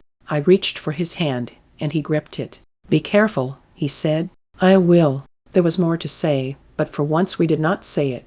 There would be other times for speaking, tonight and tomorrow and all the days after that. He let go of my hand. I turned back to Automedon. "I'm ready," I told him. The chariot began to roll, Automedon guiding it towards the packed sand nearer the surf. I felt when we reached it, the wheels catching, the car smoothing out. We turned towards the ships, picking up speed. I felt the wind snatch at my crest, and I knew that the horsehair was streaming behind me. I lifted my spears. Automedon crouched down low so that I would be seen first. Sand flew from our churning wheels, and the myrmidons clattered behind us. My breaths had begun to come in gasps, and I gripped the spear shafts till my fingers hurt. We flew past the empty tents of Idonius and Diomedes, around the beach's curve, and, finally, the first clumps of men. Their faces blurred by, but I heard their shouts of recognition and sudden joy. "Iliad, it is Achilles." I felt a fierce and flooding relief. "It is working." Now, 200 paces away, rushing towards me, were the ships and the armies, heads turning at the noise of our wheels and the Myrmidon feet beating in unison against the sand. I took a breath and squared my shoulders inside the grip of Maia's armor. And then, head tilted back, spear raised, feet braced against the sides of the chariot, praying that we would not hit a bump that would throw me, I screamed, a wild frenzied sound that shook my whole body. 1,000 faces, Trojan and Greek, turned to me in frozen shock and joy. With a crash, we were among them. I screamed again, his name boiling up out of my throat, and heard an answering cry from the embattled Greeks, an animal howl of hope. The Trojans began to break apart before me, scrambling backwards with gratifying terror. I bared my teeth in triumph, blood flooding my veins, the fierceness of my pleasure as I saw them run. But the Trojans were brave men, and not all of them ran. My hand lifted, hefting my spear in threat. Perhaps it was the armor molding me. Perhaps it was the years of watching him. But the position my shoulder found was not the old wobbling awkwardness. It was higher, stronger, a perfect balance. And then, before I could think about what I did, I threw a long straight spiral into the breast of a Trojan, the torch that he had been waving at Idonius. Ship slipped and guttered in the sand as his body pitched backwards. If he bled, if his skull split to show his brain, I did not see it. Dead, I thought. Automedon's mouth was moving, his eyes wide. "Achilles does not want you to fight," I guessed he was saying. But already my other spear hefted itself into my hand. "I can do this." The horses veered again, and men scattered from our path. That feeling again, of pure balance, of the world poised and waiting. My eye caught on a Trojan, and I threw, feeling the swipe of wood against my thumb. He fell, pierced through the thigh in a blow I knew had shattered bone. "Dieu!" All around me men screamed Achilles' name. I gripped Automedon's shoulder. Another spear. He hesitated a moment, then pulled on the reins, slowing so I could lean over the side of the rattling chariot to claim one stuck in a body. The shaft seemed to leap into my hand. My eyes were already searching for the next face. The Greeks began to rally Menelaus killing a man beside me, one of Nestor's sons banging his spear against my chariot as if for luck before he threw at a Trojan prince's head. Desperately, the Trojans scrambled for their chariots in full retreat. Hector ran among them, crying out for order. He gained his chariot, began to lead the men to the gate, and then over the narrow causeway that bridged the trench, and onto the plain beyond. "Go, follow them." Automedon's face was full of reluctance, but he obeyed, turning the horses in pursuit. I grabbed more spears from bodies, half dragging a few corpses behind me before I could jerk the points free and chased the Trojan chariots now choking the door. I saw their drivers looking back fearfully, frantically, at Achilles reborn phoenix-like from his sulking rage. Not all the horses were as nimble as Hector's, and many panicked chariots skidded off the causeway to founder in the trench, leaving their drivers to flee on foot. We followed Achilles, godlike horses racing with their legs upflung into the palm of the air. I might have stopped then with the Trojans scattering back to their city, but there was a line of rallied Greeks behind me screaming my name. His name. I did not stop. I pointed, and Automedon swept the horses out in an arc, lashing them onward. We passed the fleeing Trojans and curved around to meet them as they ran. My spears aimed, and aimed again, splitting open bellies and throats, lungs and hearts. I am relentless, unerring, skirting buckles and bronze to tear flesh that spills red like the jagged puncture of a wineskin. From my days in the white tent I know every frailty they have. It is so easy. From the roiling melee bursts a chariot. The driver is huge, his long hair flying behind as he lashes his horses to foam and froth. His dark eyes are fixed on me, his mouth twisted in rage. His armor fits him like the skin fits the seal. It is Sarpedon. His arm lifts, to aim his spear at my heart. Automedon screams something, he yanks at the reins. There is a breath of wind over my shoulder. The spear's sharp point buries itself in the ground behind me. Sarpedon shouts, curse or challenge I do not know. I heft my spear, as if in a dream. This is the man who has killed so many Greeks. It was his hands that tore open the gate. No, Automedon catches at my arm. With his other hand he lashes the horses, and we tear up the field. Sarpedon turns his chariot, angling it away, and for a moment I think he has given up.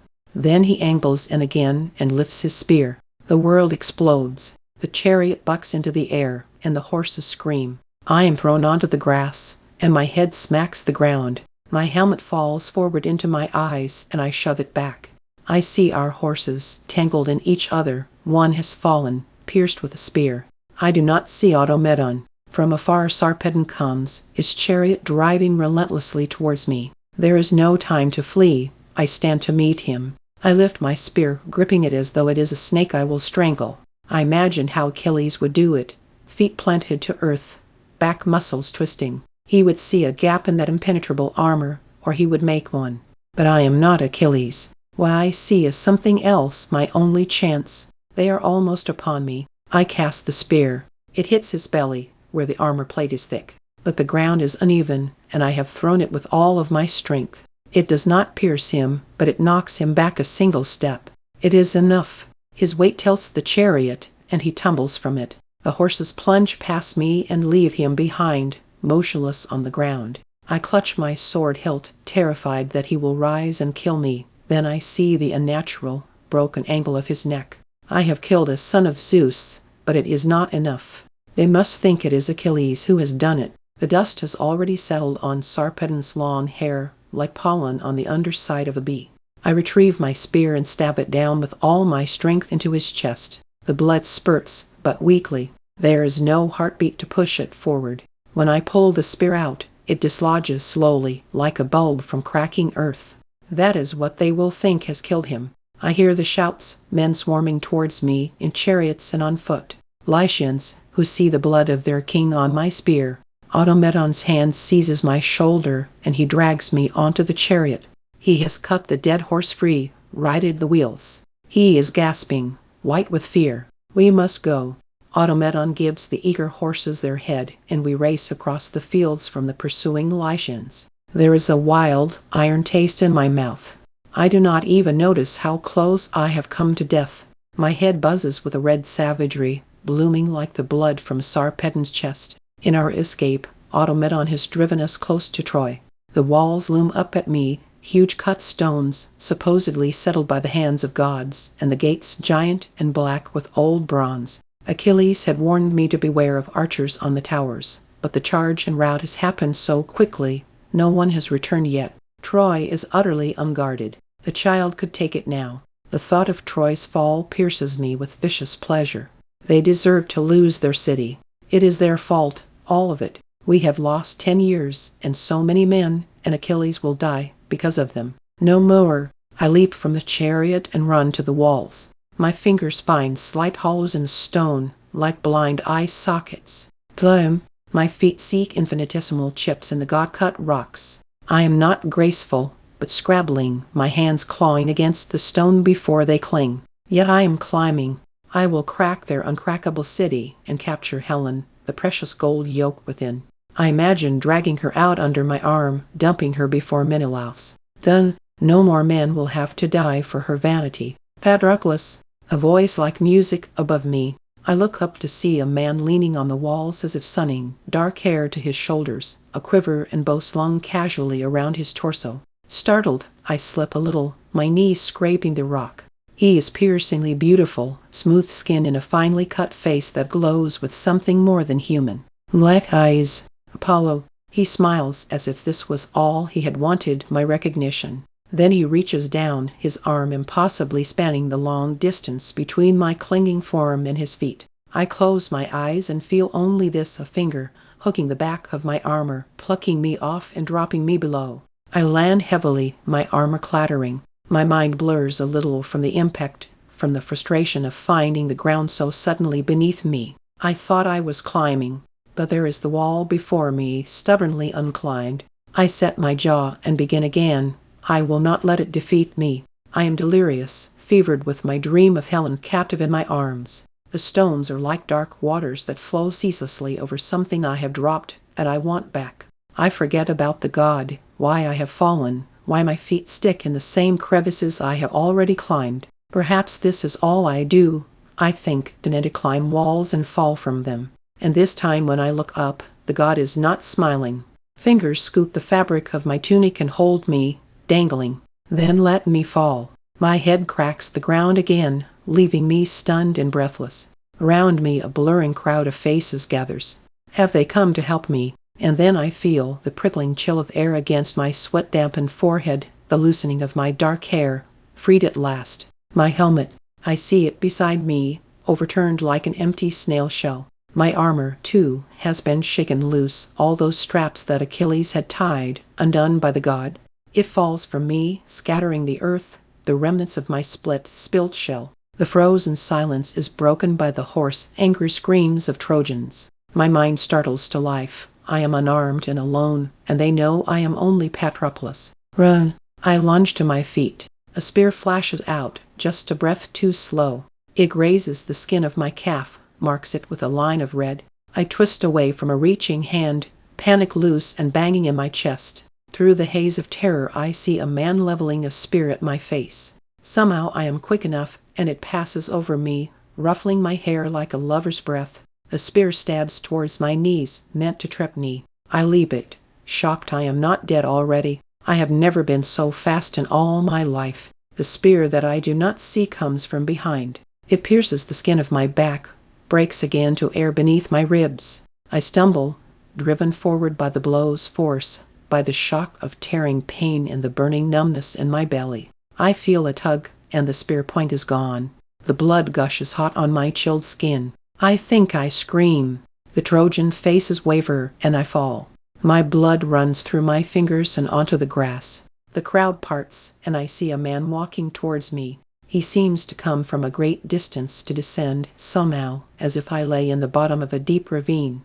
I know him. Hip bones like the cornice of a temple, his brow furrowed and stern. He does not look at the men who surround him. He walks as if he were alone on the battlefield. He is coming to kill me. After, my breaths are shallow gasps that feel like new wounds tearing. Remembrance drums in me, like the pulse beat of blood in my ears. He cannot kill me. He must not. Achilles will not let him live if he does. And Hector must live, always. He must never die, not even when he is old, not even when he is so withered that his bones slide beneath his skin like loose rocks in a stream. He must live, because his life, I think as I scrape backwards over the grass, is the final dam before Achilles' own blood will flow. Desperately, I turn to the men around me and scrabble at their knees. Please, I croak. Please. But they will not look. They are watching their prince, Priam's eldest son, and his inexorable steps towards me. My head jerks back, and I see that he is close now, his spear raised.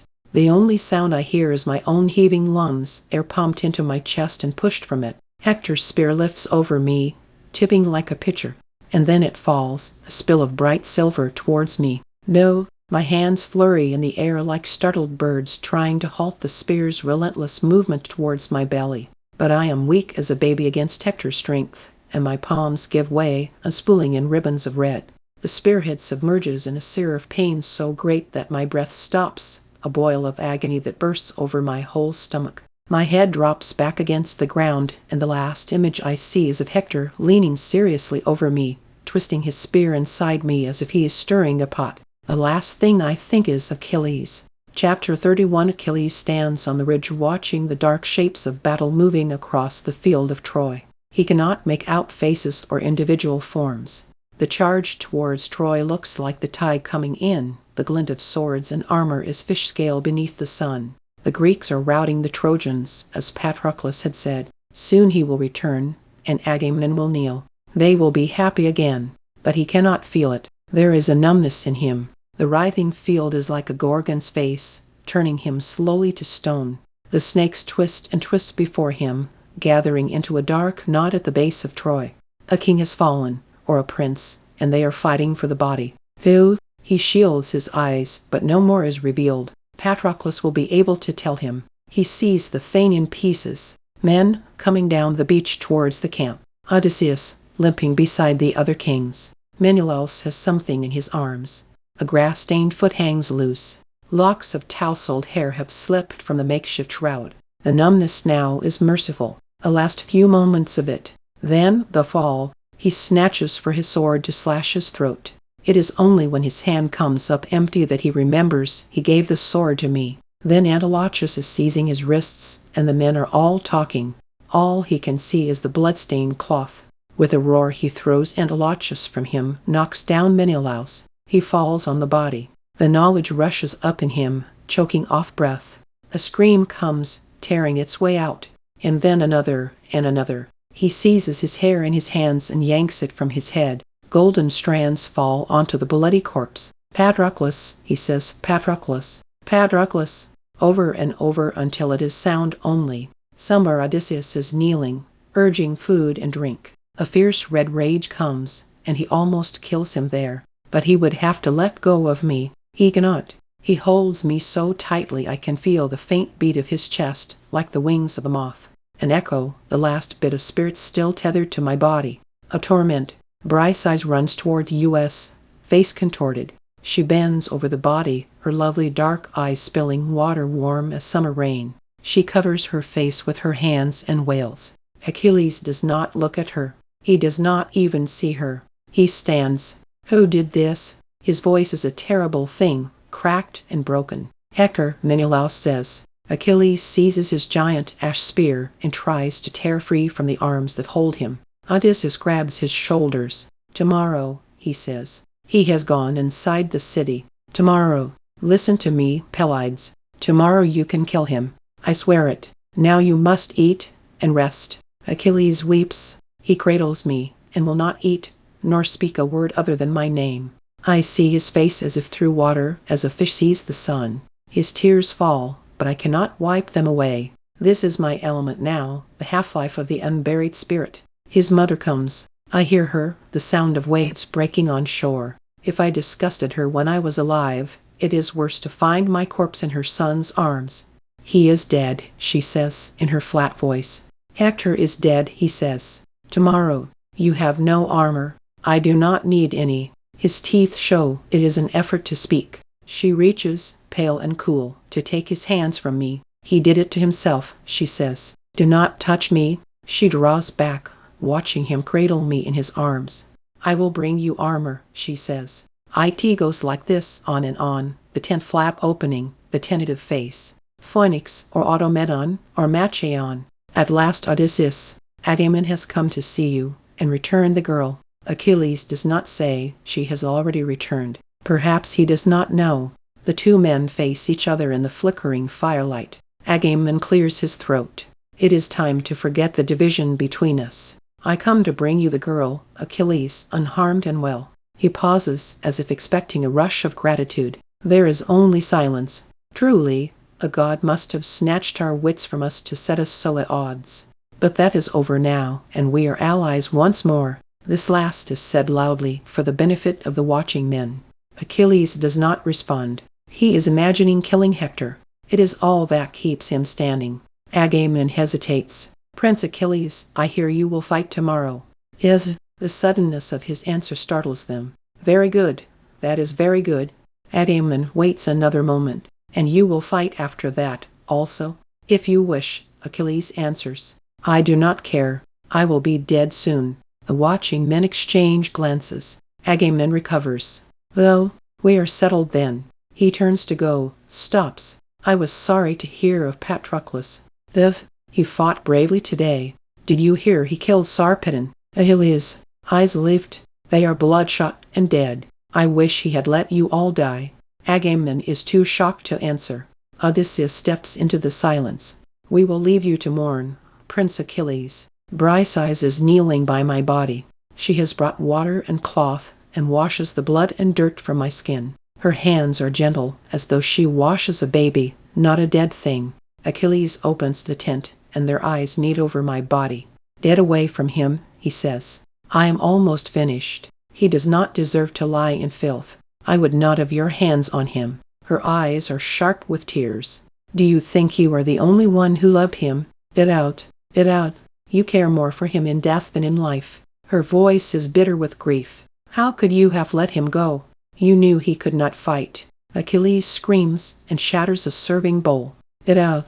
Briseis does not flinch. Kill me. It will not bring him back. He was worth 10 of you. 10, and you sent him to his death. The sound that comes from him is hardly human. I tried to stop him. I told him not to leave the beach. You are the one who made him go. Briseis steps towards him. He fought to save you and your darling reputation, because he could not bear to see you suffer. Achilles buries his face in his hands, but she does not relent. You have never deserved him. I do not know why he ever loved you. You care only for yourself. Achilles' gaze lifts to meet hers. She is afraid, but does not draw back. I hope that Hector kills you. The breath rasps in his throat. Do you think I do not hope the same? He asks. He weeps as he lifts me onto our bed. My corpse sags. It is warm in the tent, and the smell will come soon. He does not seem to care. He holds me all night long, pressing my cold hands to his mouth. At dawn his mother returns with a shield and sword and breastplate, newly minted from still warm bronze. She watches him arm and does not try to speak to him. He does not wait for the Myrmidons or Automedon. He runs up the beach past the Greeks who have come out to sea. They grab their arms and follow. They do not want to miss it. Hector, he screams. Hector. He tears through the advancing Trojan ranks, shattering chests and faces, marking them with the meteor of his fury. He is gone before their bodies hit the ground. The grass, thinned from 10 years of warfare, drinks the rich blood of princes and kings. Yet Hector eludes him, weaving through the chariots and men with the luck of the gods. No one calls it cowardice that he runs. He will not live if he is caught. He is wearing Achilles' own armor, the unmistakable phoenix breastplate taken from beside my corpse. The men stare as the two pass. It looks almost as if Achilles is chasing himself. Chest heaving, Hector races towards Troy's wide river, the Scamander. Its water glints a creamy gold, dyed by the stones in its riverbed, the yellow rock for which Troy is known. The waters are not golden now, but a muddied, churning red, choked with corpses and armor. Hector lunges into the waves and swims, arms cutting through the helmets and rolling bodies. He gains the other shore. Achilles leaps to follow. A figure rises from the river to bar his way. Filthy water sluices off the muscles of his shoulders, pours from his black beard. He is taller than the tallest mortal, and swollen with strength like creeks in spring. He loves Troy and its people. In summer, they pour wine for him as a sacrifice, and drop garlands to float upon his waters. Most pious of all is Hector, Prince of Troy. Achilles' face is spattered with blood. You will not keep me from him. The river god Scamander lifts a thick staff, large as a small tree trunk. He does not need a blade. One strike with this would break bones, snap a neck. Achilles has only a sword. His spears are gone, buried in bodies. Is it worth your life? The god says, No, please, but I have no voice to speak. Achilles steps into the river and lifts his sword. With hands as large as a man's torso, the river god swings his staff. Achilles ducks and then rolls forward over the returning whistle of a second swing. He gains his feet and strikes, whipping towards the god's unprotected chest. Easily, almost casually, the god twists away. The sword's point passes harmlessly, as it has never done before. The god attacks. His swings force Achilles backwards over the debris lining the river. He uses his staff like a hammer. Wide arcs of spray leap from where it smashes against the river's surface. Achilles must spring away each time. The waters do not seem to drag at him as they might at another man. Achilles' sword flashes faster than thought, but he cannot touch the god. Scamander catches every blow with his mighty staff, forcing him to be faster and then faster still. The god is old, old as the first melting of ice from the mountains, and he is wily. He has known every fight that was ever fought on these plains, and there is nothing new to him. Achilles begins to slow, worn out from the strain of holding back the god's strength with only a thin edge of metal. Chips of wood fly as the weapons meet, but the staff is thick as one of Scamander's legs. There is no hope that it will break. The god has begun to smile at how often now the man seeks to duck rather than meet his blows.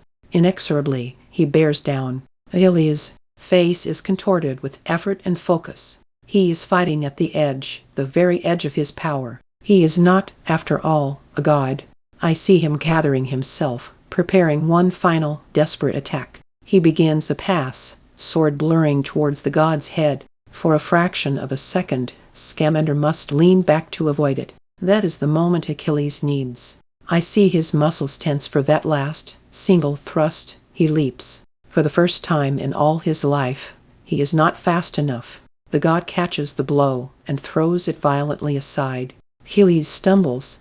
It is so slight, just the smallest lurch off balance, that I almost do not see it. But the god does.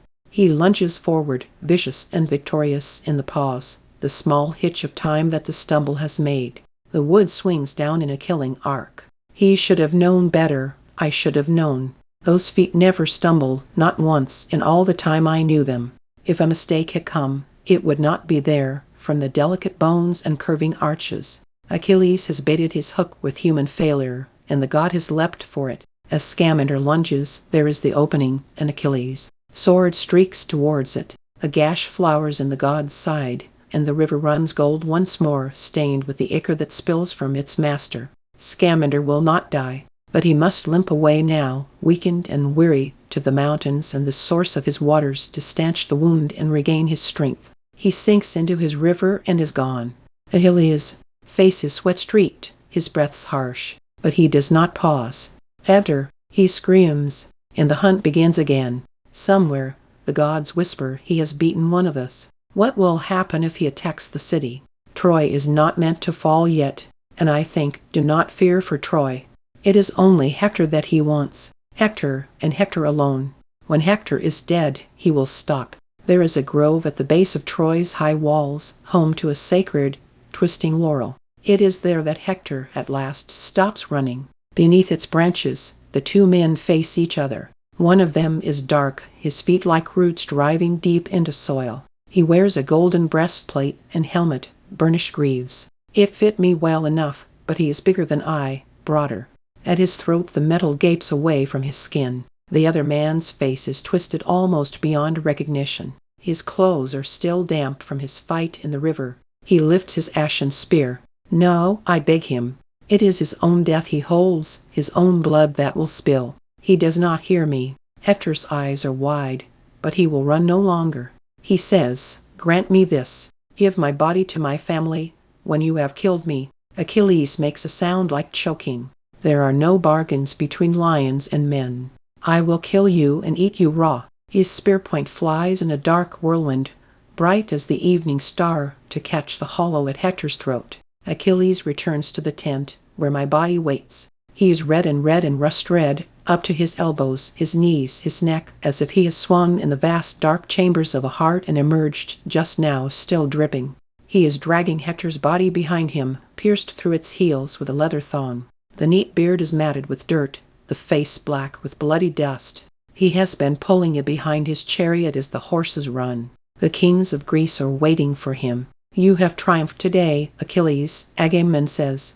Bathe and rest yourself, and then we shall feast in your honor. I will have no feast. He pushes through them, dragging Hector after. Hokumoros, his mother calls him in her softest voice. Swift-fated, will you not eat? You know I will not.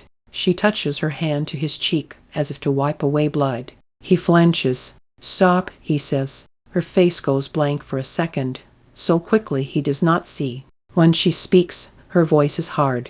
"It is time to return Hector's body to his family for burial. You have killed him and taken your vengeance. It is enough." "It will never be enough," he says. For the first time since my death, he falls into a fitful, trembling sleep. "Achilles, I cannot bear to see you grieving." His limbs twitch and shudder. "Give us both peace. Burn me and bury me. I will wait for you among the shades." "I will." But already he is waking. "Patroclus, wait. I am here." He shakes the body beside him.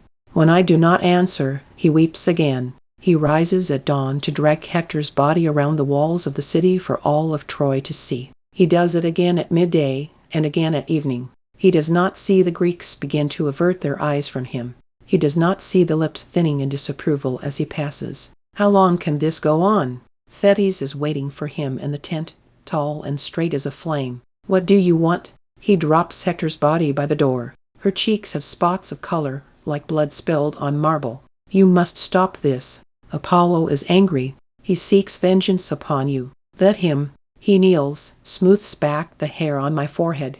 I am wrapped in blankets to muffle the smell. "Achilles." She strides to him, seizes his chin. "Listen to me. You go too far in this. I will not be able to protect you from him." He jerks his head from her and bares his teeth. "I do not need you to." Her skin is whiter than I have ever seen it. "Do not be a fool. It is only my power that—" "What does it matter?" He cuts her off, snarling. "He is dead. Can your power bring him back?"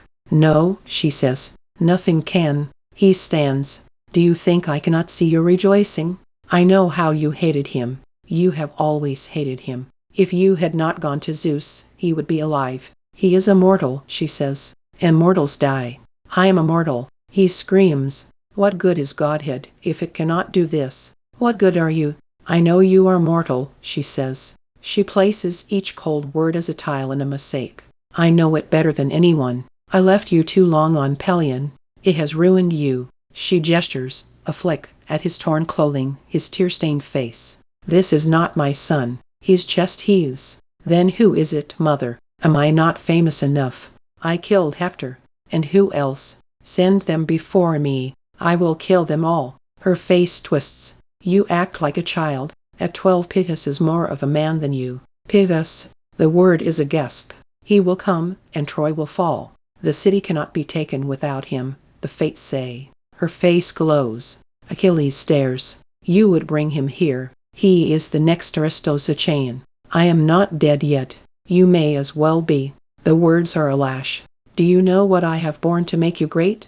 And now you would destroy it for this." She points at my festering body, her face tight with disgust. "I am done. There is no more I can do to save you." Her black eyes seem to contract, like dying stars. "I am glad that he is dead," she says. It is the last thing she will ever say to him. Chapter 32. In the deepest reaches of night, when even the wild dogs drowse and the owls are quiet, an old man comes to our tent. He is filthy, his clothing torn, his hair smeared with ashes and dirt. His robes are wet from swimming the river, yet his eyes, when he speaks, are clear. "I have come for my son," he says. The king of Troy moves across the room to kneel at Achilles. "Lead." He bows his white head. "Will you hear a father's prayer, mighty prince of Phthia, best of the Greeks?" Achilles stares down at the man's shoulders as if in a trance. They are trembling with age, stooped with the burdens of grief. This man bore 50 sons and has lost all but a handful. "I will hear you," he says. "The blessings of the gods upon your kindness," Priam says. His hands are cool on Achilles' burning skin. "I have come far this night in hope." A shudder, involuntary, passes through him, the night's chill and the wet clothes. "I am sorry to appear so meanly before you." The words seem to wake Achilles a little. "Do not kneel," he says. "Let me bring you food and drink." He offers his hand, and helps the old king to his feet. He gives him a dry cloak and the soft cushions that Phoenix likes best, and pours wine. Beside Priam's furrowed skin and slow steps he seems suddenly very young. "Thank you for your hospitality," Priam says. His accent is strong, and he speaks slowly, but his Greek is good. I have heard you are a noble man, and it is on your nobility that I throw myself. We are enemies, yet you have never been known as cruel. I beg you to return my son's body for burial, so his soul does not wander lost." As he speaks, he is careful not to let himself look at the shadow face down in the corner. Achilles is staring into the cupped darkness of his hands. "You show courage to come here alone," he says. "How did you get into the camp?" "I was guided by the grace of the gods." Achilles looks up at him. "How did you know I would not kill you?" "I did not know," says Priam. There is silence. The food and wine sit before them, but neither eats nor drinks. I can see Achilles' ribs through his tunic. Priam's eyes find the other body, mine, lying on the bed. He hesitates a moment. "That is your friend." "Philtatos," Achilles says, sharply, "most beloved, best of men, and slaughtered by your son." "I am sorry for your loss," Priam says, "and sorry that it was my son who took him from you. Yet I beg you to have mercy. In grief, men must help each other, though they are enemies. What if I will not?" His words have gone stiff. "Then you will not." There is silence a moment. "I could kill you still," Achilles says. "Achilles, I know." The king's voice is quiet, unafraid. "But it is worth my life, if there is a chance my son's soul may be at rest." Achilles' eyes fill. He looks away so the old man will not see. Priam's voice is gentle. "It is right to seek peace for the dead. You and I both know there is no peace for those who live after." "No," Achilles whispers. Nothing moves in the tent. Time does not seem to pass. Then Achilles stands. "It is close to dawn, and I do not want you to be in danger as you travel home. I will have my servants prepare your son's body. When they are gone," he slumps next to me, his face against my belly. My skin grows slippery under the steady fall of his tears. The next day he carries me to the pyre. Briseis and the Myrmidons watch as he places me on the wood and strikes the flint. The flames surround me, and I feel myself slipping further from life, thinning to only the faintest shiver in the air. I yearn for the darkness and silence of the underworld, where I can rest. He collects my ashes himself, though this is a woman's duty. He puts them in a golden urn, the finest in our camp, and turns to the watching Greeks. "When I am dead, I charge you to mingle our ashes and bury us together. Hector and Sarpedon are dead, but other heroes come to take their place. Anatolia is rich with allies and those making common cause against invaders. First is Memnon, the son of rose-fingered Dawn, king of Ethiopia. A large man, dark and crowned, striding forward with an army of soldiers as dark as he, a burnished black. He stands, grinning expectantly. He has come for one man, and one man alone. That man comes to meet him armed with only a spear. His breastplate is carelessly buckled, his once bright hair hangs lank and unwashed. Memnon laughs. This will be easy. When he crumples, folded around a long ashen shaft, the smile is shaken from his face. Wearily, Achilles retrieves his spear. Next come the horsewomen, breasts exposed, their skin glistening like oiled wood. Their hair is bound back, their arms are full of spears and bristling arrows. Curved shields hang from their saddles, crescent-shaped, as if coined from the moon. At their front is a single figure on a chestnut horse, hair loose, Anatolian eyes dark and curving and fierce as chips of stone that move restlessly over the army before her. Penthesilea. She wears a cape, and it is this that undoes her that allows her to be pulled, limbs light and poised as a cat, from her horse. She tumbles with easy grace, and one of her hands flashes for the spear tied to her saddle. She crouches in the dirt, bracing it. A face looms over her, grim, darkened, dulled. It wears no armor at all anymore, exposing all its skin to points and punctures. It is turned now, in hope, in wistfulness, towards her. She stabs, and Achilles' body dodges the deadly point, impossibly lithe, endlessly agile. Always its muscles betray it, seeking life instead of the peace that spears bring. She thrusts again, and he leaps over the point, drawn up like a frog, body light and loose. He makes a sound of grief. He had hoped, because she has killed so many, because from her horse she seemed so like him, so quick and graceful, so relentless. But she is not. A single thrust crushes her to the ground, leaves her chest torn up like a field beneath the plow. Her women scream in anger, in grief, at his retreating, bowed shoulders. Last of all is a young boy, Troilus. They have kept him behind the wall as their security, the youngest son of Priam, the one they want to survive. It is his brother's death that has pulled him from the walls. He is brave and foolish and will not listen. I see him wrenching from the restraining hands of his older brothers and leaping into his chariot. He flies headlong, like a loosed greyhound seeking vengeance. The spear butt catches against his chest, just starting to widen with manhood. He falls, still holding the reins, and the frightened horses bolt, dragging him behind. His trailing spear tip clicks against the stones, riding in the dust with its bronze fingernail. At last he frees himself and stands, his legs, his back scraped and crusted. He faces the older man who looms in front of him, the shadow that haunts the battlefield, the grisly face that wearily kills man after man. I see that he does not stand a chance, his bright eyes, his bravely lifted chin. The point catches the soft bulb of his throat, and liquid spills like ink, its color bled away by the dusk around me. The boy falls.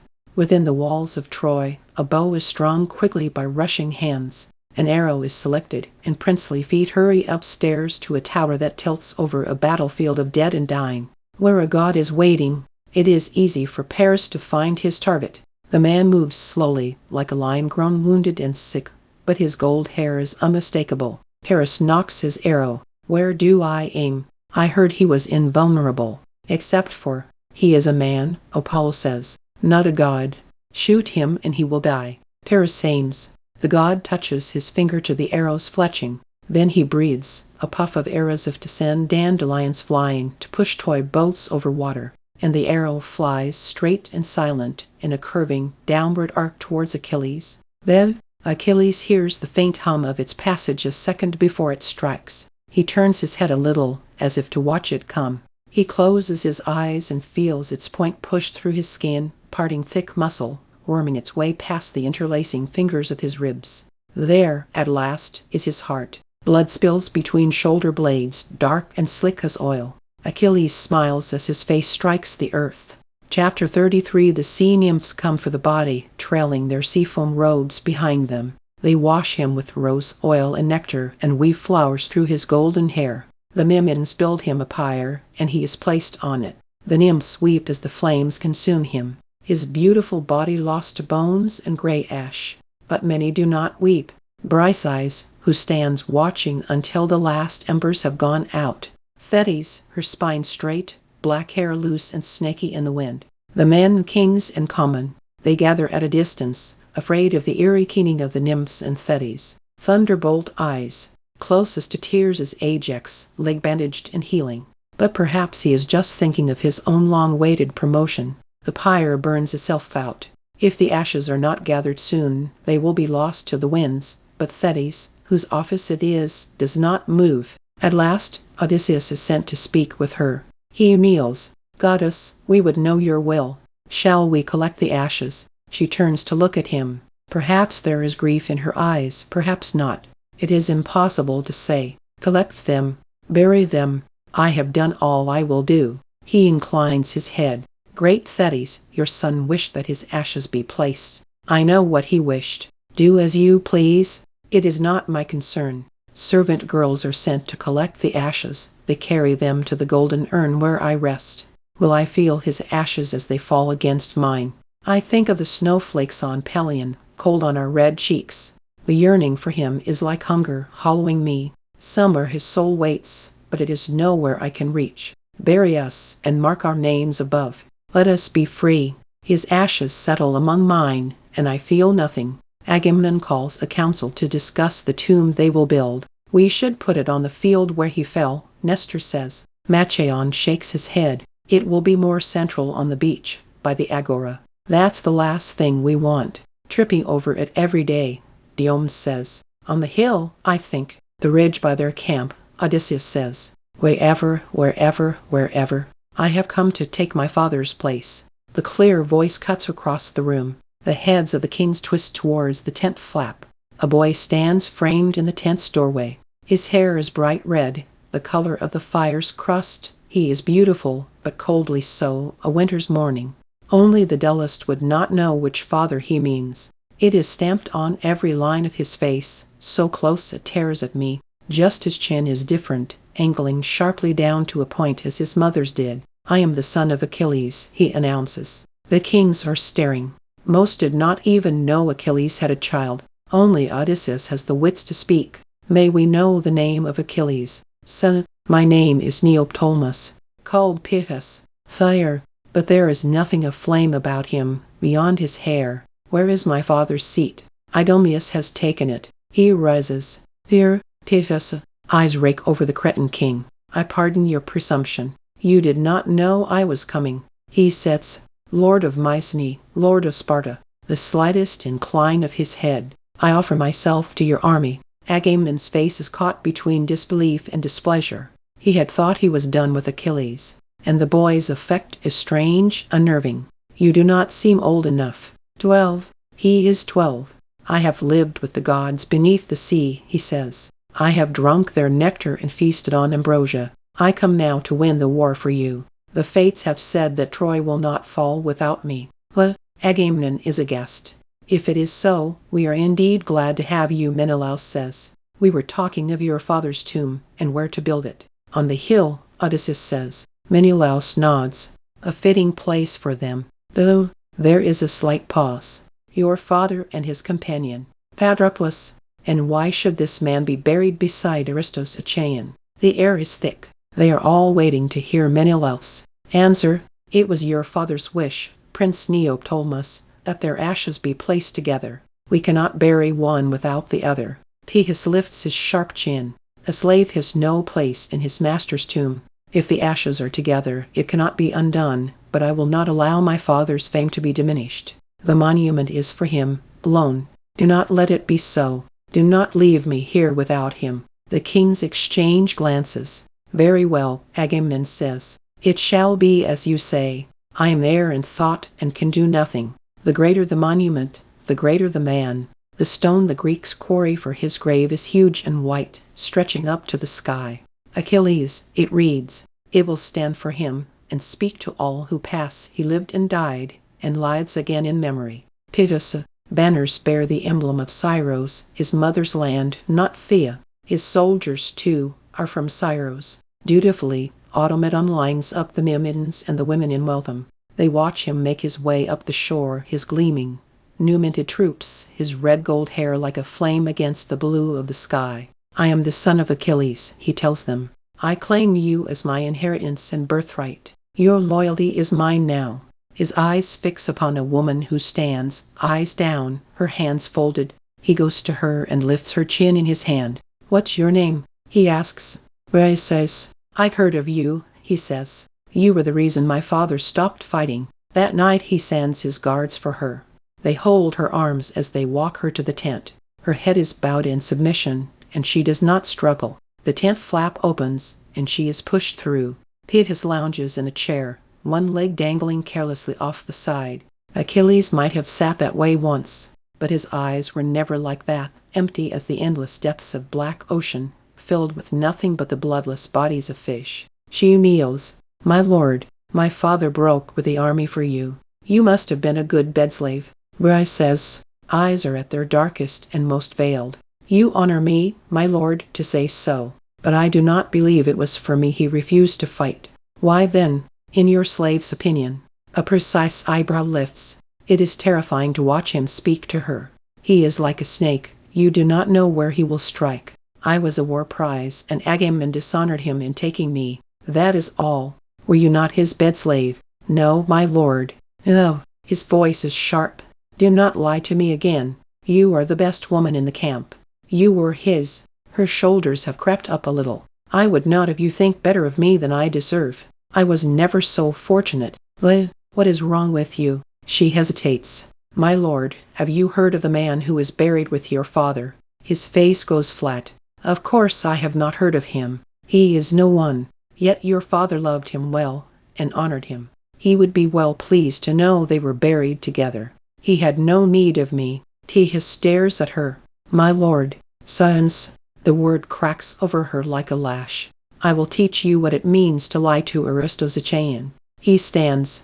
"Come here." He is only 12, but he does not look it. He has the body of a man. Her eyes are wide. "My lord, I am sorry I have displeased you. You may ask anyone, Phoenix or Automedon." They will say I am not lying. I have given you an order. She stands, her hands fumbling in the folds of her dress. Run, I whisper. Do not go to him. But she goes. My lord, what would you have of me? He steps to her, eyes glittering. Whatever I want. I cannot see where the blade comes from. It is in her hand, and then it is swinging down on him. But she has never killed a man before. She does not know how hard you need to drive it, nor with what conviction. And he is quick, twisting away already. The blade splits the skin, scoring it in a jagged line, but does not sink. He smacks her viciously to the ground. She throws the knife at his face and runs. She erupts from the tent, past the two slow hands of the guards, down the beach and into the sea. Behind her is Pythias, tunic gashed open, bleeding across his stomach. He stands beside the bewildered guards and calmly takes the spear from one of their hands. Throw it, a guard urges, for she is past the breakers now. A moment, Pythias murmurs. Her limbs lift into the gray waves like the steady beats of wings. She has always been the strongest swimmer of the three of us. She used to swear she'd gone to Tenedos once, 2 hours by boat. I feel wild triumph as she pulls farther and farther from shore. The only man whose spear could have reached her is dead. She is free. The only man but that man's son. The spear flies from the top of the beach, soundless and precise. Its point hits her back like a stone tossed onto a floating leaf. The gulp of black water swallows her whole. Phoenix sends a man out, a diver, to look for her body, but he does not find it. Maybe her gods are kinder than ours, and she will find rest. I would give my life again to make it so. The prophecy told truly. Now that Pythias has come, Troy falls. He does not do it alone, of course. There is the horse, and Odysseus, Plan, and a whole army besides. But he is the one who kills Priam. He is the one who hunts down Hector's wife, Andromache, hiding in a cellar with her son. He plucks the child from her arms and dashes his head against the stone of the walls, so hard the skull shatters like a rotted fruit. Even Agamemnon blanched when he heard. The bones of the city are cracked and sucked dry. The Greek kings stuff their holds with its gold columns and princesses. Quicker than I could have imagined possible they pack the camp. All the tents rolled and stowed, the food killed and stored. The beach is stripped clean, like a well-picked carcass. I haunt their dreams. Do not leave, I beg them. Not until you have given me peace. But if anyone hears, they do not answer. Pythias wishes a final sacrifice for his father the evening before they sail. The kings gather by the tomb, and Pythias presides, with his royal prisoners at his heels, Andromache and Queen Hecuba and the young princess Polyxena. He trails them everywhere he goes now, in perpetual triumph. Calchas leads a white heifer to the tomb's base, but when he reaches for the knife, Pythias stops him. A single heifer. Is this all? The same you would do for any man. My father was Aristos Achaean. He was the best of you, and his son has proven better still. Yet you stint us. Pythias' hand closes on the shapeless, blowing dress of the princess Polyxena and yanks her towards the altar. This is what my father's soul deserves. He will not. He dare not. As if in answer, Pythias smiles. Achilles is pleased, he says, and tears open her throat. I can taste it still, the gush of salt and iron. It seeped into the grass where we are buried, and choked me. The dead are supposed to crave blood. But not like this. Not like this. The Greeks leave tomorrow, and I am desperate. Odysseus. He sleeps lightly, eyelids fluttering. Odysseus, listen to me. He twitches. Even in sleep he is not at rest. When you came to him for help, I answered you. Will you not answer me now? You know what he was to me. You saw, before you brought us here. Our peace is on your head. My apologies for bothering you so late, Prince Pythias. He offers his easiest smile. I do not sleep, Pythias says. How convenient. No wonder you get so much more done than the rest of us. Pythias watches him with narrowed eyes. He cannot tell if he is being mocked. Why not? Odysseus holds up a skin. I suppose. Pythias jerks his chin at 2 goblets. Leave us, he says to Andromache. While she gathers her clothes, Odysseus pours. Well, you must be pleased with all you have done here. Hero by 13. Not many men can say so. No other men. The voice is cold. What do you want? I'm afraid I have been prompted by a rare stirring of guilt. Oh, we sail tomorrow, and leave many Greek dead behind us. All of them are properly buried, with a name to mark their memory. All but one.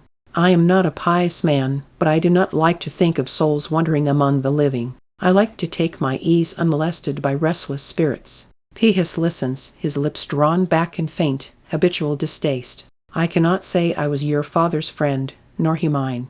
But I admired his skill and valued him as a soldier. And in 10 years you get to know a man, even if you don't wish to. So I can tell you now that I do not believe he would want Patroclus to be forgotten. Pythias stiffens. Did he say so? He asked that their ashes be placed together. He asked that they be buried as one. In the spirit of this, I think we can say he wished it. For the first time, I am grateful for his cleverness. I am his son. I am the one who says what his spirit wishes for, which is why I came to you. I have no stake in this. I am only an honest man, who likes to see right done. Is it right that my father's fame should be diminished, tainted by a commoner? Patroclus was no commoner. He was born a prince and exiled. He served bravely in our army, and many men admired him. He killed Sarpedon, second only to Hector. In my father's armor, with my father's fame, he has none of his own. Odysseus inclines his head. True, but fame is a strange thing. Some men gain glory after they die, while others fade. What is admired in one generation is abhorred in another. He spread his broad hands. We cannot say who will survive the holocaust of memory. Who knows? He smiles. Perhaps one day even I will be famous. Perhaps more famous than you. I doubt it. Odysseus shrugs. We cannot say.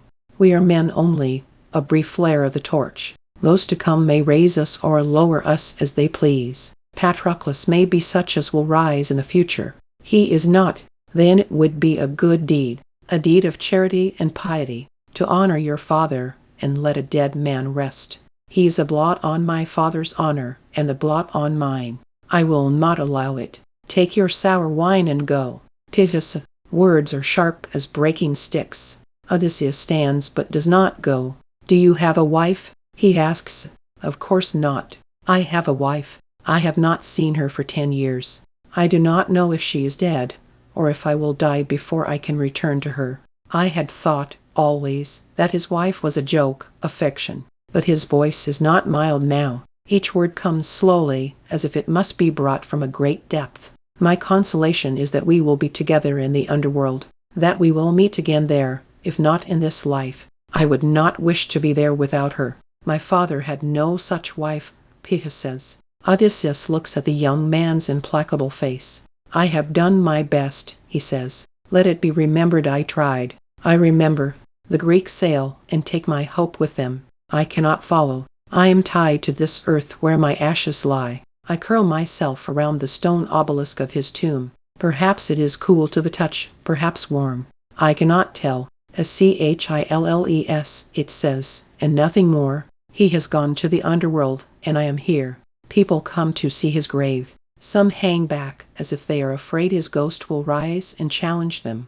Others stand at the base to look at the scenes of his life carved on the stone. They are a little hastily done, but clear enough. Achilles killing Memnon, killing Hector, killing Penthesilea. Nothing but death. This is how Pythias, too, might look. Is this how he will be remembered? Thetis comes. I watch her, withering the grass where she stands. I have not felt such hatred for her in a long time. She made Pythias, and loved him more than Achilles. She is looking at the scenes on the tomb, death after death. She reaches as if she will touch them. I cannot bear it. Thetis, I say. Her hand jerks back. She vanishes. Later she returns. Thetis. She does not react. Only stands, looking at her son's tomb. I am buried here, in your son's grave. She says nothing, does nothing. She does not hear. Every day she comes. She sits at the tomb space, and it seems that I can feel her cold through the earth, the slight searing smell of salt. I cannot make her leave, but I can hate her. You said that Chiron ruined him. You are a goddess, and cold, and know nothing. You are the one who ruined him. Look at how he will be remembered now, killing Hector, killing Troilus, for things he did cruelly in his grief. Her face is like stone itself. It does not move. The days rise and fall. Perhaps such things pass for virtue among the gods. But how is there glory in taking a life? We die so easily. Would you make him another Pythus? Let the stories of him be something more. What more? She says. For once I am not afraid. What else can she do to me? Returning Hector's body to Priam, I say. That should be remembered. She is silent for a long time. His skill with a lyre, his beautiful voice. She seems to be waiting. The girls, he took them so that they would not suffer at another king's hands. That was your doing. Why are you not with Pythus? Something flickers in her eyes. He is dead. I am fiercely glad.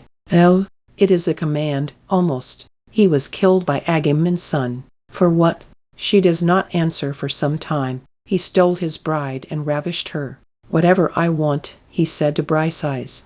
Was this the son you preferred to Achilles? Her mouth tightens. Have you no more memories? I am made of memories. Speak then. I almost refuse, but the ache for him is stronger than my anger. I want to speak of something not dead or divine. I want him to live. At first it is strange. I am used to keeping him from her, to hoarding him for myself. But the memories well up like spring water, faster than I can hold them back. They do not come as words, but like dreams, rising as scent from the rain-wet earth. This, I say, this and this. The way his hair looked in summer sun, his face when he ran, his eyes solemn as an owl at lessons. This and this and this. So many moments of happiness crowding forward. She closes her eyes. The skin over them is the color of sand in winter. She listens, and she too remembers. She remembers standing on a beach, hair black and long as a horse's tail. Slate-gray waves smash against rocks. Then a mortal's hands, brutal and bruising on her polished skin. The sand scraping her raw, and the tearing inside. The gods, after tying her to him. She remembers feeling the child within her, luminous in the dark of her womb. She repeats to herself the prophecy that the 3 old women spoke to her, your son will be greater than his father. The other gods had recoiled to hear it. They knew what powerful sons do to their fathers. Thunderbolts still smell of singed flesh and patricide. They gave her to a mortal, trying to shackle the child's power, dilute him with humanity, diminish him. She rests her hand on her stomach, feels him swimming within. It is her blood that will make him strong, but not strong enough. I am immortal. He screams at her, his face blotchy and sodden and dull. Why do you not go to him? I cannot. The pain in her voice is like something tearing. I cannot go beneath the earth, the underworld, with its cavernous gloom and fluttering souls, where only the dead may walk. This is all that is left, she says, her eyes still fixed on the monument. An eternity of stone. I conjure the boy I knew, Achilles, grinning as the figs blur in his hands, his green eyes laughing into mine. Cash, he says. Achilles, outlined against the sky, hanging from a branch over the river. The thick warmth of his sleepy breath against my ear. If you have to go, I will go with you. My fears forgotten in the golden harbor of his arms. The memories come and come. She listens, staring into the grain of the stone. We are all there, goddess and mortal and the boy who was both. The sun is setting over the sea, spilling its colors on the water's surface. She is beside me, silent in the blurry, creeping dusk. Her face is as unmarked as the first day I saw her. Her arms are crossed over her chest, as if to hold some thought to herself. I have told her all. I have spared nothing of any of us. We watched the light sink into the grave of the western sky. I could not make him a god, she says, her jagged voice rich with grief. But you made him. She does not answer me for a long time, only sits, eyes shining with the last of the dying light. I have done it, she says. At first I do not understand, but then I see the tomb, and the marks she has made on the stone. Achilles, it reads, and beside it Patroclus. Go, she says. He waits for you. In the darkness 2 shadows, reaching through the hopeless, heavy dusk. Their hands meet, and light spills in a flood like 100 golden urns pouring out of the sun. Character glossary. Gods and immortals. Aphrodite, the goddess of love and beauty, the mother of Aeneas, and a champion of the Trojans. She particularly favored Paris, and in Book 3 of the Iliad she intervened to save him from Menelaus. Apollo, the god of light and music, and a champion of the Trojans. He was responsible for sending the plague down upon the Greek army in Book 1 of the Iliad, and was instrumental in the deaths of both Achilles and Patroclus. Artemis, the twin sister of Apollo and the goddess of the hunt, the moon, and virginity. Angry about the bloodshed the Trojan War would cause, she stopped the winds from blowing, stranding the Greek fleet at Aulis. After this sacrifice of Iphigenia, she was appeased and the winds returned. Athena, the powerful goddess of wisdom, weaving, and war arts. She was a fierce supporter of her beloved Greeks against the Trojans and a particular guardian of the wily Odysseus. She appears often in both the Iliad and the Odyssey. Tyrone, the only good centaur, known as a teacher of the heroes Jason, Aesculapius, and Achilles, as well as the inventor of medicine and surgery. Hera, the queen of the gods and the sister wife of Zeus. Like Athena, she championed the Greeks and hated the Trojans. In Virgil's Aeneid, she is the principal antagonist, constantly harassing the Trojan hero Aeneas after Troy has fallen. Scamander, the god of the river Scamander near Troy and another champion of the Trojans. His famous battle with Achilles is told in Book 22 of the Iliad. Thais, a sea nymph and shade-changer, and the mother of Achilles. The Fates had prophesied that Thetis' son would be greater than his father, which frightened the god Zeus, who had previously desired her. He made sure to marry Thetis to a mortal, in order to limit the power of her son. In post-Homeric versions of the story she tries a number of ways to make Achilles immortal, including dipping him by his ankle in the river Styx and holding him in a fire to burn away his mortality. Zeus, the king of the gods and the father of many famous heroes, including Heracles and Perseus. Mortals Achilles, the son of the king Peleus and the sea nymph Thetis. He was the greatest warrior of his generation, as well as the most beautiful. The Iliad calls him swift-footed, and also praises his singing voice. He was raised by the kindly centaur Chiron and took the exiled prince Patroclus as his constant companion. As a teenager, he was famously offered a choice: a long life and obscurity or a short life and fame. He chose fame and sailed to Troy along with the other Greeks. However, in the 9th year of the war he quarreled with Agamemnon and refused to fight any longer, returning to battle only when his beloved Patroclus was killed by Hector. In a rage, he slew the great Trojan warrior and dragged his body around the walls of Troy in vengeance. He was eventually killed by the Trojan prince Paris, with the assistance of the god Apollo. Iliad's most famous myth is fatally vulnerable. He is actually a very late story. In the Iliad and Odyssey, Achilles isn't invincible, just extraordinarily gifted in battle. But in the years after Homer, myths began popping up to explain and elaborate upon Achilles' seeming invincibility. In one popular version, the goddess Thetis dips Achilles in the river Styx to try to make him immortal. It works everywhere but the place on his heel where she holds him. Since the Iliad and Odyssey were my primary sources of inspiration, and since their interpretation seemed more realistic, I chose to follow the older tradition. Aeneas, the son of the goddess Aphrodite and the mortal Anchises, the Trojan noble Aeneas was renowned for his piety. He fought bravely in the Trojan War but is best known for his adventures afterwards.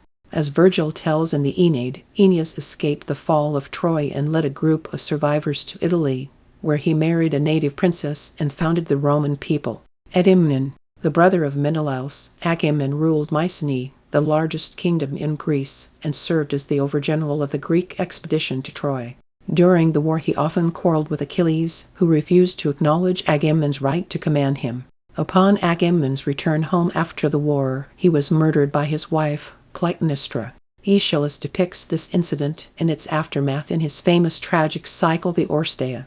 Ajax, the king of Salamis and a descendant of Zeus, who was known for his enormous size and strength. He was the second greatest Greek warrior after Achilles, and memorably stood against the Trojans' attack on the Greek camp when Achilles refused to fight. However, after Achilles' death, when Agamemnon chose to honor Odysseus as the most valuable member of the Greek army, Ajax went mad with grief and rage, and killed himself. His story is movingly told in Sophocles' tragedy Ajax. Andromache, born a princess of Cilicia, near Troy, she became the loyal and loving wife of Hector. She hated Achilles, who had killed her family in a raid. During the sack of Troy, she was taken captive by Pitys and carried back to Greece. After Pitys' death, she and Helenus, Hector's brother, founded the city of Buthrotum, which they built to resemble the lost Troy. Virgil tells their story in Book 3 of the Aeneid. Automedon, Achilles, charioteer skilled at handling his divine, headstrong horses. After Achilles' death, he served his son Patroclus. Briseis, taken captive by the Greeks in their raids on the Trojan countryside. Briseis was given as a war prize to Achilles.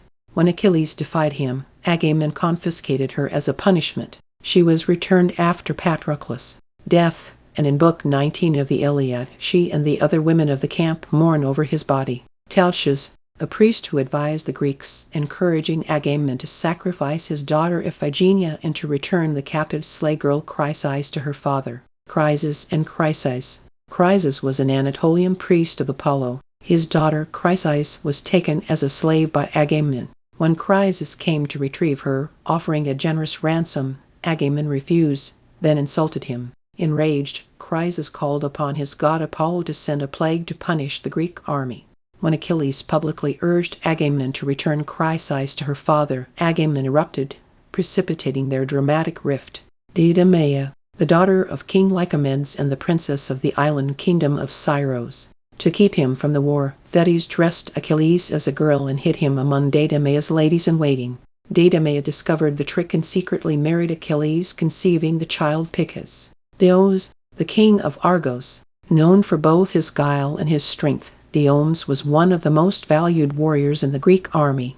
Like Odysseus, he was a favorite of the goddess Athena, who in Book 5 of the Iliad grants him supernatural strength in battle. Hector, the oldest son of Priam and the crown prince of Troy, Hector was known for his strength, nobility, and love of family. In Book 6 of the Iliad, Homer shows us a touching scene between Hector, his wife, Andromache, and their young son, Astyanax. He was killed by Achilles in the final year of the war. Helen, the legendary most beautiful woman in the world. Helen was a princess of Sparta, the daughter of the queen Leda and the god Zeus in the form of a swan. Many men sought her hand in marriage, each swearing an oath to uphold her union with whoever prevailed. She was given to Menelaus, but later ran away with the Trojan prince Paris, setting in motion the Trojan War. After the war, she returned home with Menelaus to Sparta. Heracles, the son of Zeus and the most famous of Greek heroes, known for his tremendous strength, Heracles was forced to perform 12 labors as penance to the goddess Hera, who hated him for being the product of one of Zeus. Others, he died long before the Trojan War began. Idomeneus, the king of Crete and grandson of King Minos of Minotaur fame. Iphigenia, the daughter of Agamemnon and Clytemnestra, promised in marriage to Achilles and brought to Aulis to appease the goddess Artemis. Her sacrifice made the winds blow again, so that the Greek fleet could sail to Troy. Her story is told in Euripides' tragedy Iphigenia at Aulis. Lycomedes, the king of Scyros and the father of Deidamia, he unknowingly sheltered Achilles disguised as a girl in his court.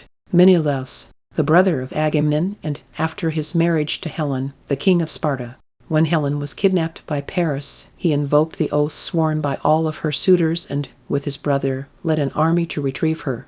In Book 3 of the Iliad he dueled with Paris for possession of Helen, and was winning before the goddess Aphrodite intervened on Paris' behalf.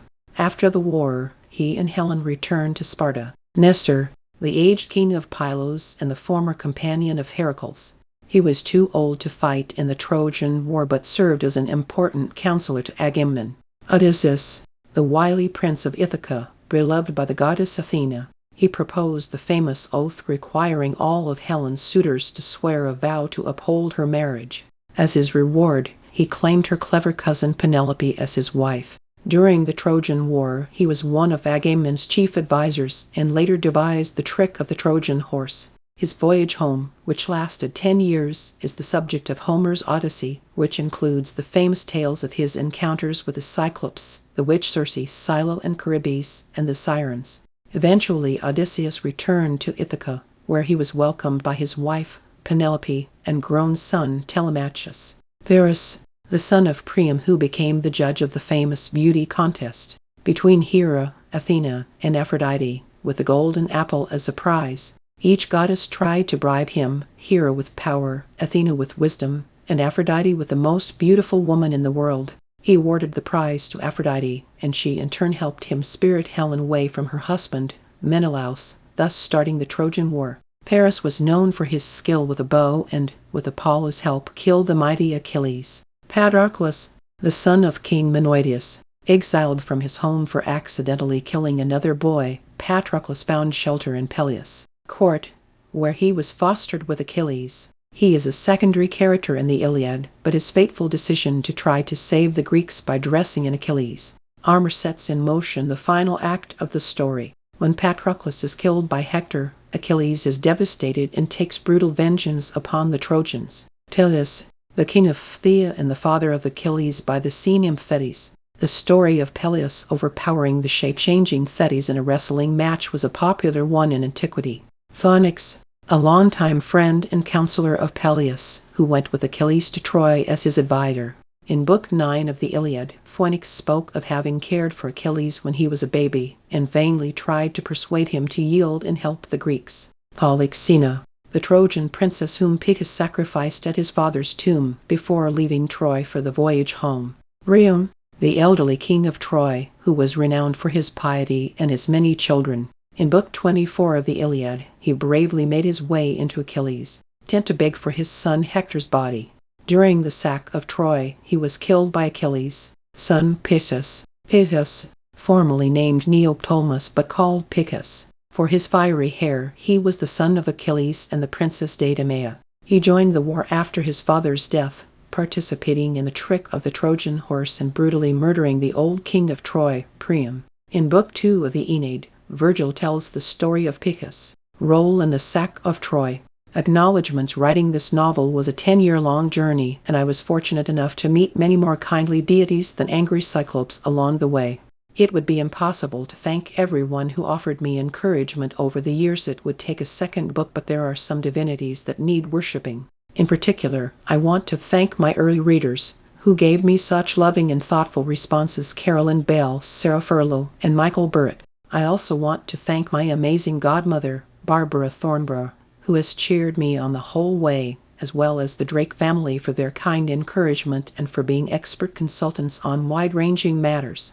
My heartfelt appreciation goes also to my teachers, especially Diane Dubois, Susan Nelwyn, Kristen Jaff, Judith Williams, and Jim Miller, and to my passionate and fabulous students, Shakespeareans and Latin scholars alike, for teaching me much more than I ever taught them. I have been fortunate enough to have not one but 3 amazing mentors in classics teaching and life: David Rich, Joseph Pucci, and Michael C. D. Putnam. I am grateful beyond measure to their kindness and erudition. Thanks also to the entire Brown University Classics Department. It goes without saying that all errors and distortions in this work are my own entirely, and not theirs. Special thanks to Walter Kacinskas and to the beautiful and talented Nora Pines, who has always believed I would be a writer despite reading a number of my early short stories. Thanks and ever thanks to the inimitable, irrepressible, and outstanding Jonah Ramu Cohen, a fierce fiery warrior who fought for this book every step of the way. I am so grateful for your friendship. A Mount Olympus of gratitude to the astounding Julie Bearer, best of all agents, who swept me off my feet and into a miracle, along with all the rest of her amazing team. And of course thanks to my dynamic, fabulous editor, Lee Boudreau, and the whole group at Echo, including Abigail Hallstein, Michael Mackenzie, Heather Drucker, Rachel Bressler, and everyone who took such excellent care of me and this work. I would also like to thank the fantastic people at Bloomsbury, UK, the outstanding Alexandra Pringle, Katie Bond, David Mann, and everyone else on their team for all their incredible work on my book's behalf. Finally, I want to thank my family, including my brother Bud, who has put up with my stories of Achilles for his entire life, and my wonderful stepfather, Gordon. Most of all, I thank my amazing mother, who has loved and supported me in all my endeavors and who inspired me to love reading as much as she does. I am so blessed to be your daughter. Last, but never least, thanks to Nathaniel, my Athena in shining armor, whose love, editing, and patience brought me home. About the author: Madeline Miller grew up in Philadelphia, has bachelor's and master's degrees in Latin and Ancient Greek from Brown University, and has been teaching both languages for the past 9 years. She has also studied at the Yale School of Drama, specializing in adapting classical tales for a modern audience. She lives in Cambridge, Massachusetts. The Song of Achilles is her first novel. Visit www.authortracker.com for exclusive information on your favorite HarperCollins authors. Credits: cover design by Alison Saltzman, cover photograph, bronze helmet, Greek, Corinthian, early 7th century BC, courtesy of Yale University Art Gallery/Art Resource, NY. Copyright 2012 by Madeline Miller. All rights reserved under international and Pan-American copyright conventions. By payment of the required fees, you have been granted the non-exclusive, non-transferable right to access and read the text of this ebook on screen. No part of this text may be reproduced, transmitted, downloaded, decompiled, reverse engineered, or stored in or introduced into any information storage and retrieval system, in any form or by any means, whether electronic or mechanical, now known or hereinafter invented, without the express written permission of HarperCollins eBooks. The Song of Achilles. First edition. Library of Congress cataloging and publication data has been applied for. ISBN 978-0-06-206061-7 hardcover. ISBN 978-0-06-212612 International edition. EPUB edition. March 2012. ISBN 9780762060631 12 13 14 15 16 OV/RRD 109876543221. About the publisher: Australia. HarperCollins Publishers, Australia Thai Limited, 25 Wright Road, PO Box 321, Pymble, NSW 2073, Australia. www.harpercollins.com.au/ebooks Canada. HarperCollins Canada, 2 Bloor Street East, 20th floor, Toronto, on M4W 1A8, Canada. http www.harpercollins.com. New Zealand. HarperCollins Publishers, New Zealand Limited, PO Box 1, Auckland, New Zealand. http www.harpercollins.co.nz. United Kingdom. HarperCollins Publishers Limited, 77-85 Fulham Palace Road, London,